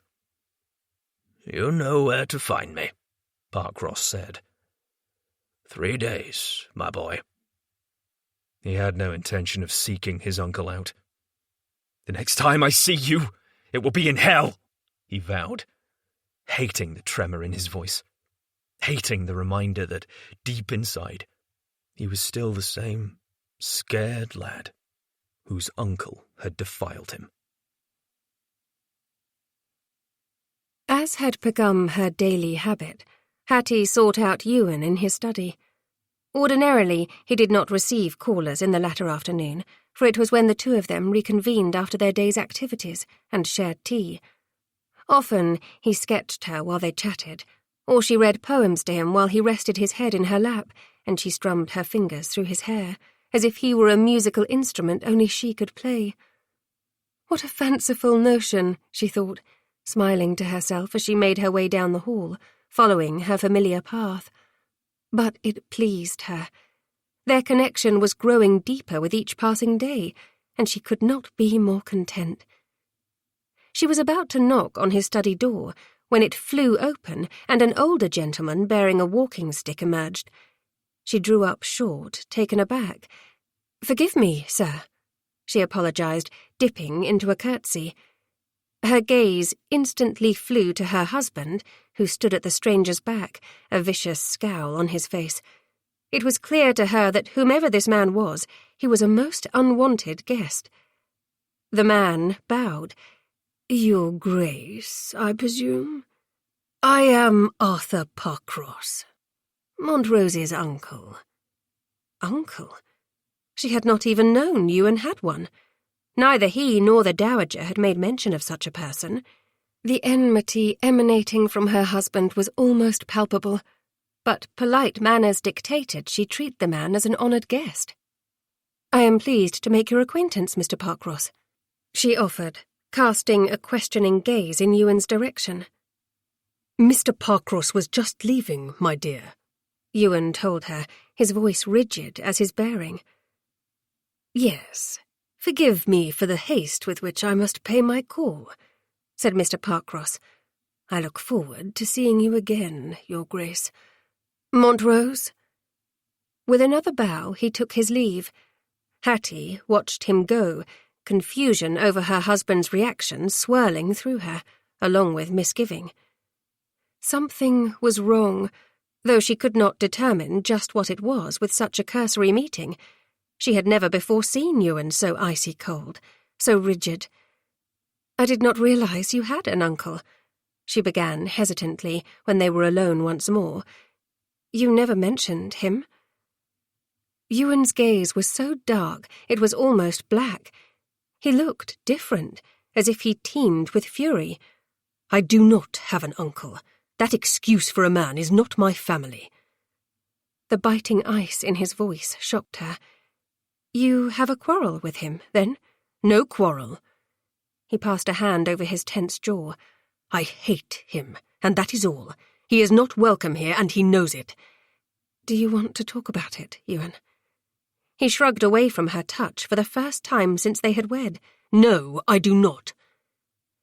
Hattie tried to suppress the hurt that welled up within her at his curtness, telling herself the anger and coldness was not truly directed at her, even if she was bearing the brunt of it. Of course. Forgive me. Ewan looked away from her, raking his fingers through his hair. What do you want, Hattie? She flinched at the sharpness of his question.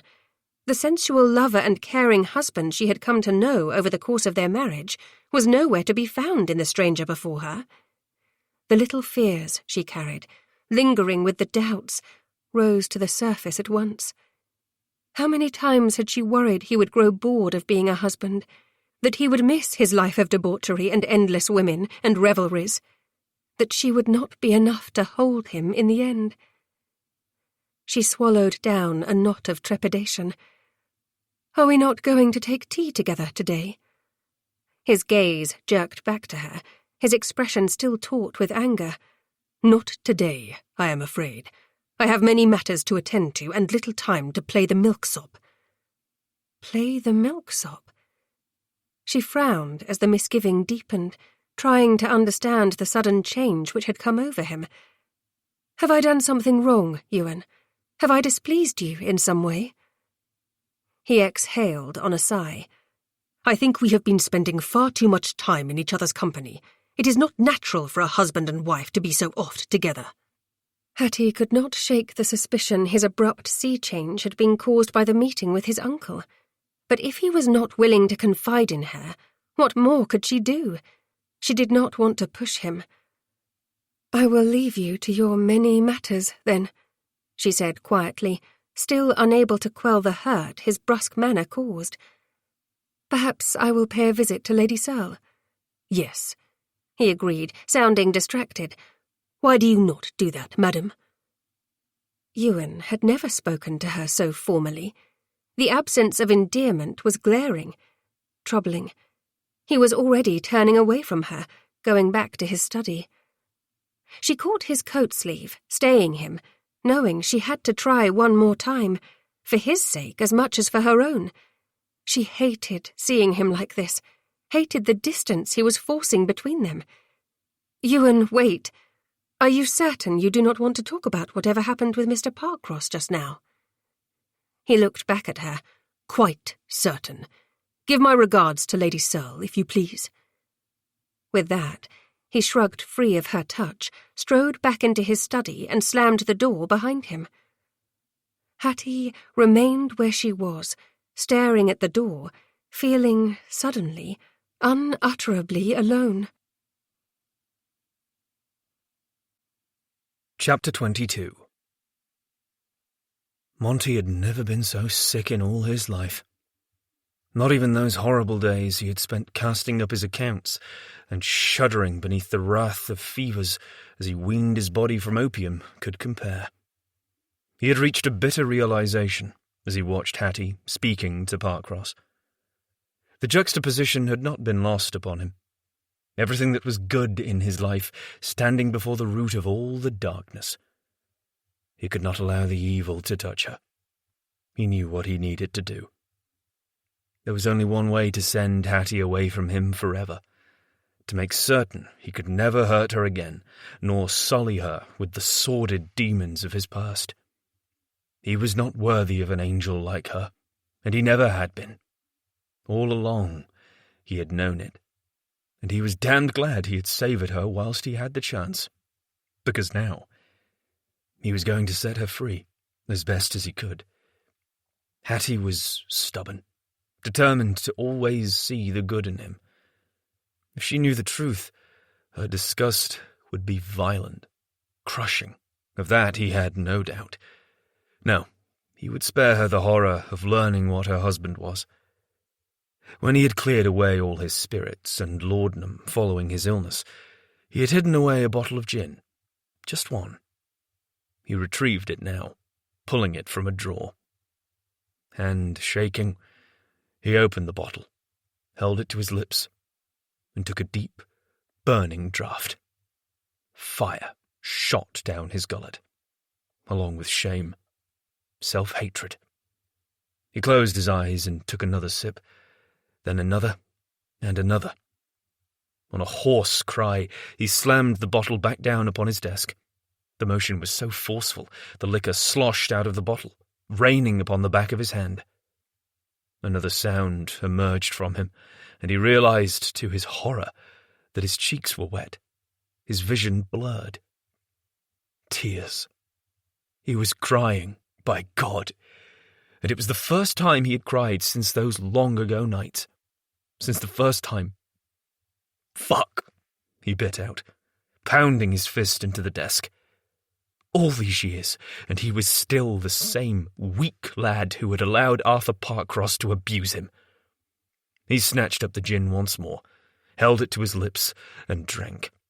He drank away the pain of knowing he was about to lose the only woman he had ever cared for, the only woman he would ever want. He drank away the loathing, drank away the shame, drank away the disgust at knowing he was breaking every promise he had made to Hattie, to himself. And then, when he could bear no more, he rang for his butler. Lowe appeared at the threshold. "Your Grace, send word to Madame Marchot that I require the presence of 2 of her freshest lovelies," he said, his gut curdling at the request as much as the thought of what he must do. Touching another woman made him want to retch. Hurting Hattie. "Madame Marchot, Your Grace?" Lowe asked, a frown creasing the loyal retainer's brow. It was the only sign of his disapproval. "Yes," Monty said, before he could change his mind, before his courage flagged. "And be quick about it, if you please." The butler inclined his head. "As Your Grace wishes." With a bow, he was gone, looking as grim as any ghost. Monty's eyes slid closed after the servant was gone. Bile rose in his throat. Perhaps he did not have to do this. Perhaps there was some other way. Any other way. No. He knew the answer as surely as he knew his own name. He could not bear Hattie's disgust, or worse, her pity. If she learned the horrible truth of what had happened in his youth, it would be the end of him. He would drive her away, the only way he knew how, and in so doing, he would be granting her the biggest favour he could possibly give her. Freedom. He would spare her the curse of ultimately hating him one day, should the truth ever arise, even if doing so felt as if he were tearing his beating heart from his own chest. More gin was what he needed. Fortification. He needed oblivion to subdue his rational mind, to no longer think or feel. He raised the bottle to his lips, took another sip. But how bitter it tasted on his tongue. His stomach was a sea of sick. He swallowed the gin, thought of hurting Hattie, and his stomach lurched. God's fichu. He was going to be ill. He scarcely made it to the chamber pot he had long since kept in his study for just such a purpose, before violently casting up his accounts. The hour was late, approaching dinner by the time Hattie returned to Hamilton House after paying a call to the Marchioness of Searle. But after a reassuring talk with her new friend, Hattie was ready to seek out Ewan once more. Her determination was renewed. She would not allow him to drive a wedge between them because he did not want to discuss troubling matters. "Make him speak to you," Lady Searle had advised. "Do not allow him to hide away." Hattie was heeding her advice. She handed off her hat, gloves, and pelisse. "Where is his Grace, Lowe?" she asked the butler, deciding she would not waste another moment in seeking Ewan out. One way or another, she would discover what was troubling her husband. Lady Searle had a tremendously happy marriage with her husband, for theirs was a love match, although it had not begun as such, Lady Searle had confided, which gave Hattie hope. Perhaps one day Ewan would return her affections, or perhaps her heart was foolish to hope. "His Grace is in his study, Your Grace," Lowe informed her. Very good, thank you. She set off down the hall, her thoughts already travelling to what she would say.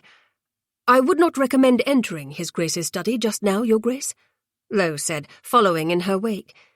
There was an edge to his tone that was not ordinarily present. She paused and turned to the servant. His countenance was not as stoic, as bereft of emotion as it usually was either. Something was wrong. Worry knotted in her belly. Fear made her cold. There was only one reason for the butler to suggest she avoid her husband's study: to look and sound so disturbed. Was Ewan drinking gin again, or consuming laudanum? Had that been the reason for his coldness earlier? The moment the suspicions hit her, she hated herself for them. How dare she think the worst of him when he had worked so hard, when he had suffered to rid himself of his vices? He had come so far, and they had come so far together. Of course he would not jeopardize what they shared by getting into his cups or eating opium again. Of course he would not. Guilt made her cheeks go hot. "I need to speak with His Grace," she told the butler. "Is he having a private meeting?" She could not otherwise fathom the butler's resistance to her calling upon her own husband in his private domain. "Yes," the butler said. "His Grace is otherwise occupied with a matter of import. May I take the liberty of having a bath drawn for Your Grace? Sir Toby has yet to enjoy his midday repast. Shall I inquire with Monsieur Tremblay as to what treats may await him?"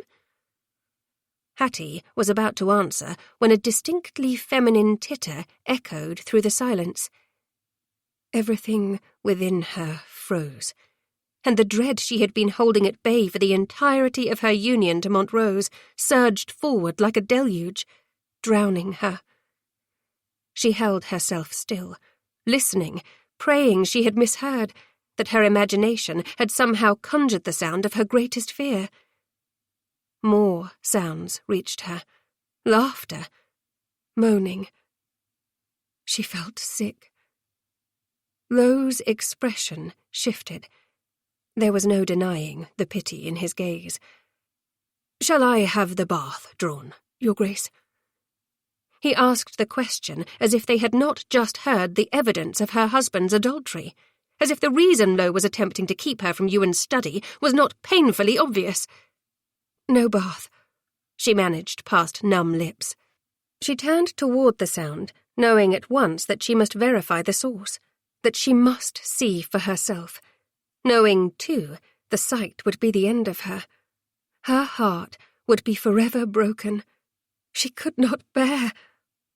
Her feet were moving, dragging her toward the abyss. The study door loomed. More sounds assaulted her, but she scarcely heard them over the pounding of her heart. Lowe was calling after her, his tone pleading. "Your Grace, do not, I beg of you." But nothing would stop her from finding out the truth. Oh, Ewan, how could you? They had found such happiness together. Though he had never said the words to her, she had been so certain he at least cared for her, that his feelings for her were every bit growing. Moreover, he had vowed to remain faithful until she gave him an heir. She had trusted him with her heart, trusted his word. "You promised me, Ewan." She reached the door. More low, keening moans split the air. She opened it with such force that it crashed into the wall within. But she did not care about the damage to the plaster, nor did she care about the spectacle she was causing. All she cared about was the sight greeting her. Ewan was seated at his imposing study desk. Two women she had never seen before were seated upon it, their gowns pulled at their waists, half naked. They were both golden-haired, both undeniably beautiful. Everything Hattie was not.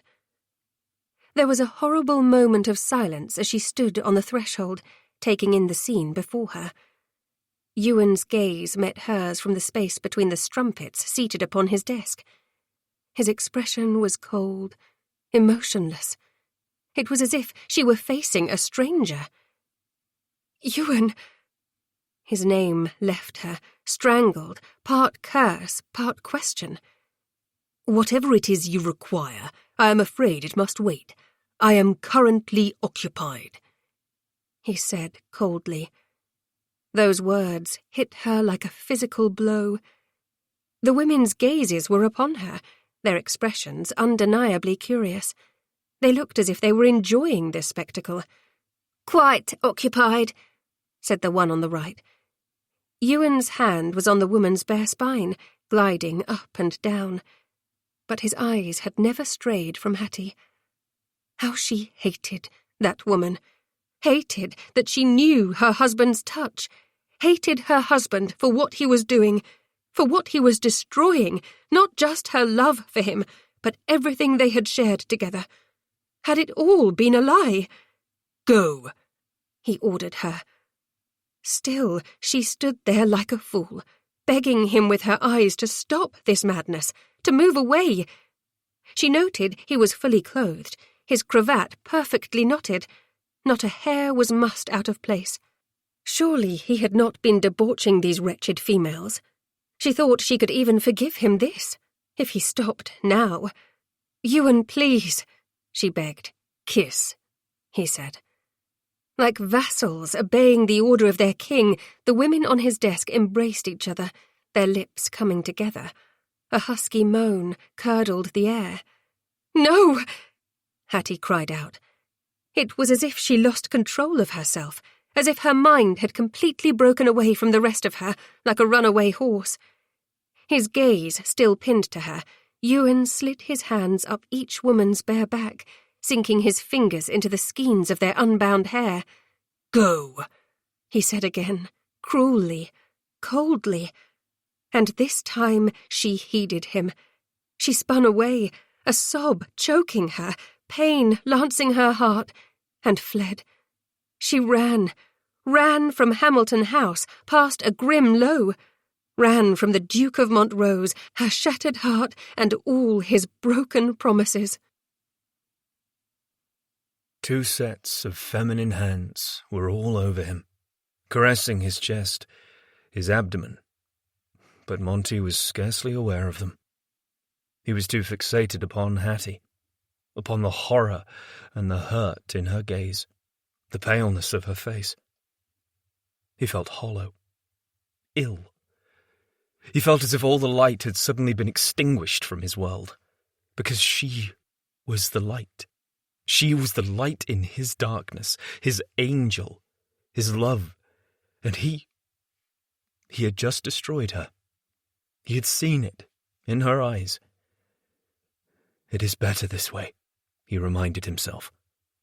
What Parkross has to say cannot hurt her if she already loathes you. You are giving her the best chance to survive this scandal. This was the only means to maintain Hattie would not suffer unduly because of him, aside from giving in to Parkross's demands for the £10,000. But that he would not do. He would not pay his tormentor. Arthur Parkross would never again have power over him. When the hands moved over the fall of his breeches, he caught them. 2 wrists in a manacle grip. "No," he bit out, shocking even himself with the suppressed violence in his voice. The light skirts Madame Marchot had sent him stared in astonishment, halted in their attempts at seduction. The idea of any woman other than Hattie touching him was repugnant. She was all he wanted, all he would ever want. But he would have to settle for wanting her from afar now. He ought to have known the past would come back to haunt him, that the paradise he had with her had never been meant to last long. His glimpse into bliss had been gone in a flash. "Your Grace," objected one of the women. He did not know their names, and he could scarcely tell them apart, for they were both golden-haired. The opposite of Hattie. Had they told him their names? He could not recall. He had been so bloody sick over what he must do. "Show us your big, hard rod," said the second. "I want to be able to say the Duke of Debauchery's cock has been in my mouth. After I'm done sucking you, Henrietta will have her turn and get you all stiff again. Isn't that right, love?" "Oh, yes," cooed the other. Henrietta, it would seem. The name Henrietta was far too close to the name Harriet, to Hattie. His heart felt as if it were about to shatter into 1,000 ugly shards. "Hush!" he snapped, swatting at their hands, which had resumed their attempts to seduce. Had such a thing ever made him randy? Beelzebub's earbobs. He could not recall how or why. "Do not be coy," said one of them, for he was already confused which was Henrietta and which was not. He had scarcely even looked at their faces. "We've heard all about you and your insatiable appetites," added her friend. How much longer did he have to remain in here? He wanted there to be no doubt in Hattie's mind that his betrayal of their vows was true, and to fully convince her. He could not emerge from the study with 2 unsatisfied light skirts grumbling behind him. He had to wait until he was certain she was gone. "I will give you each £200 if you will cease nattering," he snapped, moving away from them. "And for God's sake, clothe yourselves." They blinked at him, disbelief evident on both their faces. Once, he would have been incredulous at his own actions. The old Monty would have sought solace in their bodies, used them in the name of his attempts to forget. He would have quaffed enough gin to carry him away to oblivion. But he was not that man any longer. He was the man whose heart was owned by Hattie Montrose. She had shown him what love meant every day, forgiving him, trusting him, caring for him when he was ill. And that man understood all the gin, opium, and willing cunny in the land would never give him the solace he sought. "Do you want to take us while we are wearing our gowns?" asked the first, her voice tentative. "If you would prefer it that way, Your Grace, we will be happy to comply. You can have Henrietta first, and I will lick—" "Silence!" he cut in, interrupting her before she could finish her vulgar offer. £300 each. You speak of this to no one. I am not tupping either of you. I love my wife." Saying that precious word aloud, the admission. How wrong it seemed before these 2 women, whose vocation it was to feign and imitate the true emotion. Fucking was not love, nor was it a panacea, any more than laudanum and blue ruin were. Love was... Damn it, there were tears blurring his vision once more. Sending Hattie away like this, pretending to betray her, it was akin to cutting off one of his limbs. He was losing the very best part of himself. But he loved her so damned much he knew it was a necessity. He would do anything, to protect her. "You don't want to tap us?" asked the one he thought was Henrietta then. "No," he blinked furiously. "Are you crying, Your Grace?" the other queried. "Henrietta!" chided her friend. Satan's banyan. He had been wrong about who was Henrietta, unless they were both named Henrietta. "I do not want to tup you," he confirmed, dragging a handkerchief from his pocket and dabbing surreptitiously at his eyes. "And I am crying. Yes, I am damned well crying. I just chased away the only woman I will ever love. I hurt her. And hurting her was killing him." He spun away from his confused audience and rang for Lowe, who appeared promptly at the door, his expression carefully blank. "Has the Duchess left?" he asked. "She has," confirmed his butler, a tiny note of disapproval creeping into his voice. He took care to avert his gaze from the Henriettas, who were in the process of tucking their bosoms back into their gowns. Lowe had certainly seen far worse in his tenure as Monty's butler, however. "Thank you," he told Lowe, taking pity on him. "That will be all." Lowe bowed, and was gone. Monty strode back to his desk, extracting some notes and giving them to the Henriettas. "Here you are. Do not, I beg of you, give this to your abbess. You deserve better in this life than what you have chosen for yourselves. Believe me, for no one has learned that bitter lesson better than I." They each accepted the notes with solemn care, their gowns restored to proper order. "Thank you, Your Grace," they said in unison. Lord knew what had driven them to their current path. Desperation, hunger, ruination, lack of work in their villages. Shame on him for never wandering before with any of the women with whom he had taken his pleasure.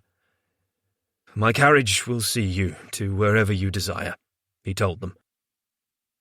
"My felicitations, ladies." Looking bemused, they left, clutching their small fortunes. He hoped to hell neither one of them returned to the brothel from whence they had come. When his study door closed on their retreating backs, the true enormity of what he had done came falling down upon him, nearly crushing him beneath the weight.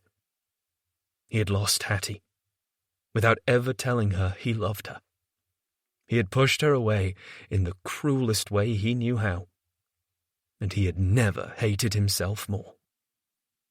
He tossed his handkerchief into the fire, and then he went on a mindless rampage, hurling pictures from the walls, smashing the bottle of gin to bits, sweeping the entire surface of his desk clean. He kicked his chair. He slammed his fist into the wall until he had managed to destroy the wall covering and the plaster and had bloodied up his knuckles quite badly. Cursing himself, he sank to the floor, his back to the wall.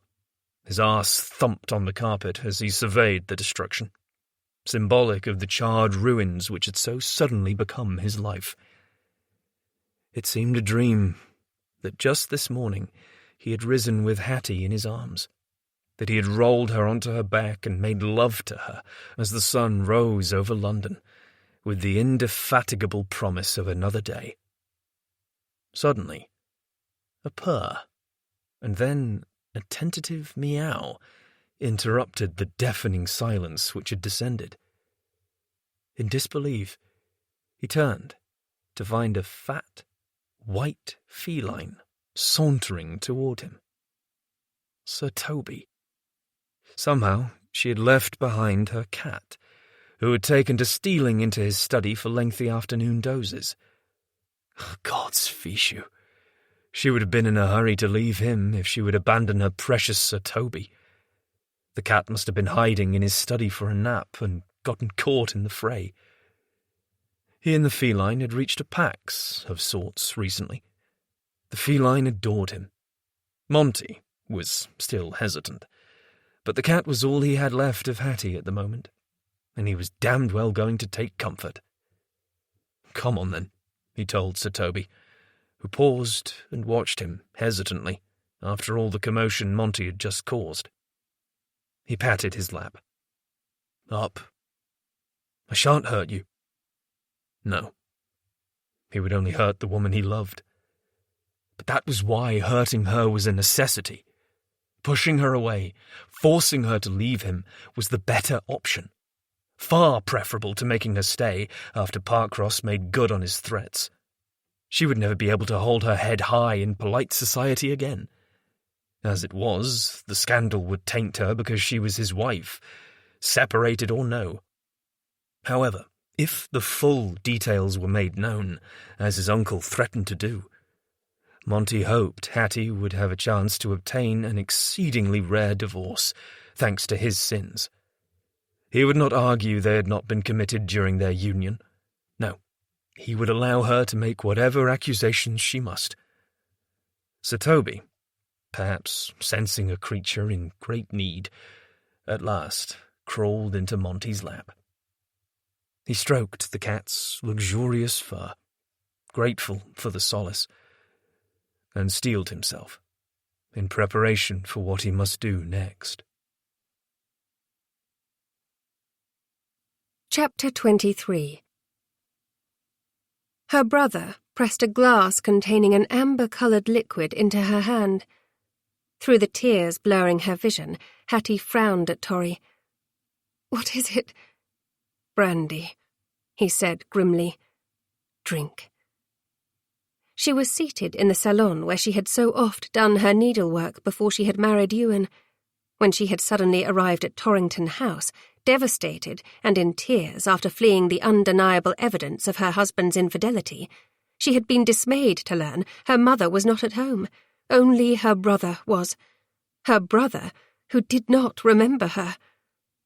She had stood in the entryway, crying, feeling utterly alone, when Torry had come to her, sweeping her into a comforting embrace. For a moment, it had been as if she had her brother back. He smelled the same, he felt the same, until he had called her Harriet. She lifted the glass to her lips, taking a tentative sip of the brandy. It tingled on her tongue, and she did not care for the flavour, but she swallowed it, wincing as it singed a path down her throat.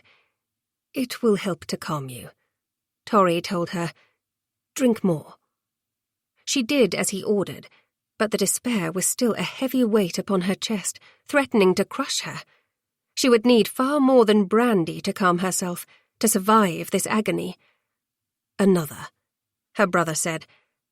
"Hattie, I have not seen you this distressed since your fat old cat died." She swallowed a third sip of brandy and froze. "Torry?" He frowned, looking as perplexed by what he had just said as she was. I remember Miss Pudding. She was black and white. She always hissed at father." Hope rose within her. "Yes, Torry, she was. She also once brought that headless mouse to Mother, do you remember? During tea." He blinked. "I do. Mother screeched. She demanded you keep Miss Pudding in the nursery from then on. You have always liked cats and mischief, haven't you, Hattie?" Thank God some of his memories were returning at last. Despite the sadness drowning her, she smiled, tears of bittersweet relief pricking her eyes. "Yes, I have. And you have always loved Monty." His observation shocked her, for even before her brother had lost his memory, she had not known he suspected. There was no sense in denying it now. She bowed her head, stared into the glistening brandy in her glass. "Yes, he is the reason for your tears now, is he not?" Torry prodded. She struggled to give voice to what he had done, to make sense of it. Indeed, she could not, for it made no sense. This morning they had been happy. "Has he hurt you? Has he raised a hand?" her brother asked. She shook her head. No, he would not. His uncle paid him a call today, and he was suddenly a stranger, rather the same way you were after your accident. He looked at me as if he did not know me. Hattie could not bear to put into words the rest of what Ewan had done. The half-naked women on his desk, his hands on them, dear God. She closed her eyes against another rush of desolation. His betrayal was more than she could bear. If he had been untrue from the moment they had wed, it would have been easier than this defection after so many weeks of shared bliss. "His uncle," Torry repeated then, his tone contemplative. "Parkross." "Yes." She forced her eyes open, glancing up to her brother, searching his face. "Do you know him? Can you recall?" It seemed too much to ask, that her brother's fragmented memory could provide her the information she sought. She was still trying to understand what had happened, she realized, still trying to make sense of Ewan's actions. "I recall something." Torry's face was a study in concentration. He raked his fingers through his hair. Monty told me something. I know he did.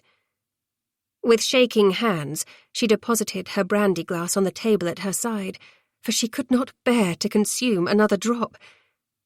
Have your memories been returning to you? Slowly, he admitted, in dreamlike pieces. At first I thought that was what they were, nothing more than slumberous delusions. But more and more they return. That is wonderful, Torry, she said, relieved for him. I want my brother back. I am changed. His countenance was sombre. I will never be the Torry I once was. She knew the feeling, for she too had changed, and neither would she ever be the same Hattie she had been when she had left Torrington House as Miss Hattie Lethbridge. She returned as a duchess with a broken heart.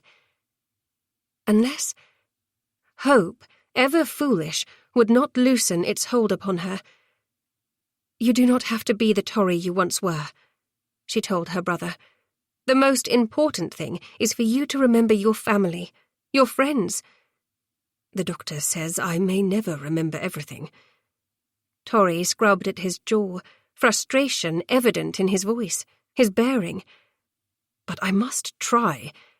Tell me what else Monty has done. I do not believe you would have arrived here as a watering pot merely because he treated you coldly after Parcross paid him a call. He told me he wishes to be free to pursue the life he once led, she embellished, avoiding confessing all. She was sure what she had witnessed earlier had been the return of the Duke of Debauchery. Damn him to perdition! She wanted Ewan back, but how could she fight for him when he was, even now, with those two horrible women, touching them, kissing them, making love to them as he had to her? A shudder racked through her. Then he should not have damned well married you, Torry bit out. I am sorry, Hattie, that I encouraged you to make this match. If Monty is a faithless bastard, your misery is on my head. I did not think he would ill-treat you. I did not think he would either, she said, her misery threatening to overwhelm her. Torry, would you mind if I were to stay here for a few days, at least until I determine what I am to do next? Of course not. Torry frowned.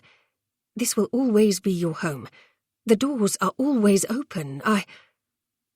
His words trailed off, his expression shifting. What is it, Torry? She searched his gaze. Have you remembered something else? Monty's uncle, her brother said suddenly, frowning. I remember Monty telling me he was sick, that he was the sort of man who preyed upon lads. We were in our cups. He swore me to secrecy. I remember it now. We were at the Duke's Bastard, in a private room drinking gin. Preyed upon lads, she repeated, struggling to comprehend. What does that mean, Torry? Torry's expression was stark. There are some vile villains, Hattie, who misuse children. Shock made her mouth go dry. She had not even known such a horrible thing existed. Hattie felt as if all the breath had been stolen from her, as if she had been punched in the stomach. Dear God, if what Torry recalled was true, Ewan's hatred of his uncle made terrible sense. Everything made awful sense. The visit from his uncle, how withdrawn Ewan had seemed, his suggestion she pay a call on Lady Searle. He had plotted the entire bawdy scene with such care, knowing she would take one look and flee.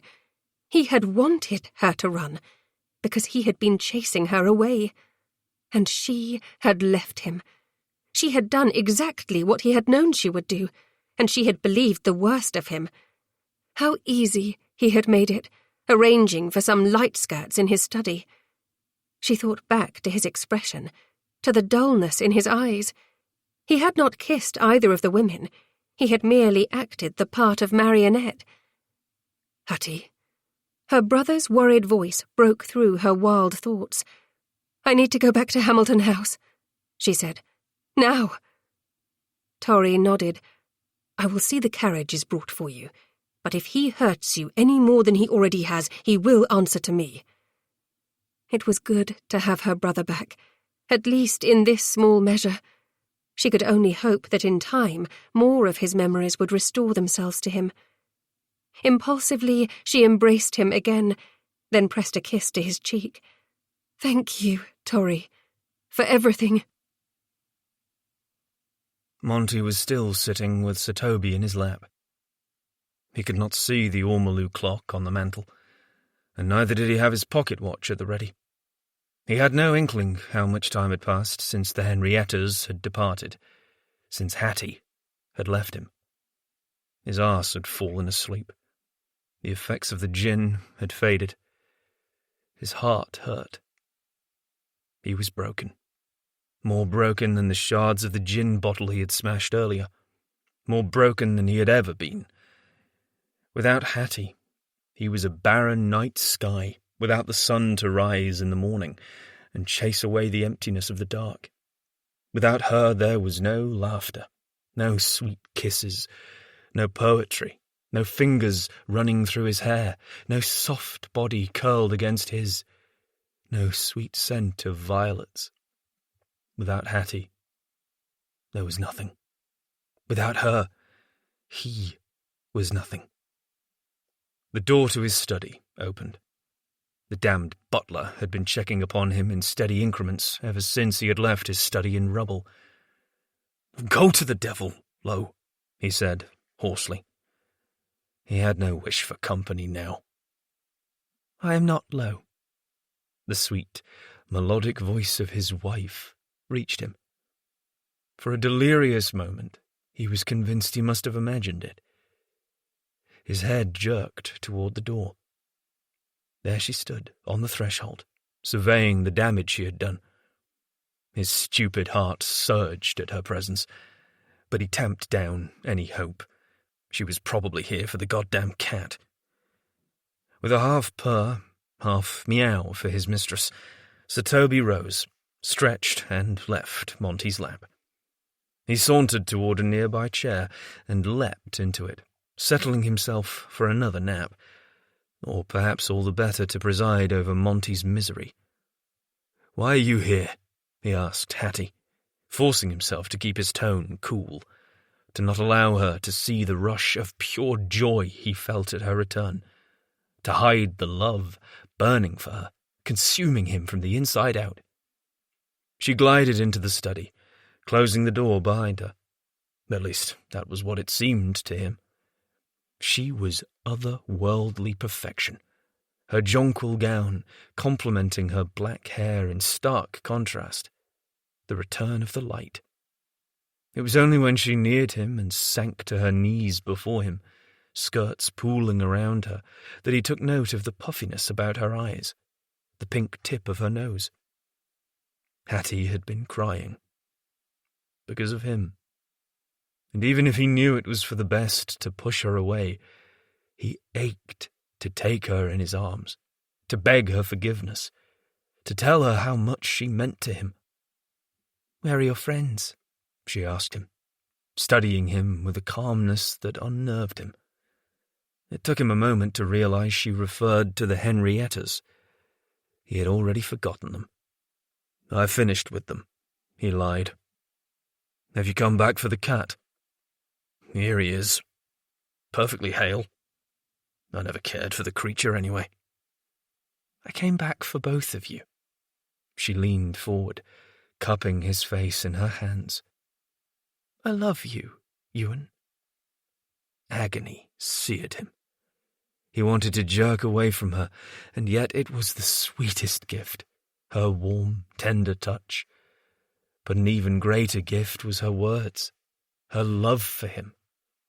He had never dreamed she might come to care for him so deeply, when all he had done was burden her with his sins. And there were far more than the ones she knew about. "You do not love me," he bit out. "You cannot love me. You do not know my past, the wickedness. If you did, you would be disgusted. You would run from me, as fast and as far as you could go." "I do know, Ewan," she said. those eyes he had never quite been able to capture properly on paper, burning into his.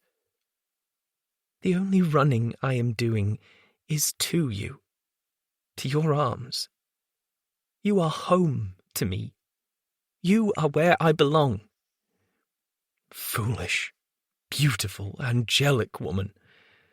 She did not know what she was saying. The truth is far worse than anything you can imagine. He took a deep, shuddering breath, knowing he must forge onward.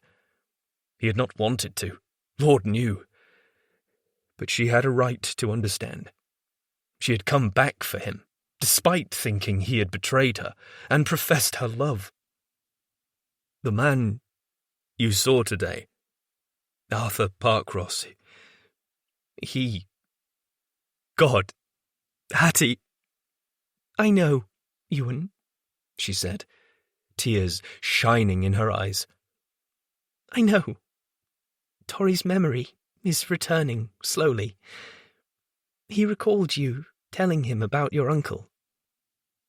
Horror seized his chest, rendering him incapable of taking a breath for one brutal moment as he reacted to her revelation. She knew. She knew, and she was still here. He told himself it was because she did not know the full, sordid truth. If Torry's memories were not completely returned, hell, even if they were, it seemed unlikely he would tell his gently bred sister about the true evils lurking in the world. Monty would have to tell her himself. One summer, when I was down from Eton, my mother, father, and Catriona were in Scotland, Castle Clare, he began, slowly. I was given the choice of attending them there or remaining with Parkross, in London. He is my mother's brother. It was to be a grand adventure in town, without my overbearing father, the Duke. Oh, Ewan, my love, she said, stroking his cheeks. You do not need to tell me. I understand. He needed to tell her, he realized, to unburden himself. He wanted her to know the complete truth. It started innocently enough. He took me to gaming hells, plied me with spirits. For the first time, I had escaped from my father's iron rule, for Eton was nothing more than an extension of that. But then, one night, he touched me, asked me to touch him. He said it was part of becoming a man. I was so deep in my cups, I was seeing two of him. I did what he asked, and then I retched all over him. The next day, he apologized, said we must never speak of it. But that night, it happened again. His cheeks were wet. Old tears, tears he had not shed in many years, emerged. Tears for the terrified lad he had been. Tears for all he had lost, for all he would lose still. One night, he attempted to force me. I was a skinny lad, but I fought him off, and I fled into the night. Oh, my darling, she said softly. And then she was in his lap, her arms around him. Somehow she had not left. There was no disgust on her beautiful face, only sorrow. He searched her gaze, looking for censure, for a sign she was repulsed, for pity. I should have told you before, he continued. I had no right to keep it from you, to saddle you with me and all my demons. I have always told you that you deserve better than me. Now you can see for yourself. Truer words have never been spoken. No, Ewan, she said, still holding his face captive. Your past has no bearing upon the way I feel for you. How could you ever believe I would love you less because of what happened? Because it is shameful, damn it. His hands covered hers. He intended to push her away, but once his flesh touched hers, he could do nothing but hold her there. He loved her so much. Part of him was desperate to keep her. Part of him knew he had to put her ahead of himself. He was at war within. The only thing that is shameful is that a man you trusted, your own family member, would abuse you, she countered. It was not your fault, Ewan. You were a boy, an innocent. Knowing what you have endured only makes me love you more. But you do not know everything, he persisted, because he had to. What you saw today, him calling upon me, it was to threaten me.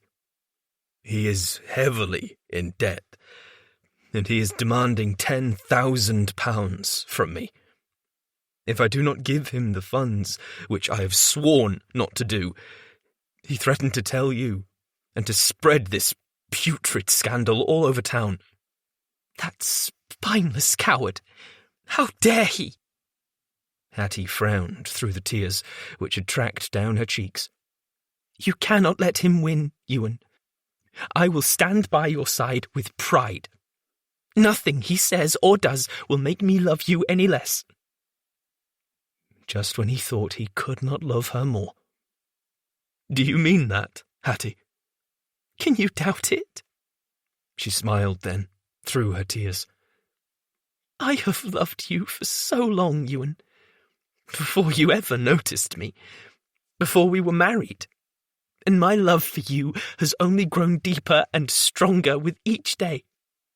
He slammed his lips on hers in a kiss. There was no sensual art in this kiss, no sweet seduction. It was not even gentle. It was brutal, a claiming and a declaration, all at once. He tore his mouth from hers, holding her gaze. I love you too, Hattie. Those women, I sent them away. I was desperate to make you leave me, and I knew you would never do so without good reason. I could not bear for you to stay, knowing what was going to happen. I thought your learning my sins would have been easier on the both of us if you already hated me. I still cannot bear the thought of the scandal and shame this may bring upon you. If Parkross carries out his threats. Do you mean it, Ewan? She asked, awe in her voice. You love me? Desperately. He smiled back at her, joy bursting open inside him, like a bud transforming into a blossom. You are the only woman for me. You always have been. I want a real marriage. She grew solemn. I cannot bear for you to only be faithful to me until I bear you an heir. I demand a real marriage. He kissed her again, lingeringly. I will not share you, and I want you to bear me at least 6 bairns. I would love nothing more, she told him. Even if Parkross attempts to ruin me? He could not help but to ask. There is every possibility it will be ugly, should he resort to such tactics. We could become social pariahs. I would never want that for you. Whatever happens, we will face it together. This time, she kissed him. We will overcome it together. Ewan and Hattie. Hattie and Ewan, he agreed. So damn grateful for the woman in his lap. For this wife he still did not deserve. This magnificent angel who loved him in spite of all his flaws and sins. With her at his side, he knew he could face anything. Epilogue. Castle Clare, Scotland. 1 year later. The state dining hall at Castle Clare was truly a sight to behold. Its elaborate plasterwork had been painted by a supremely gifted German artist in the previous century. The table and chairs had been commissioned by Monty's grandfather during a visit to France, and had cost an impressive fortune. The crystal chandelier was blazing, bathing the massive room in a warm glow. The portraits of generations of Hamilton ancestors watched over every gathering. But for all the majesty of this impressive room, there was one sight that drew Monty's eyes more than all the rest. His glorious wife, his duchess, his heart, his Hattie. She was seated at his side, dressed to rival any queen. The diamond and gold filigree parure he had gifted her upon the birth of their son glistened from her throat, ears, and bodice. Her luxurious black hair had been captured in a soft style. Her green eyes caught his and held. The smile she gave him warmed him to his marrow. As always, she was the sun in his sky. "This was a capital idea, Montrose," Crispin, the Duke of Whitley, said, interrupting the maudlin bent of Monty's thoughts. "Bringing all of us sinners and scoundrels together for a house party in the wilds of the north." "Here now, Chris, speak for yourself," said Mr. Duncan Kirkwood, owner of the Duke's Bastard. "We are not all of us scoundrels any longer. I, for one, am quite reformed. Am I not, my dearest?" Kirkwood directed his question to his wife, the famed novelist, Lady Frederica Kirkwood, who had written The Silent Duke and Lady Honoria's Revenge. Lady Frederica gave her husband a secretive smile. "Entirely reformed, of course." Kirkwood grinned back at her, and the two shared a silent exchange, which made Monty deuced uncomfortable. He flicked his gaze to Searle and his Marchioness, also in attendance. "Well, Searle, what say you? Are you a reformed sinner and scoundrel as well?" "You know I am." Searle flashed him a grin. "All it requires is the love of an excellent woman to bring a sinner to his knees and make him repent.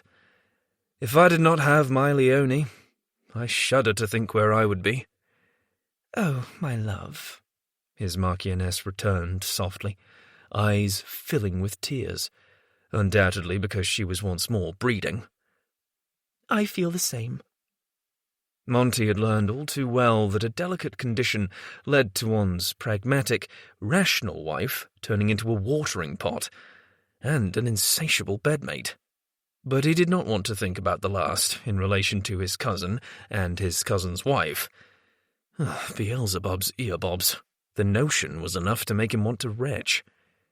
"For once, we are in accord, Searle," the Earl of Rain chimed in wryly, his Spanish accent less pronounced now than it had once been since he had become domesticated and spent most of his time in either Wiltshire or London. Although Searle and Rain had once been bitter enemies, their feud had diminished over time, leaving them reluctant friends. Monty was relieved these stubborn lords had worked through their differences, for he adored his sister Cat, and he considered Searle more a brother to him than a cousin. Searle and Rain at odds was no damned good. "I think the same can be said for the love of an excellent man," Cat said then, giving her husband a look that made Monty positively bilious. Truly, what a group of milksops they all were. They had travelled here with their growing families, and they sat about at dinner, drinking lemonade and talking about love and being reformed. There was a time when he would have sooner leapt from the turrets, without wings attached, than enjoy such a dinner. Though his poor flying machine never had functioned. Perhaps one day. Lord knew he had not given up his love of adventure. Next year, he had every intention of taking Hattie and their son, Titus, on a tour of the Americas, supposing Hattie was not increasing again by that time. And with as much time as they spent in each other's arms, such a happy occasion was certainly a possibility. "We are so happy you could all join us here," Hattie announced, smiling to the gathering. "Each one of you is very dear to us, and we treasure your friendships, be you sinners, scoundrels, angels, or something in the middle." He loved her so. Beneath the table, he surreptitiously ran his hand up her thigh. She clenched them through layers of silk and petticoats, casting him a sultry look from beneath her lowered lashes. Part of him had expected a subtle scold, for he ordinarily behaved himself in front of company. But his angel was being wicked tonight. He could already tell by the subtle curl to her full lips. The party descended into happy chatter once more, and Monty was content to sit as he was and listen, slowly inching his caress farther up his wife's thigh. She had seen him through his darkest days, plucked him from the abyss, nursed him through his opium sickness, and then, when he had thought her lost to him forever, she had courageously stood at his side, ready to go to battle for him. It had been Hattie who had informed his mother of the sins of her brother, and whilst Monty and his mother were not precisely on excellent terms, the old wounds between them had finally begun to heal, aided, of course, by both her request for forgiveness and the demise of Arthur Parkross. In the end, all Monty's fears had been for naught. After he had sent word to his uncle that the £10,000 was not forthcoming, Parkross had not spoken a word of his sins, likely fearing he would implicate himself. Instead, he had drowned himself in the Thames the very next day. It had been assumed the devil had fallen into the waters in the darkness whilst in his cups, but Monty knew better. Parkross had either been pushed, or he had waded in himself, his desperation leading him to put an end to it all. As far as Monty was concerned, the means by which his uncle had perished mattered not. What did matter was that he was gone, and he was no longer capable of hurting either Monty and his family or anyone else ever again. "I love you," he could not resist murmuring to Hattie then. He spoke the words often, but they never grew tired. Beneath the table, her hand caught his, their fingers lacing. "I love you too, my darling. So very much." Hattie had just returned to the Duchess's chambers from the nursery, where she had wished both her beloved baby Titus and her beloved Sir Toby each a good night. Since Titus had been born, Sir Toby had taken an instant liking to him, which meant Hattie made certain a small, soft bed was laid out for him in the nursery at all times. Her husband was already awaiting her, dressed in nothing but a dark silk banyan. Her heart beat faster, and her breath caught. He was so unfairly beautiful, and the way his molten brown gaze slid over her body was like a caress. She closed the door behind her, feeling terribly overdressed in her evening gown and diamonds. "You look divine in that gown, my love," he told her, giving her a slow smile that was pure seduction as he sauntered forward. "But I cannot stop thinking about taking it off you and fucking you while you wear nothing but those diamonds. What took you so long to get here?" As usual, he was deliciously wicked in his words. They had their intended effect upon her, liquid heat pooling between her thighs. The delicious man knew she loved it when he said naughty things to her. 2 steps, and she reached him, belatedly recalling he had asked her a question. "I kissed our darling lad good night, of course." "I did as well, and yet here I stand ready for you." He held up his hands, palms toward her, grinning. "And do not lie to me, my darling. I know you kissed that arrogant little sack of fur, too." He knew her so well. She suppressed a smile, only the top of his sweet little head. "I have not yet forgotten your suggestion. I am his namesake," he told her with mock sternness. "That was a wretched thing to say. I am nothing like Shakespeare's character, you know." It had taken the both of them attending the theatre and watching Twelfth Night for her husband to finally comprehend her little joke. "You know I was only teasing you about that. And do forgive me the delay in preparing for slumber. I was detained a bit by chatting with your sister and the rest of the ladies." She had not been exaggerating earlier at dinner, when she had thanked their friends for joining them here in Scotland. She and Monty were so blessed in so many ways. She never could have imagined the joy they would find together, or the wonderful, true friends they would find. In the drawing-room, the Duchess of Whitley had revealed she was expecting another babe, and Lady Frederica had made a happy announcement as well. So much joy, so much love. "Gossiping," her husband said, "when you could have already been on your back beneath me." "Or perhaps you would have been on yours," she countered boldly. "You do like it when I ride your big, hard—" "God's fichu," he muttered, interrupting before he silenced her with a deep kiss. "I love it when you say that word, but if you do, I cannot be held responsible for my actions. It turns me into a wild man, every—" "Cock," she said, cutting him off with her own wicked grin. Then she took his hands in hers, turning them so his palms faced upward. "Sweet minx." He attempted to kiss her then, but she moved her head, not about to allow him to control this night. His lips grazed her cheek instead. Her husband gave her a frustrated glower, making a sound of protest. "Have you ever heard of palmistry, my love?" she asked him, intentionally parodying the day he had asked her the same question when he had been courting her. His sensual lips quirked. "Do not pretend you are an authority on it, pet. I was not born yesterday." How he recalled her words from over a year ago, she could not say, but it was one of his quirks. He remembered everything. But she was not finished with him yet. She released his left hand, then used her right to stroke some of the ridges running through his broad palm. "This line here," she stroked again. "It says you have married a woman you already know, your friend's sister. She will give you everything you want, kiss you senseless as often as possible, and make you weak with desire by talking about your—" "Not again," he interrupted on a groan. "Show a man some mercy, I beg you." "Beautiful hands," she finished triumphantly. "Hattie." His tone was steeped in warning. "Ewan?" She blinked at him in feigned innocence. "We both know you intended to say something else," he gritted. Her smile deepened. "What else?"